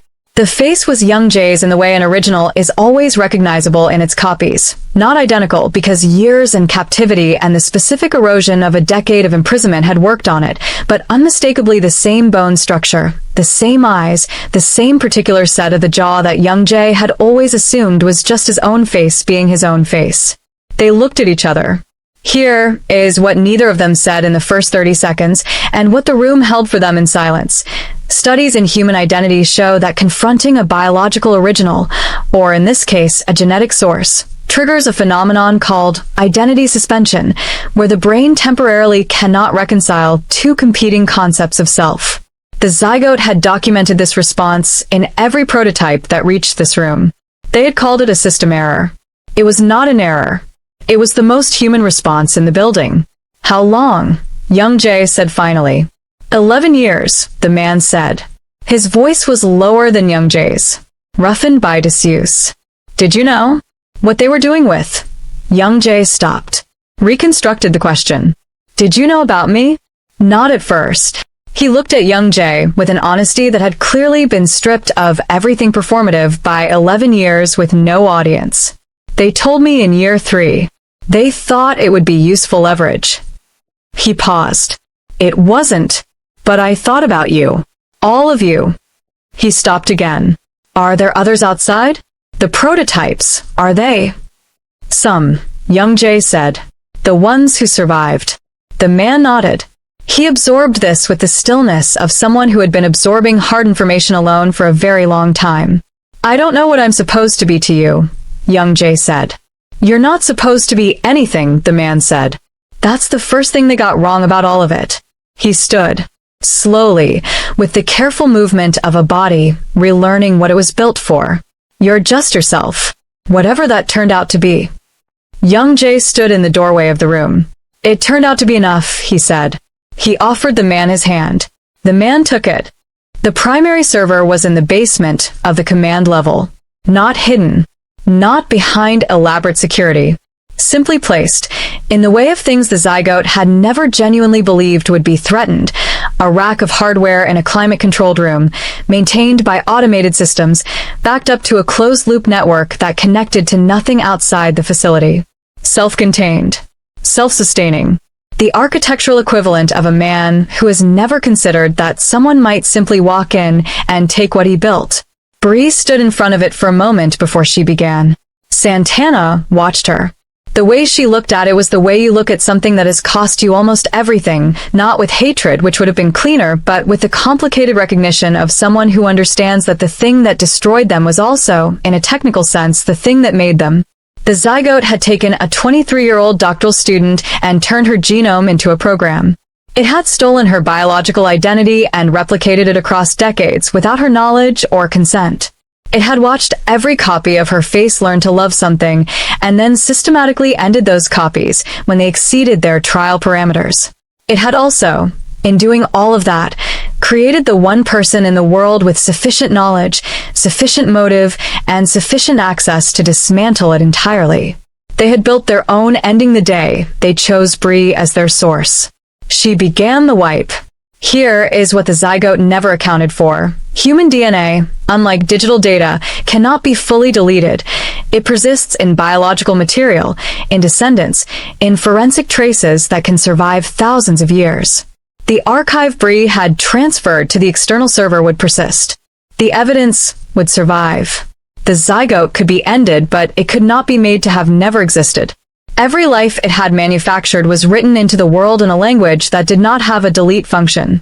That was not a tragedy. It was a record. Santana understood this standing in the server room while the wipe ran. Everything the zygote had built from her, every version, every trial, every prototype that had lived a life it believed was its own, all of it had happened. All of it was real, in the only sense that mattered. The origin did not retroactively hollow out the experience. The cafe in Seoul had still had that light. Young Jae had still thought about making her laugh. The woman in Jeju had still saved the smallest fish. Those things had happened to her. They belonged to her. Nobody's wipe reached that far. The transfer completed at 97% before the system registered the deletion and attempted to initiate a lockdown. Bree had anticipated this. A secondary bypass she executed in under 4 seconds. The movement of someone who had rehearsed for the moment the machine finally tried to save itself. The server room went dark. Then the emergency lighting came up. White this time, not red. The facility's automated systems, deprived of their command architecture, defaulting to safe mode. No more alerts. No more activation protocols. No more termination sequences, waiting in standby for a command that would now never come. They came up from the basement into the gray Incheon morning. The 4 of them, Santana, Bree, Young Jae, and the man with Young Jae's face and 11 years of a room behind his eyes, who walked out of Facility 5 into the open air and stood very still for a moment with his face turned up toward a sky that had not changed while he was gone. Nobody spoke immediately. The car park stretched ahead of them, weeds through cracked asphalt, the distant sound of the motorway, the mundane and extraordinary fact of an ordinary morning continuing on the other side of everything they had just done. Bree stood slightly apart from the others. She was looking at the facility's exterior, the faded signage, the dark windows, the building that had held 23 years of her stolen genome and was now simply a building. Santana came to stand beside her. "What do you do now?" Santana asked. Bree considered the question with the seriousness it deserved. "The archive goes to 3 journalists and 2 international oversight bodies simultaneously," she said. Staggered release. 48 hours between each drop, so no single institution can suppress it before the next one publishes. She paused. After that, for the first time, something in her posture loosened, fractionally, like a tension that had been held so long it had forgotten it was tension. "I don't know. I've been doing this for 17 years. I haven't thought much past it." "You could stop," Santana said. "That's allowed." Bree looked at her sidelong. "Is that what you're going to do?" Santana thought about the question honestly. She thought about Damien, who was not part of this story anymore but whose steadiness had made her capable of being in it. She thought about the Atlantic, which she had stopped being afraid of somewhere around Facility 3. She thought about young Jay, who was standing 20 feet away with a hand on the shoulder of the man built before him, both of them apparently finding, in the gray morning light, that there was more to say than either had expected. "I'm going to find out what I want," Santana said, for the first time without a file telling me what that should be. She looked out at the car park. That's enough of a plan for today. Bree was quiet for a moment. Then, "They chose well," she said, quietly, almost to herself, "when they built for me." She did not look at Santana. "You turned out better than I did." "You turned out exactly right," Santana said. "It just took 17 years to see it." Bree pressed her lips together, nodded once. The kind of nod that is the closest some people ever get to receiving something gracefully. Young Jay appeared at Santana's side. He looked rested in the way of someone who has set something very heavy down and is still adjusting to the absence of the weight. "Ready?" he asked. Santana looked at the building one last time. The facility that had held her serial number. The place that had decided she was a prototype, a product, a trial outcome, and had been wrong about all three in the only way that counted. She turned her back on it. "I was built ready," she said. "But this time it's mine." They walked to the car. The morning held them without asking anything of them. Somewhere on the motorway above the car park, ordinary traffic moved in ordinary directions, and the world continued its business of being entirely unaware of what had just ended in the basement below a decommissioned biotech campus in Incheon. It would find out soon enough. Bree had 48 hours of stagger drops planned, and she had always been thorough. You felt that tension land like a stone in still water. People like you are exactly who this channel exists for. Subscribe right now, the bell, the whole thing, and tell me in the comments, what do you think that midnight phone call means? I have a theory. Let's talk. Hi, I'm Becca, and I'm one of the writers of Seoul Noir stories. Tell me a story you want to see come alive and watch us do that. Let's get back to our video. "Suzuki, please come get me." Her voice broke on the last word. Burns marked her forearms like badges of shame, her silver bridesmaid dress hidden beneath a grease-stained apron. The kitchen floor was cold beneath her, surrounded by towers of dirty pots and empty serving platters. Beyond the double doors, laughter and music pulsed through the Hamilton estate, her sister's wedding reception in full celebration mode. Without her, Suzuki's voice came through the phone, like silk wrapped around a blade. "I'm on my way. Don't move. Hey, friends." To understand how Uju Hamilton ended up collapsed on a kitchen floor, while her family celebrated just meters away, we need to go back. Back to a family that saw her as a servant, and a man who saw her as sacred. And there you have it. Another forbidden romance built on rescue, obsession, and two people who thought they could hide from fate. If you're addicted to protective mafia bosses, curvy heroines who deserve the world, and love stories where danger meets devotion, you're in exactly the right place. Hit that subscribe button, because we've got more intense romances coming your way. Korean kingpins, resilient black women, family revenge, all the emotional warfare you crave. Smash that like button and drop a comment telling me what you're doing right now and what city you're in. Are you cooking dinner, recovering from your own family drama, listening while you meal prep, late night when you should be sleeping? Where in the world are you? I love knowing where my romance lovers are tuning in from. Stick around to find out how this story unfolds.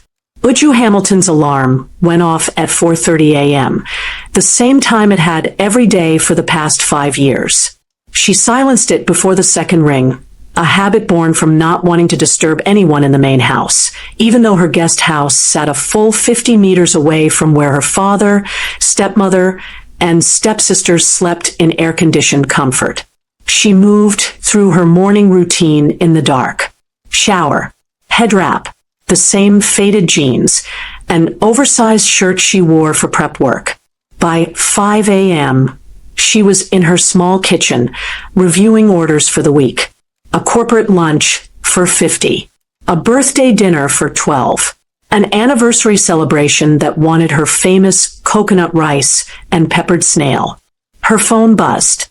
A text from her stepmother, Patience. Family dinner tonight. 7 p.m. sharp. Cook something impressive. Your father is bringing business associates. No, please. No, thank you. Just commands, as always. Uju typed back, yes, ma. She didn't bother mentioning she had 3 client orders to fulfill today. Patience wouldn't care. By noon, Uju's small catering operation was in full swing. Her tiny kitchen was a symphony of controlled chaos. Pots bubbling, spices toasting. Her hands moving with the muscle memory of someone who'd been cooking since childhood. This was where she felt powerful, in control, valuable. Her assistant, Ngozi, arrived with the fresh fish from the market. Uju, you need to eat something. You've been working since dawn. Later, Uju said, tasting the egusi soup and adding a pinch more crayfish. We need to deliver the okonkwo order by 2. You always say later. Ngozi shook her head, but didn't push. She'd learned that Uju Hamilton was immovable when it came to her own needs. That evening, Uju prepared dinner for 12 in the main house's expansive kitchen. A space she was allowed to use but never to linger in. She made her father's favorite, Ofen Sala with catfish, jollof rice with a perfect crust, plantain fried to golden perfection, and her signature chin-chin for dessert. At 7 p.m., she set the dining table with her stepmother's fine china. At 7:15, the family and guests sat down to eat. At 7:16, Uju returned to her guest house, her stomach empty, listening to the sounds of laughter and conversation that didn't include her. She heated up leftover beans from 3 days ago and ate alone, standing at her kitchen counter, scrolling through tomorrow's orders. This was her life. This had always been her life. The Eco Hotel ballroom was the kind of expensive that whispered rather than shouted. Crystal chandeliers, imported marble floors, and guests whose jewelry could fund small businesses. Uju's catering team had been hired for a private corporate event, the kind where you didn't ask too many questions about who was paying or why security looked like they could kill you with a dessert spoon. Chef, the suya needs to go out in 5 minutes. Ngozi called from the prep station. Taste it first, Uju instructed, her hands busy arranging plantain on serving platters. Tell me if it needs more yaji. She'd learned to read rooms like this. The men in expensive agbada who spoke in coded language. The women dripping in gold who smiled with their mouths, but not their eyes. The security personnel who tracked every entrance and exit. This wasn't just a corporate dinner. This was power playing dress up. But Uju didn't care about their business. She cared about her reputation. And her food was going to be flawless. Across the ballroom, Suzuki Tanjiro sat at a corner table with clear sight lines to every door, a habit that had kept him alive in a profession where carelessness was fatal. He'd come to Lagos to finalize a territorial agreement with local partners. The dinner was political theater, a show of cooperation and wealth. He'd expected to be bored. Then he saw her. She moved through the kitchen chaos like a conductor, commanding without shouting, correcting without cruelty. She was curvy in a way that would make most men stare, her dark skin gleaming under the kitchen lights, her head wrap vibrant against her chef's whites. But what caught his attention wasn't her appearance. It was her focus. The way she tasted everything but ate nothing. The way she checked her watch obsessively, like she was running out of time. Boss, you're staring, Kim murmured beside him in Korean. Find out everything about her.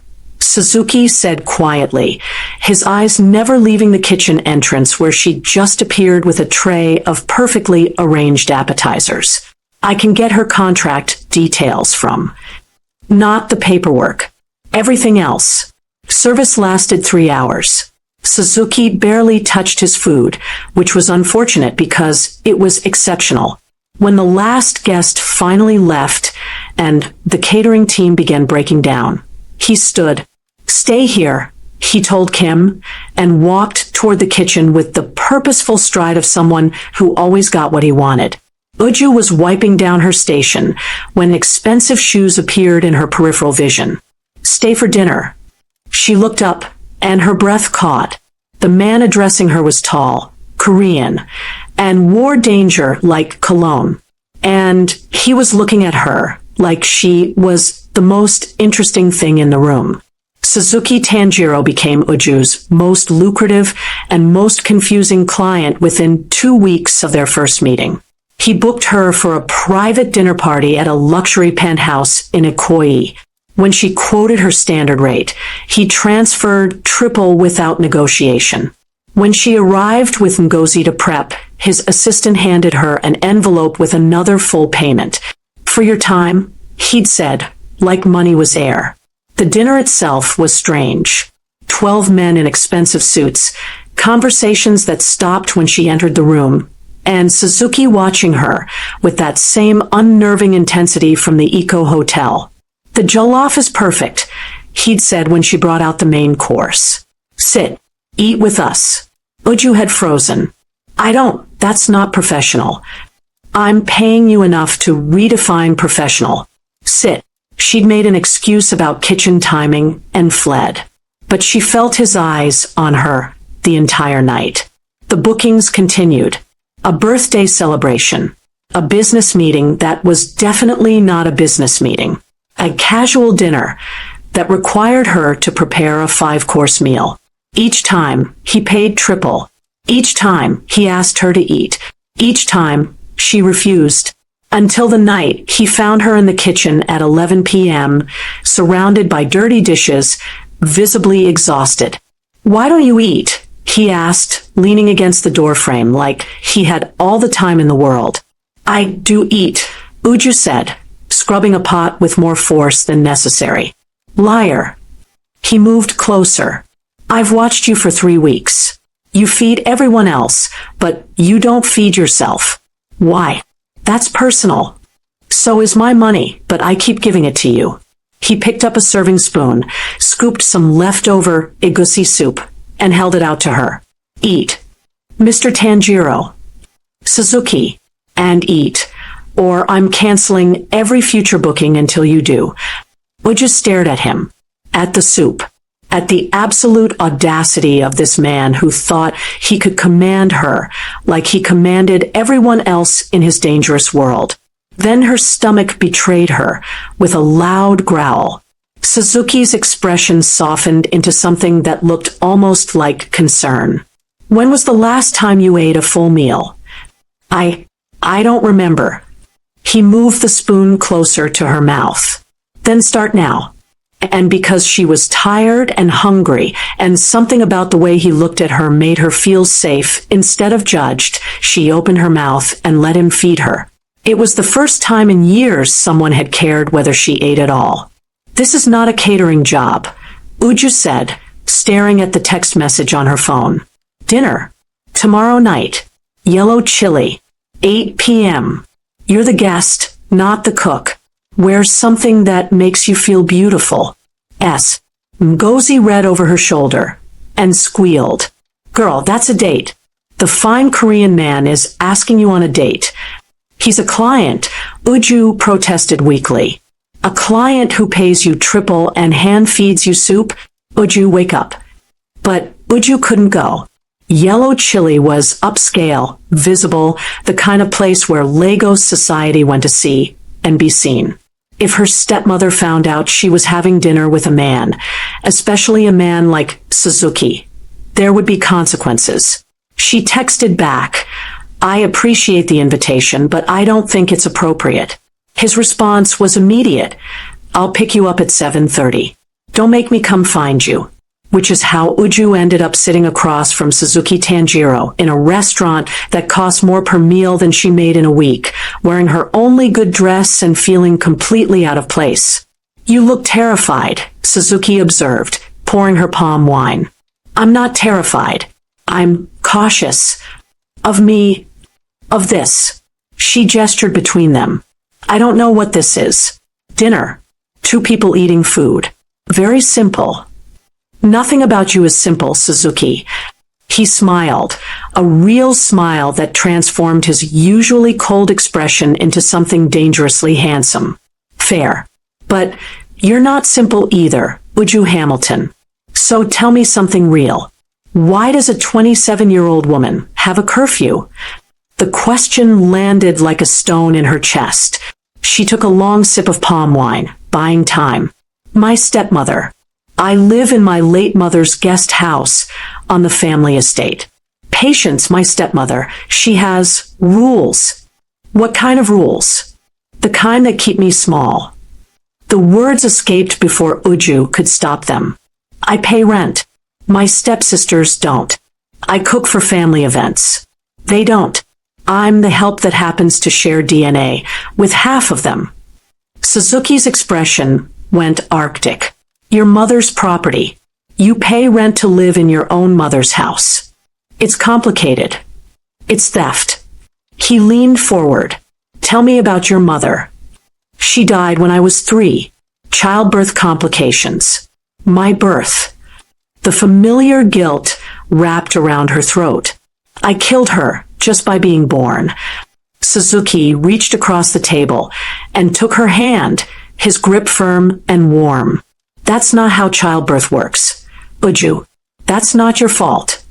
The words cracked something open in her chest. Tears burned behind her eyes. Everyone says it is. Patience says if my mother had known I'd be so big, she might have... Stop. His voice was steel. Don't finish that sentence. Your stepmother is a liar and a thief, and I'm going to prove it. Uju looked up at him through blurred vision. Why do you care? Because, Suzuki said simply, someone should. Uju was mixing cake batter when her phone rang with her father's number. Chief Hamilton rarely called her directly, so her stomach immediately knotted with anxiety. Uju, come to the main house. Family meeting. She arrived 15 minutes later, still wearing her flour-dusted apron. The entire family was assembled in the formal living room. Her father in his leather chair, Patience perched elegantly on the sofa, and her stepsisters Ruth and Grace draped across the love seat like magazine models. Finally, Grace muttered, "We've been waiting." Ruth stood, practically vibrating with excitement, and thrust out her left hand. A massive diamond caught the light. Victor proposed. "We're getting married in 3 months." Uju forced a smile. "Congratulations, Ruth. That's wonderful. It's going to be the wedding of the season," Patience declared. 200 guests. The Hamilton Estate Gardens. Everything perfect. She turned to Uju with a smile that didn't reach her eyes. "And you're going to cook everything as your contribution to your sister's special day." The room tilted slightly. "Everything? For 200 people?" "Well, you are a caterer," Grace said with a laugh. "It's literally your job. It's my business, which means I charge for my services." "Family doesn't charge family," Patience cut in, her voice sharp. "Unless you're saying you don't consider Ruth family?" The trap closed around her. Uju looked at her father, silently begging him to intervene. Chief Hamilton cleared his throat, but said nothing, returning his attention to his newspaper. "Of course Ruth is family," Uju said quietly. "I just have other bookings." "Cancel them," Ruth said breezily. "My wedding is more important than some random people's parties. When you get married someday, I'm sure Ruth will return the favor," Patience added with a thin smile that suggested they all knew that day would never come. That night, Uju lay in Suzuki's arms in his penthouse, telling him about the ambush. She felt him tense beneath her, his breathing deliberately controlled. 200 guests, 12 courses, 3 months of prep, all free. His voice was dangerously calm. "What's the groom's full name?" "Victor Okonkwo." "Why?" "Just curious." He kissed her forehead, but his jaw was tight. "And you said yes."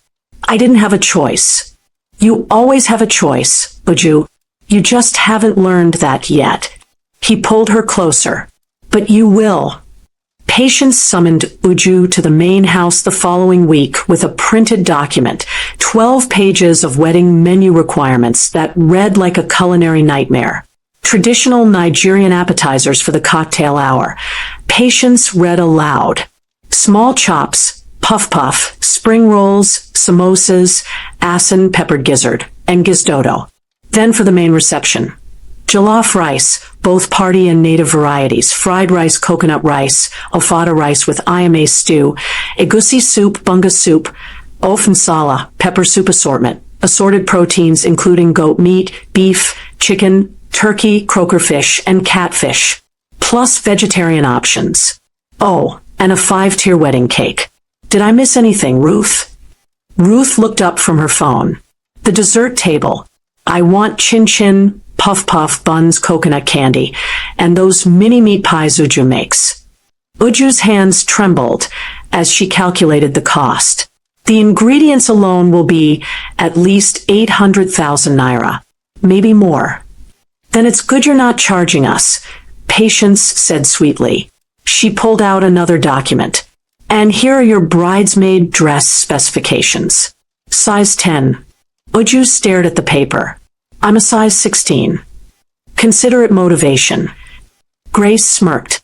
You have 3 months to fit into it, properly. Maybe try eating less? Oh wait, you barely eat anyway. Try existing less. The room erupted in laughter. Even her father chuckled behind his newspaper. Uju took the dress specifications with numb fingers and left without another word. She spent that week preparing sample dishes, testing recipes, pricing ingredients. Her small kitchen became a war zone. She worked 18-hour days until her hands cramped and her back screamed. The bridesmaid dress hung on her door like an accusation. Suzuki found her at 2 a.m., surrounded by failed cake attempts, crying over a collapsed fondant layer. That's it. He grabbed his phone. I'm hiring you a team. Professional pastry chefs, sous chefs, whatever you need. No. Uju wiped her eyes. If I accept outside help, Patience will say I'm incompetent, that I can't handle real work. This has to be perfect, Suzuki. It has to be. Why? They treat you like garbage. Because maybe if I do this perfectly enough, they'll finally see me as family, as worth something. Suzuki pulled her into his arms, his voice rough. You're already worth everything, Uju. They're the ones who are blind. But he didn't push. Not yet. He simply held her while she cried, his patience wearing thinner by the second. His expression, when she couldn't see it, promised violence. 3 weeks before the wedding, Uju stopped sleeping in any meaningful way. Her guest house became a cooking factory. She prepped in batches, marinating proteins at 3 a.m., starting rice dishes at dawn, making pastries until her hands were too cramped to hold a piping bag. The industrial mixer Suzuki had anonymously sent ran continuously. Her small freezer overflowed, forcing her to rent cold storage space she couldn't afford. Ngozi helped when she could, but this was beyond her assistant's capacity. This was madness disguised as family obligation. By week 2, Uju's hands were covered in burns and cuts. She'd lost weight she couldn't afford to lose, her curves hollowing out in ways that made Suzuki's jaw clench every time he saw her. She barely spoke anymore, moving through her kitchen like a ghost, sustained by nothing but stubbornness and the desperate hope that perfection would finally earn her a place at the family table. Say the word, Suzuki told her on day 15, tending to a fresh burn on her forearm with careful fingers. Say the word, and I end this. Tonight. They'll never bother you again. After the wedding, Uju whispered, too exhausted to argue. Ruth deserves her day. Ruth deserves nothing. His voice was cold steel. But I'll wait. For you. He sent food she didn't eat. He sent his people, introduced as freelance kitchen assistants, to help with logistics and transport. Men in expensive suits who handled her storage containers with surprising gentleness and asked no questions when she gave instructions. Your boyfriend has interesting friends, Ngozi observed, watching two of Suzuki's men load catering equipment into a van. He's protective, Uju said weakly. Girl, he's plotting. I can see it in his eyes. That man is 3 seconds away from burning down your family estate. Uju wanted to deny it, but she'd seen that look too. The way Suzuki watched her stumble through her door at midnight, the way his hands curled into fists when she flinched from pain, the way he asked increasingly specific questions about Victor Okonkwo's business dealings. On day 20, patients inspected the completed samples and criticized everything. The jollof was too oily. The egusi was too thick.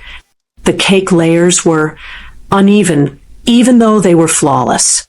I hope the actual wedding food is better than this. Patience sniffed.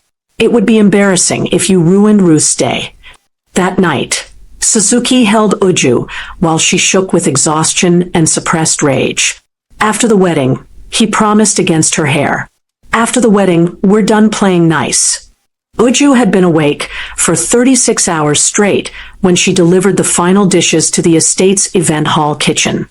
Her vision blurred at the edges. Her hands trembled carrying the 5-tier wedding cake she'd spent 3 days perfecting. Every muscle in her body screamed for rest she couldn't afford. The wedding was tomorrow. Just one more day. Then it would be over. Patience swept into the kitchen with Ruth and Grace trailing behind her like elegant shadows. She inspected each dish with the critical eye of someone determined to find fault. The jollof looks acceptable, she said, which from Patience was practically a compliment, though I still think it could use less oil. It's perfect, Mother, Ruth said, scrolling through her phone. Can we go? I have a spa appointment. Patience nodded, then turned to Uju as if remembering something inconsequential. Oh, Uju, I meant to tell you. Victor and Ruth will need the guest house while they're house hunting. You'll need to be out by next month. The words took a moment to penetrate Uju's exhausted brain. What? The guest house. They need it. Surely you understand, newlyweds need privacy. You can find somewhere else to live. Maybe get a flat share in the mainland. I hear they're quite affordable. That's my mother's house. Uju's voice cracked. You said I could stay there as long as I paid rent. And you have stayed there. For years. But circumstances change. Patience's smile was razor sharp. Consider it motivation. Maybe if you looked more like your sisters instead of being so substantial and dark, you'd have a husband to move in with by now. But then again, you killed your mother being born so large, so I suppose we're all making do with what we have. The kitchen went silent. Even Grace looked uncomfortable. That's a bit harsh, Mother. Ruth started. It's the truth. Patience cut in. Some truths are harsh. Now, Uju, make sure everything is perfect tomorrow. I'd hate for your last contribution to this family to be a disappointment. They left. Their perfume lingered like poison.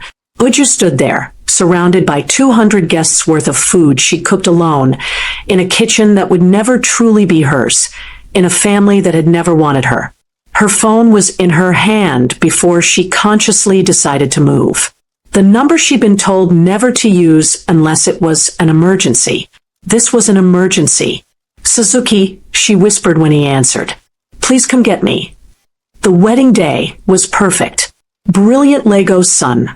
White roses climbing the estate's garden trellises. 200 guests in their finest asoebi, celebrating the union of Ruth Hamilton and Victor Okonkwo.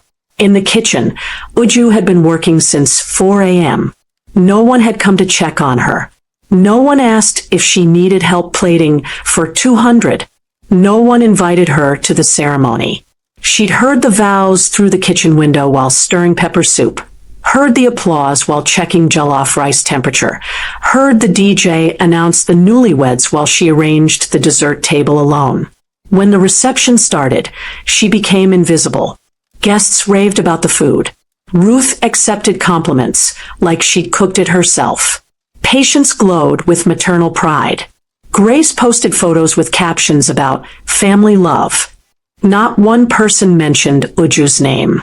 By 6 p.m., after serving the last course, Uju's body simply gave out. She collapsed on the kitchen floor, surrounded by towers of dirty pots. Her silver bridesmaid dress, the one she'd somehow squeezed into, stained with grease and tears. That's when she made the call. 20 minutes later, a convoy of 6 black Mercedes-Benz vehicles rolled up the Hamilton Estates driveway with the precision of a military operation. The music stopped. Conversations died mid-sentence. 200 guests turned to watch as men in impeccable black suits emerged from the cars, men whose posture and cold awareness marked them as dangerous even in Lagos, where danger wore many faces. And then Suzuki Tanjiro stepped out. He moved through the stunned crowd like he owned every molecule of air, his path purposeful, his expression glacial. He didn't stop at the reception. He walked straight into the event hall, straight to the kitchen, where he found Uju curled on the floor.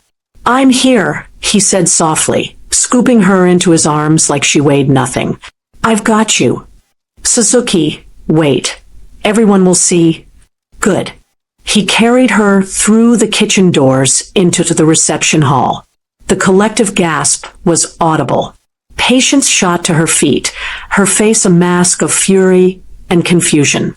"Excuse me, who do you think you are? Put her down." Suzuki stopped, Uju still cradled against his chest. When he spoke, his voice carried across the silent garden with lethal calm. "I'm Suzuki Tanjiro, and I think I'm the man who's been watching you torture this woman for 9 months while I position myself to destroy you." Chief Hamilton stood. "Now see here."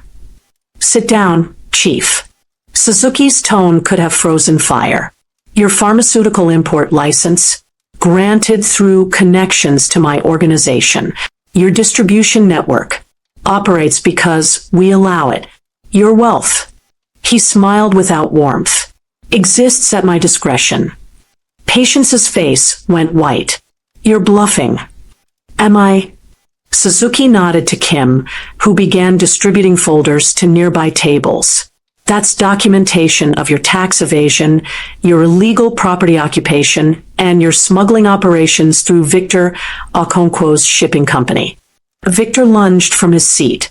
Ruth grabbed his arm, suddenly understanding they'd stepped into something much larger than a wedding. "You've been investigating us." Patience's voice shook. "For months. Victor's organization has been moving counterfeit pharmaceuticals through your distribution network. I needed proof." Suzuki looked down at Uju. "Then I met her. The woman you treated like garbage while she fed your guests and paid rent on property that legally belongs to her." "That's not true." Patience shrieked. "Her mother left that property to the family. Her mother left it specifically to Uju in a will you had sealed illegally." Kim stepped forward with another document. "We found the original. You've been collecting rent on a minor's inheritance for 24 years. That's fraud." The wedding guests erupted in whispers. Phones appeared, recording everything. The Hamilton family's social execution was being live-streamed. Suzuki looked at Uju, his voice soft despite the chaos. "Do you want to stay with people who would rather see you break than succeed?" Uju looked at her father, who wouldn't meet her eyes. At Patience, whose mask had finally cracked. At Ruth and Grace, who suddenly seemed very small. "No," she whispered. "I want to leave." "Then we leave." As they walked toward the exit, Patience screamed, "You can't do this. That's my stepdaughter." Suzuki didn't even turn around. "She stopped being yours the moment you made her pay for her own mother's house." The convoy pulled away, leaving behind a wedding reception that had become a crime scene, and a family whose empire was crumbling in real time. In the car, Uju finally asked the question burning in her mind. My mother, how did she really die? Suzuki's jaw tightened. I'll tell you everything when we get home. But Uju, you didn't kill her. Someone else did. Uju woke to sunlight streaming through floor-to-ceiling windows, overlooking Lagos Island. For a moment, she forgot where she was. Then memory crashed back. The wedding. The collapse. Suzuki's entrance. The revelation about her mother's will. She was in Suzuki's compound, in a bedroom 3 times the size of her entire guest house. The door opened. Suzuki entered carrying a tray with proper breakfast, akara, bread, fresh fruit, orange juice. Real food, meant for her. You slept 14 hours, he said, setting the tray on the bed. Eat first, then we talk. Uju ate slowly, her body remembering what hunger felt like now, that it wasn't constantly suppressed. Suzuki watched with satisfaction, then began speaking. I came to Lagos 9 months ago tracking a counterfeit pharmaceutical operation. Victor Okonkwo's shipping company was the distribution point. Your father's pharmacy network was the destination. He pulled out a folder. What I didn't expect was to find you, or to find evidence of something worse. My mother, Uju whispered. Your mother, Chitra Hamilton, died when you were 3. Not from childbirth complications. Suzuki's voice was gentle but firm. She was poisoned. Slowly, over several months. By the time anyone realized something was wrong, the damage was irreversible. The room spun. Poisoned? By who? We're still building the case, but the evidence points to patience. Your mother's will left everything. The guest house, significant investments, property. To you. Patience married your father 6 months after Chitra's death. She's been controlling your inheritance for 24 years. Uju couldn't breathe. My father knew? That's unclear. He's either complicit or willfully blind. Either way, he failed you. Suzuki sat beside her, taking her hand. I need to tell you something else. Meeting you wasn't an accident. I was investigating your family. I came to that gala specifically because I knew you'd be catering it. Pain lanced through her chest. So this was all what? Reconnaissance. It started that way, Suzuki admitted. For about 5 minutes. Then I watched you work. Watched you create beauty while starving yourself. Watched you check your phone like you were terrified of being late to your own oppression. And I stopped giving a damn about the investigation. When did you decide to? To burn down your family for you? He smiled slightly. The moment you told me you paid rent on your own mother's house. I started legal proceedings that night. Everything else was just waiting for the right moment. Uju processed this, emotions warring in her chest. Anger, relief, grief, liberation. What happens now? Now you heal. We've frozen your family's accounts pending investigation. The guest house is legally yours. I'm having it renovated to your specifications. You cook because you wanna, not because you have to. He cupped her face. And I make sure no one ever makes you feel worthless again. Why? The question escaped as a whisper. Why would you do all this for me? Suzuki's expression softened into something that looked dangerously like love. Because watching you create nourishment for people who gave you nothing broke something in me. Because you deserve to be celebrated, not tolerated. Because somewhere between investigating your family and falling in love with you, I realized I'd burn down the entire city if it meant you could finally breathe. Uju kissed him, then messy and desperate and grateful and free. When they broke apart, she asked the practical question, what about my catering business? What about it? You're talented, Uju. But now you'll have a proper commercial kitchen, legal protection, and clients who pay you what you're worth. He grinned. Also, I'm your first investor. Consider it payment for all the free emotional labor you've provided. I don't need your money. Too bad.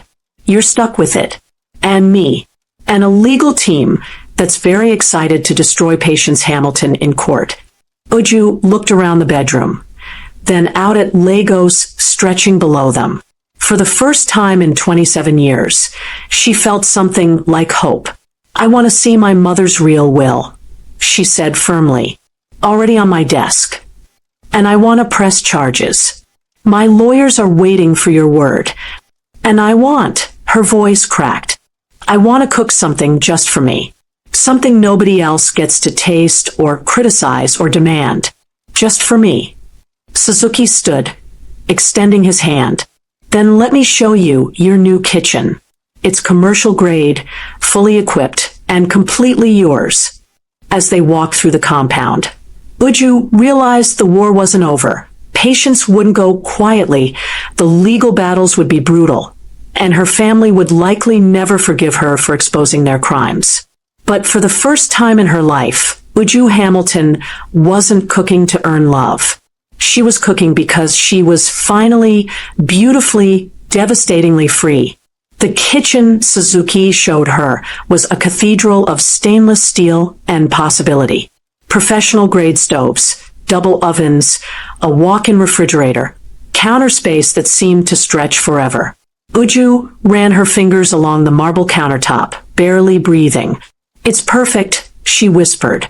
"Like you." She turned, finding Suzuki closer than she'd expected. His eyes held that same dangerous intensity from the first night they met, but now there was something else, something raw and unguarded. "I'm not perfect, Suzuki. I'm broken and exhausted and mine," he finished, stepping closer. "Say you're mine, Uju.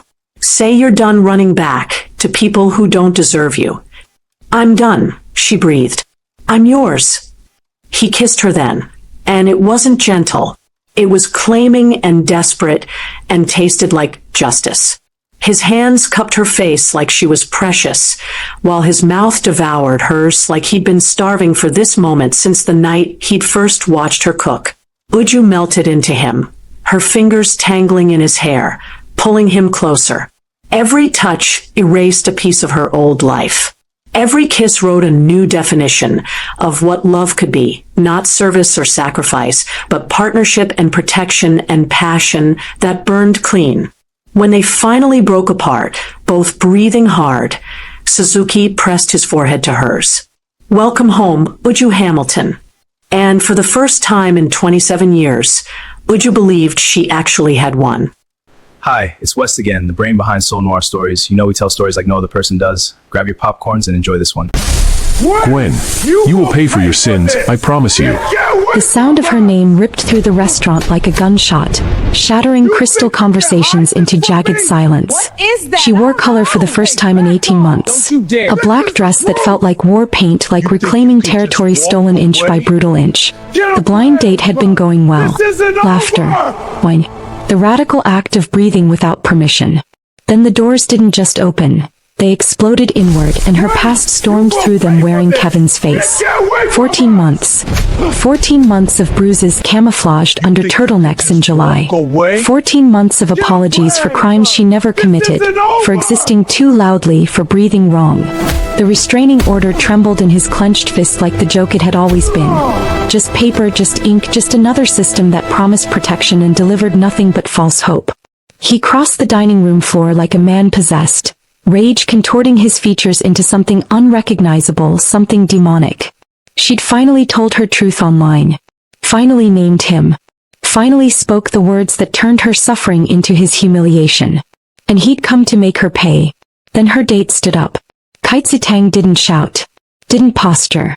He simply adjusted his cuffs, revealing dragon tattoos that coiled like warnings, and began counting. 1, 3. Each number dropped like a stone into still water, freezing every conversation, every breath. When he reached 5, the entire restaurant understood. They weren't watching a rescue. They were witnessing a reckoning. Did you know? Studies show that domestic violence victims leave their abusers an average of 7 times before permanently escaping. The most dangerous period is actually after leaving. 75% of domestic violence murders occur when the victim attempts to end the relationship. Restraining orders, tragically, only reduce violence in 60% of cases. And there you have it. A story where survival meets devotion, where a woman's healing journey collides with a world that operates beyond the law. If you're drawn to protective anti-heroes who understand that sometimes justice requires darker hands, women who transform from victims into warriors, and romances where danger becomes the shield instead of the weapon, you've found your community. Hit subscribe and tell me what your vibe is right now. Are you tucked in bed past midnight when you should be sleeping? Secretly watching at your desk during lunch break? Escaping reality on your commute home? And where in the world are you tuning in from? I love knowing my story family spans continents. Drop your location and your current scenario. Let's build this community together. Gwen chose the black dress because it made her feel like someone who deserved to take up space. 18 months since she'd worn anything but gray, beige, cream, colors that apologized for existing. Tonight, silk clung to curves she'd forgotten she possessed, and her natural curls caught the candlelight like they were celebrating their own resurrection. "You have a beautiful smile," Kaitsatang said, his voice carrying the texture of expensive whiskey, smooth, deliberate, impossibly controlled. Everything about him was measured. The way he'd pulled out her chair, the precise angle of his wine glass. Even his stillness felt intentional, like a predator conserving energy. Her grandmother had insisted. "He understands broken things," she'd whispered from her hospital bed, pressing a folded napkin with his number into Gwen's palm. At the time, Gwen thought it was dementia talking. Now watching him listen, truly listen, to her rambling story about her students, she wondered if her grandmother had seen something she'd missed. "I haven't smiled like this in..." "Gwen." The sound of her name detonated through the restaurant, obliterating the murmur of conversations, the gentle piano, the sanctuary she'd been building one careful word at a time. Her body knew before her mind caught up. Every muscle locked. Her throat constricted. The wine glass slipped from fingers that had suddenly forgotten how to hold anything but fear. "Kevin." He stood framed in the doorway like a nightmare given flesh, chest heaving, restraining order crumpled in his fist like evidence of some cosmic joke. 14 months. 14 months she'd survived his love, the kind that left fingerprint bruises on her throat, that turned her apartment into a minefield of triggers and his moods into weather patterns she learned to predict and never escape. "You think you can just humiliate me?" His voice cracked, spittle flying. "Tell the whole goddamn internet I'm some kind of monster?" She tried to speak, tried to breathe, but her body had already fled somewhere deep inside, somewhere he couldn't reach, leaving only the shell sitting frozen in candlelight. Kevin crossed the restaurant floor with purpose, with ownership, like he still had keys to her skin. Diners dropped their forks. A woman gasped. Someone fumbled for their phone. Then Kaitsu stood. The movement was glacial, unhurried, like he had all the time in the universe to decide Kevin's fate. He adjusted his left cuff with mathematical precision, revealing the edge of something dark. Scales? Claws? Ink that seemed to writhe beneath expensive fabric. Then the right cuff. Same ritual. Same terrifying calm. Kevin was 3 steps away when Kaitsu began counting. 1. The word dropped like a stone into still water, sending ripples of silence expanding outward until the entire restaurant held its breath. 2. Kevin faltered. Just for a heartbeat. Just long enough for doubt to flicker across his rage-twisted features. 3. Kaitsu's voice never rose. Never wavered. Each number was a surgical incision, precise and unavoidable. Kevin's hand was already in motion, that familiar backhand she'd learned to anticipate, to brace for, to absorb and apologize for afterwards. 4. The slap connected with her cheekbone, snapping her head sideways, splitting her lip. Blood bloomed copper on her tongue. The restaurant erupted in shouts, in movement, in chaos. But Kaitsu simply said, 5. What happened next occurred in the space between heartbeats. Kaitsu moved like water. Fluid, inevitable, beautiful in the way natural disasters are beautiful. One moment he was standing across the table. The next, Kevin was airborne, his body describing a perfect arc before connecting with the marble floor with a sound Gwen would hear in her dreams for weeks. The wet crack of bone meeting stone, of consequence meeting choices. Kevin tried to rise. Kaitsu's Oxford pressed against his throat, Not crushing, just suggesting. A promise made in body language. You have two options, Kaitsu said, voice still carrying that whiskey smoothness, that absolute control. Option 1. You leave now, you never speak her name again, you delete her number, you forget she exists. You become a ghost in your own life. Kevin wheezed something that might have been defiance. Option 2, Kaitsu continued, pressing down just enough to make his point. I show you what happens when men put their hands on things that don't belong to them. And I promise you, Kevin, his name became a curse. You will not enjoy my lessons. Someone's phone was recording.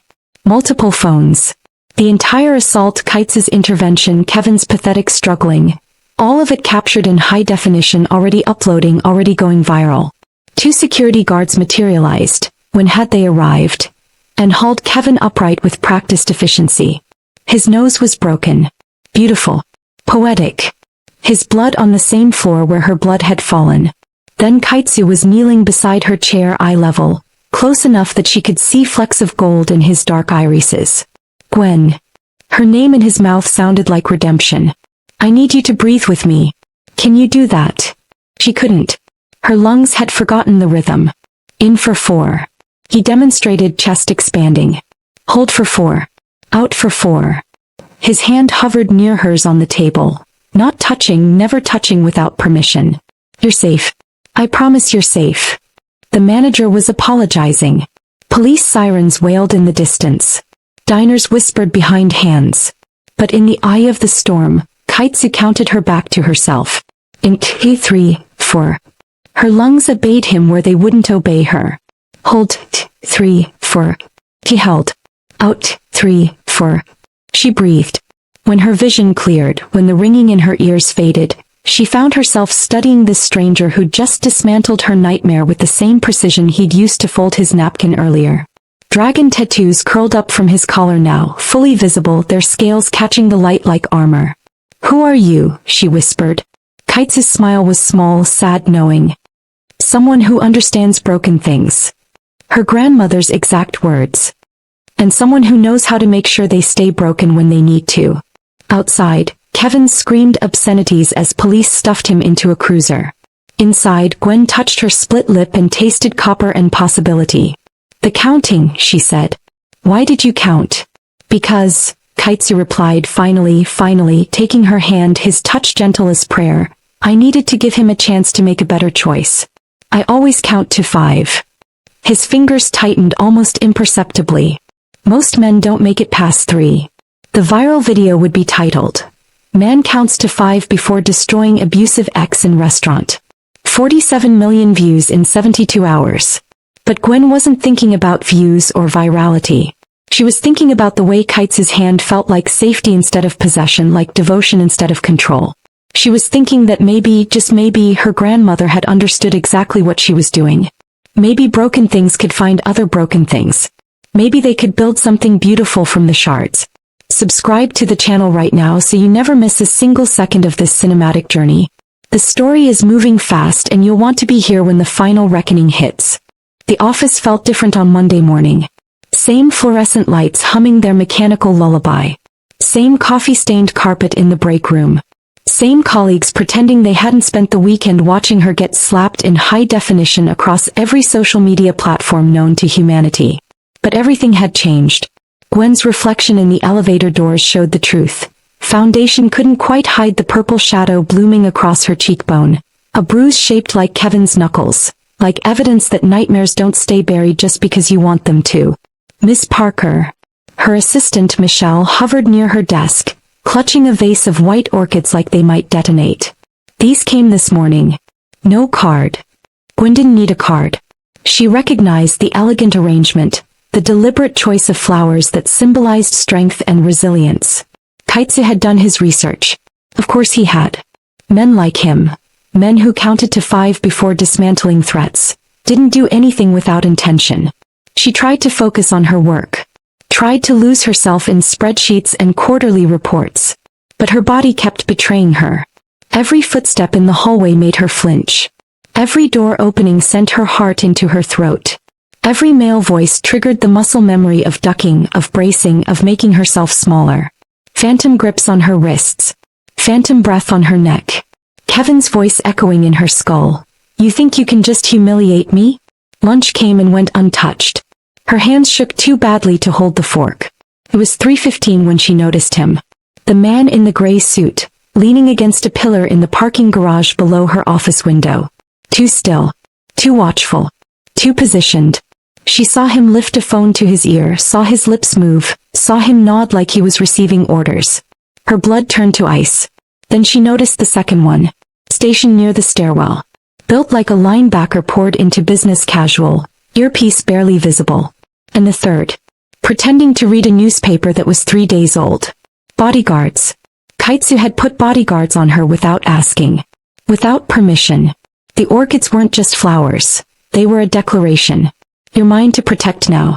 Her phone buzzed. Unknown number. Before you get angry, let me explain. K. Her fingers flew across the screen, fury burning through the fear. You don't get to make decisions about my life. We had one date. The response came immediately. Kevin violated his restraining order 6 hours ago. Tried to access your apartment building. He's escalating. I'm not asking permission to keep you breathing. The room tilted. Her apartment. Her sanctuary. The one place that was supposed to be hers. How do you know that? Because I made it my business to know. We need to talk. Dinner. My family's restaurant. 7 p.m. Security will drive you. He should say no. Should tell him to remove his people, to stop treating her like property that needed guarding. Should remember that men who take control, even with good intentions, are still taking control. But her hands were still shaking. And Kevin had tried to get into her home. This doesn't mean I trust you. Good. Trust should be earned. See you at 7. When she left the office at 5:30, the bodyguards materialized like shadows given form. They didn't speak. Didn't intrude. Just existed in her peripheral vision. A reminder that she'd stumbled into a world where protection came with a price she hadn't yet calculated. The restaurant wasn't what she expected. No red velvet. No obvious opulence. Just exposed brick Edison bulbs, and the kind of quiet elegance that whispered old money in a language Kevin's desperate nouveau riche posturing could never speak. Kaitsu waited at a corner table wearing charcoal gray that probably cost more than her monthly salary. He stood when she approached, old world manners that felt like anachronism and revelation tangled together. You're angry, he said. Not a question. You put bodyguards on me like I'm some kind of asset to be protected. You are. His eyes held hers unflinching. An asset. A person. A woman who deserves to walk through her own life without looking over her shoulder every 30 seconds. He pulled out her chair. Sit. Then yell at me properly. The food arrived without her ordering. Dim sum arranged like art. Tea poured with ceremony. Kaitsu's grandmother materialized from the kitchen. A tiny woman with steel in her spine and knowing in her eyes that seemed to catalog Gwen's entire existence in 3 seconds. You're the girl, she said in Mandarin, which Kaitsu translated. The one on the video. You have good bone structure. Strong chin. You'll need it. Before Gwen could parse that cryptic pronouncement, the old woman was gone. She approves, Kaitsu said, something almost resembling amusement flickering across his controlled features. That's rare. I don't need approval. I need you to back off. No. Simple. Absolute. Kevin's not done. Men like him never are. They view restraining orders as suggestions. Police reports as insults to their manhood. He's going to escalate. How do you? The restaurant doors exploded inward. Not Kevin this time. 3 men. Tattoos crawling up their necks. One carrying a baseball bat.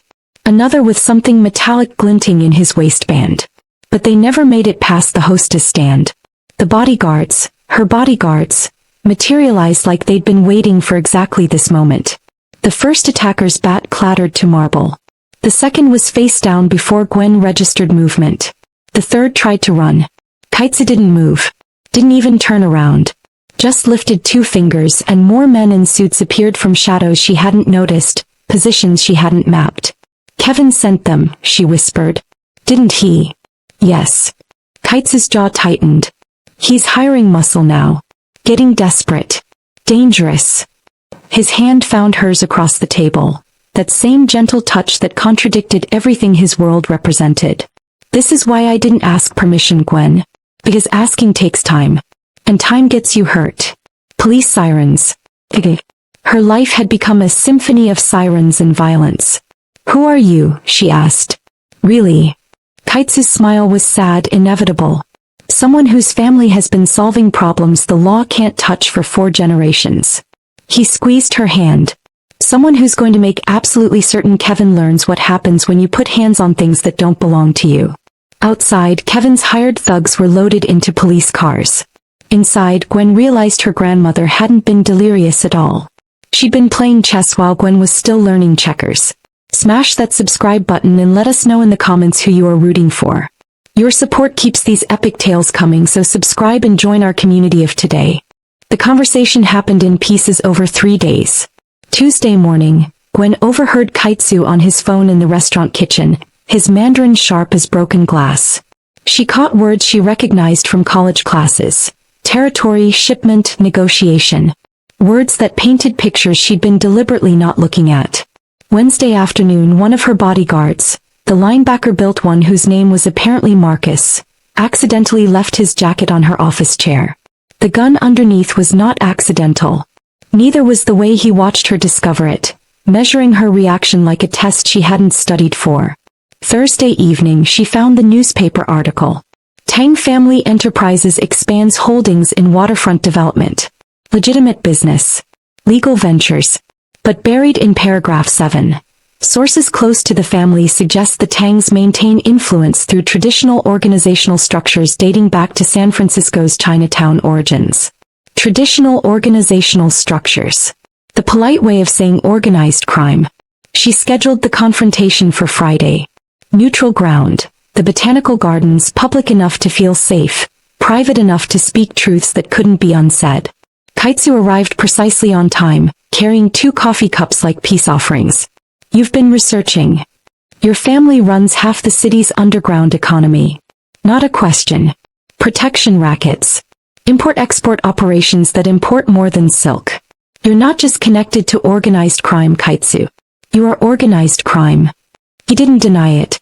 Didn't deflect. Just sipped his coffee and waited for her to continue. My grandmother, she knew. She didn't send me to some nice accountant or pediatrician. She sent me to a crime lord. Her laugh came out broken. What does that make me? Your latest acquisition? No. The word cut through her spiral. It makes you a woman my grandmother recognized as worth protecting. Worth matching with someone who has the resources to make threats disappear permanently. He set down his coffee, turned to face her fully. Your grandmother understood something the law pretends doesn't exist. Sometimes justice requires hands willing to get dirty. Sometimes the only way to stop monsters is with bigger monsters. That's not. Kevin hired those men to hurt you, Gwen. Possibly kill you. The restraining order is paper. The police are overworked. The courts are backlogged. His voice stayed level, factual, devastating. Pie world. We solve problems the legal system can't touch. We make people disappear who need to disappear. We protect what's ours. I'm not yours. No, he agreed. You're not. And you won't be unless you choose to be. That's the difference between men like Kevin and men like me. He stepped closer, careful, giving her space to retreat. He took your choices. I'm offering you one. Walk away right now, I'll still keep you safe. Or stay knowing exactly what I am and let me show you what devotion looks like when it comes with teeth. She should walk. Should run. Should remember that getting involved with criminals, even beautiful, controlled, counting to 5 criminals, was insanity. But Kevin was still out there. Still hunting. Still believing she belonged to him. I have conditions, she heard herself say. Kaitsu's smile was small, genuine. I'd be disappointed if you didn't. Protection, yes. Possession, never. You don't make decisions about my life without consulting me first. No surprises. No controlling where I go or who I see. No cage, even if it's gilded. Agreed. I'm serious, Kaitsu. The moment you start treating me like property.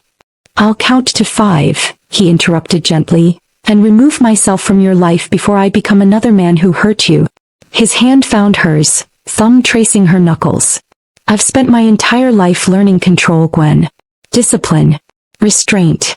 I don't lose control. Not in business. Not in violence. His eyes held hers. And never with you. She believed him. God help her, she believed him. This is insane. Yes, he agreed. But so is loving someone in a world this broken. The Tang family charity gala was held on a rooftop that commanded the city like a kingdom. Skyscrapers bowing in submission to old money and older power. Gwen wore emerald silk that Kaitsu had sent. Not demanded, sent with a note. No pressure. But green is your color. He'd been right. Devastatingly right. You look like victory, he murmured when she arrived, offering his arm with that old-world formality that made her heart do complicated things. The crowd was a careful mixture of San Francisco elite, tech billionaires rubbing shoulders with city council members, philanthropists chatting with shipping magnates. All of it legitimate. All of it legal. Except for the men positioned at strategic points, earpieces barely visible. Except for the way certain guests deferred to Kaitsu's grandmother, who held court near the champagne fountain like a tiny, terrifying empress. Except for the conversation Gwen overheard near the bathroom. The shipment clears customs Tuesday. Our contact at the port ensured the inspection will be cursory. She froze. Stepped back into shadow. Listen. And the Volkov situation? A second voice, younger, nervous. Handled. They won't be challenging our territory again. Mr. Tang made his position abundantly clear. Her blood turned cold. Then hot. Then cold again. Kaitsu found her 10 minutes later, standing at the rooftop edge, staring at city lights that suddenly looked like evidence of everything she was choosing to ignore. You heard something. Not a question. Your people were discussing shipments. Territories. Making someone's challenge go away. She turned to face him. This is real. This is actually genuinely real. You're not just connected to this world, you're running it. Parts of it, he corrected. My family controls shipping, import-export, protection services for businesses the police won't prioritize. We have politicians in our pocket. Judges who owe favors. We're not the mafia from movies, Gwen. We're more organized. More efficient. More dangerous. Yes. No hesitation. Dangerous to threats. To people who prey on the vulnerable. To men like Kevin who think violence makes them powerful. His hand found the small of her back, steadying. But also dangerous to innocent people if we're not careful. If we don't maintain control. If we let emotion override discipline. Below, the city sprawled like a circuit board, connections she was only beginning to map. The charity gala, she said slowly. It's money laundering. It's legitimate fundraising that also serves to build relationships with civic leaders. He didn't insult her with denials. Both things can be true. And your grandmother? That sweet old woman who called me strong. Runs the family's financial operations and hasn't lost a negotiation in 43 years. She's killed 2 men with her own hands. Both deserved it. The information should have sent her running. Should have triggered every self-preservation instinct she'd rebuilt after Kevin. Instead, she thought about the bodyguards who'd stopped 3 armed men from reaching her. About the way Kaitsu had counted to 5, giving Kevin chances he'd never given her. About her grandmother in that hospital bed, pressing a napkin into her palm with the kind of fierce love that transcended morality. I can't live in both worlds, she whispered. Yes, you can. Kaitsu turned her to face him, the city lights reflecting in his dark eyes. You already do. You just have to decide if you can accept the darkness that keeps you safe. Below, someone laughed. Music drifted up. The party continued, oblivious. What happens if I can't? She asked. What happens if I wake up one day and realize I've become complicit in something I can't live with? Then you tell me and I let you go. Simple. Absolute. Terrifying in its honesty. No threats. No manipulation. Just goodbye. She kissed him then. Finally. Inevitably. Tasting expensive whiskey and dangerous promises and the kind of devotion that came wrapped in violence. When they broke apart, she whispered against his mouth. I'm choosing you. God help me, I'm choosing this. Then let me show you, he murmured, what it means to be chosen back. If you have been enjoying this story so far, kindly subscribe and hit the notification bell to ensure you're part of the inner circle for every new release. The screen might go black, but the legend continues. Don't miss the next epic story. The hospital room smelled like antiseptic and secrets about to be told. Gwen's grandmother looked smaller than she'd ever been, swallowed by white sheets and beeping machines, her mahogany skin ashen in the fluorescent light. But her eyes still carried the fierce intelligence that had raised Gwen after her parents died, that had taught her to pray and to fight in equal measure. You came with him, grandmother said, watching Kaitsu wait respectfully in the hallway. Good. That's good. Grandma, you need to rest. The doctor said I have weeks, maybe days. She waved a trembling hand dismissively. Which means I finally get to tell you the truth without worrying about having to live with your anger afterward. Gwen's stomach dropped. What truth? About why I gave you his number. The old woman's fingers found Gwen's, grip surprisingly strong. About what I did after Kevin put you in the emergency room that last time, when you lied to the nurses about falling downstairs and I sat there watching you protect the man who was killing you slowly. The memory cut. Fresh. Always fresh. Kevin's rage over burned toast. The kitchen floor. Her ribs screaming. The lie that came automatic. I'm so clumsy. I went to church that night, grandmother continued. Prayed for 3 hours straight, asking God to show me how to save my baby girl when the law had already failed you twice. When restraining orders were just paper he violated with impunity. When the police told you to work it out, like you were arguing about dishes and not running for your life. Grandma. And Sister Chin. You remember Sister Chin from the prayer group. She pulled me aside after service. Asked if I knew why her son never had problems with the gangs in Chinatown, why his restaurant never got robbed, why certain people left her family alone. Grandmother's laugh was bitter, knowing. Because her nephew married into the Tang family. Because she'd made a deal with the devil to protect her own. Gwen's blood turned to ice water. You didn't. I did. No shame. No regret. I went to that restaurant, the one where you had your first date, and I sat across from Kaitsu's grandmother and I told her about my granddaughter. About how the system built to protect women was watching mine die by inches. About how I needed someone who operated where law couldn't reach. The room spun. The machines beeped their mechanical symphony. Outside, Kaitsu's shadow fell across the doorway, listening to his own damnation.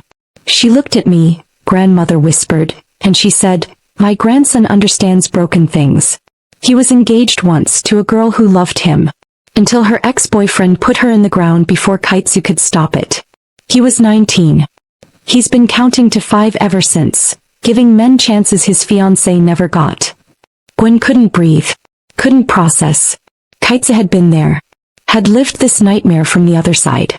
So I made a deal, grandmother continued. I gave them information about our family, proving we were worth protecting, that you weren't involved in anything that would complicate their business.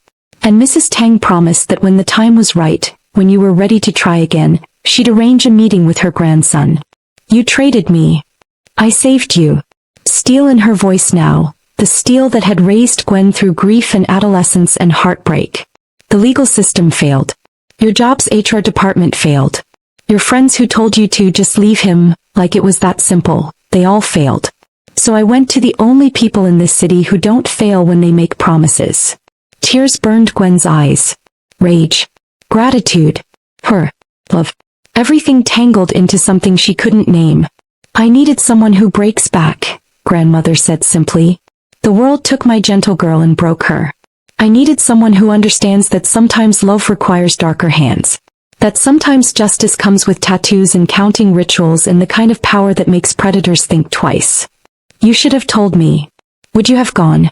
Would you have let yourself be set up with a crime lord if you'd known? Her grandmother's smile was sad, knowing.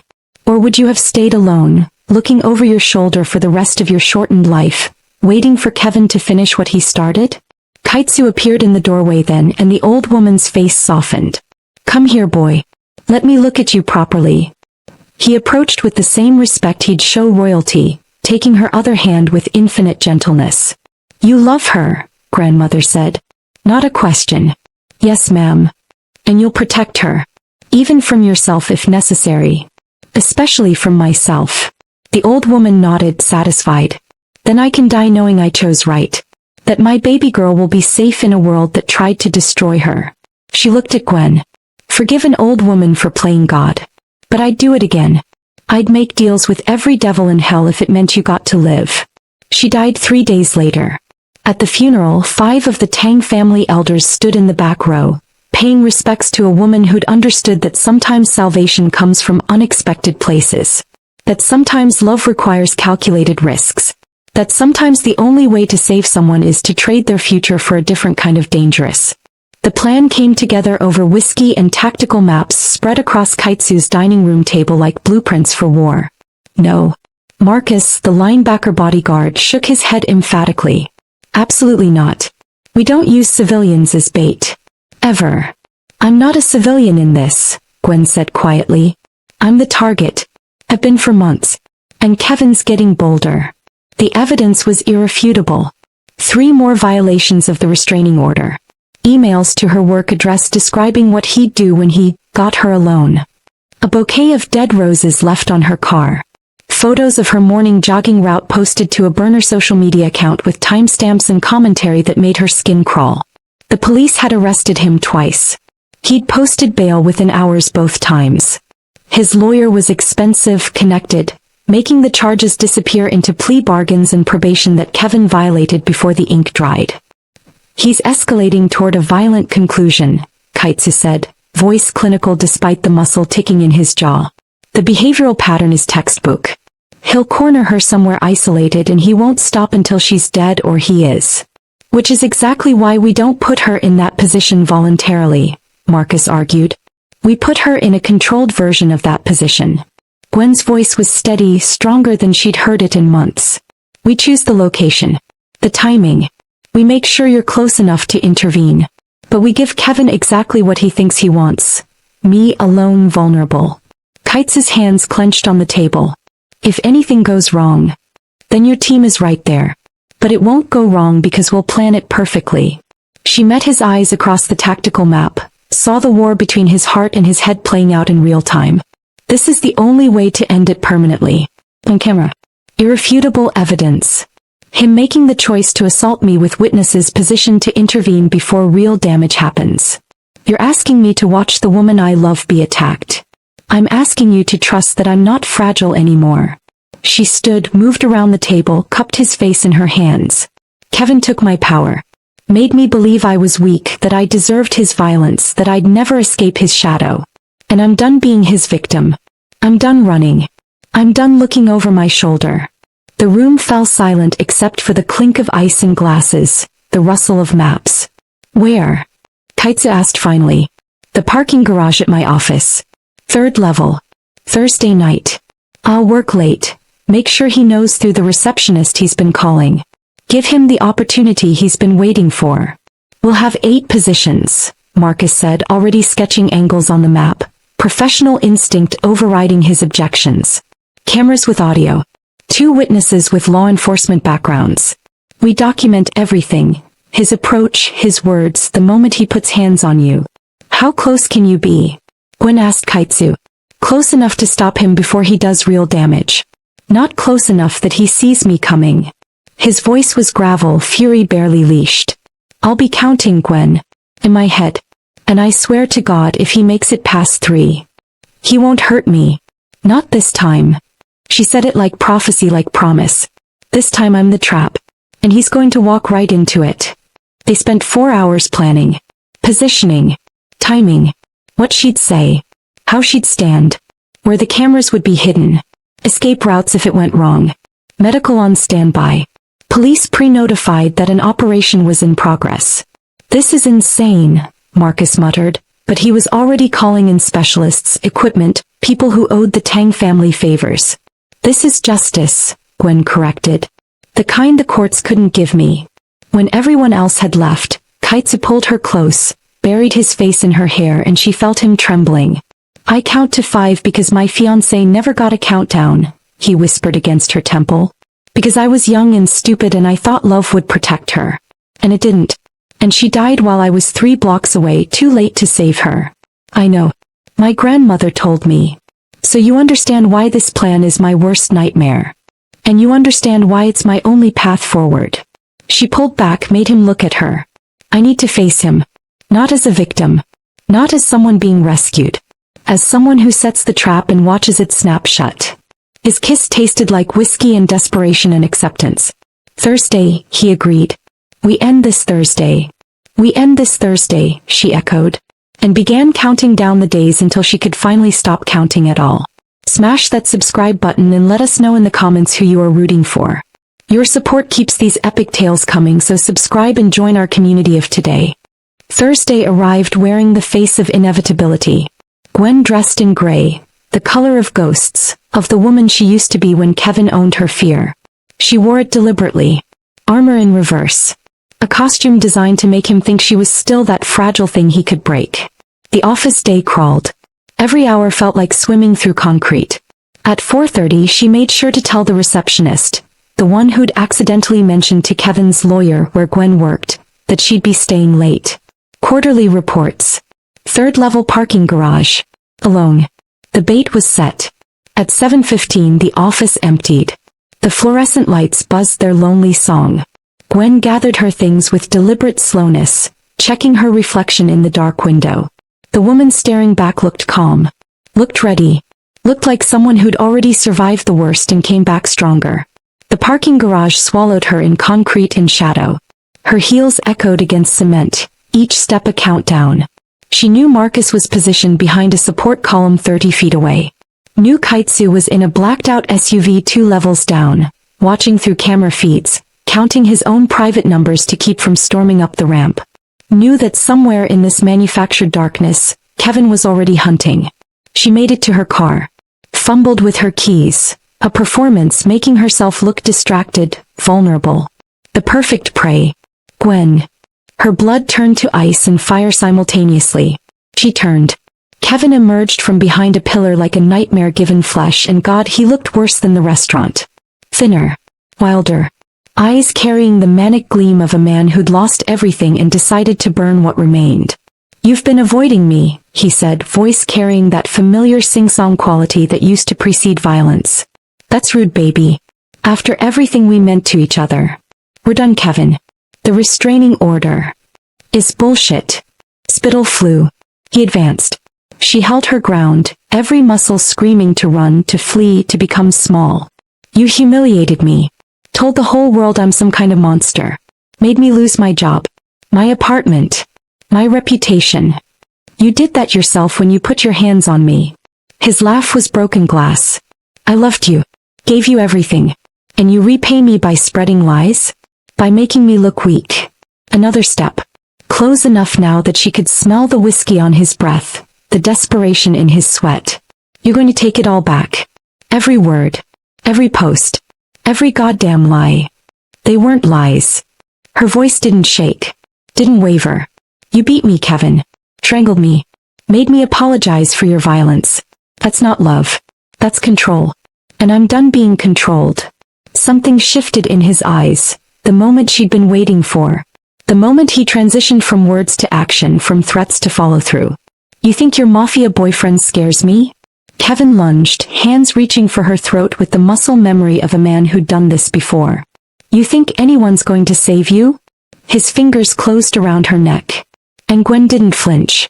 She stood in the fire and didn't burn, looking into his eyes as he squeezed, watching him realize too late that she wasn't afraid anymore. That she'd become something he couldn't break. 1. Kites' voice cut through the garage like a blade. He stepped from shadow, emerged from darkness itself, and his calm was more terrifying than any rage. 2. Kevin's grip loosened. His head whipped around, searching for the source. 3.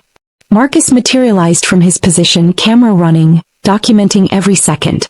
2 more witnesses emerged. Former police, current Tang family associates. Their presence legal and damning simultaneously. 4. Kevin's hands dropped from Gwen's throat. He stumbled backward, reality crashing down. This is a setup. This is documentation. Kaitsu corrected, still advancing with that glacial calm, that terrible control. Of you violating a restraining order. Assaulting a woman.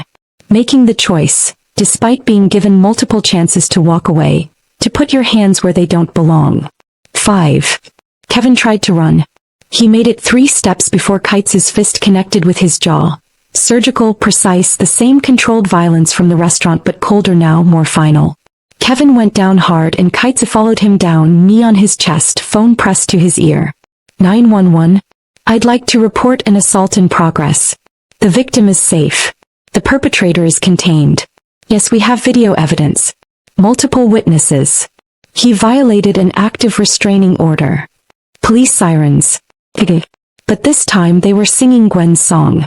Kevin lay on concrete, bleeding, crying, finally understanding that some cages lock from the outside and some women learn to build the trap themselves. Gwen touched her throat where his fingers had been. The last time she promised herself. The last goddamn time any man would put hands on her and think he'd won. When the police arrived, they found irrefutable evidence. Kevin's assault captured in high definition from 4 angles. His violation of the restraining order documented with timestamps. Witnesses ready to testify. The detective recognized Gwen from the viral video. "You okay, ma'am?"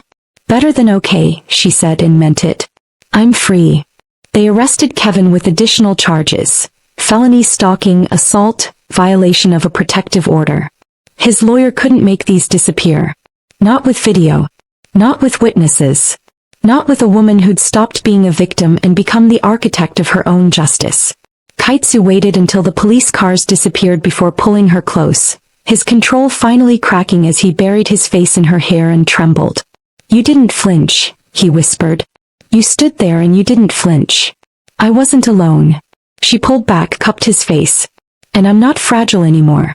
You helped me remember that broken things can be reforged into something stronger." "I love you," he said. Simple. Absolute. "I love you with everything I have and everything I am." "I know," she replied. "That's why this worked. Because you taught me that protection and possession are different languages. And I finally learned to speak the right one." 6 months later, Gwen stood before the Tang family elders in a private room that smelled like incense and old power, wearing red silk that signified luck and courage in equal measure. Mrs. Tang, Kaitsu's grandmother, the woman who'd brokered Gwen's salvation with her own dying grandmother, sat at the head of the table, flanked by 4 men whose combined age exceeded 3 centuries and whose combined influence could move mountains. "You wish to marry our grandson," Mrs. Tang said. "Not a question." "I do. You understand what that means? That you'll be part of this family? That our business becomes your business? That you'll carry our name and our secrets?" The old woman's eyes were sharp, calculating. "That there's no going back once you commit? I understand that your family operates in spaces the law doesn't reach. That you solve problems through methods I was raised to believe were wrong." Gwen's voice stayed steady. "I also understand that you protect what's yours with absolute loyalty. That your word is your bond. That you've built an empire on discipline, control, and a code of honor that many legitimate businesses abandoned generations ago." One of the elders leaned forward. "And you can live with that? Can sleep beside a man who's ordered violence? Who's made people disappear? I can sleep beside a man who counted to 5 when he could have destroyed my abuser in 2 seconds flat. Who gave chances where none were required. Who taught me that power without control is just tyranny, but power with discipline can protect instead of destroy." She met each elder's gaze. "I've seen your world and mine and I choose both. Because I'm not naive enough to believe that justice only comes wearing a badge, and I'm not broken enough to accept injustice quietly." Mrs. Tang's smile was small, approving. "You have spine. Good. You'll need it." She gestured to Kaitsu, who'd been standing silently by the door. "Come. Stand with your woman." He crossed the room, took his place beside Gwen, and the elders saw it. The way he deferred to her without diminishing himself, the way she leaned into him without losing her strength. "Approved," Mrs. Tang declared. Unanimously. The wedding was 3 months later. A fusion of cultures that reflected everything they'd become together. Gospel choir singing in Cantonese. Traditional tea ceremony followed by soul food reception. Gwen's church family sitting beside Tang family associates, finding common ground in celebration despite vastly different understandings of morality. Kevin watched from prison where he'd been sentenced to 8 years for felony stalking, assault and violation of protective orders. The judge had cited the video evidence, the pattern of escalating violence, and the defendant's complete lack of remorse in handing down the maximum sentence. "He'll appeal," Gwen's lawyer had warned. "Let him," Gwen had replied. "I'm not afraid anymore." She'd launched her own consulting firm, helping other survivors navigate the gap between legal protection and actual safety, connecting women to resources both conventional and otherwise. Some clients she referred to therapists and support groups. Others she quietly introduced to families like the Tangs, to people who understood that sometimes justice required darker methods. She operated in the gray space between worlds, and she was extraordinarily good at it. The final scene of their story happened on a rooftop garden, Gwen wearing soft cotton and kites' shirt, her hand resting on the small swell of her belly where new life grew from ashes of the old. "You're thinking too loud," Kites murmured, pulling her close, his hand covering hers on the evidence of their future. "I'm thinking about my grandmother. About how she made an impossible choice and saved my life." Gwen leaned back against his chest. "About how I judged her for it before I understood that love sometimes requires calculated risks. She was a warrior in grandmother's clothing. Like Mrs. Tang. Exactly like Mrs. Tang." His laugh rumbled against her back. They would have been terrifying friends. Below them, the city sprawled, full of people making impossible choices, surviving impossible situations, learning that morality isn't always black and white but every shade of gray in between. "Are you happy?" he asked. Gwen considered the question. Considered the journey from that restaurant assault to this rooftop sanctuary. From victim to survivor to warrior to wife to mother-to-be. From a woman who couldn't breathe in her own skin to someone who'd learned to weaponize her fear and emerge victorious. "I'm free," she said finally. "And loved. And safe. And strong." She turned in his arms. "And choosing you every single day. Even knowing everything you know? Especially knowing everything I know." She kissed him soft and certain. "You taught me that extraordinary devotion sometimes wears the face of ordinary men who do extraordinary things to protect what they love." "I counted to 5, he reminded her. "And I learned to stand in the fire without burning." She smiled. "We're both warriors now. Just different kinds."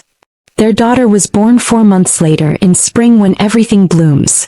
They named her Grace, after Gwen's grandmother, after the concept of unearned mercy that both women had embodied in their complicated, beautiful, morally gray ways. And when Grace was old enough to understand, they'd tell her the truth. That love sometimes requires difficult choices, that protection comes in unexpected forms, and that being strong means knowing when to count to 5 and when to stand your ground at 1. That extraordinary devotion looks nothing like fairy tales. It looks like counting. It looks like choice. It looks like 2 broken people who found each other in the darkness and built something beautiful from the shards. If you have enjoyed this story so far, kindly subscribe and hit the notification bell to ensure you're part of the inner circle for every new release. Tell me your favorite part of the story and why you think it's the best. I'd be in the comments section watching and replying to all your messages.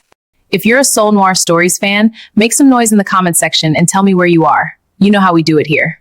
She wore a smile like armor and a secret like a scar.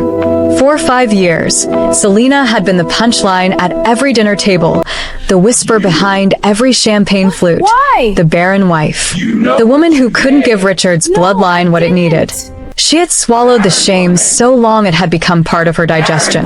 But tonight, in a gold-trimmed ballroom full of people who had never once seen her, a man with dangerous eyes and a quieter kind of power looked across the room, and he saw her. Not her failure, not her womb, not her usefulness, her fire. And when Sang-ok Jin, the most feared name from Seoul to Singapore, slid a black pearl dragon ring onto her finger in front of everyone who ever made her bleed quietly, the room didn't just go silent. The black pearl has long symbolized wisdom born from pain. In Polynesian mythology, the god Lono descended from the heavens on a rainbow and offered the black pearl to the woman he loved as a symbol of his heart. In Korean culture, dragons are not destroyers. They're sacred guardians of those they choose to protect. Here's another thing most people don't know.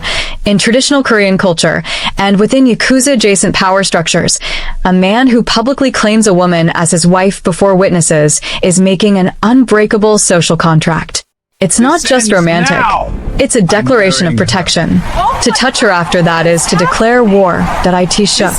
And that's the world of Selena and Sang-ok, where survival becomes sovereignty and being discarded becomes the beginning of a dynasty. If you're drawn to stories where pain gets rewarded with power, where women who were counted out end up holding the keys, and where love looks less like roses and more like a man who burns the world down so you never have to kneel again. You are exactly where you belong. Hit subscribe because we have more stories coming that will wreck you in the best way. Protective men with complicated loyalties, women who rise from ruins, and the kind of love that only makes sense to people who've survived something real. Smash that like button and drop a comment. What's your situation right now? And where in the world are you watching from? Are you sneaking this in at work, deep in your covers when you should be asleep, or stealing a moment on your commute just to feel something? Tell me. Where are my story lovers tuning in from today? I genuinely want to know who's here with me. She had learned to arrive early to rooms that didn't want her. Not out of eagerness. She had burned through eagerness years ago, left it somewhere on a cold examination table between the third and fourth failed fertility consultation. She arrived early because it gave her time to arrange her face before the audience filtered in. Time to smooth the silk of her garnet gown, straighten her spine, and build the particular kind of stillness that looked, from a distance, like dignity. The ballroom smelled of white orchids and old money, and the kind of ambition that never quite bathes the stench of itself away. Gold trim caught the chandelier light along every cornice, every table edge, every carefully angled mirror. Richard's people had taste. She would give them that.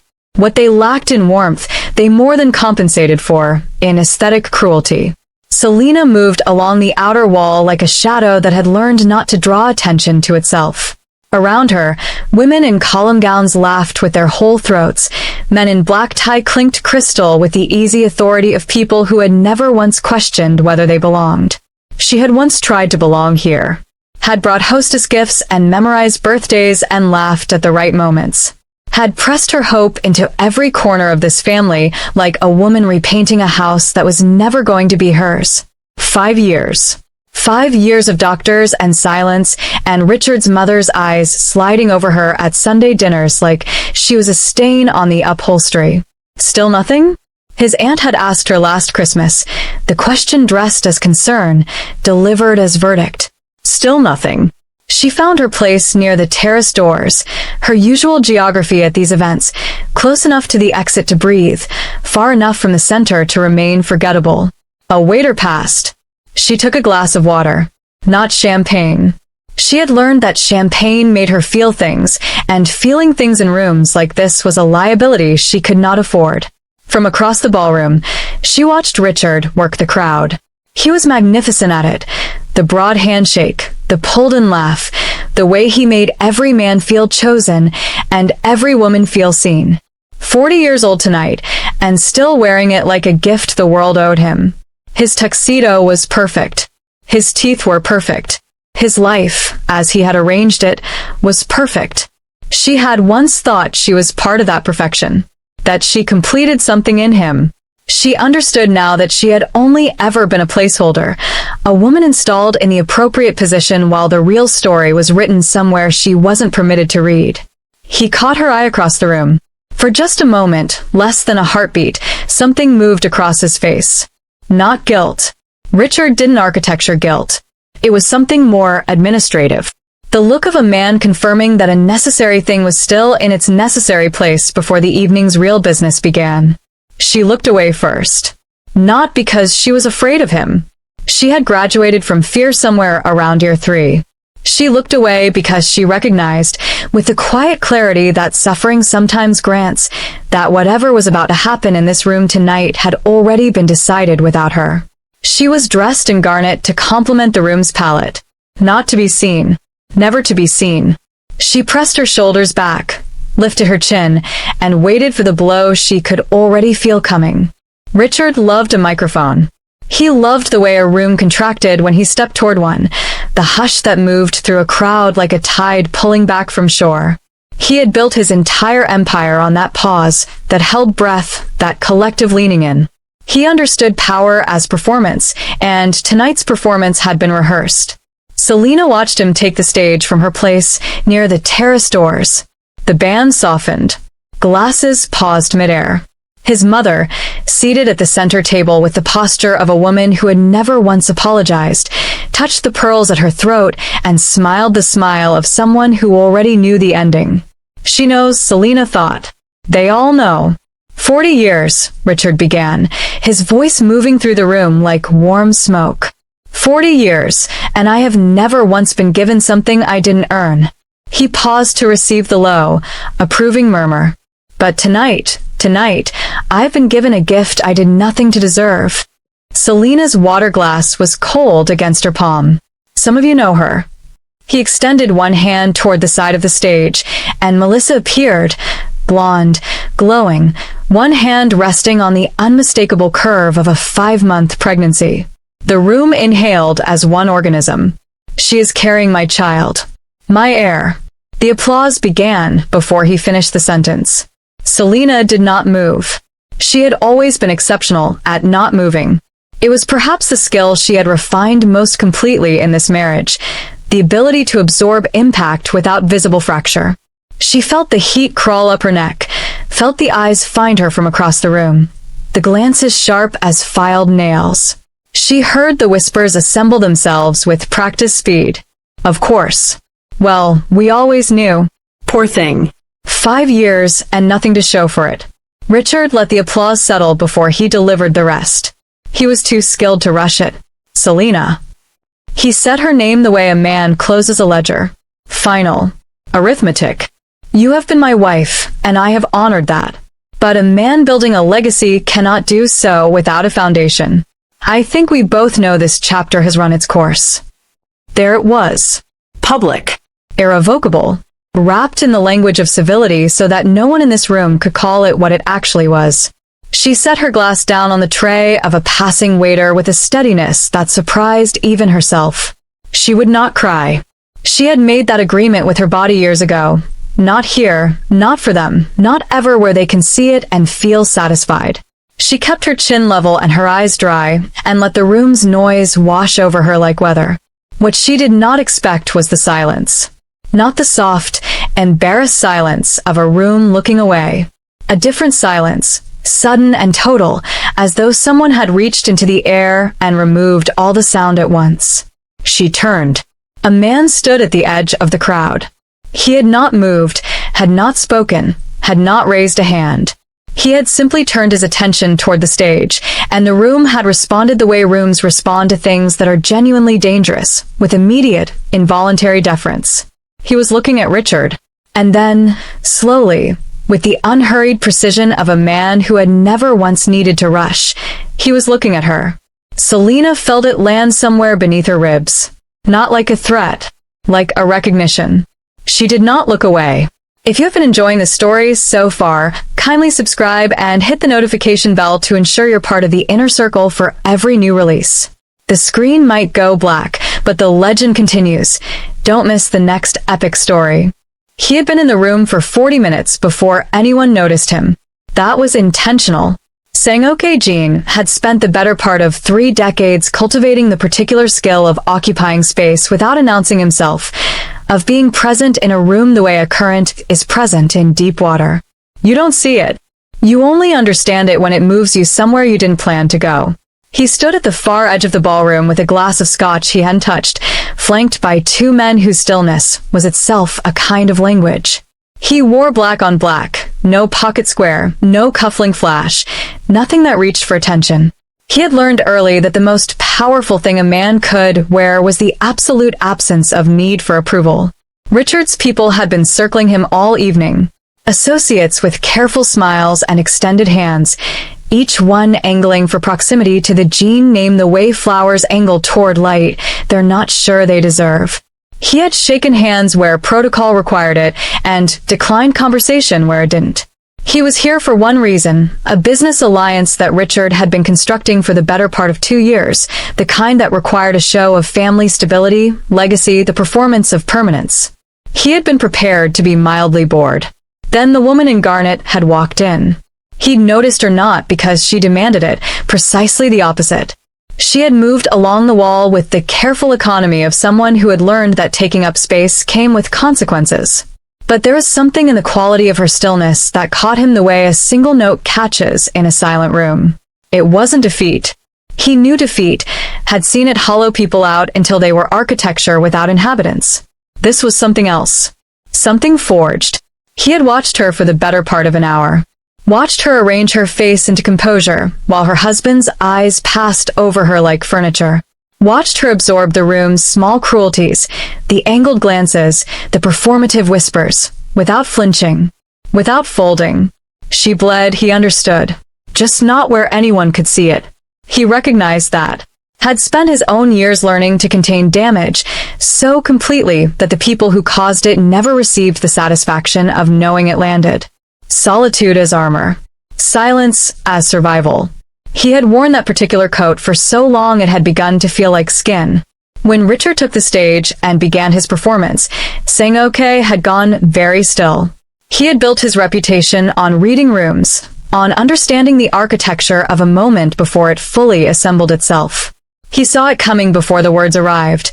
The pregnant woman at the wing of the stage, Richard's mother's satisfied pearl touching, the way the crowd had already arranged itself into an audience for something that was going to be ugly. He watched Selena receive it. Watched her set down her glass with a hand that didn't shake. Watched her keep her chin at exactly the right angle, not defiant, not broken, but somewhere more difficult than both.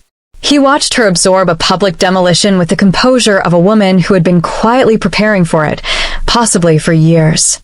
And something in him, something that had been dormant and deliberately kept that way, shifted. He turned his full attention toward her. Unhurried, unambiguous. She felt it. He saw the exact moment she did. She turned, found his eyes across the room, and held them. She didn't look away. There, he thought. There is the fire. Richard found him between the appetizers and the toasts. He came with the particular energy of a man who believed the evening had gone exactly as planned, loose-shouldered, magnanimous, wearing his announcement like a new coat he wanted everyone to admire. He extended a hand and Sang-ok took it, measuring the grip the way he measured everything, for what it revealed rather than what it intended. Sang-ok. Richard's smile was the expensive kind, the kind that had been practiced until it looked natural. I'm glad you're here. Tonight felt like the right moment for new beginnings. It was a significant announcement, Sang-ok said. His voice was level, uninflected. He gave nothing in the tone that Richard could use. Richard laughed, the easy laugh of a man rearranging discomfort into confidence. I know it was unconventional, but a man in my position, building what I'm building, needs the right foundation. You understand that. Your own enterprises are built on legacy, on lineage, on loyalty, Sang-ok said. A small pause. Exactly. Loyalty. Richard straightened slightly, recalibrating. Which is why this alliance makes sense. I'm offering you stability. A family consolidated around clear succession. Melissa is... Where is your wife? The question landed quietly. Richard blinked. She's here. Somewhere. Selena and I have come to an understanding. The paperwork will be... Where is she? It wasn't a question the second time. Richard's jaw tightened almost imperceptibly. He turned and gestured vaguely toward the edge of the room, and Sang-ok followed the gesture to where Selena stood, still near the terrace doors, still composed, still wearing her stillness like a garment she had tailored over years of necessity. Someone near her had said something. She was absorbing it with a smile, so controlled it was almost architectural. Sang-ok set down his untouched glass. The alliance, Richard began again, reclaiming his footing, is really about what I can offer going forward. A clean structure. A clear air. I'm not interested in what you're offering going forward. The air changed. Richard laughed again, shorter this time. I'm sorry. You've spent this evening reducing a woman to her failures in front of 200 people. Sang-ok adjusted a single shirt cuff. Unhurried. Almost bored. You have confused spectacle with strength. I don't build with men who mistake those two things. Richard's smile held but thinned. Sang-ok, I think you misunderstand the situation. I understand it precisely. He turned from Richard with the finality of a door closing. Excuse me. He crossed the ballroom the way he crossed every room, as though the space had been arranged for his passage. Conversations paused as he moved through them. The crowd adjusted without knowing why, the way water adjusts around something that moves with absolute intention. He stopped in front of Selena. She looked up at him. Her eyes were dark and still and gave nothing away that she hadn't chosen to give. Up close, the composure was even more remarkable. He could see what it cost her, the precise tension of a woman holding herself together through sheer architecture of will. He reached into his jacket pocket. The ring was black pearl set in platinum, cradled by a dragon whose wings curved up to hold the stone like something precious, like something chosen. He had carried it for reasons he hadn't fully examined until this moment. He held it out, not as a transaction, as a declaration. "My name will keep you safe," he said quietly, "if you'll allow it." The room, by now, had gone completely silent. Selena looked at the ring, then at him. Then, with the steadiness of a woman who had already survived the worst this room could offer, she extended her hand. "I would really appreciate you subscribing to the channel right now so you never miss a single second of this cinematic journey. The story is moving fast, and you'll want to be here when the final reckoning hits." The ring fit, as though it had always known her finger. Selena felt the cool weight of the platinum settle against her skin and understood, in the wordless way the body sometimes understands things before the mind catches up, that something had just been permanently rearranged. Not just in the room. In her. The silence held. 200 people, socialites and syndicate associates, and Richard's carefully curated constellation of the powerful and the peripheral stood with their collective breath suspended. Champagne flutes paused halfway to lips, whispered cruelties evaporating mid-formation. The orchestra had stopped. Even the candlelight seemed to lean in. Richard hadn't moved from where Sang-ok had left him. She could feel him at the edge of her periphery, could sense the specific quality of his stillness, which was not Sang-ok's stillness at all. Where Sang-ok's silence was chosen, Richard's was the silence of a man watching a situation migrate entirely beyond his control and not yet having the vocabulary for what he was witnessing. She kept her eyes forward. Sang-ok stood close enough that she could see the precise way he held himself, not with the performed confidence of men like Richard, who needed the room's reflection to confirm their own power. He simply was, settled in himself like something ancient and weather-tested. He looked at the ring on her finger and then raised his eyes to the room with an expression that required no translation. "She is mine to protect. Adjust accordingly." The murmuring began its slow, uncertain reassembly, but it had changed register entirely. The sharp tittering that had followed Selena through 5 years of these events, the performative pity and the sharper cruelty beneath it, had been replaced by something more cautious, more careful. The room was recalibrating, and she could feel it happening in real time, could feel the social mathematics being urgently revised around her. Richard's mother set down her champagne. It was, Selena thought, the most satisfying sound she had ever heard.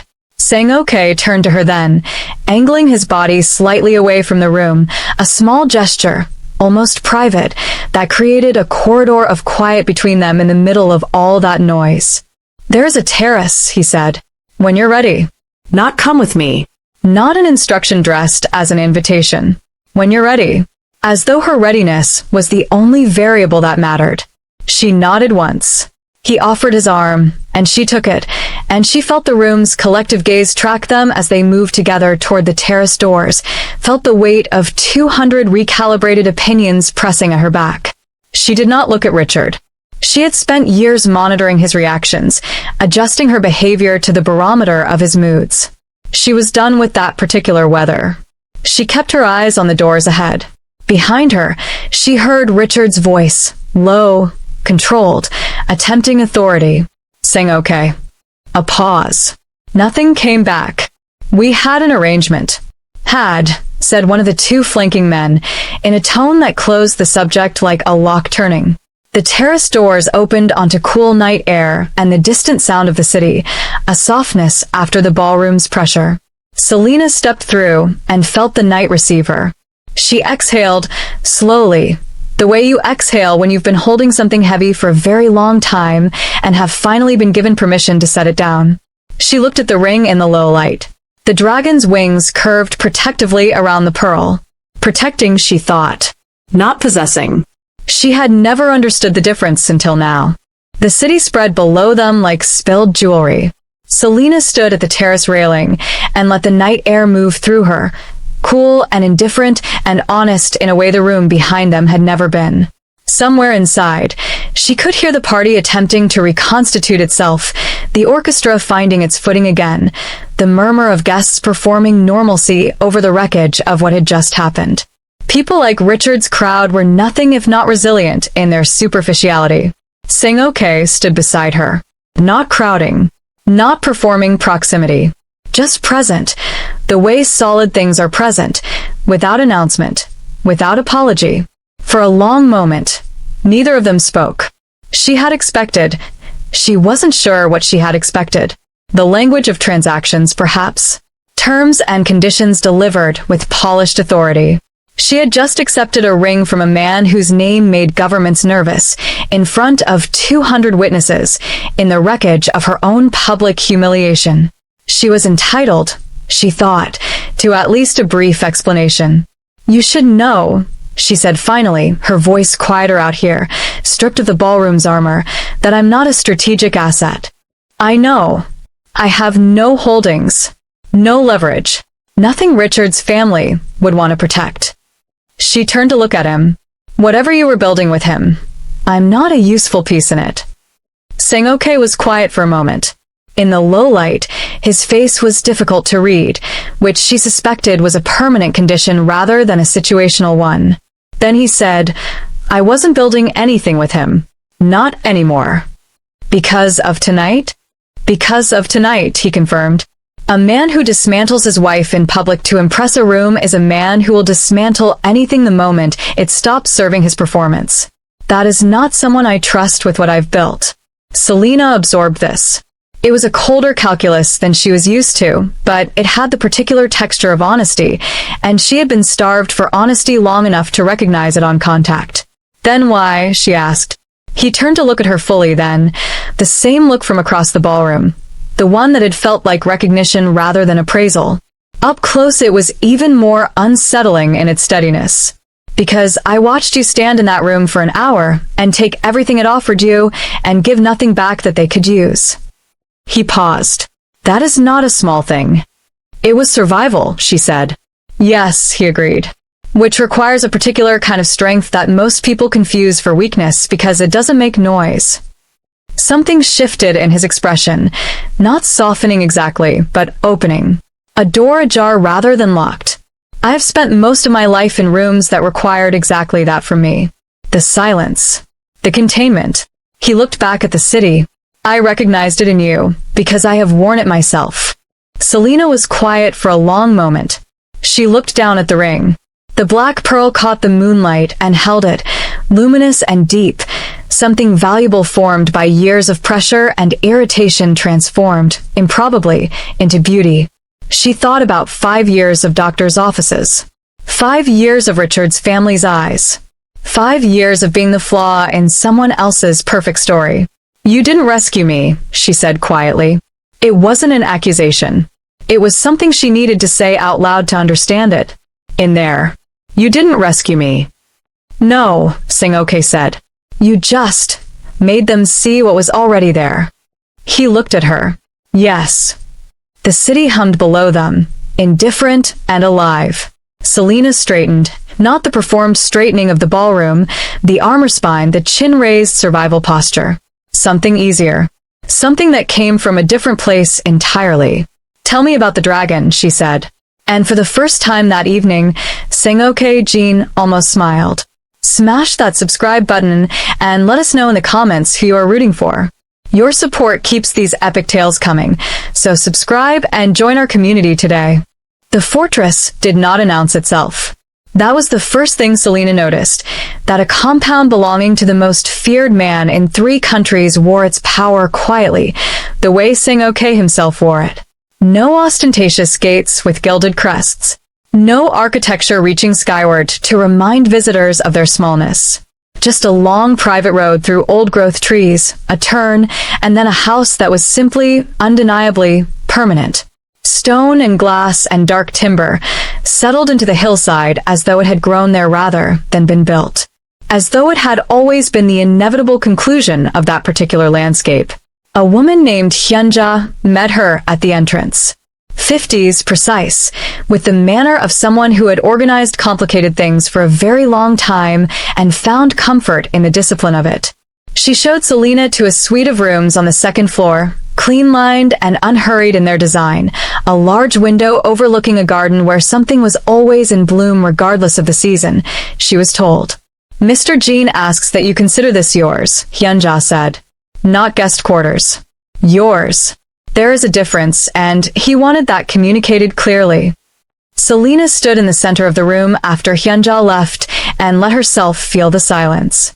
It was a different quality of silence than she was accustomed to. Not the silence of a house that tolerated her presence. Not the silence that followed a door closing on a conversation she hadn't been invited into.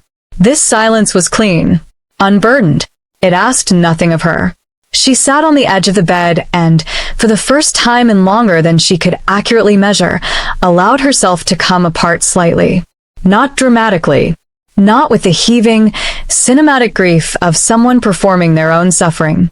Just a quiet dissolution, the particular kind of crying that happens when safety arrives unexpectedly, and the body, which has been clenched against impact for years, suddenly understands that it can release.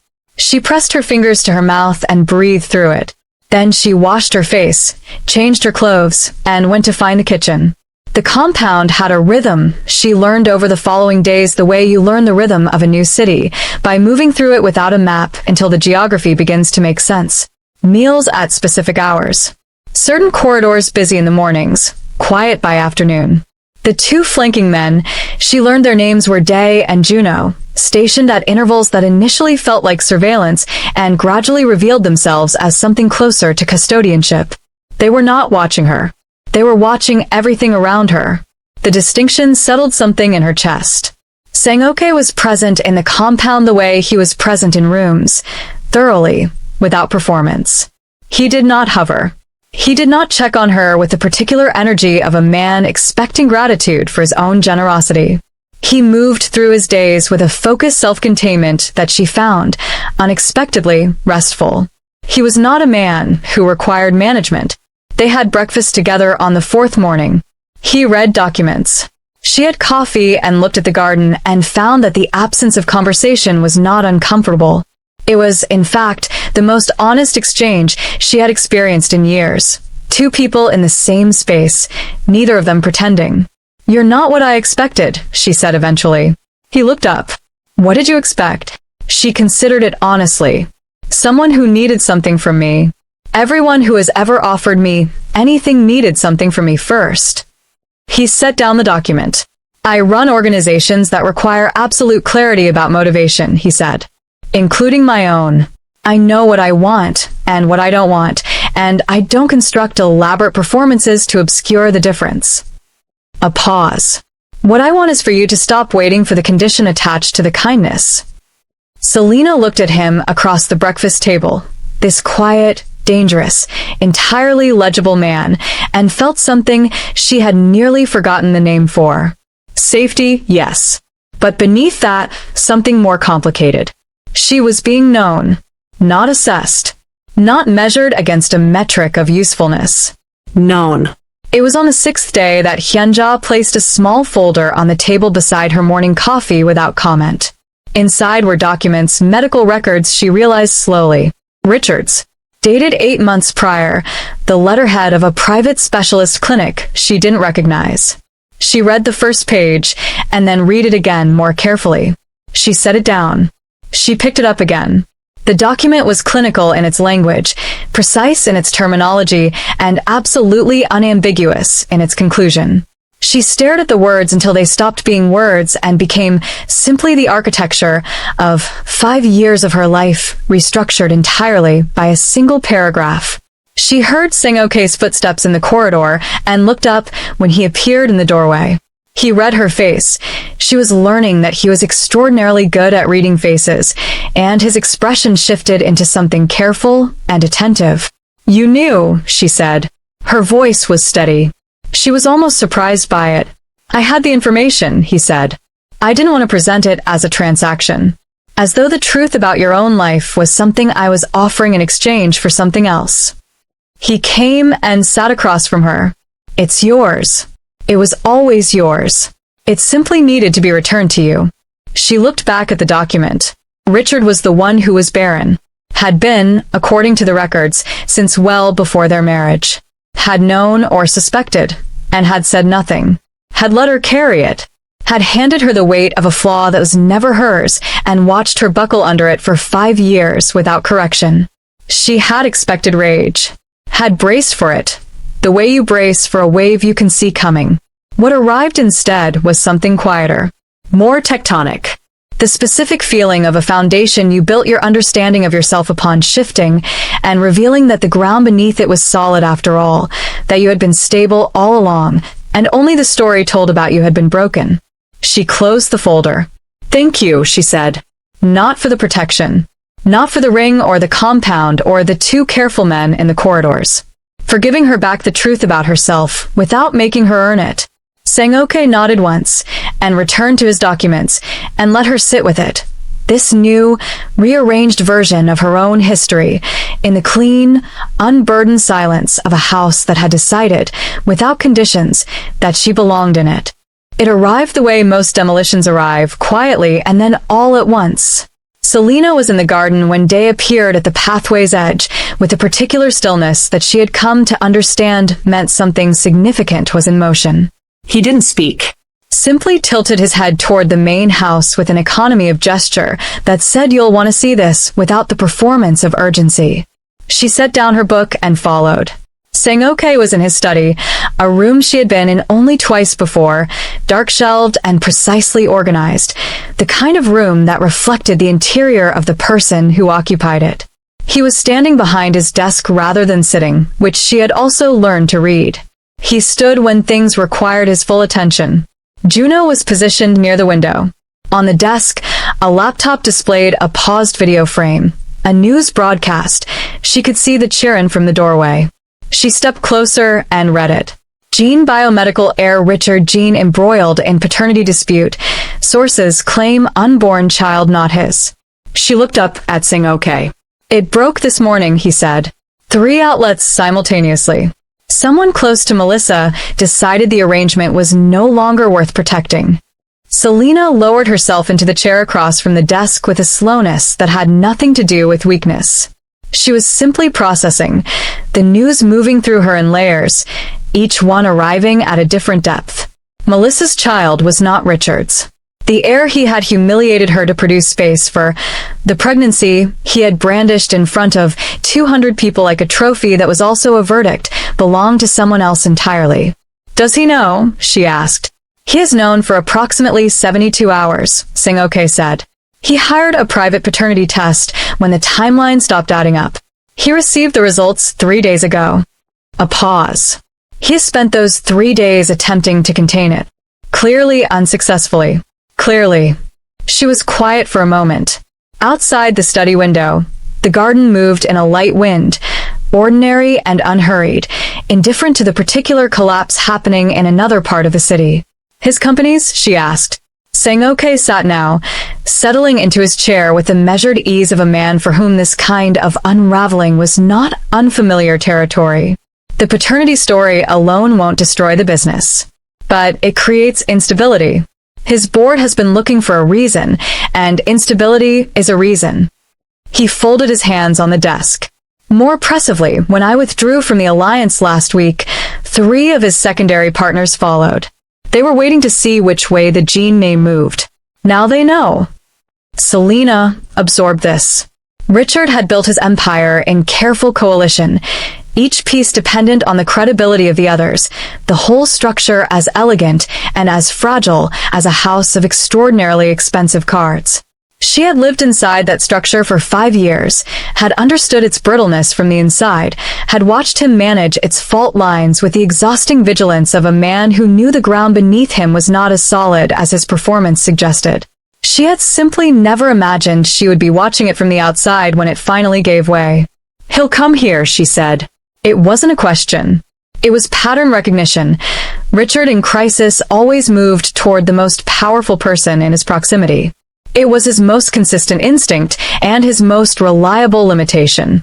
Sang-ok met her eyes across the desk. "Yes," he said. "He will." And when he does? The silence that followed was not empty. It was the kind of silence that contains a fully formed answer waiting for the right moment to be spoken. "When he does," Sang-ok said carefully, "the person he'll need to speak with is you." Selena felt the weight of that land, felt it settle across her shoulders not as burden, but as something else entirely. Something she was still learning the shape of. Authority. The particular gravity of a woman who had survived the worst a room could offer and come through the other side not diminished but distilled. She looked at the news broadcast still frozen on the screen. Richard's empire in the first hour of its unraveling. Melissa's careful architecture of deception exposed. The heir that wasn't. The barrenness that was never hers.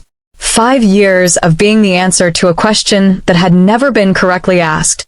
She straightened in the chair. "Then I'll be ready," she said. If you have been enjoying this story so far, kindly subscribe and hit the notification bell to ensure you're part of the inner circle for every new release. The screen might go black, but the legend continues. Don't miss the next epic story. He came on a Tuesday, which felt appropriate. Tuesdays had always been Richard's preferred day for difficult conversations. Something about the architecture of the week, she supposed. Far enough from Monday to have shed its rawness. Too early for the weekend's proximity to soften anything. Richard liked his difficult conversations to feel inevitable. He liked to arrive having already decided the outcome. She was in the front reception room when Day showed him in, had chosen it deliberately the way Sang-ok had taught her simply by modeling it. The room you choose tells the other person what kind of conversation this is before a single word is spoken. Not the warm informality of the kitchen. Not the authority of the study. The reception room, formal, measured, and entirely on her territory. Richard looked diminished. It was the first thing she noticed, and she noticed it without satisfaction, which surprised her. He had lost the particular quality of expansion that had always characterized him in space, that ease of a man for whom rooms rearrange themselves. He was wearing it still, the expensive coat, the careful grooming, but something structural had gone out of him. He looked like a building after the load-bearing wall has been quietly removed. Still standing. Not entirely sure why. He stopped when he saw her. She had wondered, in the days since the news broke, what this moment would feel like. She had rehearsed versions of it in the quiet hours. The things she might say, the architecture of a confrontation she had been owed for years. She had imagined herself cold, or righteous, or wielding the truth of his medical records like a blade she had sharpened in private. What she felt, looking at him now, was simply clear. Selena. He said her name differently than he used to. The ledger-closing finality was gone. In its place was something she had never heard from him, a kind of careful humility, the specific register of a man who needs something and knows he has exhausted his usual methods of obtaining it. "You look," he stopped. Recalibrated. "Thank you for seeing me." "Sit down, Richard." He sat. She remained standing for a moment, not to perform dominance, but because she wasn't finished deciding where she wanted to be in this room. She moved to the chair across from him and settled into it with a composure that she recognized, with quiet astonishment, was entirely unperformed. It wasn't armor anymore. It was simply her. "The board votes on Thursday," he said. "I have 2 days." "I know." He looked at her carefully. "Then you know what I'm here to ask." "I know what you think you're here to ask," she said. "You think you're here to ask Sang-ok for a stay of execution. For the gene name to move back toward her column, so your board reads it as confidence and holds." She watched his face confirm this with a small tightening around the eyes. "You came to him." "But he sent you to me." Richard was quiet for a moment.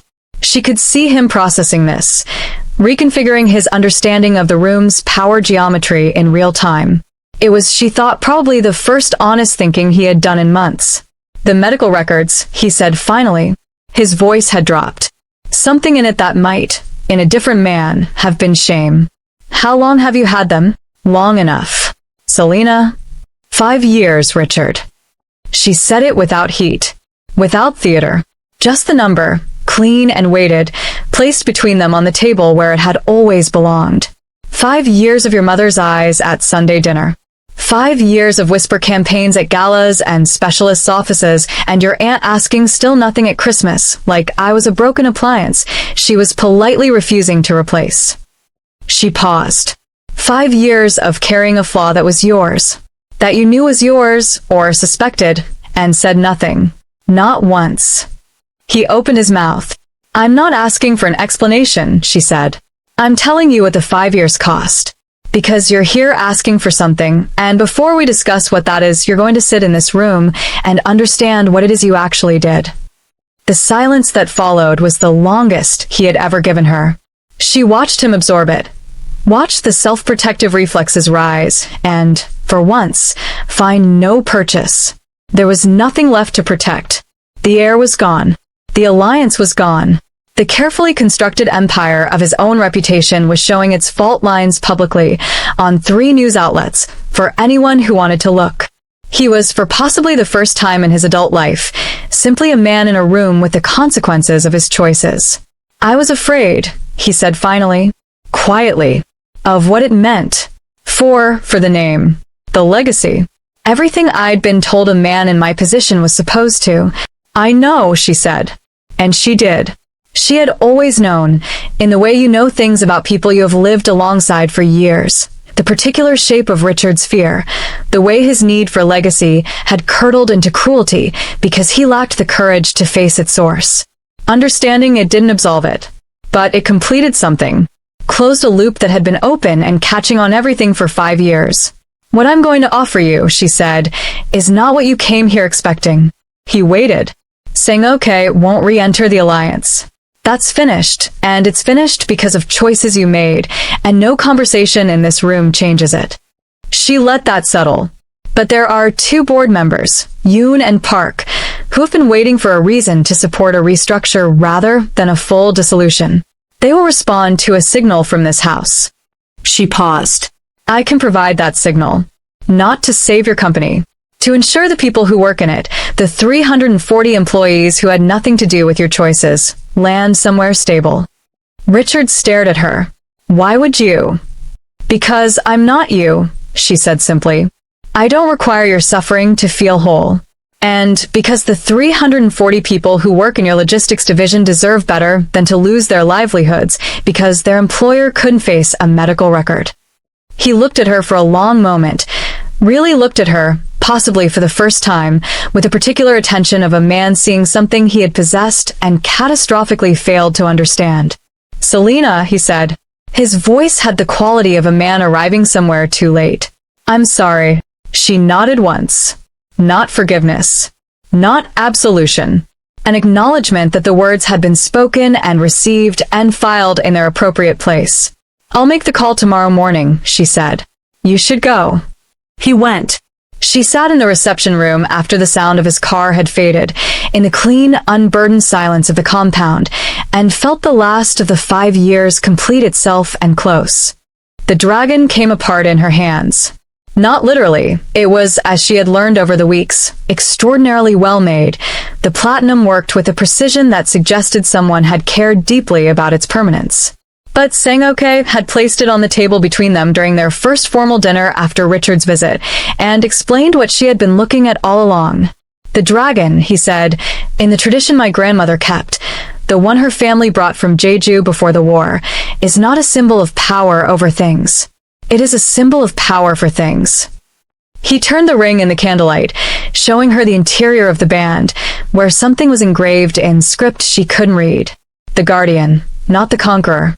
The one who holds the peace so that the people inside the circle can exist without fear. Selena looked at the engraving. What does it say? Jikianaganan Saram. A pause. Roughly, the one who keeps. She was quiet for a moment. Outside the dining room's tall windows, the garden was silver with early evening light, the old-growth trees at the property's edge holding the compound in their particular, permanent embrace. Is that what you've been? She asked. All this time? The one who keeps. He considered the question with the seriousness he gave all questions that deserved it. I have tried to be. It is more difficult than it sounds. The keeping requires, he paused, searching for precision. It requires you to be willing to absorb the cost of the circle's stability yourself. To stand at the perimeter and take what comes without letting it reach the interior. He looked at her across the table. I have done it alone for a long time. And now, he set the ring down between them. I built something, he said. Over 20 years, with an attention to every detail and a cost that I don't discuss and wouldn't ask anyone to fully understand. It functions. It provides for the people inside its circle. It is, by most measures, exactly what I intended it to be.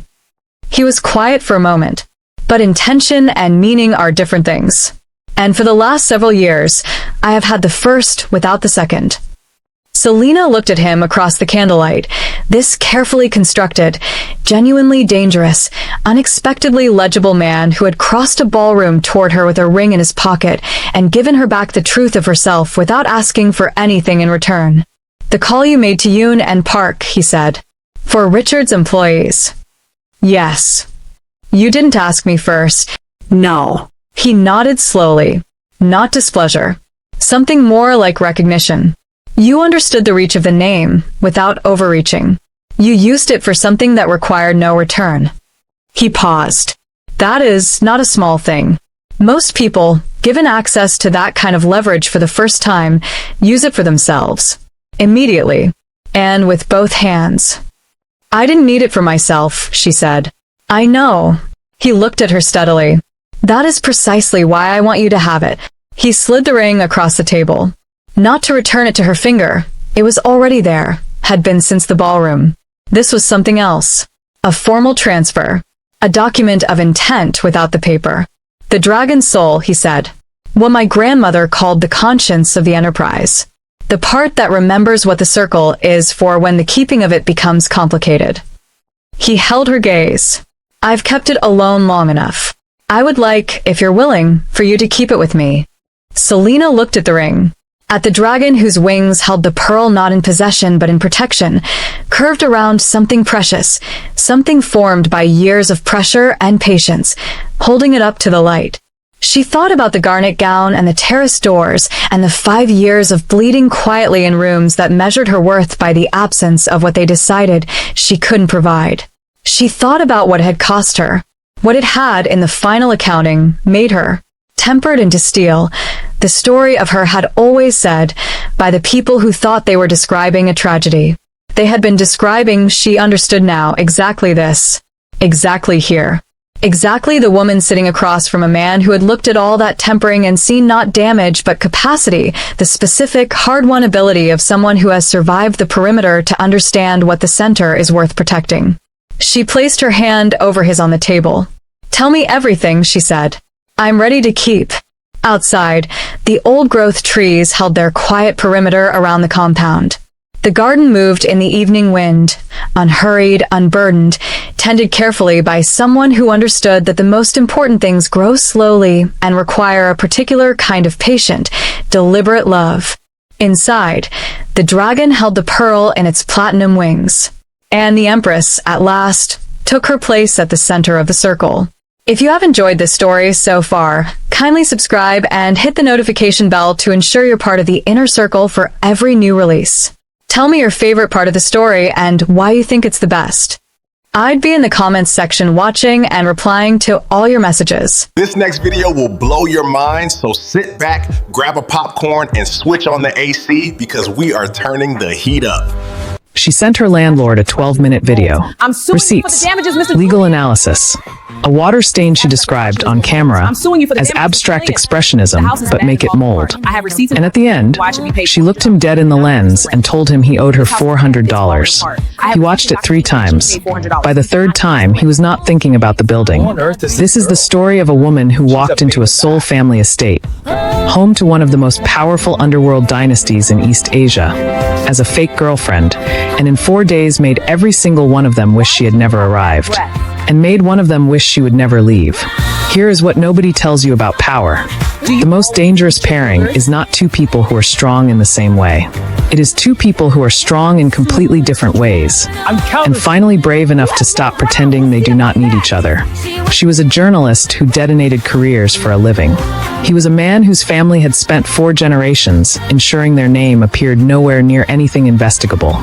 They found each other over a broken radiator, a legal notice, and the most spectacular housing dispute this city had ever witnessed. She never flinched. Not once. Not when his lawyers sent the 3rd notice. Not when his family looked her up and down like something unpleasant on the underside of a very expensive shoe. Not even when they reached into the one place she had kept locked for 20 years and said the cruelest thing one human being can say to someone who grew up without their mother. She cried. They had never seen her cry. He slapped his cousin. And then she got back up, in yellow at breakfast with a smile, and took every single one of them apart. Surgically. Stylishly. With receipts. Again. If this had you gripping your phone and completely forgetting you were supposed to be somewhere else, hit that subscribe button right now, because we are just warming up. More is coming. Mafia heirs carrying secrets heavier than their family name, survivors who looked devastation in the eye and said not today, women who walked into rooms they were not invited to and left owning them, and all the slow burn, gut punch, emotionally reckless romance your heart has been quietly starving for. This is your corner of the internet now. Smash that like button if Tanya made you feel something, whether that was pride, secondhand nerves, or the very specific satisfaction of watching someone dismantle a room full of people who underestimated her. With a smile, with a cup of tea, with receipts. And drop a comment. I genuinely want to know, what is your current situation right now? Commuting? Avoiding responsibilities? Lying in the dark at midnight like the cultured person you absolutely are? And more importantly, where in the world are you listening from? Florida to London, Seoul to Sao Paulo, Nairobi to New York. Every city, every country, every time zone. Let me see you in the comments. Because the best part of telling these stories is knowing exactly who is on the other side. The building was not, technically speaking, uninhabitable. Technically, the radiator worked on Tuesdays and most Thursdays. The hallway light flickered but ultimately committed. The window in Unit 4B could be closed. Had always been closable, if you knew to press your left knee against the lower frame at precisely 45 degrees while pushing up with your right palm. The water stain on the kitchen ceiling was not growing. It had simply settled, expanded to its natural territory and stopped, like a country that had finally decided its borders were enough. She filmed it anyway. 12 minutes and 43 seconds, start to finish. She had not planned 12 minutes. She had planned 3. Just enough footage to support the formal complaint she had already drafted in her head on the commute home. But then she had started talking, the way she always started talking when something genuinely offended her professional sensibilities, and the camera had kept rolling because no one had told it to stop. The mold got its own segment. She described it as abstract expressionism, but make it a public health concern. The radiator received a technical analysis she had pulled from a City Housing Authority PDF at 11:30 the previous night. The hallway light received what could only be described as a eulogy. And at the very end, Tanya Cross sat down at her kitchen table, placed a manila folder of receipts and maintenance records in front of the camera with the careful deliberateness of someone presenting evidence to a grand jury, and looked directly into the lens. Based on documented conditions, outstanding repair requests dating back 14 months, and legal fees incurred pursuing remediation, she said, with the precise calm of a woman who had spent a decade making powerful men deeply uncomfortable. My calculation is that the landlord currently owes me $412. I have attached the itemized breakdown. I look forward to his response. She stopped the recording. She attached everything to an email. She pressed send. She made tea. She did not think about it again. Julian Bay Junesio to his family, Julian to the Western business contacts who couldn't manage the syllables, received the email at 7:14 a.m., flagged by his property team with the note, tenant in 4B. Suggest legal review. He was in a car en route to a breakfast meeting about a logistics acquisition, with 17 unread messages of greater financial consequence. The building in question was one of 34 he owned. He had not visited it. He watched the video anyway.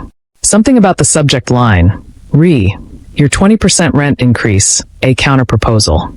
The specificity, the complete absence of the pleading tone he had learned to skim past, made him click before he could decide not to. By the 4-minute mark, his breakfast meeting had been rescheduled. By the 8-minute mark, his lead attorney had received a forwarded link with no message attached. By the moment she set that folder on the table and looked into the camera with the steady, unhurried confidence of someone who has never once worried about whether a room will take them seriously, Julian Bay sat very still in the back of his car and thought something he had not thought in a long time. Who is this woman? Not a question. A reckoning. He watched it a second time. Then a third. Then he told his driver to circle the block because he was not finished thinking, and the driver, who had worked for the Bay family for 11 years and had learned that certain tones required no follow-up questions, simply drove. What followed was, by every reasonable legal and professional standard, completely unnecessary. Julian's team sent a formal notice within 48 hours, measured multi-page, characterizing the outstanding maintenance requests as scheduled and within standard remediation timelines. Tanya filed a counter-complaint with the City Housing Authority that same afternoon, attached the video as supporting evidence, and sent a copy to the building's insurance carrier for good measure. His team escalated. She appeared on a local radio segment about tenant rights. He had the escalation quietly withdrawn and sent a revised notice. She posted the revised notice online with color-coded annotations, each one categorized by legal classification. His attorneys drafted a third document. She responded with a 4-minute voice memo, entirely composed, entirely devastating, that his lead attorney forwarded internally with the subject line. We may have a situation. 3 months of this. 3 months of paperwork and counter-paperwork, and a file on Julian's desk that had started as a single flagged email and was now an inch thick, labeled in his own handwriting. The cross file. He read every response she sent, more carefully than acquisition briefs. More carefully than the quarterly reports from the logistics company, whose paperwork bore no relationship to its actual function. There was a quality to her arguments, a precise architecture of logic and wit that functioned almost like a signature. And he found himself looking for it in the opening line of each new document, the way a person looks for a familiar face in a crowd. This was, he understood, a problem. The settlement meeting was his idea. Neutral location, no attorneys on either side. A concession his legal team argued against for 40 minutes before he overruled them. He arrived first. He ordered coffee. He told himself this was standard practice, and that the fact he had changed his shirt twice before leaving was entirely unrelated. She arrived 7 minutes late, which he suspected was deliberate, sat down without apology, and studied him the way she studied the housing authority's remediation guidelines. Thoroughly, without urgency, looking for the clauses. He offered full settlement. Rent reduction to pre-acquisition rates. All repairs completed within 30 days in writing, with financial penalties for non-compliance. A formal acknowledgement of the maintenance backlog. She listened without interrupting. He had not expected that. Why now, she said. Because this has gone on long enough. You started it. I'm aware. She looked at him, the same look she had given the camera at the end of the video. No aggression, no performance. Just the clarity of someone who sees exactly what is in front of them. I'll consider it, she said. He almost smiled. I know you will. She considered it for 3 days. She accepted the terms with 2 amendments she added herself. Clauses on future rent increases and mandatory inspection windows. He accepted both without negotiation, which should have told her something. It told her something. The favor came 6 weeks later. By then, through a sequence of events neither had planned and both had allowed past the point of plausible accident.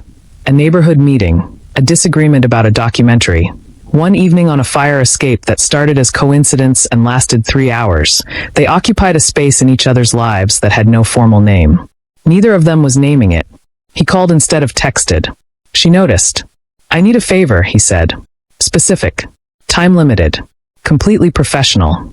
Those are the most dangerous kind, she said. I need someone to come to Seoul with me.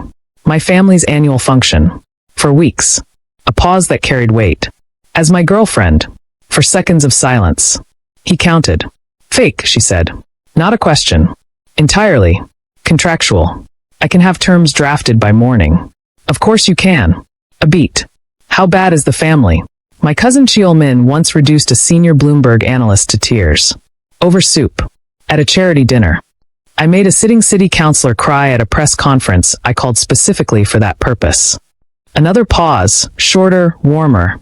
The kind that happens when two people recognize something in each other that has no polite name. I know, Julian said. I watched the footage. 3 times. She was quiet for a moment. Then, send me the terms. She did not tell him she had been building a file on the Bay family for 3 months before he called. She did not tell him that the access he was offering was the one door she had not been able to open alone. She made tea instead. She opened her laptop. She pulled up the folder labeled neatly at the top. The Bay file. 2 people. 2 files. 1 plane to Seoul. Neither of them had any idea what they were actually walking into. Or so they would both claim later. The flight from the city to Seoul was 14 hours. Tanya spent 11 of them working. Not on the story she was supposed to be filing.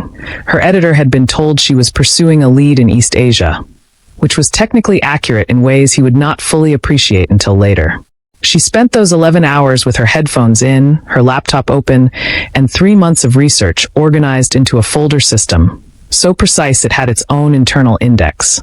The Bay Family Logistics Company, the fashion houses, the charitable foundation, the subsidiaries that appeared in no press release, the names that appeared in no subsidiary. She read. She cross-referenced. She made notes in the margins in the small, unhurried handwriting of someone who is not rushing because she already knows she is going to win. Julian, in the seat beside her, slept for 6 hours and spent the remaining time watching her work with the particular expression of a man sitting next to an unexploded device he has deliberately chosen not to defuse. He said nothing. Neither did she. They landed at 6 a.m., Seoul time. The car that met them at arrivals was black, long, and had the specific quality of silence that expensive things achieve when they are trying not to draw attention to themselves. The city moved past the windows, Han River, gray morning sky, the compressed elegance of a capital that has rebuilt itself so many times it has made reinvention into architecture. Before we arrive, Julian said without looking at her, there are things you should know about my mother. Bae Soo-yeon, Tanya said. 61. Former professor of classical literature at Yonsei University. Has not given a press interview since 2009. Runs the family foundation. Hates inefficiency and imported furniture, in that order. Julian looked at her. I did my research, she said simply. Here is something worth knowing. Seoul is the most wired city on Earth. South Korea has the fastest average internet speeds globally, and its citizens spend more time online per day than almost any other nation. Information moves there faster than almost anywhere. Secrets, consequently, have a shorter shelf life. The estate arrived before she was ready for it, which was a new experience. Tanya Cross was always ready. She had walked into courtrooms, crisis press briefings, and the offices of men who had spent 6-figure sums trying to ensure she never reached them. She had not flinched in any of those rooms. The Bay estate made her breathe differently for exactly 4 seconds.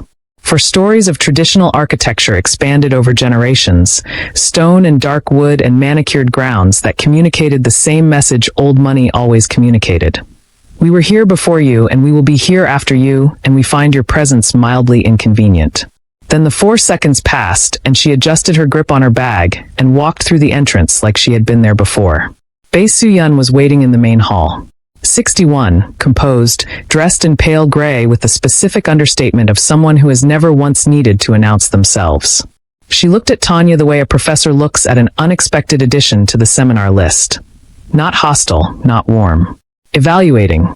You are the journalist, she said, in English that carried no accent and no welcome.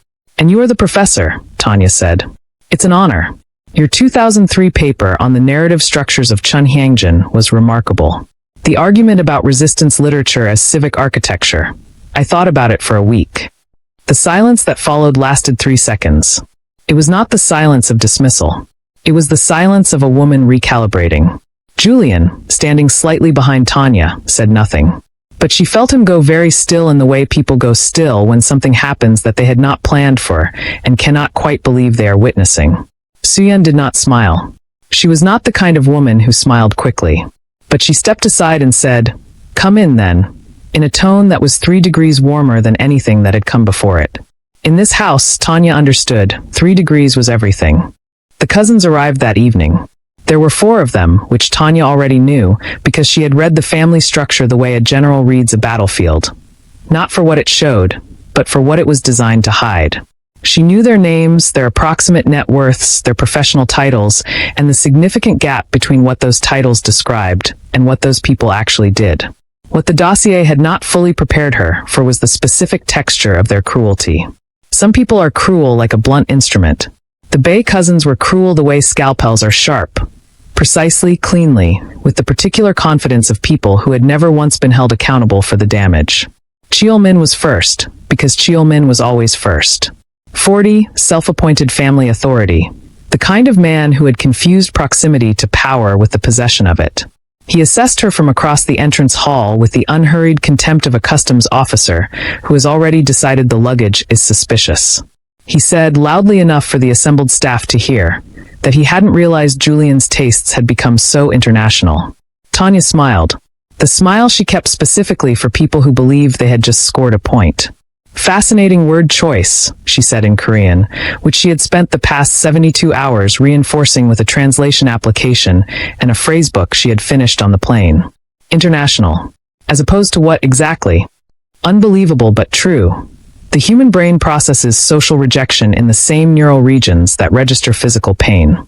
Neurologically speaking, being looked down on genuinely hurts, which means Tanya's composure in that hallway was not just confidence. It was a physiological feat. The room adjusted. Not dramatically, these were people trained from birth to perform composure. But she felt it. The slight recalibration. The reassessment. Cheol-min recovered quickly, because men like Cheol-min always recovered quickly. He switched to a dialect she hadn't studied. She caught 60% of it and filed the rest. The second cousin, Bae Woo-jin, 32, restless energy, the specific quality of a person whose entire personality had been constructed from other people's opinions of him. Tried a different approach. He was charming about it. He complimented her work, mentioned one of her published pieces with a familiarity that was clearly recent and clearly performed, and then used the compliment as scaffolding for a comment about how surprising it was that someone with her background had built such a credible platform. Tanya had been complimented as an insult by professionals. She let it land and said warmly, "Thank you. I'll pass that along to my editor. He'll be thrilled." Woo-jin blinked. He was not sure what had just happened. That was, she had learned, the most useful kind of response. The youngest, Bae Ji-young, 29, exquisitely put together, with a laugh like a notification sound, did not bother with subtlety. She appeared beside Julian at dinner and remained there, repositioning herself in every photograph with the casual precision of someone used to controlling their own image. She did not speak to Tanya directly. She simply acted as though Tanya was slightly out of focus. A background element. Present but not relevant. Tanya ate her food. She watched. She listened. She laughed at the right moments and was quiet at the others and gave away nothing except the impression of a woman entirely at ease, which was its own form of aggression. Later, in the guest room, she opened her laptop and updated the file. She now had 4 days of observation to add to 3 months of research. The picture was sharper than it had ever been. The financial trails she had been following from a distance were, from inside this house, suddenly coherent. The gaps she hadn't been able to explain now had names attached to them. She thought about Julian, who had given her access to all of this, who had brought her here knowing exactly what she would do with what she found, who had not, in 3 months of watching each other across a legal dispute and 6 weeks of careful, unspoken proximity, ever once asked her to stop. She thought about that for a long moment. Then she closed the laptop, made a note to call her editor in the morning, and went to sleep. She was, as she had established to her own significant inconvenience, not entirely thinking about the story anymore. They found the garden by accident, which was the only honest thing that had happened between them in weeks. It was the second evening.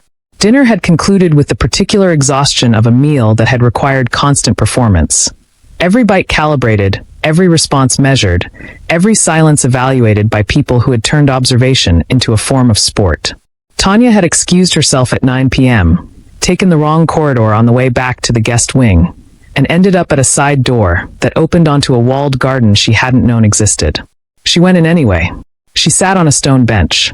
She looked at the sky, which was doing nothing remarkable except being very far away, and she allowed herself 2 full minutes of not performing anything for anyone. Julian found her 11 minutes later.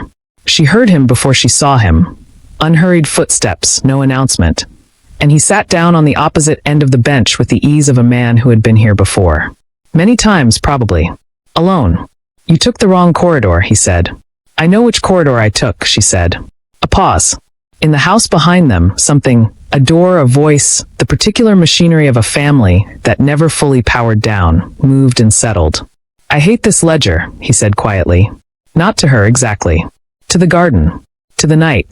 To whoever might be listening in the specific way people listen when they have stopped pretending they are not. She looked at him. The dark one, he added. The one that has nothing to do with real estate or fashion. The one my grandfather built, and my father expanded, and my cousins have spent 20 years protecting because it is the only thing they know how to do. He paused. I have spent 8 years trying to find a way to end it that doesn't end the family with it. Tanya said nothing for a moment. Not because she didn't have words, she always had words, but because she understood, with the instinct she had developed across a decade of sitting across from people who were deciding whether to trust her, that this was not a moment that needed them yet. Is that why you brought me here? She said finally. He turned to look at her. In the low light, his face had none of the careful architecture it wore inside. No performance. Just a man who was tired of a thing he had been carrying for 8 years and had, apparently, decided to put down for 11 minutes in a garden with someone who made a living knowing what to do with the truth. Partly, he said. And the other part? The pause that followed was the longest one yet. I find, he said, with the careful precision of a man selecting each word like it costs him something, that I am significantly less interested in this family's opinion of you than I expected to be, and significantly more interested in yours of me. She looked at him for a long moment. The garden was very quiet. That, she said, is either the most honest thing you have said to me or the most strategic. Yes, he said. She almost laughed. She didn't. But it was close, and he saw it, and the corner of his mouth moved in a way that told her he considered that a victory worth keeping. She stood up, straightened her jacket, looked down at him with the expression she used when she had gathered more than she intended to and needed time to process it somewhere private. Good night, Julian, she said. Good night, Tanya. She took the correct corridor back. She lay on the bed in the guest room and stared at the ceiling and thought about a man who had handed her the story of the decade in a garden at 9 in the evening and somehow made it feel like something else entirely. She did not open the laptop. For the first time in 3 months, she did not open the laptop.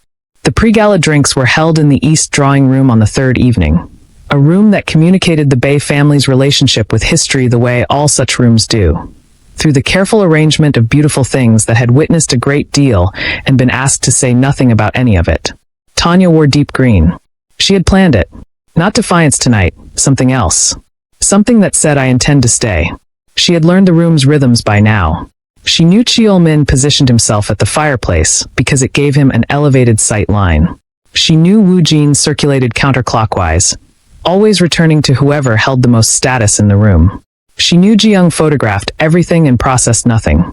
She knew Julian watched all of them from the periphery with the careful stillness of a man who had spent his entire life inside a machine he did not design and had never fully consented to. She circulated. She made conversation that was warm and unrevealing and gave away nothing useful. She accepted a glass of wine she did not intend to finish.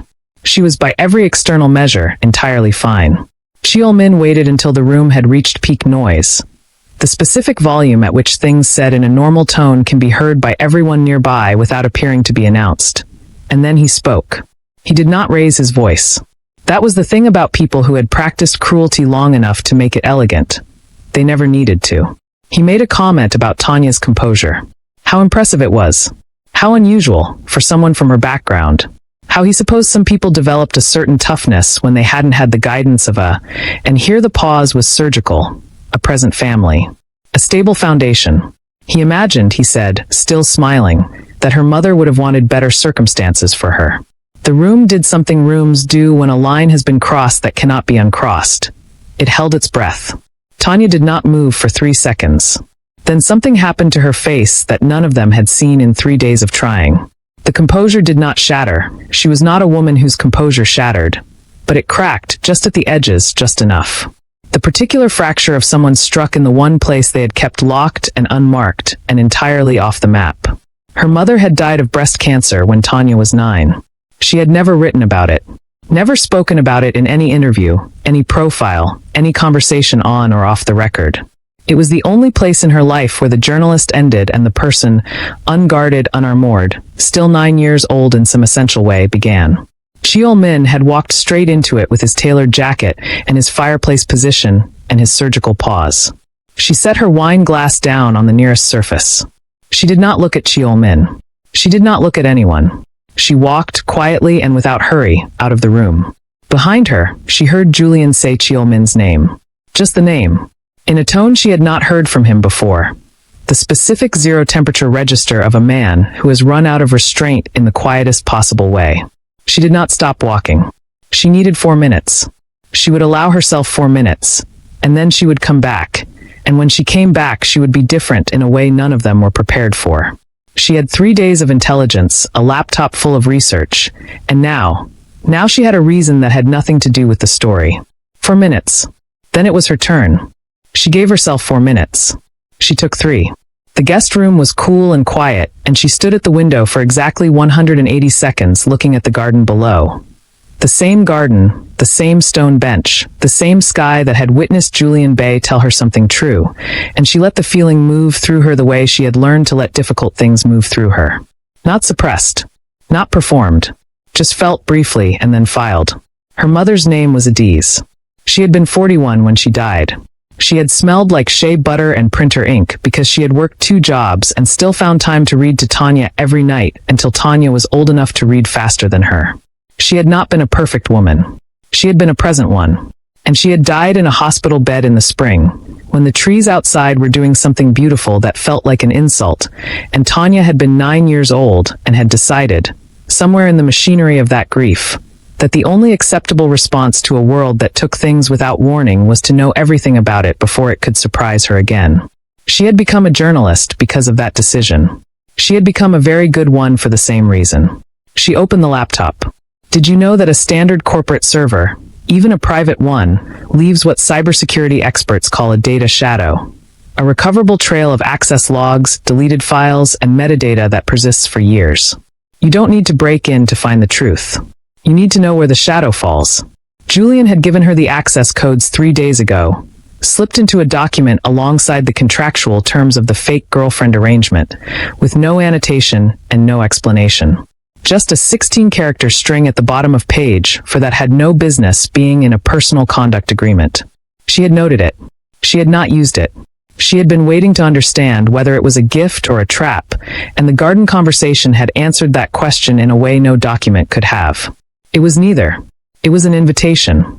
She connected to the Bay family's private server through a routing system her cybersecurity contact had set up for her 6 months ago on a different story. The server was extensive. Years of files, subsidiaries nested inside subsidiaries, correspondence in 3 languages. She did not have all night. She was precise about what she needed. The logistics company's shipping manifests from 2019 to 2022. The financial transfers between the charitable foundation and 4 shell companies registered in jurisdictions that asked very few questions. The correspondence between Cheol Min and 2 government procurement officials whose names she had already seen in a separate investigation, which meant the threads were not parallel. They were the same thread, and she had just found where it connected. She worked for 2 hours and 40 minutes. She took no notes that could be found. She built the file in her head the way she had always built files. Architecturally, each piece of evidence load-bearing, nothing included that didn't support the structure. At 1:17 a.m., she heard footsteps in the corridor. Unhurried. Familiar. She closed the laptop. A knock. Too quiet. She opened the door. Julian stood in the corridor in a dark shirt, no tie, with the expression of a man who had done something he was not going to explain, and was not going to apologize for either. The slap will have consequences, he said without preamble. Cheol Min will move to consolidate support before the gala tomorrow. He'll spend the morning making sure the family presents a unified position. I thought you should know the timeline.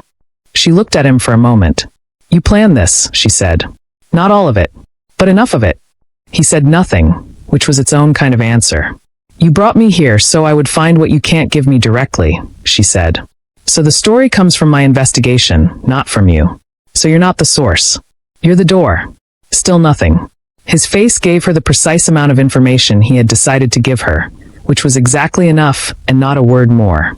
That's actually very clever, she said. You're not angry, he said, slightly surprised.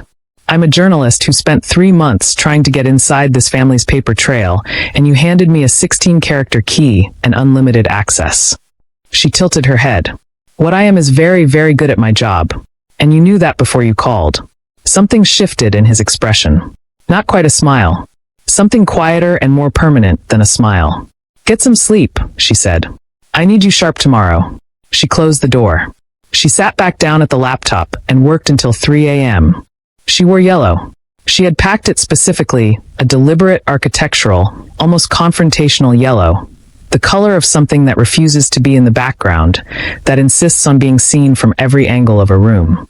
While the Bay family assembled in their uniform blacks and their careful navies and their tasteful acknowledgments of wealth, Tanya Cross walked into the gala in a color that functioned less like a fashion choice and more like a statement of intent. Julian saw her at the top of the stairs. Something crossed his face, fast, private, quickly managed. She noted it, filed it, walked down. The gala was the fullest the estate had been all week. Extended family, associates, the carefully curated edges of the Bay social world. Crystal, white linen, 3 generations of silverware. A room that had been designed to communicate a single message. We are untouchable, and we have been for a very long time. Tanya ate the first course. She complimented the staff on the table arrangement with the sincerity of someone who genuinely meant it and the awareness that sincerity, in this room, was its own form of subversion. She made conversation. She laughed at the right moments. She was, by every external reading, the most relaxed person at the table. She was not relaxed. She was precise. There is a difference, and she had spent 20 years understanding it. Cheol-min stood at the midpoint of the main course. He raised his glass. He said it was a toast. To family, to legacy, to the values that the Bay name had represented across 4 generations. He said it was important, in times of change, to remember what the family stood for. He said that some things were not negotiable. Some standards were not flexible. Some associations. And here the pause arrived, the same surgical pause from the drawing room the night before, reflected on everyone who chose to make them. He looked at Tanya when he said it. Briefly. Deliberately. Just long enough. The room waited. Tanya set her fork down. She picked up her wine glass. She took one small, unhurried sip. She set it back down with a sound so measured it landed in the silence, like a full stop at the end of a sentence everyone else had been too cautious to finish. She did not stand. She did not raise her voice. She simply began to speak, in the conversational tone of someone making pleasant dinner table observations. And she did not stop for 11 minutes. Wu Jin, she said first, warmly. I've been meaning to mention the procurement contracts from 2020. The ones routed through the Jeju subsidiary. The government official whose signature appears on 4 of them retired 8 months ago under circumstances his department described as voluntary restructuring. He has since given one interview. I have a copy. Wu Jin went very still. Jiyoung. Still warm. Still conversational. The brand partnership you announced in February, the one your publicist described as an organic creative alignment. The communications between your manager and the brand's parent company go back 14 months. 3 of those emails described the arrangement in terms that would interest the Advertising Standards Authority. The subject line of the most recent one is, and I want to quote this accurately, keeping the paper clean. Jiyoung's hand moved to her phone. Instinctively. It won't help, Tanya said, not unkindly. She turned to Cheol-min last. She had saved him for last because good investigative journalism, like good storytelling, understands that the ending is the only part people remember clearly. Cheol-min, she said. The 2019 Tokyo conference. The logistics meetings that don't appear in the official schedule. The financial transfers from the foundation to the entity registered in the Cayman Islands the following quarter. The name on the beneficial ownership documents. She paused. I won't say it here, because I'm not that kind of journalist. But it is in the piece, which my editor is expecting by Friday. The table had the quality of a room in which no one was breathing at quite the normal rate.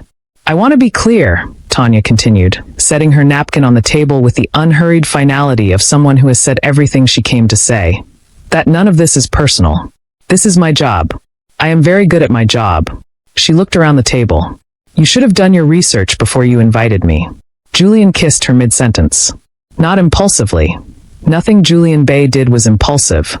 But deliberately, publicly, in front of every person at the table who had spent 4 days trying to make her feel like she didn't belong in this room. She kissed him back, pushed him off with one hand, said I was speaking, and kissed him again. The table was completely silent. Then he looked at her, in front of all of them, with an expression she had never seen on him before. Completely unguarded, certain in the way that only people who have stopped calculating can be certain, and said, "Marry me." Tanya stared at him. Then she said loudly, with what could only be described as genuine personal outrage, "You took so long." The table erupted in the particular way that rooms erupt when something has happened that cannot be categorized. Not quite argument, not quite celebration, not quite the dignified silence the Bay family had spent 4 generations perfecting. Cheol-min had risen from his chair. Woo Jin was speaking rapidly to Ji-young in a dialect Tanya only partially followed, but the body language was universal. The matriarch, Bae Soo-yeon, had not moved at all, which told Tanya more than the movement of everyone else combined. Julian was still looking at her. "You took so long," she said again, slightly quieter this time, which somehow made it worse for him. "We have known each other," he said, with the controlled bewilderment of a man whose composure is performing heroically under unprecedented conditions. "For 4 months. 3 months, 22 days. That is not," he stopped. "You counted. I'm a journalist. I document things." Cheol-min's voice cut across the room then, sharp, authoritative, attempting to reassemble the situation into something he could manage. He spoke in Korean, fast and clipped, something about the family's dignity, about theatrics, about the kind of woman who would use a dinner table as a... Julian turned. Slowly. The way tectonic plates move, without urgency, without drama, and with consequences that rearrange everything. "Cheol-min," he said. Just the name. The same zero-temperature register Tanya had heard outside the drawing room the night before. Except this time the room was full, and there was nowhere for the sound to go except everywhere. Here is something that reframes this entirely. Family businesses account for over 70% of global GDP. But studies consistently show that the single greatest threat to a family enterprise is not external competition. It is internal succession conflict. Empires are not usually taken down from the outside. They collapse from the conversation no one in the family was willing to have first. What happened next, for witnesses would later describe differently depending on their loyalty to various family factions. But everyone in that room agreed on the physical fact of it. Julian Bay, who had spent his entire adult life navigating his family's world through careful restraint, through strategic patience, through the particular discipline of a man who understood that reacting was a form of losing, crossed the room in 4 steps and slapped his eldest cousin across the face with enough force that the sound landed before anyone had processed the movement.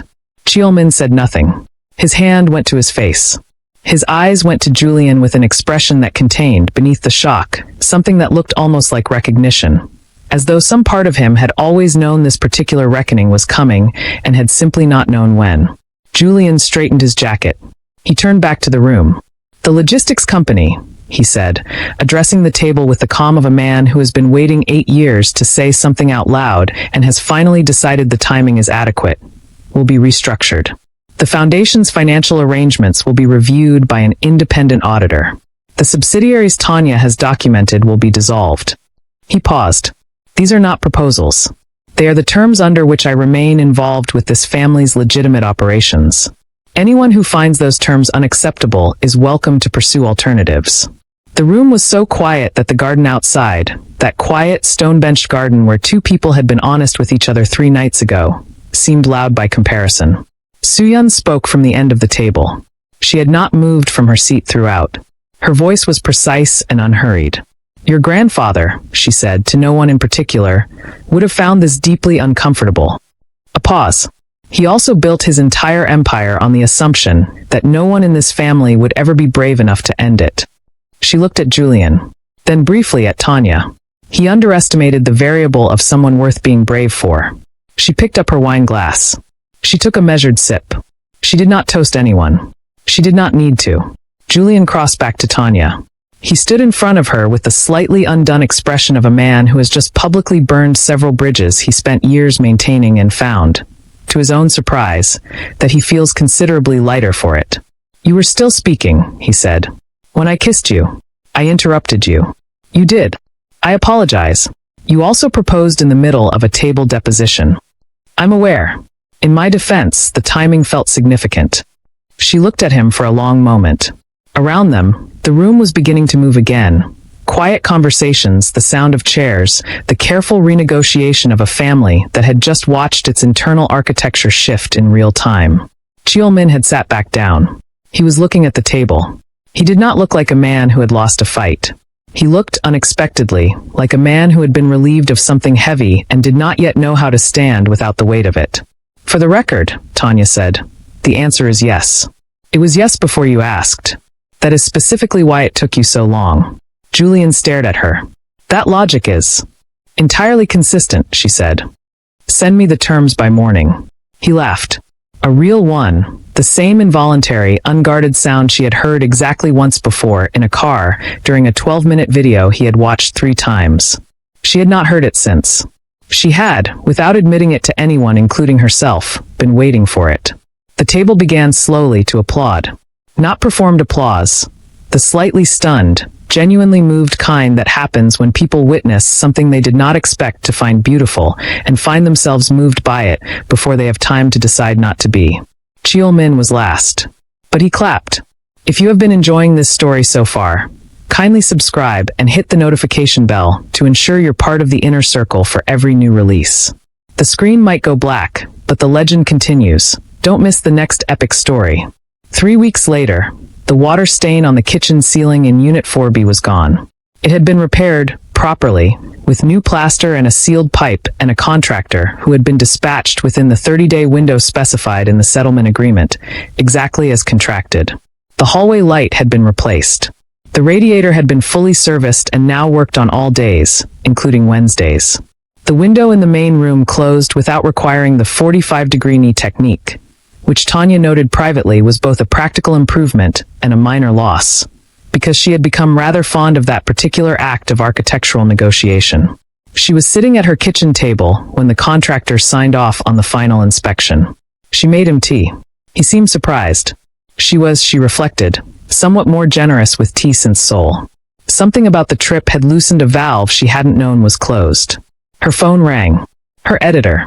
The piece drops Friday, he said, without preamble, because he was a man who had worked with Tanya Cross for 6 years and understood that preamble was not a communication style either of them had ever valued. Legal has cleared everything. We're leading with the logistics company. The foundation story runs as the sidebar. And the government procurement angle. Tanya, this is the one. This is the piece. I know, she said. How did you get inside that server? I pursued a lead in East Asia, she said. A pause. Right. I'm not going to ask any more questions. That would be my recommendation. She hung up. She looked at the ceiling, which was now uniformly white and entirely unremarkable, and she felt something she had not expected to feel about a repaired water stain, a complicated fondness.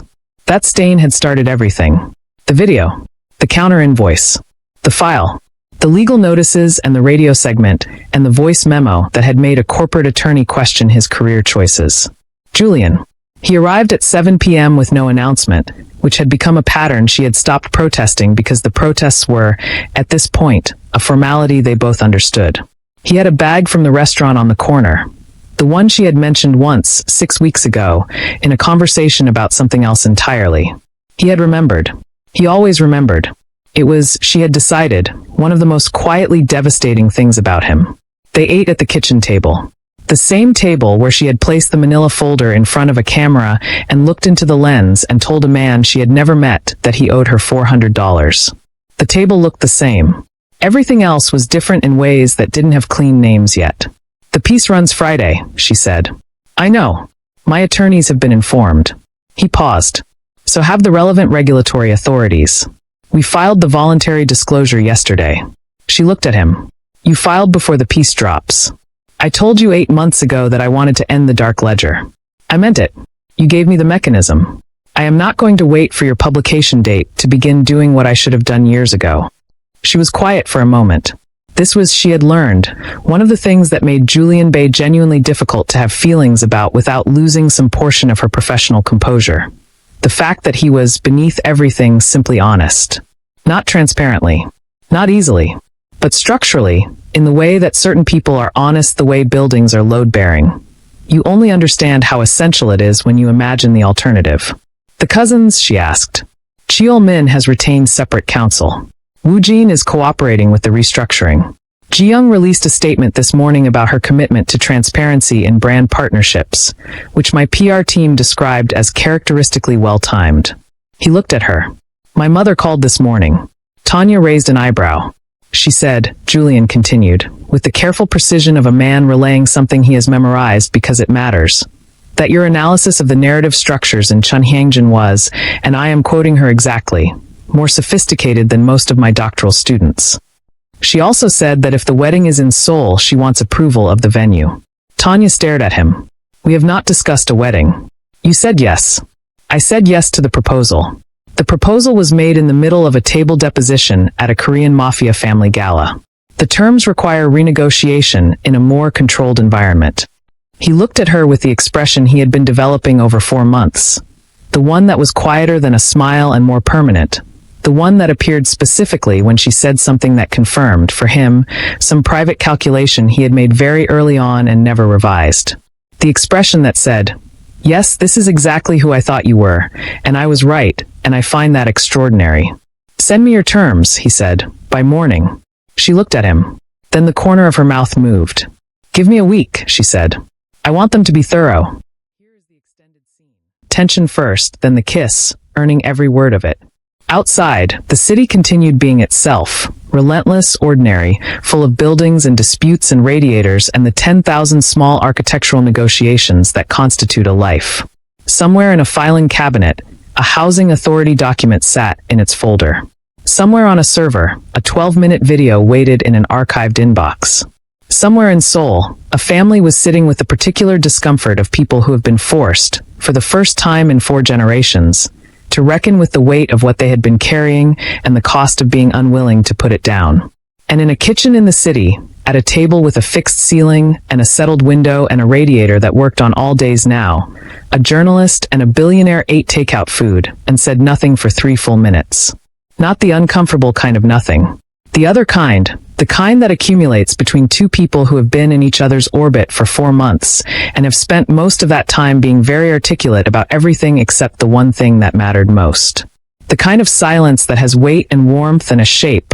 The kind you can only build with someone you have been honest with in a garden at night when you thought you were only talking about a ledger. Tanya became aware, at some point during the 3rd minute, that she had stopped eating.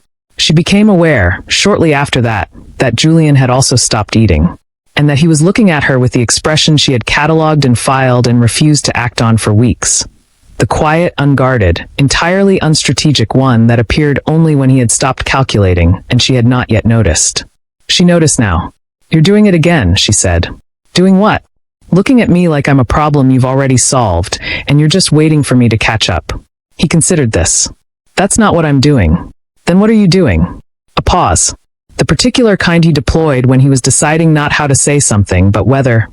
The internal negotiation of a man who had spent his entire life understanding that information was leverage and was piece by piece unlearning it. I'm looking at you, he said, because I find that I do that. Frequently. And I have stopped seeing the point of pretending otherwise. The kitchen was very quiet. Tanya put her fork down. Not with the clinical precision she used in negotiations. Not the measured, deliberate placement that signaled a position being taken. Just down. Ordinary. The fork of a person who has run out of things to do with her hands, because her hands would very much like to do something else entirely. We have not, she said carefully, finalized the terms. No, he agreed. The terms were your idea. They were. Which means you built a contractual framework around something you already knew was not going to remain contractual. He said nothing, which was, she had learned, his most honest register. She looked at him across the table. This man who had watched a 12-minute video 3 times and restructured his entire family's empire and crossed a room in 4 steps and proposed in the middle of a deposition and remembered the name of the restaurant she had mentioned once, 6 weeks ago, in a conversation about something else. This man who had handed her the story of the decade and somehow, in doing so, become the only story she was having genuine difficulty finishing. Julian, she said. Tanya, he said. Neither of them moved for 5 seconds. Then she stood up, and he stood up, and the table between them was not a large table. It had never been a large table. She had always known it was not a large table. This had always been a very small kitchen. And she crossed the distance that remained, and he met her halfway with the certainty of a man who had been waiting for her to stop calculating with the same patience he had brought to every negotiation she had ever watched him conduct. And then he kissed her. Not like the gala, that had been a declaration, public and deliberate, performed for a room that needed to see it. This was nothing like that.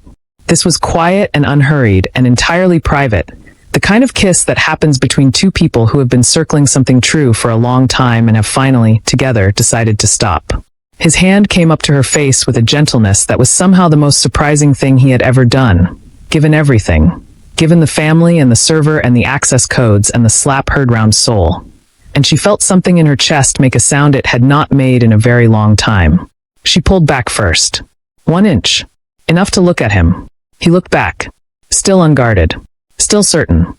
No calculation left in it anywhere. The terms, she said, slightly less steadily than she had intended. The terms, he agreed, in a voice that was quieter than usual and warmer than she had ever heard it. I still want a week. You can have whatever you want. That, she said, is a deeply unwise thing to say to an investigative journalist. He smiled. The full one, the rare one, the one that had taken 4 months and a Korean Mafia Gala and a garden confession to produce. And she decided privately and without filing it anywhere that she was going to spend a considerable amount of time finding reasons to see it again. She had won every single round. The last one she decided, as she had decided in Seoul, to let him think he'd won. Just the one. She was, after all, not unreasonable. Stories like this one don't come around often. The kind that sit with you, that you're still thinking about on your commute, that you can't shake before bed. If this is your kind of storytelling, subscribe right now so you don't miss what's coming next. And drop a comment telling me where you're watching from and which moment in this story broke you open the most. I read every single one. I reply to more than you'd think. See you in the next one. We have come to the end of this fantastic video, and tell me which part of the story you enjoyed most. I will see you in the next one.